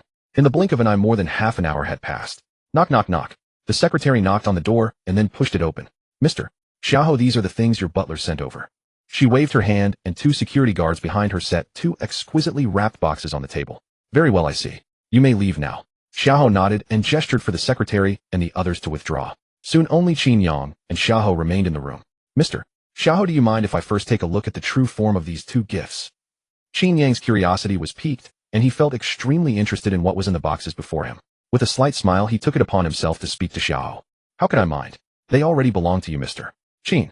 Xiaohou was momentarily stunned, but quickly recovered and answered hastily. All right, I'll take a look then. At those words, Qin Yang reached out and gently opened the box. The shimmering agate was an antique with an exquisite appearance full of artistic charm. Although Qin Yang was not a connoisseur, he could tell from its shape alone that it was a treasure not easily found. The other box held the 1982 Romanicani red wine worth several $100,000 and not necessarily purchasable even with money. Not bad. I am very pleased with these two gifts. Mister Xiaohou, name your price and give me your bank account details so I can transfer the money to you. Qin Yang closed the box. Only then did his gaze fall on Xiaohou as he said gravely, I cannot take your money, Mr. Qin. Think of these two gifts as my way of forming a friendship with you. Xiaohou knew all too well that in terms of Qin Yang's wealthy amount meant nothing more than a drop in the ocean to him. Nor was it a great sum to Xiaohou. But if it could buy Qin Yang's friendship, then to Xiaohou, it would be a small investment with enormous returns. He was a shrewd businessman, and he genuinely wished to foster a closer relationship with Qin Yang. That was why at this moment he had lowered his own posture to such a degree. Since you have said so, Mr. Xiaohou, I won't insist. I am firmly resolved to make you my friend. How could Qin Yang fail to see through Xiaohou's intentions? For him, however, having an additional friend brought no disadvantage. There was no telling when he might need to trouble the other man for help. Qin Yang pondered for a moment, then said directly to Xiaohou, Thank you very much, Mr. Qin. Xiaohou was immensely gratified, his face alive with excitement. About 10 minutes later, Qin Yang and Xiaohou appeared at the entrance of the group building. After loading the gifts into the car, Qin Yang bade farewell to Xiaohou. However, Qin Yang did not hurry back to Su Fei's villa. Since there was still time, he drove to a nearby shopping center. He then walked into a high-end skincare boutique. Hello, I would like to know which skincare product is the best in your store. Could you recommend one to me? Qin Yang looked at the sales assistant and said with a smile, Sir, are you buying it for your girlfriend? The sales assistant was a beautiful woman in her 20s with a sweet face and an outstanding figure. Seeing how handsome Qin Yang was, she immediately began to attend to him warmly. No, I intend to buy it for an elder. Just recommend whatever is suitable for me. Remember, price is no object. I want the best. Qin Yang shook his head and quickly explained. Then in an ostentatiously wealthy manner, he instructed the beautiful sales assistant. Understood. Sir, these skincare products are our store's featured products and are beloved by wealthy women. They could not be more suitable as a gift for an elder. Seeing that Qin Yang was finely dressed and carried an uncommon bearing, clearly a man who did not lack money, the beautiful sales assistant took the initiative to recommend several best-selling products in the store. All right, I'll take them all. Wrap them up for me. Also prepare some high-quality face masks for me. Finally, Qin Yang added this instruction. No problem. The beautiful sales assistant worked quickly and soon wrapped up all the skincare products Qin Yang had selected. At the end, she even deliberately included quite a few face masks. Sir, the total comes to 217800 yuan. Soon the beautiful sales assistant worked out the cost of Qin Yang's purchases and handed him the bill. I'll pay by card. The PIN is 6 zeros. Then Qin Yang took a black card from his wallet and handed it directly to the beautiful sales assistant. Beep. As the PIN was entered, the payment was completed at once. But when the beautiful sales assistant saw the balance on Qin Yang's bank card, she could not help being astounded. A rich second-generation heir. A young master of a wealthy family. In that instant, the beautiful sales assistant mentally affixed these labels to Qin Yang. At that moment, the way she looked at him became even more deferential. Qin Yang took back his bank card, picked up the shopping bags, and walked straight out of the store. At dusk, Qin Yang drove his Porsche 911 back to Su Fei's villa. As soon as he entered the hall, he saw Su Fei already sitting on the sofa, having waited for a long time. Qin Yang, where did you go? Why did it take you so long? I almost thought you had turned tail and fled. Su Fei immediately turned her gaze to Qin Yang and asked with curiosity, Didn't I tell you before I left? I went to pick up some welcome gifts for your parents. This being my first visit to your home, I can hardly go empty-handed, right? That would make me seem impolite. If that were the case, how would your parents perceive me? Qin Yang smiled faintly and immediately explained to Su Fei. That's right. I didn't think that through. Su Fei nodded, unconsciously feeling that Qin Yang's words were not unreasonable. The next second she asked, Where are the gifts? What did you buy? At this point, Qin Yang's hands were empty, and Su Fei was curious what he would buy for her parents. They're all in the car. I found it too troublesome to bring them inside. It's getting late. Don't you want to call your parents in advance to let them know? Qin Yang checked the time. He then asked Su Fei, No need, we'll just go straight back. Su Fei rejected Qin Yang's proposal without a second thought. Seeing this, Qin Yang couldn't say much more. Su Fei stood up and walked out of the villa gate, first with Qin Yang following behind her. Moments later, the two sat inside the Porsche 911. As the car started under Su Fei's guidance, Qin Yang quickly drove toward their destination. The Su family's mansion stood in a bustling villa district of Modu. At this time in the villa's grand hall, Su Tiannan and his wife Li Ruoxue were sitting on the sofa entertaining a guest. Zhao Xiaojie, the young master of the Zhao family. He had been studying abroad all along. After graduation, he founded an energy company, and within just a few years, it was successfully listed on Nasdaq, boosting his net worth by hundreds of millions of dollars. He had returned from abroad only last week, ready to inherit the family business. After learning of this, Su Tiannan took the initiative to invite him to his home as a guest. He was quietly scheming to bring Zhao Xiaojie and his daughter Su Fei together. After all, in Su Tiannan's eyes, Zhao Xiaojie was considered a standout among the younger generation and worthy of his daughter. Xiaojie, stay for a simple dinner tonight. Su Fei will be back soon. You two are about the same age, so you should have plenty in common. Feel free to talk more then. Ever since Zhao Xiaojie stepped through the door, Li Ruoxue's gaze had been sizing him up. A faint smile curled at the corners of her mouth, as if she was quite satisfied with him. Since Annie has so kindly invited me, I won't be polite. As it happens, I've heard of Miss Su's reputation and have been wanting to find an opportunity to get to know her. Zhao Xiaojia smiled gracefully and said with humility, Xiao Zhao, you've just returned to the country. You do need to take some time to adjust and get familiar with things. When Su Fei comes back, if there's anything you don't understand, you can communicate with her more. Su Tianan wore a steady expression, exuding an invisible air of authority. His tone, though affable, inevitably still made Zhao Xiaojia feel a bit pressured. Zhao Xiaojia nodded, adjusted his composure, and replied to Su Tianan, all right, Uncle Su. Meanwhile, a Porsche 911 drove into the entrance of the Su family villa. Master, Madam, the young lady. She. At that moment, the butler rushed anxiously to Su Tianan and Li Ruoxue, hesitating, as if about to say something. Su Fei, what happened to her? Just say it. Seeing the butler stammering, Su Tianan's expression darkened instantly. He immediately shouted at him. Miss, she brought a man back. The two of them were chatting and laughing, and they're now heading toward the hall. The butler barely suppressed his excitement, then told Su Tianan truthfully. What? How can such a thing happen? Hearing this, Su Tianan's expression changed in an instant. Subconsciously, his gaze turned to Zhao Xiaojia. Uncle Su, don't be anxious. Let's first get to the bottom of this, so there won't be any misunderstanding. Zhao Xiaojia had not expected things to develop like this. At this moment, he could clearly feel a sense of oppression emanating from Su Tianan. That's right. Let's see how the situation develops first. Although Li Ruoxue was surprised, she wasn't very angry. No one knows her daughter better than her mother. In her heart, she knew well that this was probably just a trick Su Fei had devised to avoid the blind date. Within a few minutes, Qin Yang and Su Fei stepped into the Su family home and walked straight into the hall. Dad, Mom, I'm back. The moment Su Fei saw Su Tianan and Li Ruoxue, she greeted them. Before they could speak, she took the initiative to hook her arm around Qin Yang's, and with a serious expression introduced him. Since you're both here today, let me formally introduce you. This is my new boyfriend, Qin Yang. As soon as she finished speaking, she enthusiastically introduced her parents to Qin Yang. Qin Yang, these are my parents, Su Tianan and Li Ruoxue. A smile hung on Qin Yang's face, and he immediately said to Su Fei's parents, Uncle Annie, hello. Since this is my first visit, I've brought some gifts. I hope you'll like them. At this moment, the expressions of Su Tianan, Li Ruoxue, and Zhao Xiaojia were all utterly stunned. It took them a long time to gradually snap back to reality. Wait, Feier, when did you get a boyfriend? Why didn't you mention it to your mother? Li Ruoxue was the first to recover. She immediately stood up, walked over to Su Fei, and pressed for an answer. Mom, I was going to tell you in a while. But who knew you two would go behind my back and arrange all this? Wasn't I left with no choice but to bring my boyfriend home? Su Fei stole a glance at Zhao Xiaojia beside her, then lowered her voice and asked Li Ruoxue, Mom, is this the matchmaking candidate you and Dad wanted to introduce me to? That's right. His name is Zhao Xiaojia, the heir of the Zhao family. He just came back from abroad last week. Your father went to great lengths for your sake. You suddenly bringing a boyfriend home really caught us off guard. But this matter must be handled properly, or it will cause unnecessary trouble. Li Ruoxue nodded and said directly to her daughter Su Fei, Uncle Su, Annie, since you have a guest, I won't disturb you further. I'll visit you another day when you have time. Zhao Xiaojia said calmly, his gaze unconsciously flickering towards Su Fei and Qin Yang. Then after greeting Su Tianan and Li Ruoxue, he turned and left. That's fine. Su Tianan nodded and did not stop him. He knew that everything he had arranged today had been thrown into chaos because of Qin Yang's appearance.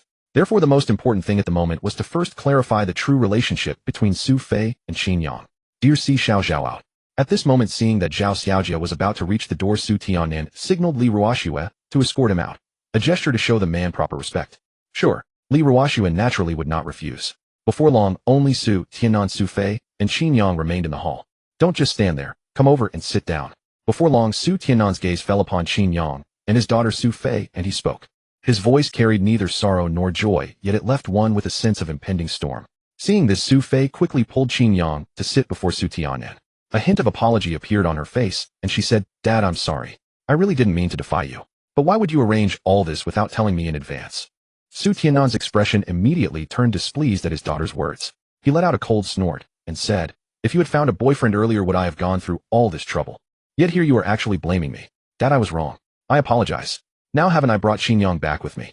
Su Fei understood Su Tianan's good intentions, but she truly disliked having her major life decisions interfered with by her parents. Fortunately, Qin Yang's appearance had kept the situation from becoming too disastrous. You're Qin Yang, right? At that moment, Su Tianan finally began to study Qin Yang seriously. Yes, uncle. Qin Yang replied, looking at Su Tianan with respect. How did you meet my daughter? How long have you two been together? Su Tianan's expression remained steady as he pressed Qin Yang with questions. To answer your question, Uncle Feier and I met through a blind date at a restaurant. We haven't been together for long. Only 3 days in total. Qin Yang answered honestly, neither humble nor overbearing. Only 3 days. Hearing this, Su Tianan's expression froze for a moment. What else would you expect? Dad, you know my situation best. With how busy I am at work, I could never have found a suitable partner if not for blind dates. Su Fei grew anxious and couldn't help stepping forward to explain. Shut up. I didn't ask you. Su Tiannan's expression turned cold as he snapped at Su Fei. Uncle Feier is right. It's true that we met this way, and although we've only been together for a short time, my feelings for her are sincere. When I learned that you two were planning to arrange other blind dates for her, I grew anxious. That's why I took the liberty of having her bring me here to meet you. Seeing that Su Tian harbored resentment towards Su Fei, Qin Yang voluntarily assumed the blame to defend her. At that moment, Su Tian looked at Qin Yang with a hint of surprise. He hadn't expected this young man to show such a sense of responsibility. Feier, is that so? Su Tian looked at his daughter, unable to resist, asking curiously. Yes, that's right. Su Fei didn't dare hide anything and immediately nodded. Now tell me, what do you do for a living? What qualifies you to be my daughter's boyfriend? Su Tian didn't beat around the bush, staring directly at Qin Yang as he pressed on. Uncle, I'm not currently employed in any job. Of course, I have a stable source of income, more than enough to cover all the living expenses for Feier and me together. Qin Yang smiled, slightly fully aware of Su Tiannan's concerns. He quickly spoke up to explain. No job, yet you have a stable income. Young man, you look decent enough. Surely you're not still living off your parents at this age. Su Tiannan's expression instantly turned icy cold after hearing this. Unconsciously, a trace of disgust surfaced in his eyes as he looked at Qin Yang. What he detested most were those idle rich kids who loafed around all day and never did anything productive. His daughter Su Fei absolutely could not end up with that kind of man. Fortunately, Su Tiannan's self-restraint kept him from showing it openly. Unfortunately, Su Fei still caught it. Dad, what nonsense are you talking about? Don't you trust your own daughter's judgment? Let me tell you, Qin Yang is incredibly capable. He's nowhere near as worthless as you imagine. Seeing her father misunderstand Qin Yang with contempt flickering in his eyes, Su Fei's expression turned anxious, and she quickly stepped forward to explain. Oh, is that so? Su Tian couldn't help showing a trace of curiosity as he continued to press. Uncle, I think you must have misunderstood. I'm not some rich heir. Every bit of my money was earned through my own abilities. If you don't believe me, you can simply ask Feier. She can vouch for me on that. Seeing Su Tiannan's misunderstanding, Qin Yang found it somewhat amusing yet baffling. Still, he patiently tried to clarify things for the other man. Feier, then you tell me. What exactly does he do? Su Tiannan's gaze turned somewhat odd. Inwardly, he wondered with curiosity. Could he have really misjudged this young man? After a moment, Su Tiannan's eyes fell upon his daughter, asking her to tell the truth. A look of pride immediately appeared on Su Fei's face as she said to her father, Dad, Qin Yang graduated from the finance department of Moda University. He's a true top student. He made a large fortune through stock market investments. Just a few days ago, he acquired 30% of Huarun Group shares from Uncle Xia, becoming the group's second largest shareholder. So Qin Yang isn't lying or deceiving you. Given his current wealth, he doesn't need to work at all, and he can easily afford to support me. Boom. The news struck Su Tiannan's mind like a thunderbolt. He never expected that Qin Yang standing before him could be so accomplished. Young as he was, relying entirely on his own ability, he had risen to become the second largest shareholder of Huarun Group. And in Modu, Huarun Group was a renowned conglomerate with a market value exceeding 10 billion. For Qin Yang to acquire such a large number of shares, his personal wealth must certainly be considerable. A young talent like him completely dwarfed his peers. Even compared with the achievements Zhao Xiaojia had made overseas, he was in no way inferior. Feier, are you certain everything you just said is true? You're not making this up to deceive me, are you? To be cautious, Su Tian couldn't help asking Su Fei to confirm once more. He was afraid that this might all be a scheme Su Fei had devised to stop him from arranging a blind date for her. Uncle, why don't you open the gifts I brought for you and Auntie? Then you'll know whether Su Fei and I are lying to you.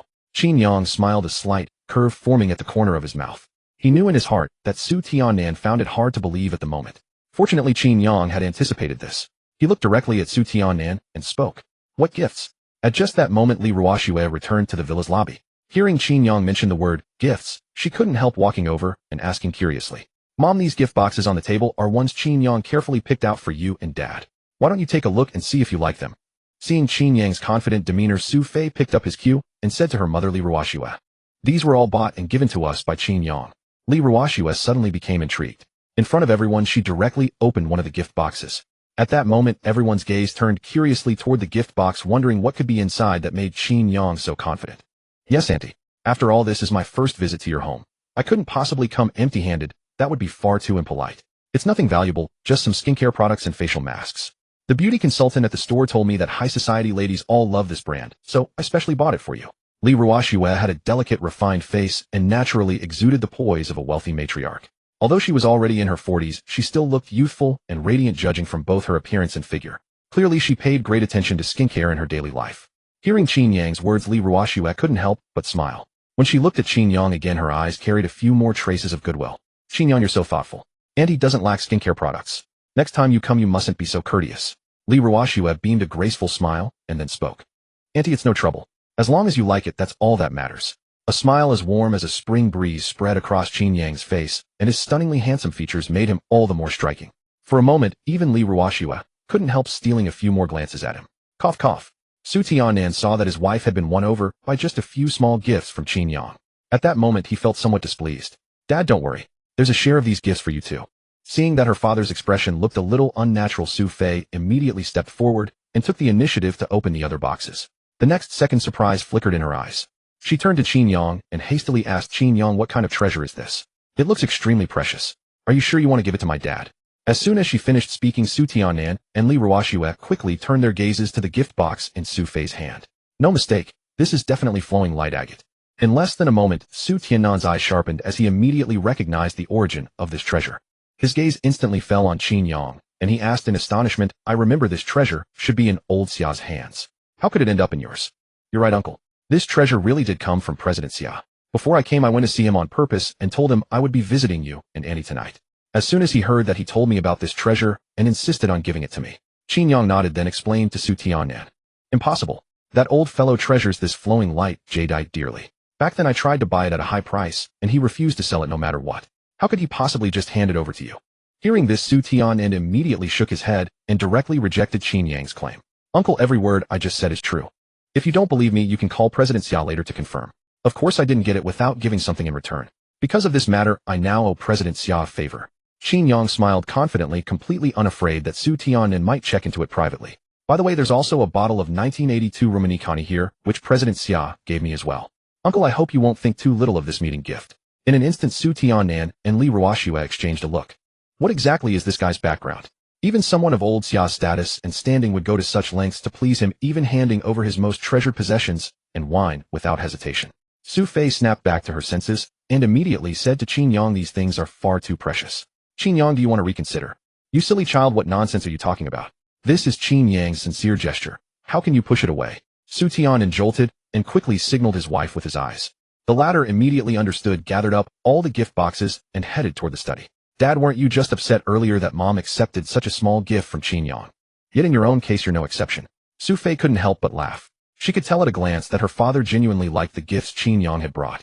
This was precisely because Qin Yang had done his homework carefully before coming and catered to her parents' preferences. He had even gone to great lengths to obtain these treasures from Uncle Xia. At that moment, Su Fei was deeply moved by everything Qin Yang had done. Fei, your dad is begging you. Say no more. Su Tiannan's face reddened, and he hurriedly shot Su Fei a look, trying to stop her from talking nonsense. Honey, dinner is ready. Qin Yang, Fei, don't just stand there. Come sit down. Shortly after, Li Ruoxue emerged from the study and reappeared in the living room. Seeing that Su Tiannan was in an awkward spot, she immediately came to his rescue. Qin Yang, let's go. In an excellent mood, Su Fei stood up, took Qin Yang's hand, and headed straight for the dining room. Inside the dining room, an extremely luxurious crystal dining table was laden with more than a dozen dishes that were perfect in color, aroma, and taste. The mere sight of the spread was enough to whet one's appetite. A few minutes later, Su Tiannan, Li Ruoxue, Su Fei, and Qin Yang sat facing one another. Qin Yang, don't be reserved, eat plenty. Li Ruoxue carefully studied Qin Yang like a mother-in-law sizing up her son-in-law. The more she looked, the more satisfied she became. Thank you, Auntie. From beginning to end, a faint smile lingered at the corners of Qin Yang's mouth. His manner and speech were perfectly measured. Only after the elders Su Tiannan and Li Ruoxue picked up their chopsticks did Qin Yang leisurely reach for his own. He took the initiative to pick up a piece of succulent beef, but instead of putting it into his own bowl, he gave it to Su Fei first. If Qin Yang remembered correctly, Su Fei was rather fond of beef. It was tender and juicy, rich in nutrition, and most importantly, eating a lot of it wouldn't easily make one gain weight. Fei, tell me whatever you'd like to eat, and I'll pick it up for you. Even at this moment in front of Su Tiannan and Li Ruoxue, Qin Yang couldn't resist showing off their sweet affection. And no, it's fine. Just eat by yourself. I'll pick up whatever I want. Su Fei's face was flushed crimson with shyness. She hadn't expected that Qin Yang would actually dare to do such a thing in front of her parents. Boom. Su Tiannan and Li Ruoxue were instantly stunned. As her parents, when had they ever seen their daughter appear so shy and coy in front of another man? For a moment, the two looked at each other, afraid that their eyes were playing tricks on them. Could it be that Fei has really fallen for this young man? Very likely. Haven't you noticed how well matched they are? When they look at each other, their eyes are full of tenderness. I'd say she's probably really fallen for him. No one knows a daughter better than her mother. Li Ruoxue increasingly felt that her daughter Su Fei had truly developed feelings for Qin Yang. Otherwise, she wouldn't have taken the initiative to bring Qin Yang home to meet them. Su Fei naturally noticed her parents' gazes constantly directed at her. Startled, she kept her head very low, not daring to meet their eyes, and simply ate her dinner in silence. Uncle Annie Sophie and I are officially in a relationship now. Please rest assured, I will treat her well and never let her suffer the slightest grievance. Qin Yang looked confident, then turned his gaze to Su Tiannan and Li Ruoxue and vowed earnestly. His words immediately lingered in Su Fei's ears. At this moment, Su Fei felt an unprecedented sense of security in her heart. Qin Yang, we couple only have this one beloved daughter. This vast family fortune will eventually need to be inherited by her. Therefore, she will bear a considerable burden on her shoulders. From the very beginning, her uncle had hoped she would pursue a relationship with someone of equal standing. That way they could provide what assistance they could for her inheritance of the family business. However, seeing how you and Fei care for each other, your mother and I have decided not to interfere further. We shall leave things to develop naturally between you two. I hope your future conduct will not disappoint us. Su Tiannan deliberated for a moment before speaking to Qin Yang. The fact that Qin Yang, despite his young age, had already achieved such accomplishments was more than sufficient evidence that his abilities were no worse than anyone else's. Simply based on this alone, Qin Yang was qualified to become Su Tiannan's son-in-law. Of course, there was one more crucial point. Su Fei genuinely loved Qin Yang from the depths of her heart, and they could not deprive their daughter of her right to pursue happiness. Uncle Auntie, I give you my word that I will never disappoint you. My feelings for Fei are sincere. As long as I am here, she shall never suffer any injustice. Qin Yang had sufficient confidence to make such a promise before Su Fei and her parents. Very well, I particularly admire this spirit of yours. Feel free to visit us at home whenever you have time. Su Tiannan gave a slight nod, thereby offering preliminary acknowledgement of Qin Yang as his future son-in-law. As for the final outcome, that would depend on whether Qin Yang possessed the skill to completely captivate Su Fei's heart. Uncle Auntie, I raise this glass to you. Qin Yang stood up, proactively lifted the wine glass before him, and then spoke with evident respect, while looking at Su Tiannan and Li Ruoxue. Fei, you should join us as well. In an instant, Qin Yang's gaze turned to Su Fei beside him. Dad, Mom, thank you for everything you've done for me. From now on, I will handle my own affairs and will no longer cause you worry. There was boundless gratitude in Su Fei's eyes. She understood that everything her parents had done was for her own good. However, matters of the heart cannot be forced. Moreover, she believed Qin Yang was quite good. Now that her parents had given their approval, she was confident that nothing similar would ever happen again. Our daughter has grown up and has her own ideas. This is a wonderful thing. Very well, your father and I understand. We will no longer interfere in your romantic life from now on. We have only one requirement: you must be happy. If Qin Yang dares to mistreat, you just come tell us, and we shall see how we deal with him. A heartwarming smile spread across Su Tiannan's face. In the end, he did not forget to warn Qin Yang. Rest assured, uncle, such a thing shall never occur. Qin Yang promptly expressed his stance, then spoke with a solemn expression. Let's eat first. If we continue chatting like this, the food will all go cold. Li Ruoxue smiled gracefully, and from the depths of her heart, she felt that Qin Yang and her daughter Su Fei were truly a match made in heaven, a perfect couple in every way. After this meal, only then was Qin Yang and Su Fei's relationship thoroughly acknowledged by her parents. Of course, regarding the development of their relationship, Qin Yang would still need to make efforts. 9:30 in the evening. Qin Yang and Su Tiannan had clearly had too much to drink. Seeing this, Su Fei's heart couldn't help but ache. She immediately walked up to her mother Li Ruoxue and whispered, Mom, please go persuade Dad not to keep pulling Qin Yang into drinking. Your father is rarely in such high spirits today. Let him drink. Besides, we have so many rooms in this house. Let's just have Qin Yang stay here tonight. He said quite a bit himself and definitely cannot drive. A hint of mischief appeared in Li Ruoxue's eyes as she looked at her daughter. Mom, honestly, were you and Dad scheming this from the very beginning?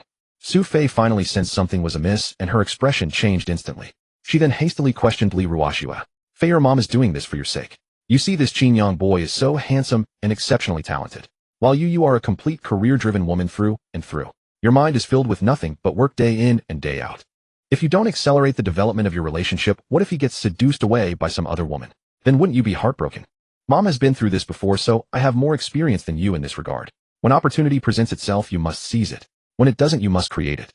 Therefore, you must help Qin Yang see your worth, so that he will be devoted to you and love you even more. Looking at Su Fei, Li Ruoxue felt a sense of frustration akin to watching iron fail to become steel. Her daughter excelled in every aspect and had never given them any cause for worry since childhood. The only thing she truly understood nothing about was matters of the heart. Li Ruoxue had already spelled things out so clearly, yet Su Fei still wore that expression of utter confusion. It made her wonder internally whether her daughter could ever truly capture Qin Yang's heart. No wonder that fellow Qin Yang went to such great lengths to create opportunities to be alone with me. So he truly wants to develop a romantic relationship with me. And I've been rejecting him all this time. Was I being ungrateful? Upon hearing her mother Li Ruoxue's words, Su Fei, this rookie in matters of love, finally realized just how erroneous her previous actions had been. At the same time, she also genuinely agreed with everything her mother had said. Despite Qin Yang being head over heels for her and having done so many things for her, She had only been self-indulgently enjoying Qin Yang's kindness without ever proactively doing anything for him in return. If this continued, what if Qin Yang eventually grew weary and lost the enthusiasm to pursue her? What would she do then? Mom, I understand now. Thank you for your guidance. Su Fei was deeply moved and immediately embraced Li Ruoxue. Silly child, Mom only wants you to be well. Even if your career flourishes spectacularly, if you fail to find love, your life will ultimately remain incomplete. Mom thinks this Qin Yang young man is quite good. You should give him a proper chance. Sometimes try putting yourself in his shoes. Qin Yang has feelings for you and is willing to do anything for you. But if you don't give him any response, don't let him know. Your heart conflicts will inevitably arise over time. Since you two have just started dating, you must change your attitude early on. You absolutely must not treat Qin Yang with indifference. Being able to captivate an outstanding man is the greatest success you will ever achieve in your lifetime. Li Ruoxue glanced at Su Tiannan, and an irrepressible smile graced her features. Su Fei nodded, believing her mother's words held profound wisdom. Half an hour later, Su Fei saw that Qin Yang was intoxicated, yet still retained a sliver of reason. He gazed at Su Fei preparing to rise and walk toward her when suddenly his silhouette began to sway. Su Fei rushed over immediately and embraced Qin Yang's body, ensuring he wouldn't topple to the ground. Then in a gentle voice she said, "Qin Yang, you've had too much. Let me help you back to your room to rest." "No, I'm not drunk." Qin Yang, reeking of alcohol, shook his head at this moment. His consciousness was somewhat hazy, yet he seized the courage from the wine to speak the words from his heart. "Fei, do you know what? From the moment I first laid eyes on you, there was a voice in my heart telling me that I must make you mine. I love you, Fei. I love every second I spend with you. Whether you're angry or happy, as long as it's you, I love it all." Su Fei stood rooted to the spot as she listened to Qin Yang say those words. Deep down, she knew very well how sincere Qin Yang was toward her. Yet even now, intoxicated and moved by subconscious thoughts, he was still thinking of these things. Su Fei was moved beyond measure. "Qin Yang, I know everything you said. I'm sorry. Everything I did before was wrong. Rest assured, from today onward, I will change my attitude and never fail the sincerity of your heart." Su Fei held Qin Yang tightly. At this moment, she ignored the reek of alcohol on him and with great effort managed to get him to the guest room on the second floor. Bang! Qin Yang collapsed onto the bed, his consciousness already completely hazy. Su Fei had no alternative but to fetch a towel, rinse it in hot water in the bathroom, and then return to the bedside. "Qin Yang, wake up. Take your clothes off first, I'll wipe your body, and then you can sleep." Yet no matter how Su Fei called out, Qin Yang gave no response at all, just like a pig fast asleep in a stupor. Having no other choice, Su Fei decided to do it herself. "Qin Yang, isn't this young lady purposely taking advantage of you? It's your own fault for not responding. Relax, it'll be done soon." After muttering this, Su Fei began to act. Qin Yang was wearing a shirt with cufflinks. Su Fei reached out and unfastened the cufflinks first. Within moments, the top half of Qin Yang's shirt was fully opened, and his fair, smooth skin immediately came into view. In addition, his well-defined chest and abdominal muscles were also revealed. Such a perfect body was on full display before Su Fei, and a flush crept over her cheeks as she began to feel nervous. Su Fei involuntarily swallowed, then extended her slender fingers and pressed them against Qin Yang's body. The texture was unexpectedly pleasant. Su Fei, what are you doing? Weren't you supposed to wipe his body? Why are you instead trying to take advantage of Qin Yang while he lies dead drunk?" Returning to her senses, Su Fei realized she had actually done such a thing and instinctively withdrew her hand. "Wait, this guy had taken plenty of advantage of me before. Now the tables have turned. It's my turn. There is nothing wrong with that. Besides, this isn't taking advantage. I'm just checking whether his muscles are real." "Yes, that's right, exactly." Su Fei kept reassuring herself. Afterward, her hand grew increasingly bold. Only after she had felt to her heart's content did Su Fei finally pick up the hot towel and wipe Qin Yang's body. The process was simple and done in a few minutes. Su Fei admired the sight a few more times and was just about to help Qin Yang dress again when he seemed to regain consciousness, grabbed her wrist, and yanked her sharply. The tremendous force gave Su Fei no time to guard herself. She fell onto the bed, her face landing flush against Qin Yang's chest. Thump, thump. Su Fei could clearly hear Qin Yang's heart beating. "Qin Yang, what are you doing? Let go of me right now." However, Qin Yang seemed not to hear and remained completely unresponsive. This made Su Fei unable to resist, wondering if he was actually faking sleep. At this moment, Su Fei's heart was pounding with tension, for this was her first time having such close contact with the opposite sex. She was about to struggle out of Qin Yang's embrace. Yet she found that no matter how much strength she exerted, she could not break free of Qin Yang's grip. For a time, all Su Fei could hear was the sound of his breathing and heartbeat. Since Qin Yang made no further move, she couldn't help lowering her guard and remaining in that position. After an unknown length of time, a wave of drowsiness swept over her. Su Fei actually fell asleep without even realizing it. The next morning, Qin Yang slowly opened his eyes and gradually regained consciousness. He still felt dizzy and parched, and his chest especially felt as if some heavy object were pressing down on it, making his breathing somewhat labored. When he looked down, he found himself naked from the waist up, and lying in his arms was none other than Su Fei. "What on earth is going on? Did I get drunk last night?" and force myself on Sophie? That can't be. Although I don't have a high tolerance for liquor, I wouldn't do something so outrageous after drinking. There must be some misunderstanding. At once Qin Yang tried to recall his drunken scene from the previous night. But no matter how he tried to recall, his mind was an utter blank. There was simply no impression. Yet here he was, a solitary man and woman, with Sophie having slept in the same bed. If he claimed that nothing at all had happened between them, even he himself wouldn't believe it. Just as Qin Yang was wondering how to face the situation, Sophie, her eyelashes trembling, gradually woke up in his arms. Seeing this, Qin Yang felt intensely guilty. He shut his eyes and hurriedly pretended to be asleep. What is this situation? How could I be holding Qin Yang? And how did we end up sleeping in the same bed? Sophie's consciousness gradually cleared. She carefully recalled everything that had happened last night. After snapping back to reality, she was greatly startled as well. Qin Yang, get up this instant. Sophie hurriedly broke away from Qin Yang's arms, then slapped his chest hard with her hand. Fair, what's the matter? At that, Qin Yang jolted and hurriedly pretended to wake up. Don't play dumb with me. Tell me the truth. Did you deliberately grab my hand and not let go last night? Sophie asked with a stern expression, her face serious. I have no idea what you're talking about. I was dead drunk last night and couldn't remember anything, so how could I have grabbed your hand? Qin Yang looked completely confused, at a loss as to what Sophie was talking about. Still pretending. Last night when you were drunk, I kindly took a hot towel to help wipe your body. Just as I was about to leave your room, you suddenly grabbed my wrist and pulled me, making me fall right into your arms. No matter how I called out, you simply pretended not to hear. I ended up lying against your chest all night. Tell me, how do you intend to settle this? Sophie's unsullied reputation was completely ruined because of that single night. She had actually slept in the same bed as Qin Yang for an entire night. In the past, that was something she would never have dared to think about. I'm sorry, it's all my fault. If you want to hit me or punish me, I'll accept it. Anyway, you were always destined to be mine. This step simply moved up the timetable. Thanks to Sophie's explanation, Qin Yang finally learned what had happened last night. A smile couldn't help appearing on his face. He had never imagined that by a stroke of luck such a wonderful thing would have happened to him. You're still smiling. Do you dare say this wasn't all a plot you devised? Sophie was so embarrassed that she wished she could dig a hole in the ground and crawl into it. I'm innocent. I may have had the wicked thought, but I really had lost consciousness by then. If anything, it was an unconscious move. I didn't even know what I did. Qin Yang found it a little amusing. What he hadn't dared to do when sober, he had ended up doing all of it after getting drunk. And honestly, the sensation of holding Sophie while sleeping really was not bad at all. Wronged. Qin Yang, how exactly have I wronged you? Just because you say you were dead drunk, do you think that clears you of all responsibility for what happened? I don't care. You have to give me an explanation for this. Sophie's face flushed with anger as her gaze remained fixed on Qin Yang. Fine, then what do you want me to do? Qin Yang rubbed his nose, momentarily at a loss for words. He then put on an expression of submitting himself entirely to Sophie's judgment.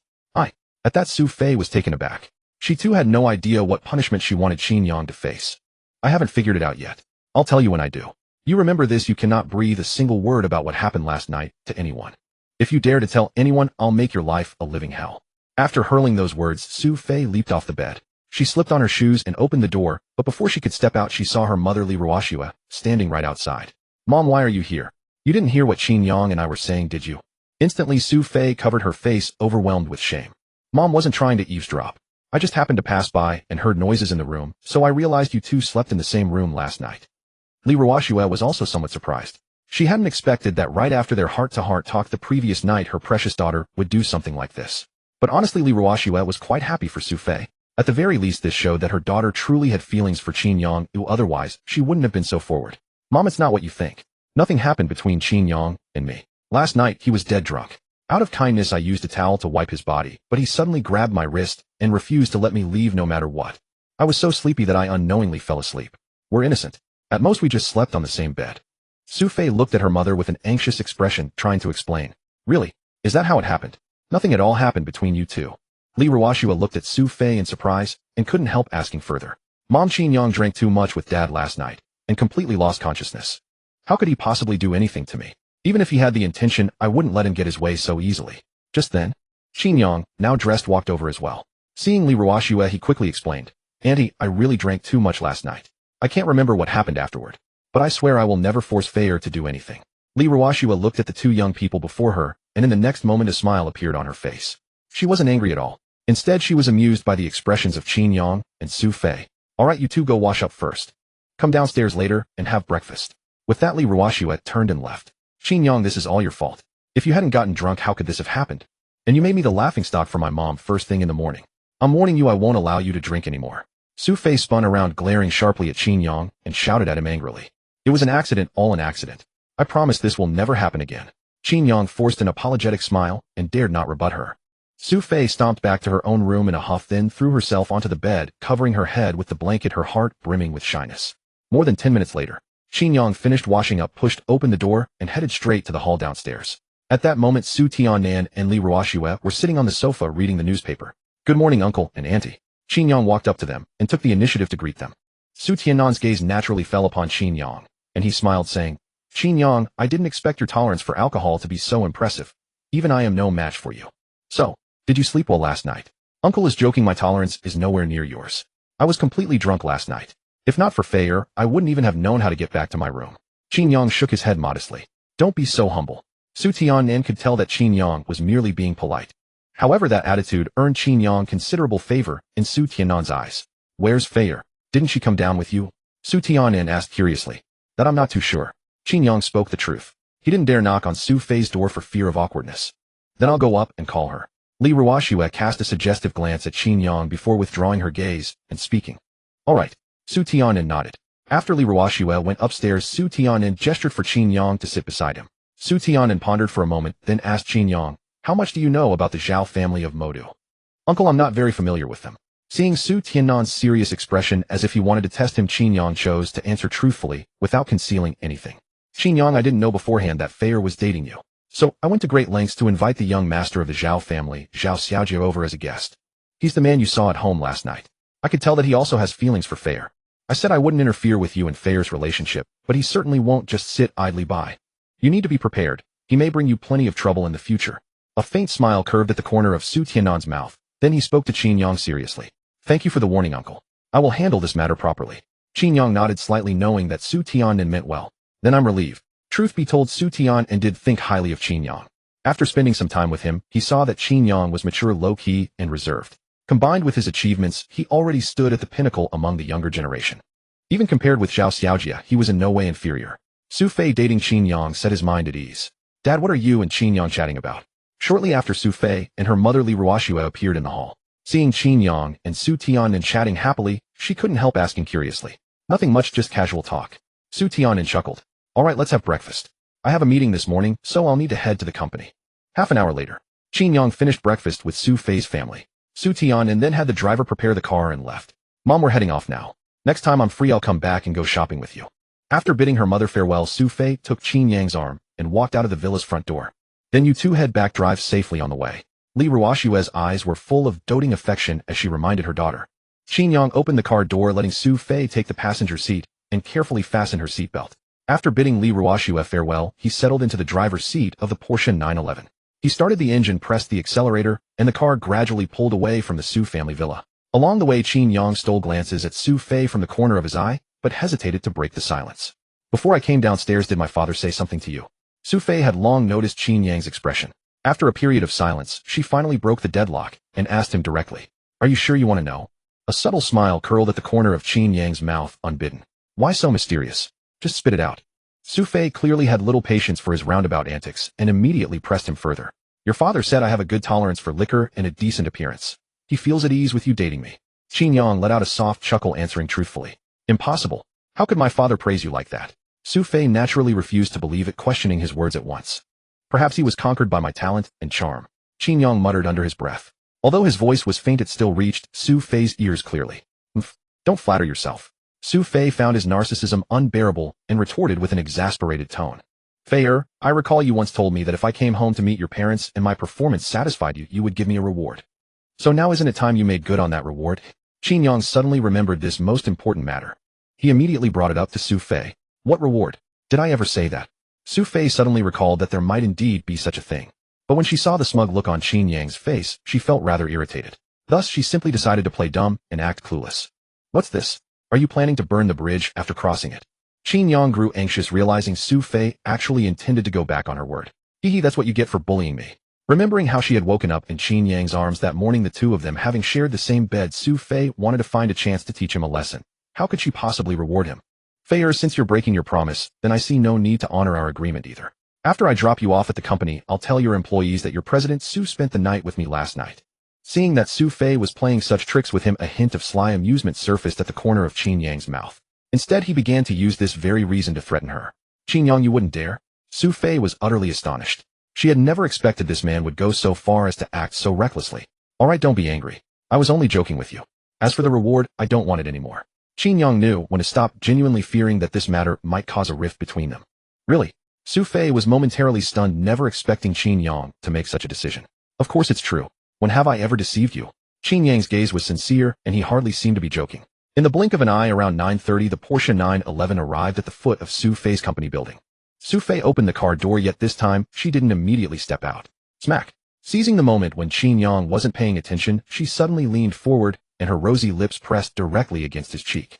Qin Yang only felt a lingering warmth on his right cheek. Before he could even snap back to his senses, Sophie had already retreated, swiftly stepped out of the car, and hurried toward the company. This reward isn't bad at all. It's just a pity I didn't even get the chance to savor it. Qin Yang's face was full of surprise as he reached up and touched the spot where Sophie had stolen a kiss. He could still feel the faint trace of warmth she had left behind. But that's all right. After all, with this sort of thing, once there's a first time, countless more are sure to follow. Once Sophie and I grow even closer, showing off our love will be a piece of cake in no time.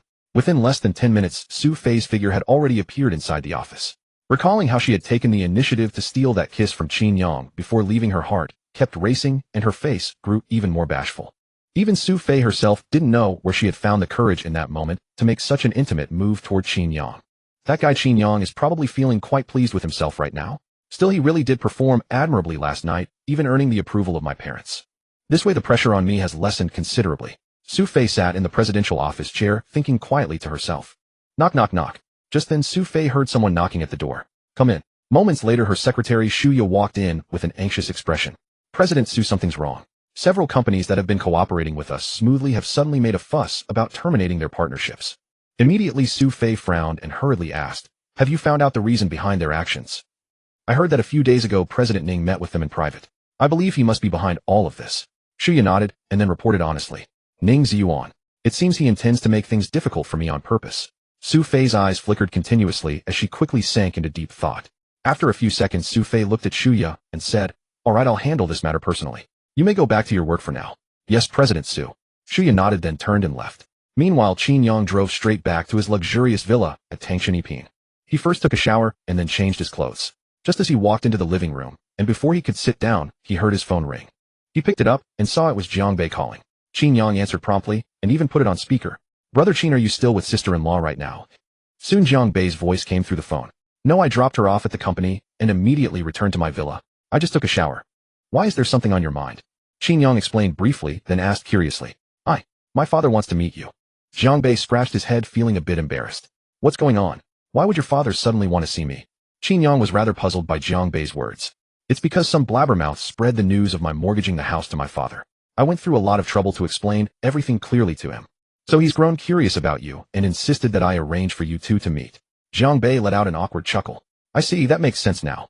Send me the address and I'll head over to find you right away. Qin Yang thought for a moment, then immediately said to Jiang Bei, all right, I'll be waiting for you. The moment the call ended, a location pin arrived on Qin Yang's phone within just a few seconds.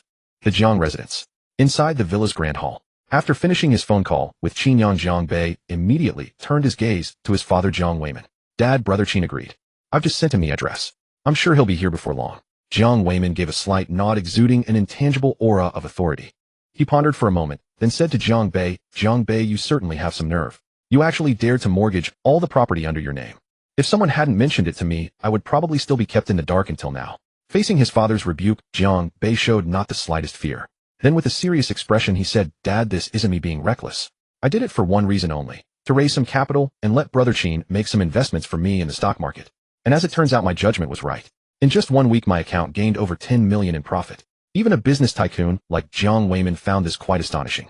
He narrowed his eyes and could not help asking curiously, I suppose all of this is thanks to that good brother of yours, isn't it? Jiang Bei nodded without hesitation, then said to his father, that's right. I've known Brother Qin for such a long time. I know his abilities better than anyone. That's exactly why I raised such a large sum of money and asked him to invest it for me. Hearing what Jiang Bei said, Jiang Weiman became even more curious about Qin Yang. Just what kind of young man was he to possess such extraordinary boldness? Taking over 100 million in funds to speculate in the stock market. For a young man who had graduated only a few years earlier and had never accumulated any work experience at a financial institution, this was simply an extremely crazy thing to do. Yet against all expectations, he had achieved results that people dared not imagine. Even Jiang Weiman believed he could not necessarily have done the same. Not bad. Although you didn't learn anything in college, at least you've made an extraordinary friend. Thanks to his help, or else this money would probably have been squandered by you. Jiang Weimin knew very well that with Jiang Bei's abilities, it was hard to make money in the stock market. Even if he did make money, it would certainly be due to luck. Dad, although your words make me uncomfortable, I have to admit you're right. In any case, I always lose money when I invest in the stock market. If not for Brother Qin stepping in to help me, I wouldn't have dared to stake so much even if I had 10 times the courage. Jiang Bei at least had self-awareness. If Qin Yang had not agreed to help, he would never have thrown so much money into the stock market. I really want to see just who this Qin Yang is to have such remarkable capabilities.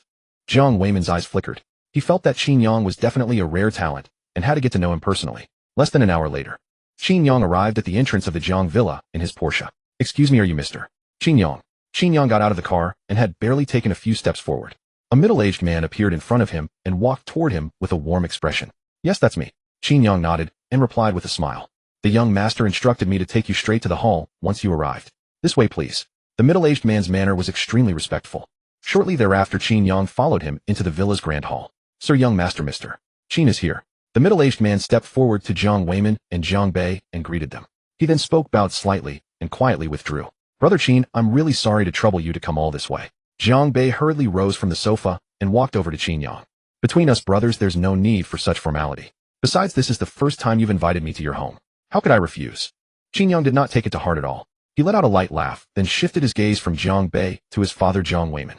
Taking the initiative to greet him, he said, Hello, uncle. I'm Qin Yang, Jiang Bei's college roommate, and his good brother. Yes, I know.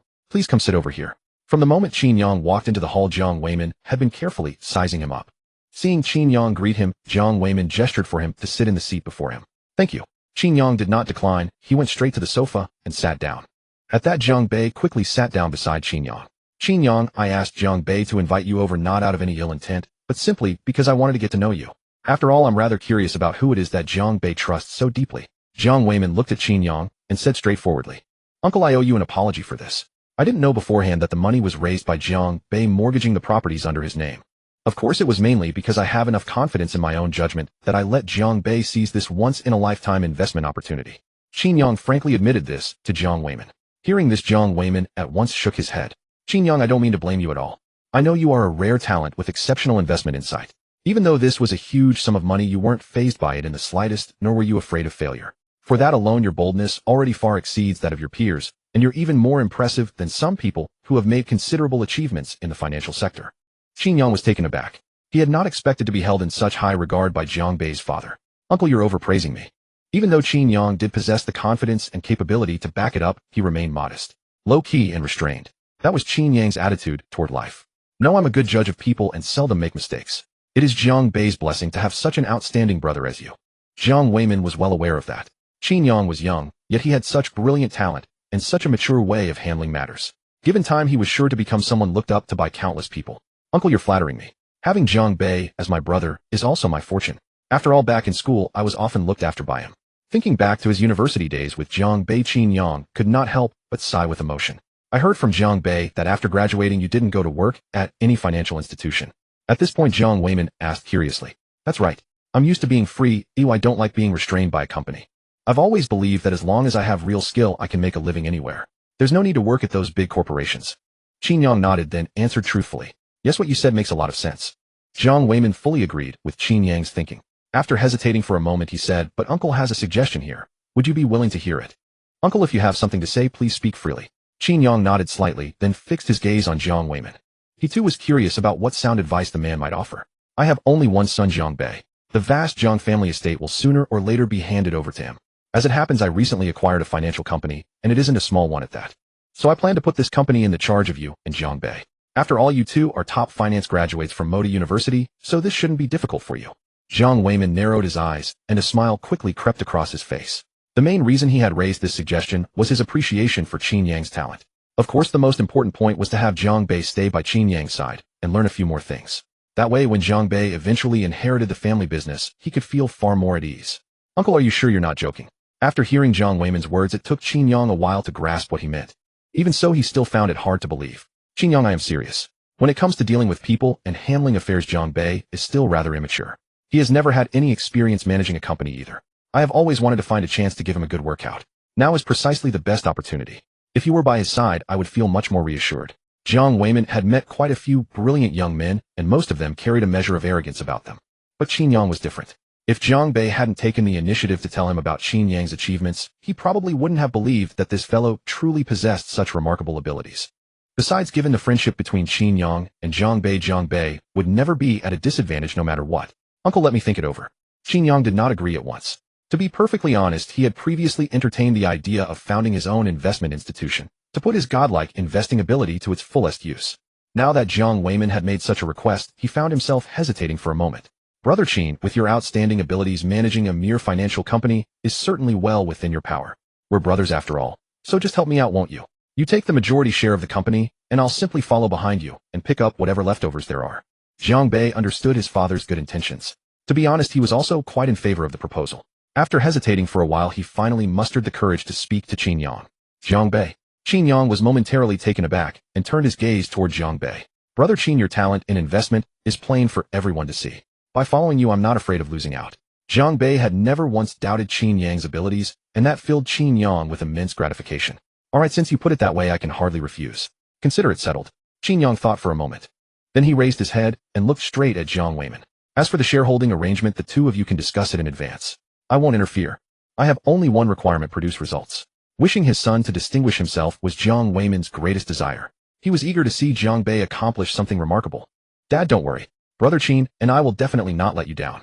Jiang Bei was all smiles. He hadn't expected things to develop the way they did. But at the very least, the outcome was quite good. After a while, Jiang Weimin received a phone call. After greeting Jiang Bei and Qin Yang, he went straight out the door. Meanwhile, Jiang Bei led Qin Yang on a tour of the Jiang family villa. Modern classical architecture, a private backyard, and all kinds of luxurious designs. Compared with Qin Yang's luxury mansion at Thompson 1, it was hardly inferior.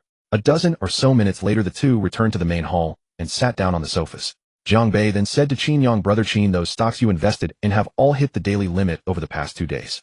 I specifically checked this morning. The profits are already far beyond anything I could have imagined. Really, how much profit is it in total? Qin Yang couldn't help asking out of curiosity. 18,500,000. Jiang Bei said excitedly. No rush. This upward trend is only the beginning. The real highlight will come over the next few days. Qin Yang smiled, and then said, by the way, regarding the financial company your father mentioned, are you sure you want to work on it together with me? I remember you once said you hated being assigned work by your father. So how did you agree so readily this time? This is different. Jiang Bei immediately shook his head. A financial company at least matches my major, and with you keeping an eye on things, I won't have to exert much effort at all. Besides, with this platform, your investment talent, Brother Qin, will surely be able to shine to its fullest. I won't say we'll earn a fortune, but it will definitely be far more than what we're getting now. Qin Yang shot Jiang Bei a look and said with mock exasperation, you little rascal, you've certainly got it all figured out. With Brother Qin being so brilliant, I have to cling tightly to your leg. Then the two chatted for a while longer. As noon approached, Jiang Bei invited Qin Yang to stay for a simple meal, but Qin Yang declined. I still need to pick up your sister-in-law, so I'll be on my way. With that, Qin Yang rose to his feet and headed toward the front door. All right, let's catch up another time when we're free. A few minutes later, Qin Yang drove his Porsche 911 towards Su Fei's company. At the same moment, a blue Lamborghini Veneno was parked downstairs at Su Fei's company. Ning Ziyuan stepped out of the car wearing a blue suit and a pair of black sunglasses, looking rather imposing. Soon he made his way directly to the office area of Su Fei's company. President Ning, this way please. President Su has been waiting in her office for quite a while. As soon as Secretary Shu Ye spotted Ning Ziyuan, she immediately came forward to greet him on her own initiative. Fine, take me there. Ning Ziyuan smiled smugly and immediately said to Shu Ye. The two walked one after the other to the door of the president's office. Shu Ye knocked on the door, then pushed it open and made an inviting gesture to Ning Ziyuan. After he stepped inside, she gently closed the door behind him. President Su, it's been a while, hasn't it? Ning Ziyuan walked over to the sofa and sat down, his gaze lingering on Su Fei with keen interest as he spoke. President Ning, I wonder if there's some misunderstanding between us that has led you to treating me this way. Su Fei paused what she was doing. She rose from her seat and immediately looked over at Ning Ziyuan. President Su, what do you mean by that? When did I ever target you? Ning Ziyuan took out a cigar from inside his jacket, lit it with a golden lighter, took a deep drag, and then let out a cold laugh. What, you're still trying to argue? Several of my company's long-standing clients suddenly raised a clamor and demanded to cancel their contracts. Are you trying to claim you weren't the one scheming behind it all? Su Fei's face was as cold as ice, and her tone carried not the slightest emotion. Humph, what evidence do you have that I was behind all this? Even if I was, so what? Don't tell me you intend to make trouble for me. Facing Su Fei's cold interrogation, Ning Ziyuan wore a contemptuous expression and immediately sneered. Then he said, Su Fei, although your company is currently developing well and gradually expanding, to me, Ning Ziyuan, it is not worth mentioning at all. If I wanted to suppress it, it would merely cost me a little more effort. Su Fei's eyes were icy. She knew very well that Ning Ziyuan indeed had the confidence to back up his words. After a few seconds, she finally spoke. Tell me, what will it take for you to back off? Are you begging me? Seeing that Su Fei seemed to be yielding, the smile on Ning Ziyuan's face grew even broader. No, I just want to settle this matter as quickly as possible. Just say what you want. Unwilling to keep wasting time with Ning Ziyuan, Su Fei cut straight to the chase. It's simple. I want to acquire 60% of your company's shares. And by the way, I want you to join me for dinner at a hotel. At that point, a lewd gleam flickered in Ning Ziyuan's eyes, and his gaze swept over Su Fei without the slightest restraint. Clearly, he had long been lusting after her.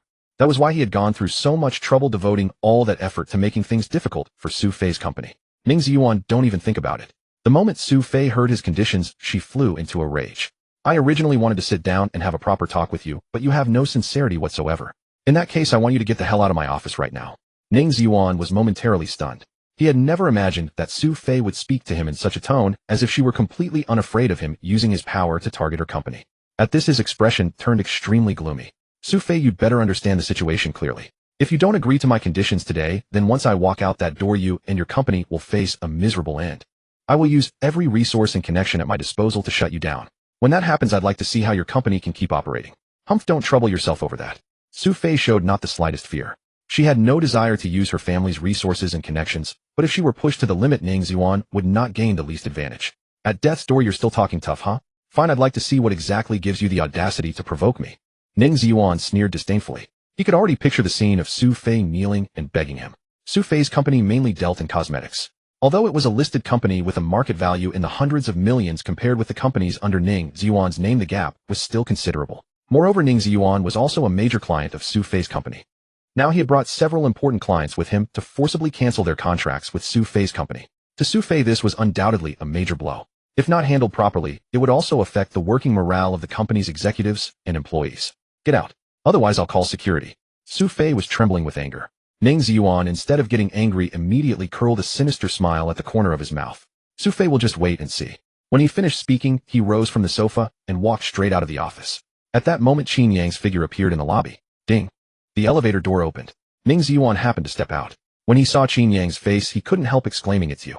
What are you doing here?" Seeing Ning Ziyuan coming down from the upper floors of Su Fei's company, Qin Yang immediately knitted his brows. A sense of foreboding then rose in his heart. Humph, why must I report to you where I go? As for you, boy, you're still as arrogant as ever. I'm telling you, your smug days won't last much longer. Ning Ziyuan's eyes held a trace of mockery as he looked at Qin Yang.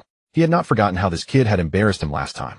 That was a score he had been waiting to settle. To his surprise, Qin Yang had delivered himself right to his doorstep. Is that so? Whatever tricks you have, just bring them on. If I flinch, I'll take your surname on the spot. Qin Yang had never taken Ning Ziyuan seriously from the very beginning. In his view, the man was nothing more than a buffoon who wouldn't be strutting around for much longer. Anyone can talk big. If you really have the ability, go solve your girlfriend's company's current predicament. I'm not afraid to tell you plainly, I'm not only going to acquire her company, I'm also going to make her accompany me willingly. When that time comes, I'll make sure you witness it with your own eyes. Ning Ziyuan gave a sinister smile and then said to Qin Yang, "You dare to have designs on Su Fei?" Hearing this, blazing rage instantly burst from Qin Yang's eyes. He reached out and with lightning speed seized Ning Ziyuan by the neck. Then with a sudden burst of force, he lifted Ning Ziyuan completely off the ground. "Bastard, what are you trying to do? Let go of me now." Caught off guard by Qin Yang's sudden move, Ning Ziyuan. His expression changed drastically.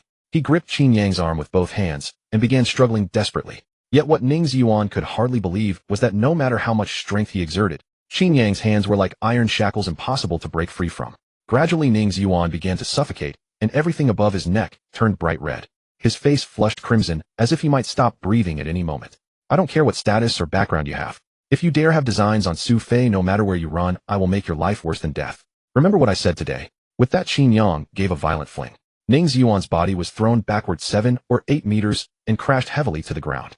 "You bastard, I won't let you off." Ning Ziyuan greedily gasped for air. At this moment, he glared at Qin Yang with fierce hatred. In his heart, he wished he could immediately trample Qin Yang underfoot and crush him ruthlessly. "I'm ready for you anytime.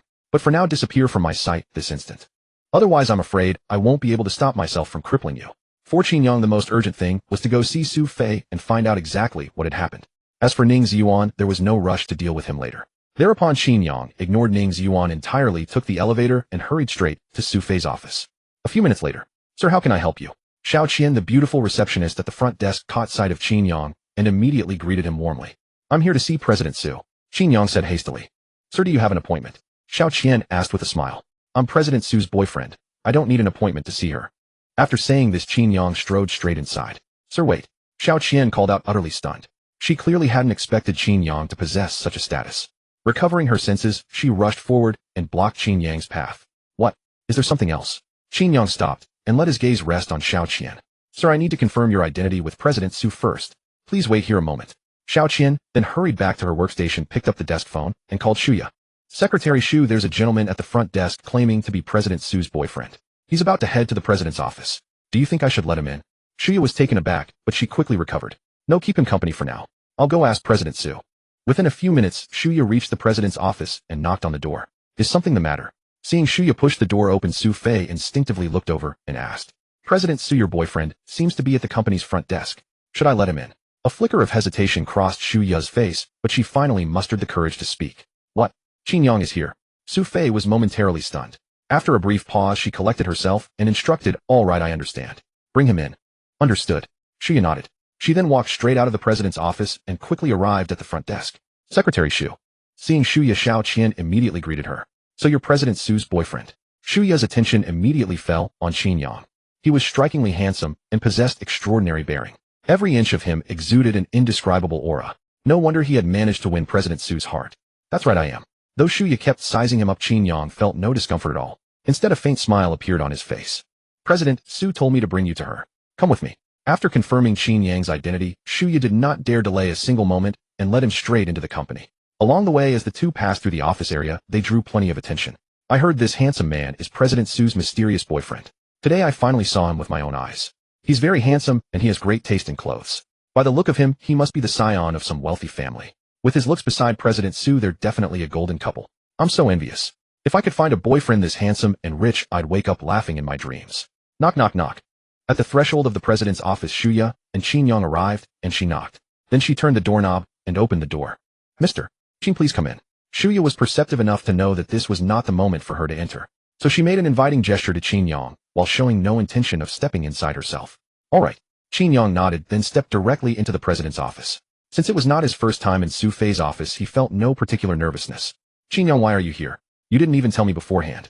At the sight of him, Su Fei hurriedly rose from her office chair and walked over. I just came from my home in Jiangbei. Since it was about time, I thought I'd come over and take you to lunch. But I didn't expect to run into that Ning Ziyuan in the lobby. At that, Qin Yang reached out and stroked Su Fei's hair, asking with concern, he didn't dare lay a finger on you, did he? Su Fei looked up, her gaze meeting Qin Yang's eyes. Her eyes had reddened and crystal tears were streaming from the corners. That bastard Ning Ziyuan has gone too far. He's been using underhanded methods behind the scenes, deliberately targeting my company. I originally planned to talk things over with him and resolve the matter. But instead he demanded to acquire my company and even asked me to have dinner with him. His head is full of crooked schemes. He makes me sick. The anger in Su Fei's heart held back until she saw Qin Yang finally burst out completely. I've already made up my mind. If he dares to pull any more tricks, I'll have my father step in. When that happens, he'll definitely get more than he bargained for. Clearly Su Fei had never intended to yield from start to finish. Ning Ziyuan thought he had her completely in his pocket, but he had no idea that apart from being president of this company, Su Fei possessed an even more exalted identity. That was the young mistress of the Su family, the daughter of Su Tiannan. If Ning Ziyuan had known this, he would not have dared to bully Su Fei so brazenly, even with 10 times his courage. All right, there's no need to get angry over scum like him. Fei, or leave this matter to me. I promise that bastard Ning Ziyuan will pay the price. Qin Yang's expression was grim. Clearly he was thoroughly enraged. He hadn't expected Ning Ziyuan to harbor such wolfish ambition, wanting not only to acquire Su Fei's company, but also to have sinister designs on her. As Su Fei's boyfriend, he simply could not swallow this insult. Qin Yang, do you have a way to help me? Su Fei's eyes lit up, her expression filled with surprise. She hadn't expected Qin Yang to have such capabilities. Give me some time, and I'll bring about Ning Ziyuan's complete downfall and disgrace. Shatter every last thing he takes pride in. A plan was gradually taking shape in Qin Yang's mind. All right, I believe in you. With Qin Yang's promise, Su Fei's mood lightened. Come on, work is over now. I'll take you to lunch. With that, Qin Yang took Su Fei's hand and led her out. Wait, let me grab my purse. This time Su Fei felt no shyness. Or rather, after bringing Qin Yang home to meet her parents last night, she had gradually accepted his place in her heart. The relationship between the two had clearly grown much closer. Even an intimate gesture between lovers like holding hands no longer made Su Fei feel resistant. A few minutes later, Qin Yang and Su Fei appeared before everyone's eyes. Su Fei hooked her arm around Qin Yang's, and their affectionate gestures made them look exactly like a couple in the throes of passionate love. The formidable Ice Queen president, so aloof and untouchable, was now as docile as a kitten beside her boyfriend. At that moment, everyone in the company was utterly astounded. Secretary Shu, did you see that? Was that really our President Su, just now? If I hadn't seen it with my own eyes, I would never have believed that the lofty President Su would reveal such a tender, gentle side. That guy is incredible. He actually managed to conquer President Su. The reason the employees reacted so strongly was mainly because of the impression Sophie had always given them, aloof and unapproachable. She rejected every suitor who approached her without hesitation, never offering so much as a kind expression. No one was an exception except Qin Yang. Stop gawking. Have you forgotten whose business you're watching? If President Su loses her temper, what are you all going to do then? Seeing the employees eagerly gathered like spectators eager for drama, Shu Ya's face instantly turned stern as she hurriedly called out to them. That's right, disperse now. Startled, the group turned pale and scurried back to their posts. Still a few couldn't resist their curiosity and whispered quietly among themselves. Qin Yang and Sophie naturally paid them no mind. At Tianxiang Garden, Qin Yang had reserved a private room in advance. He ordered a great many dishes according to Sophie's tastes. Qin Yang, there are only 2 of us. Ordering this much seems wasteful, Sophie couldn't help but remind him. It's fine. If we can't finish, we'll pack it up and take it home. Qin Yang certainly didn't mind spending such a trifling sum. By the way, you said you just came from home in Jiangbei. Sophie asked curiously, turning her gaze toward him. That's right. After I dropped you off at the company, I went home and took a shower. Then Jiangbei called me and said his father wanted to see me. Naturally, I couldn't refuse, so I drove over to his house. Seeing that Sophie was interested, Qin Yang spoke truthfully, without hiding anything. Suddenly, as if remembering something, Sophie immediately pressed further. Jiangbei's father.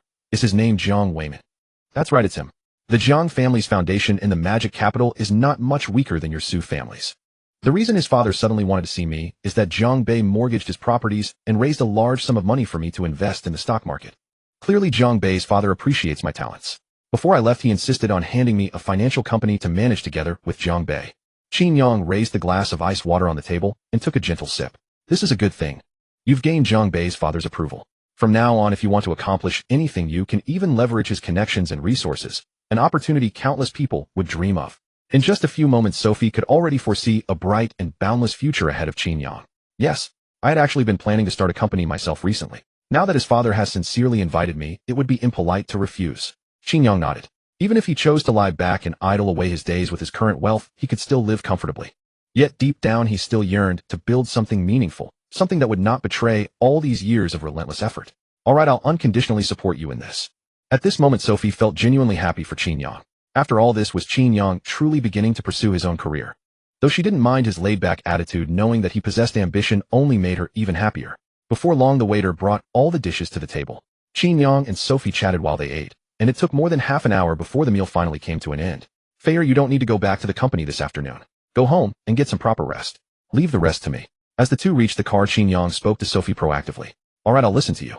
Because of Ning Ziyuan, Sophie felt rather irritated. Fortunately, she had already finished all the work on her hands, so this was a good opportunity to take a break. Afterward, Qin Yang drove Sophie back to the villa. At 3 in the afternoon, inside the Tianhao Private Club's exclusive private room, Qin Yang pushed open the door and walked straight in. At this time, Zhang Bei, Bai Yaxin, and Chun Jiahao had already been waiting for quite a while.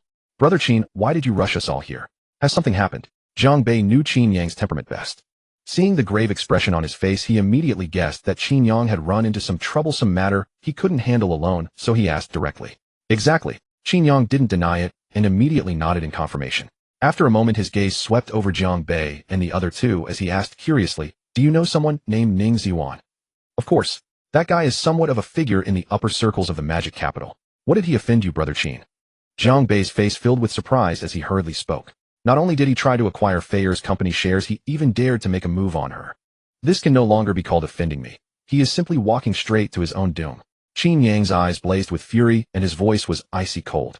To be honest, in all the time Zhang Bei had known Qin Yang, this was the first time he had ever seen him this angry. Shocked, Zhang Bei immediately sensed the severity of the situation. Ning Ziyuan, that bastard, how dare he be so blind? Brother Qin, just tell us what you need us to do. Zhang Bei knew very well how deeply Qin Yang cared for Sophie. Since Ning Ziyuan had chosen to act this way, he would inevitably have to pay a devastating price. Since you're familiar with Ning Ziyuan's background, that saves us a lot of trouble. Spare no effort. I want that man utterly ruined with not a single foothold left in the magic capital. Qin Yang gritted his teeth, his face dark and grim.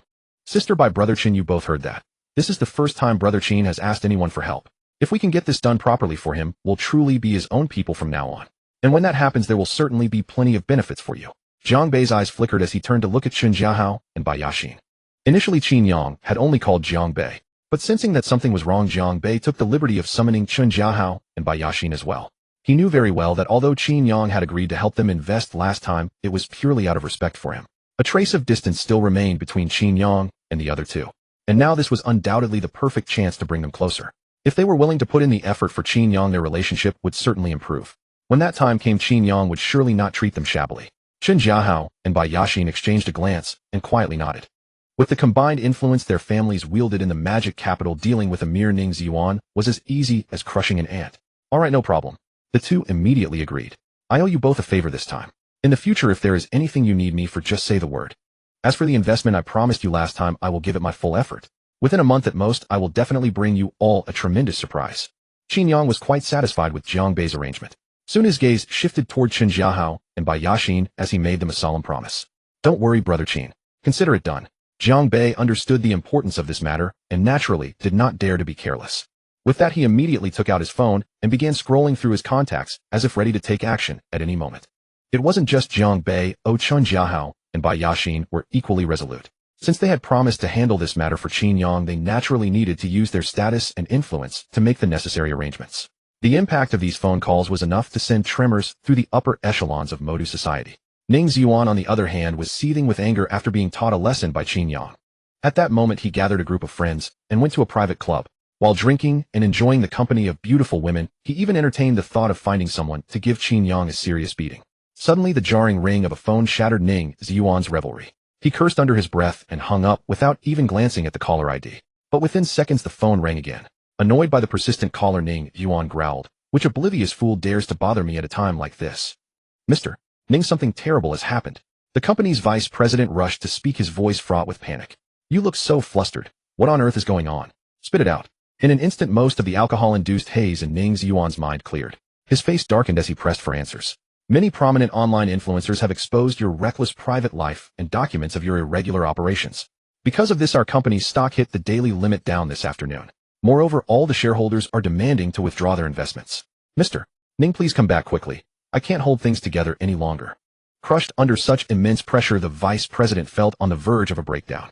This incident was far too sudden. It was clear that someone was orchestrating it all from behind the shadows, deliberately targeting Ning Ziyuan. Impossible. How could this happen? Who would go to such lengths and spend so much money to go after me? Ning Ziyuan's expression twisted into one of sheer terror. After all, to orchestrate such a series of retaliatory moves within just a few short hours, the forces behind it were undoubtedly formidable and not to be underestimated.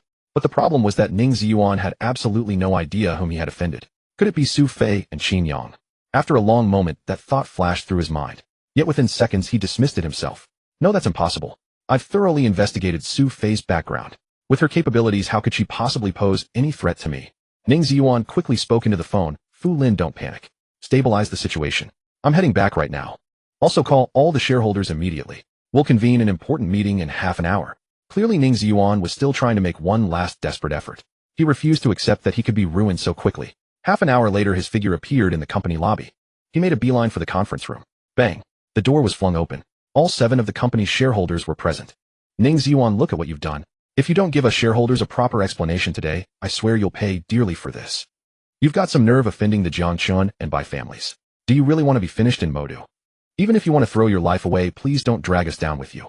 We invested in your company to make money, not to become enemies with the great noble clans." Before Ning Ziyuan even had a chance to speak, the shareholders, their emotions running high, began to hurl accusations and insults at him. In that moment, Ning Ziyuan was utterly bewildered. He hurried forward and asked a couple of shareholders with whom he usually had closer relations. "President Su, President Lin, you said I've offended the Jiangchun and Bai families. What exactly is going on here? I don't understand any of this." Stop playing dumb. If it were just those online articles smearing you, do you think the company's stock would have plummeted so drastically? Just an hour ago, the Jiang, Bai, and Chun families of Modu issued a statement announcing their intention to acquire our company. They're wielding enormous capital to deliberately drive down our stock price. All those people who dream of currying favor with these noble clans have gone mad, each one of them treating us as a stepping stone. Under these circumstances, it would be a miracle if our stock didn't collapse. President Su's face was icy cold. Because of today's events, he had personally lost at least 10 million. What? That's impossible. Even Ning Ziyuan himself found it utterly unbelievable. When exactly had he managed to provoke the Jiang, Bai, and Qin families? They were all noble clans of Modu. No matter how confident Ning Ziyuan was in his own wealth and resources, he wouldn't dare to offend them even if he had 10 times the courage. And to make matters worse, he had managed to offend all three at once. Ning Ziyuan, if you can't properly resolve this matter, then I'm sorry to say we will withdraw our investments immediately. And we will dump all the shares we hold in large quantities. President Lin showed no regard for their past relationships. In the world of business, profit reigns supreme. Everything else is just fleeting clouds. That's right, our thoughts are exactly the same as President Lin's. Ning Ziyuan, you must give us all an explanation. At that moment, all the shareholders voiced their opinions one after another. Instantly, the pressure on Ning Ziyuan multiplied. Just as he stood there utterly at a loss, not knowing what to do next, his phone rang. He quickly picked it up and saw it was an unfamiliar number. Ning Ziyuan, do you like the gift I sent you? A familiar voice came through from the other end of the line. Ning Ziyuan's eyes went wide, his expression frozen in indescribable shock. It took him over 10 seconds to snap back to his senses, and then he exclaimed with agitation, Qin Yang, it's you. All of this is your doing behind the scenes. That's right. The moment you threatened Fei and even dared to set your sights on her, your fate was already sealed. Qin Yang let out a cold laugh as he stated this to Ning Ziyuan. No, Qin Yang, you can't do this to me. I've worked so hard for so many years to achieve what I have today. You can't destroy it all. Ning Ziyuan shook his head like a madman. He simply couldn't accept the reality before him. He couldn't fathom how Qin Yang, a mere inexperienced young man, could have gotten the three major, noble clans of Modu to act on his behalf. If I told you before, you must pay a heavy price for your actions, Qin Yang said coldly. The strength, power, and status you hold so dear are utterly laughable in my eyes. If I so wished, I could strip it all away from you at any moment. I will make sure you have no place to stand in Modu. A sharp light flickered in Qin Yang's eyes. To him, dealing with Ning Ziyuan like this was already going easy on him. I'm sorry, this is all my fault. I was blinded by lust and covetousness, which is why I set my sights on Miss Su. I apologize. I apologize to you and to Miss Su. If you'll just spare my life, I'll agree to whatever conditions you demand. At this point, Ning Ziyuan could think of nothing else but to beg for mercy. Only now do you think to beg for mercy. Too late. Ning Ziyuan, I will ruin your reputation and strip away everything you have. Qin Yang remained completely unmoved by Ning Ziyuan's pleas. He knew very well that a man as arrogant and overbearing as Ning Ziyuan would, once stripped of wealth and status, undoubtedly be reduced to a complete and utter wreck. That would be 1,000 times more unbearable than killing him. And that outcome was precisely what Qin Yang wanted to see. No, you can't do this to me. Ning Ziyuan screamed hysterically. The shareholders present all witnessed the scene, but not a trace of pity showed in their eyes. Had it been them, offending the Chunjiang and by families would lead to no better end than Ning Ziyuan's. Starting tomorrow, I don't want to see you in Modu again. Otherwise, I will make you pay an even more painful price. If you don't believe me, you can try it yourself. With that, Qin Yang hung up the phone. Listening to the beeping of the dead line, Ning Ziyuan was utterly devastated. He knew Qin Yang was not joking at all. It's over. Everything is over. After taking care of things on his side, Qin Yang made a point of reserving a private room, planning to treat Zhang Bei and the others to dinner. Since there was still a bit of time, Qin Yang drove to Su Fei's house. Qin Yang, why are you here? The moment Su Fei saw him, she couldn't help but look a little surprised. She had thought Qin Yang was busy all afternoon trying to find a way to solve her company's crisis, so it never crossed her mind that he would suddenly show up at her home. Change into something nice. I'll take you out to dinner. Qin Yang walked up to Su Fei and said with a faint smile, okay, wait for me for a moment. Naturally, Su Fei was not going to refuse. She went upstairs to her room, carefully chose a cream-white dress, and about 4 or 5 minutes later descended the stairs in crystal high heels. Not bad. You look gorgeous in that outfit. Qin Yang openly admired Su Fei's figure. Of course, his gaze was completely free of any impure thoughts. It was merely appreciation and liking for something beautiful. Where are we going to eat? As she walked up to Qin Yang, Su Fei had already, as a matter of course, taken the initiative to hook her arm around his. As things stood, the two already seemed to be head over heels in love. They appeared to be gradually getting used to acting intimately with each other like lovers. For Qin Yang, this was undoubtedly a huge piece of wonderful news. You'll know when you get there. Qin Yang didn't answer and simply said with a smile. After Su Fei sat in the passenger seat and fastened her seat belt, the sports car started up and headed straight into the city center. On the way, Qin Yang turned sideways, looked at Su Fei, and said, Fei, there's something I need to tell you. That Ning Ziyuan can't threaten you anymore. I'm going to acquire his company and drive him out of Modu. The moment he finished speaking, Su Fei looked at him with a stunned expression and immediately exclaimed, what did you say? You acquired Ning Ziyuan's company? That's right. Don't be fooled by the fact that it only took one afternoon. I had to call in quite a few favors. With my current strength alone, I couldn't have done it so easily. It was mainly thanks to Zhang Bei and a few of his friends helping out. So tonight, I'm treating them to dinner, Qin Yang told her truthfully. So that's it. Hearing Qin Yang's explanation, Su Fei immediately understood. Zhang Bei's background was in no way inferior to hers. On top of that, he had also brought friends along to help. With such a show of force, it really wouldn't take long to handle a mere Ning Ziyuan. That made it easy to understand why Qin Yang had incurred such favors. Fei, rest assured. Just give me a little time, and I can build a great family with my own hands. When that day comes, even without anyone else's help, I can resolve trivial matters like this in a matter of minutes. It was precisely this mindset that made Qin Yang determined to achieve something great on his own. Of course, the resources and connections he already had at his disposal were beyond what ordinary people could imagine. I believe in your abilities. Sophie had absolute faith in what Qin Yang said at that moment. Half an hour later, the two appeared in the private room, Qin Yang holding Sophie's hand. Zhang Bei and the others had only just arrived. Sister-in-law, something this big happened. Why didn't you say so earlier? If Brother Qin hadn't asked me to help, I'd probably still be in the dark by now. But don't worry. That Ning brat has been brought to heel by us. I guarantee he won't have any chance to make trouble for you again. Seeing Sophie, Zhang Bei walked over with a cheerful smile. At that, Sophie quickly thanked him. Zhang Bei, I'm truly sorry to have caused so much trouble for all of you. Sister-in-law, you mustn't say that. If you want to thank anyone, you should thank my brother Qin. If he hadn't brought it up, even if we'd been willing to help, we wouldn't have had any way to pitch in. Zhang Bei chuckled, then winked at Qin Yang, as if deliberately putting in a good word for him. All right, let me introduce everyone. This is my girlfriend Sophie. These two are Chun Jiahao and Bai Yaxin, friends from Zhang Bei's circle. The reason Ning Ziyuan's matter was resolved so quickly is also thanks to their help. After everyone was seated, Qin Yang stood up and said with a smile, so you're Miss Su. I've long heard your name. I never expected you to be Qin Yang's girlfriend. Chun Jiahao looked at Sophie with delighted, slightly excited eyes. Right, we had all heard of her before, but had never had the chance to make her acquaintance. I just never thought our first meeting would take place someplace like this. Bai Yaxin's eyes also flashed with surprise. It seemed they had already wanted to get to know Sophie long before. After all, they were all people of the same station in life, and having more connections was always a good thing. Unfortunately, Sophie was not keen on high society socializing. She spent most of her time at the office or at home and rarely attended parties thrown by celebrities. I'm really sorry for all the trouble my personal affairs have caused everyone. Sophie knew full well that the sole reason Ning Ziyuan had been punished so swiftly was Qin Yang and the others doing. She was deeply grateful for that. Miss Su, if anyone should be thanking anyone, it should be Sister Bai, and me thanking you. Thanks to you, Qin Yang now owes us two enormous favors. In the future, who knows, we might still need his help. Chun Jiahao had been worrying about lacking a chance to get closer to Qin Yang, and this situation had undoubtedly become the perfect opportunity. Jiahao is right. Bai Yaxin was in complete agreement with Chun Jiahao. We're all family now, why talk about thanks? Zhang Bei, have the waiter bring the dishes. Tonight none of us leaves until we're drunk. Qin Yang was in a fantastic mood. With a grand wave of his hand, he declared with overwhelming boldness. Soon the waiter laid out a bountiful table of fine wine and exquisite dishes, just as Qin Yang had instructed. In an instant, the private room brimmed with buoyant merriment. Qin Yang, Zhang Bei, and Chun Jiahao all drank their fair share. Sophie and Bai Yaxin, being less tolerant of alcohol, made do with fruit juice instead. The gathering stretched well past 11 o'clock at night. Only then did the company take their leave, thoroughly contented. As a designated driver had been arranged well in advance, there was little concern over safety. Sophie supported Qin Yang, resting his hand upon her own shoulder. With her other hand, she held firmly to Qin Yang's waist. Though his face was flushed scarlet, seeming inordinately intoxicated, he had not lost consciousness. Fei-er, I'm sorry to put you through the trouble of driving me home. With that, Qin Yang withdrew the Porsche keys from his pocket and passed them into Sophie's hand. Qin Yang, didn't you promise me you'd never drink yourself into a stupor again? It hasn't been a day and you've already broken your word. Discontent stirred in Sophie's heart.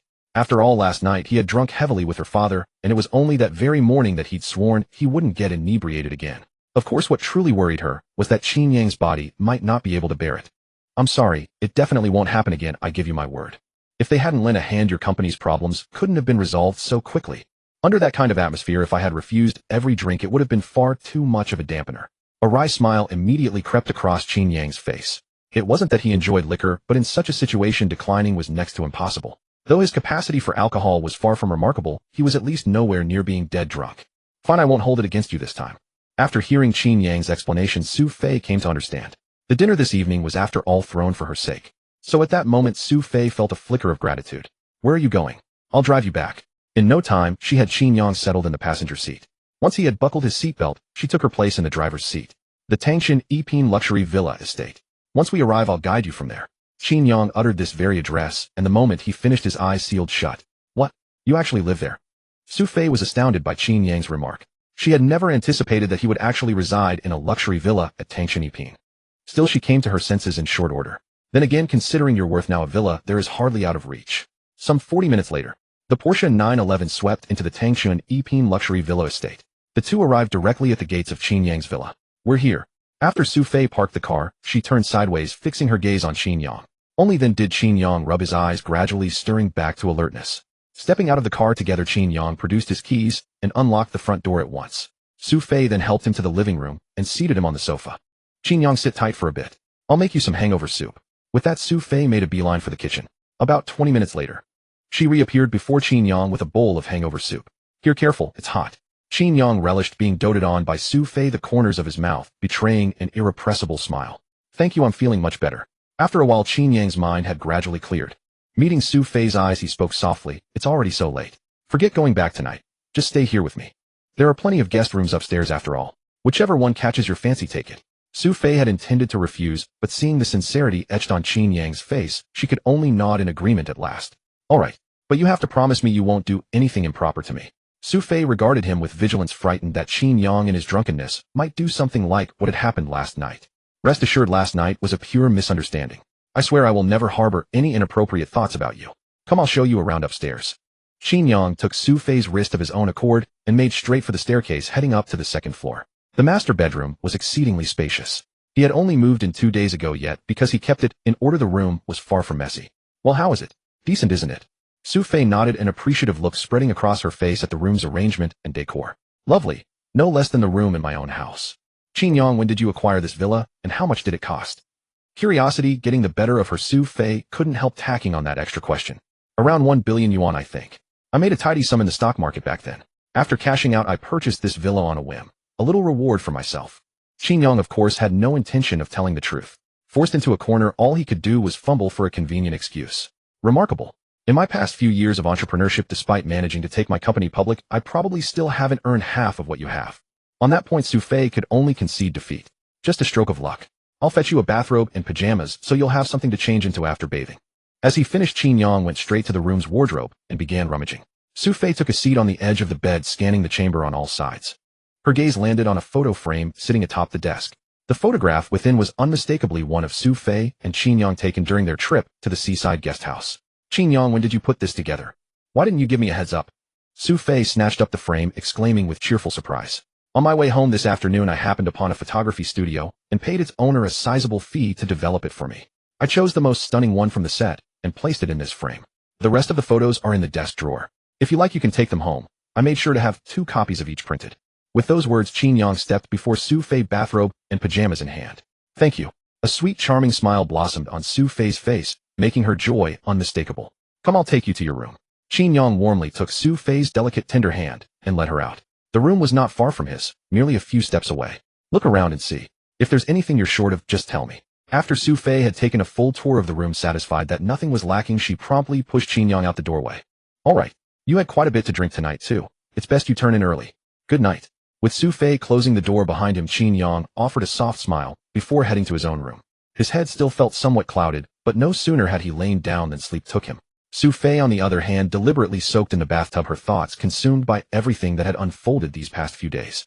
A full 30 minutes later, she finally donned her pajamas and leaned back against the headboard. Sleepiness eluded her entirely, excitement still churned within her breast. It was unknown how much time slipped by before she finally drifted off. The next morning, sunlight poured across the windowsill. It was already 8:30. Only then did Sophie slowly open her eyes and awaken. After refreshing herself, she passed by Qin Yang's door and couldn't help knocking of her own volition. She waited for a long while, but no sound whatsoever came from within. How odd. At this hour, why hasn't he stirred? Could it be that he drank too much last night? Nursing that thought, Sophie refrained from disturbing him. She decided to head downstairs, see if there was any milk or bread in the refrigerator, and make Qin Yang a heartfelt breakfast with her own hands. And yet, as Sophie descended the stairs, she spotted a figure already bustling about in the kitchen. In that instant, a warm current surged through her heart, and the smile at the corners of her lips grew ever more resplendent. Fair, you're up. Did you sleep well last night? Qin Yang sensed movement behind him and immediately paused what he was doing. Turning around, he saw Sophie gazing at him with a smile on her face. Not bad. Sophie nodded. She naturally didn't dare tell Qin Yang the truth. Last night, she hadn't fallen asleep until nearly 1:30 a.m. Her mind filled with every little moment of her acquaintance with Qin Yang. Even in her dreams, she saw Qin Yang's silhouette. That's good. I specially made you some egg custard for breakfast along with some nourishing soup to help restore your health. Qin Yang noticed that Sophie's eating habits were extremely irregular. When she got busy, she often had no time to eat at all. Over time, this would be very harmful to her stomach and health. With that in mind, Qin Yang decided to nourish Sophie's body. Really? I didn't expect you to know how to do these things. A hint of surprise appeared on Sophie's face. She had thought that Qin Yang could only make some simple breakfasts. Go sit in the living room and wait for a moment, it'll be ready soon. Qin Yang smiled slightly. Immediately afterward, his movements quickened. In less than 10 minutes, Qin Yang walked out of the kitchen holding a stewing pot and a bowl of egg custard. After placing them on the dining table, he immediately looked at Sophie and said, "Fair, breakfast is ready. Come and try it." So fast. Sophie put down her phone and raised her head only to find Qin Yang already standing at the dining table. She quickly got up and walked over. "Try the taste and see if it's too salty." Qin Yang immediately picked up a spoon and scooped up some egg custard. The next moment, he brought it to Sophie's lips. At this moment, Sophie was no longer as reserved as before. With a smile on her face, she opened her mouth and unceremoniously took the egg custard. Tender and refreshing. In just a moment, Sophie's eyes couldn't help but light up. She couldn't help but give Qin Yang a thumbs up and said, "Qin Yang, this egg custard you made is absolutely delicious. Haha, since you like it, I'll make more for you in the future." Seeing Sophie eating so happily, Qin Yang couldn't help but feel cheerful as well. The two of them spent about 20 minutes having breakfast. Most of the time Sophie was eating while Qin Yang kept his gaze fixed on her. Her beauty was a feast for the eyes. This was probably the scene before Qin Yang's eyes. At first Sophie felt a little unaccustomed and reminded Qin Yang slightly. But Qin Yang only nodded his gaze, showing no intention of restraint. Helpless Sophie could only let it go. At 9 in the morning, after driving Sophie to her company, Qin Yang went straight to the company under Ning Ziyuan's name. He had already incurred a favor by asking Jiang Bei and others to help suppress Ning Ziyuan's company, and all the expenses had been paid out of Qin Yang's own pocket. The reason he had lowered the acquisition price and then acquired Ning Ziyuan's company. The main reason was Sophie. Qin Yang wanted to help Sophie stabilize her company's current situation, and the next step was to help her company grow. Ning Ziyuan's company happened to be the most suitable choice. "Sir, may I ask what brings you here?" The beautiful receptionist, seeing Qin Yang's luxurious attire and dignified bearing, knew that he was not an ordinary person. She immediately walked up to Qin Yang and greeted him respectfully. "I acquired your company's shares yesterday and am now the largest shareholder.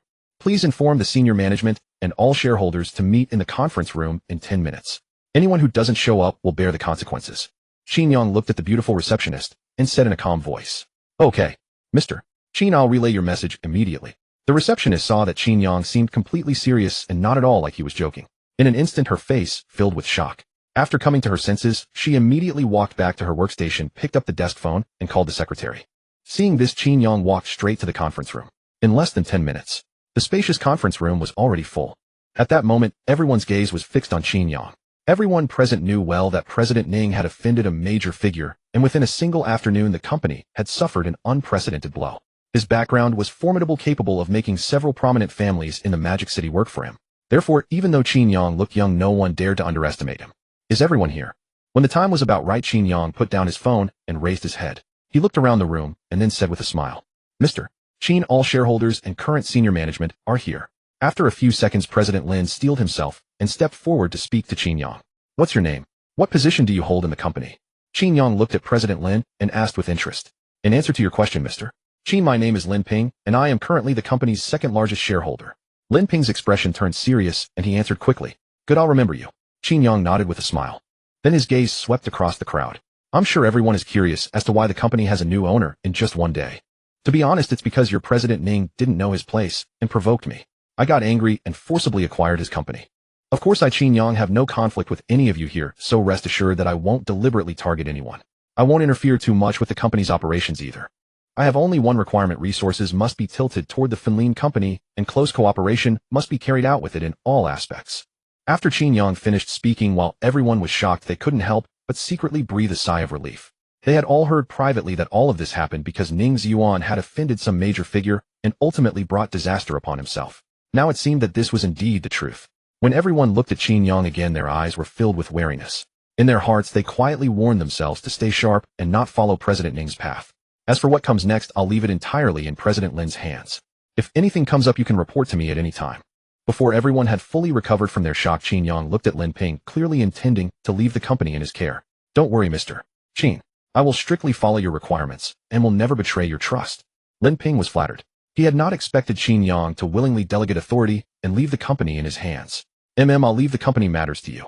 After saying that, Qin Yang stood up, seemingly intending to end the meeting. "Mr. Qin, forgive my impertinence, but may I ask what relationship you have with President Su of Finlin Company?" Lin Ping had thought of the most critical point. Recently, Ning Ziyuan had been very attentive to Su Fei with clear ill intentions. In the past 2 days, he had even made a special trip to her company. And Qin Yang's meeting had specifically emphasized all-around cooperation with Finlin Company. From that point, it was clear that the relationship between Qin Yang and President Su was anything but ordinary. Perhaps it was precisely for this reason that Ning Ziyuan had offended Qin Yang. "Su Fei is my woman. With that explanation, you should understand, right?" Qin Yang, without hiding anything, openly admitted his relationship with Sophie. Boom. Everyone present immediately understood. Finally, they knew why Ning Ziyuan had provoked Qin Yang. So it turned out that President Ning had actually been harassing this big shots woman. No wonder he had ended up in such a situation. I understand now, Mr. Qin. Manager Lin nodded hastily. In his heart, he finally understood why Ning Ziyuan had been so viciously targeted. So this fellow had the audacity to set his sights on this powerful figure's woman. Ending up in this predicament was entirely his own doing. Alright, that's everything I have to say. You may all disperse now. Manager Lin, come with me. After Qin Yang finished speaking, he led Lin Ping out of the conference room. Before long, the two arrived at the general manager's office. Xiao Lu, hurry and bring out my finest tea leaves and make a cup for Mr. Qin. Seizing the moment, Lin Ping quickly instructed his secretary. Yes, I'll do it right away. In the room, Qin Yang and Lin Ping sat facing each other, with Lin Ping feeling quite unsettled. He wondered what specific instructions Qin Yang had in mind by summoning him here. Since Qin Yang showed no sign of speaking, Lin Ping gathered his courage and asked with a smile, Mr. Qin, you summoned me here. Do you have some instructions for me? No, don't be too nervous. We're just having a casual chat. Qin Yang couldn't help but smile as he explained. Whatever you wish to know, Mr. Qin, please feel free to ask. I will spare no effort in answering. Lin Ping quickly composed himself. After a moment, he looked at Qin Yang with a serious gaze. I would like to inquire about the current state of the company. As you know, I invested considerable effort to make Ning Ziyuan pay the price. However, since I've already acquired the company, I certainly won't stand by and watch it fall into distress.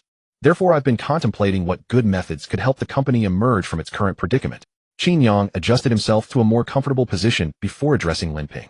Mr. Qin, the situation is actually not as terrible as you might imagine. Now that he has paid the appropriate price and the company has been acquired by you, Mr. Qin, as long as we eliminate the company's negative external reputation, I believe it will quickly return to the right track and flourish under your leadership. Although Lin Ping's words carried a hint of flattery, it was undeniable that Qin Yang indeed possessed such capability. The key was whether he was willing to invest his efforts. Is it really that simple? Qin Yang couldn't help but be startled. So the matter was this straightforward after all, yet he had unnecessarily complicated it in his own mind. That's correct. Lin Ping nodded decisively. Then I was overthinking it. Qin Yang chuckled and couldn't help but exclaim. Here is my contact information. Should the company encounter any troubles it cannot resolve, feel free to call me then. With that, Qin Yang walked to the desk. He picked up a signature pen from the pen holder, tore a page from a notebook, and wrote down his phone number on it. No problem. After receiving the contact information from Qin Yang, Lin Ping showed a slight smile on his face. Afterward, Qin Yang gave a few more instructions before leaving the company. 1 hour later, Sophie's company CEO's office. Secretary Shuya walked in with an excited expression and said to Sophie, Ms. Su, great news. The clients who were planning to terminate their contracts with our company have suddenly changed their minds. In particular, Mr. Ning's company has even designated our company as a key cooperation partner. The signing contracts have already been sent over. Upon hearing this, Sophie's expression immediately changed. In her heart, she seemed to have already guessed that this was most likely Qin Yang helping her behind the scenes. Alright, I understand. Sophie forcibly suppressed the excitement in her heart and said to Shuya. After the other person left the office, she quickly took out her phone from her bag and dialed Qin Yang's number. Before the phone rang for more than a few seconds, Qin Yang answered directly. With a teasing voice, he said to Sophie, Fair, it's only been a short while since we separated. Are you already missing me? Stop the nonsense. I want to ask you, did you help me behind the scenes? My company suddenly received several large orders. Sophie's face flushed crimson. However, she did not forget the purpose of her call, just because Qin Yang was joking around. She simply wanted to know whether all of this was arranged by Qin Yang. Yes. Anyway, Ning Ziyuan's company has already been forcibly acquired by me. The benefits shouldn't flow to outsiders, so taking care of my own girlfriend shouldn't be illegal, right? Qin Yang was momentarily stunned. He hadn't expected Sophie to react so quickly, immediately realizing that all of this was arranged by him. Thank you, Qin Yang. Sophie was deeply touched. Through these days of getting along with Qin Yang, she discovered that this man truly thought about everything for her sake. Finding such a boyfriend who doted on her so much was indeed her greatest blessing. Didn't I tell you? There's no need for us to say thank you between us, right? As long as I can help you, I am very happy. Regarding Sophie's thanks, Qin Yang couldn't help but chuckle softly. Where are you now? I'll come find you. At this moment, Sophie clearly had no pressing work at hand. Seeing that it was almost lunchtime, she immediately said to Qin Yang. No need, I'll come pick you up instead. Besides, you didn't drive here. Qin Yang shook his head and quickly rejected Sophie's proposal. Alright then, I'll wait for you at the company. Half an hour later, Qin Yang, driving a Porsche 911, appeared downstairs at the company. Just as he stepped out of the car, he saw Sophie walking toward him. What a coincidence. I just arrived and here you come out. Of course I timed it perfectly to come down. Sophie smiled gracefully. After the two got into the car and the engine started, they quickly left through the company's gates. Soon they arrived at a well-rated restaurant nearby. The company's crisis has been resolved, so your pressure has been relatively reduced, right? Indeed. But there's no need to put too much pressure on yourself either. Money can't be earned forever. When you have free time, spend more time with your family and relax your mood. In Qin Yang's view, Sophie was truly different from those wealthy young ladies. She was not pretentious, had a stubborn personality, was highly competitive, and never relied on anyone. It was precisely because Sophie was like this that Qin Yang grew more and more fond of her. Qin Yang, do you dislike me being like this? Sophie was momentarily dazed, then looked up at Qin Yang with a serious expression and asked, No, that's not what I meant. You have your own ideals and pursuits as well as career plans. They're all quite good. But work is work, life is life. The two shouldn't be mixed up. I only hope you can find a balance between the two. Don't have nothing but work in your eyes, not knowing how to enjoy life. That way, even if you earn more money, what meaning would it have?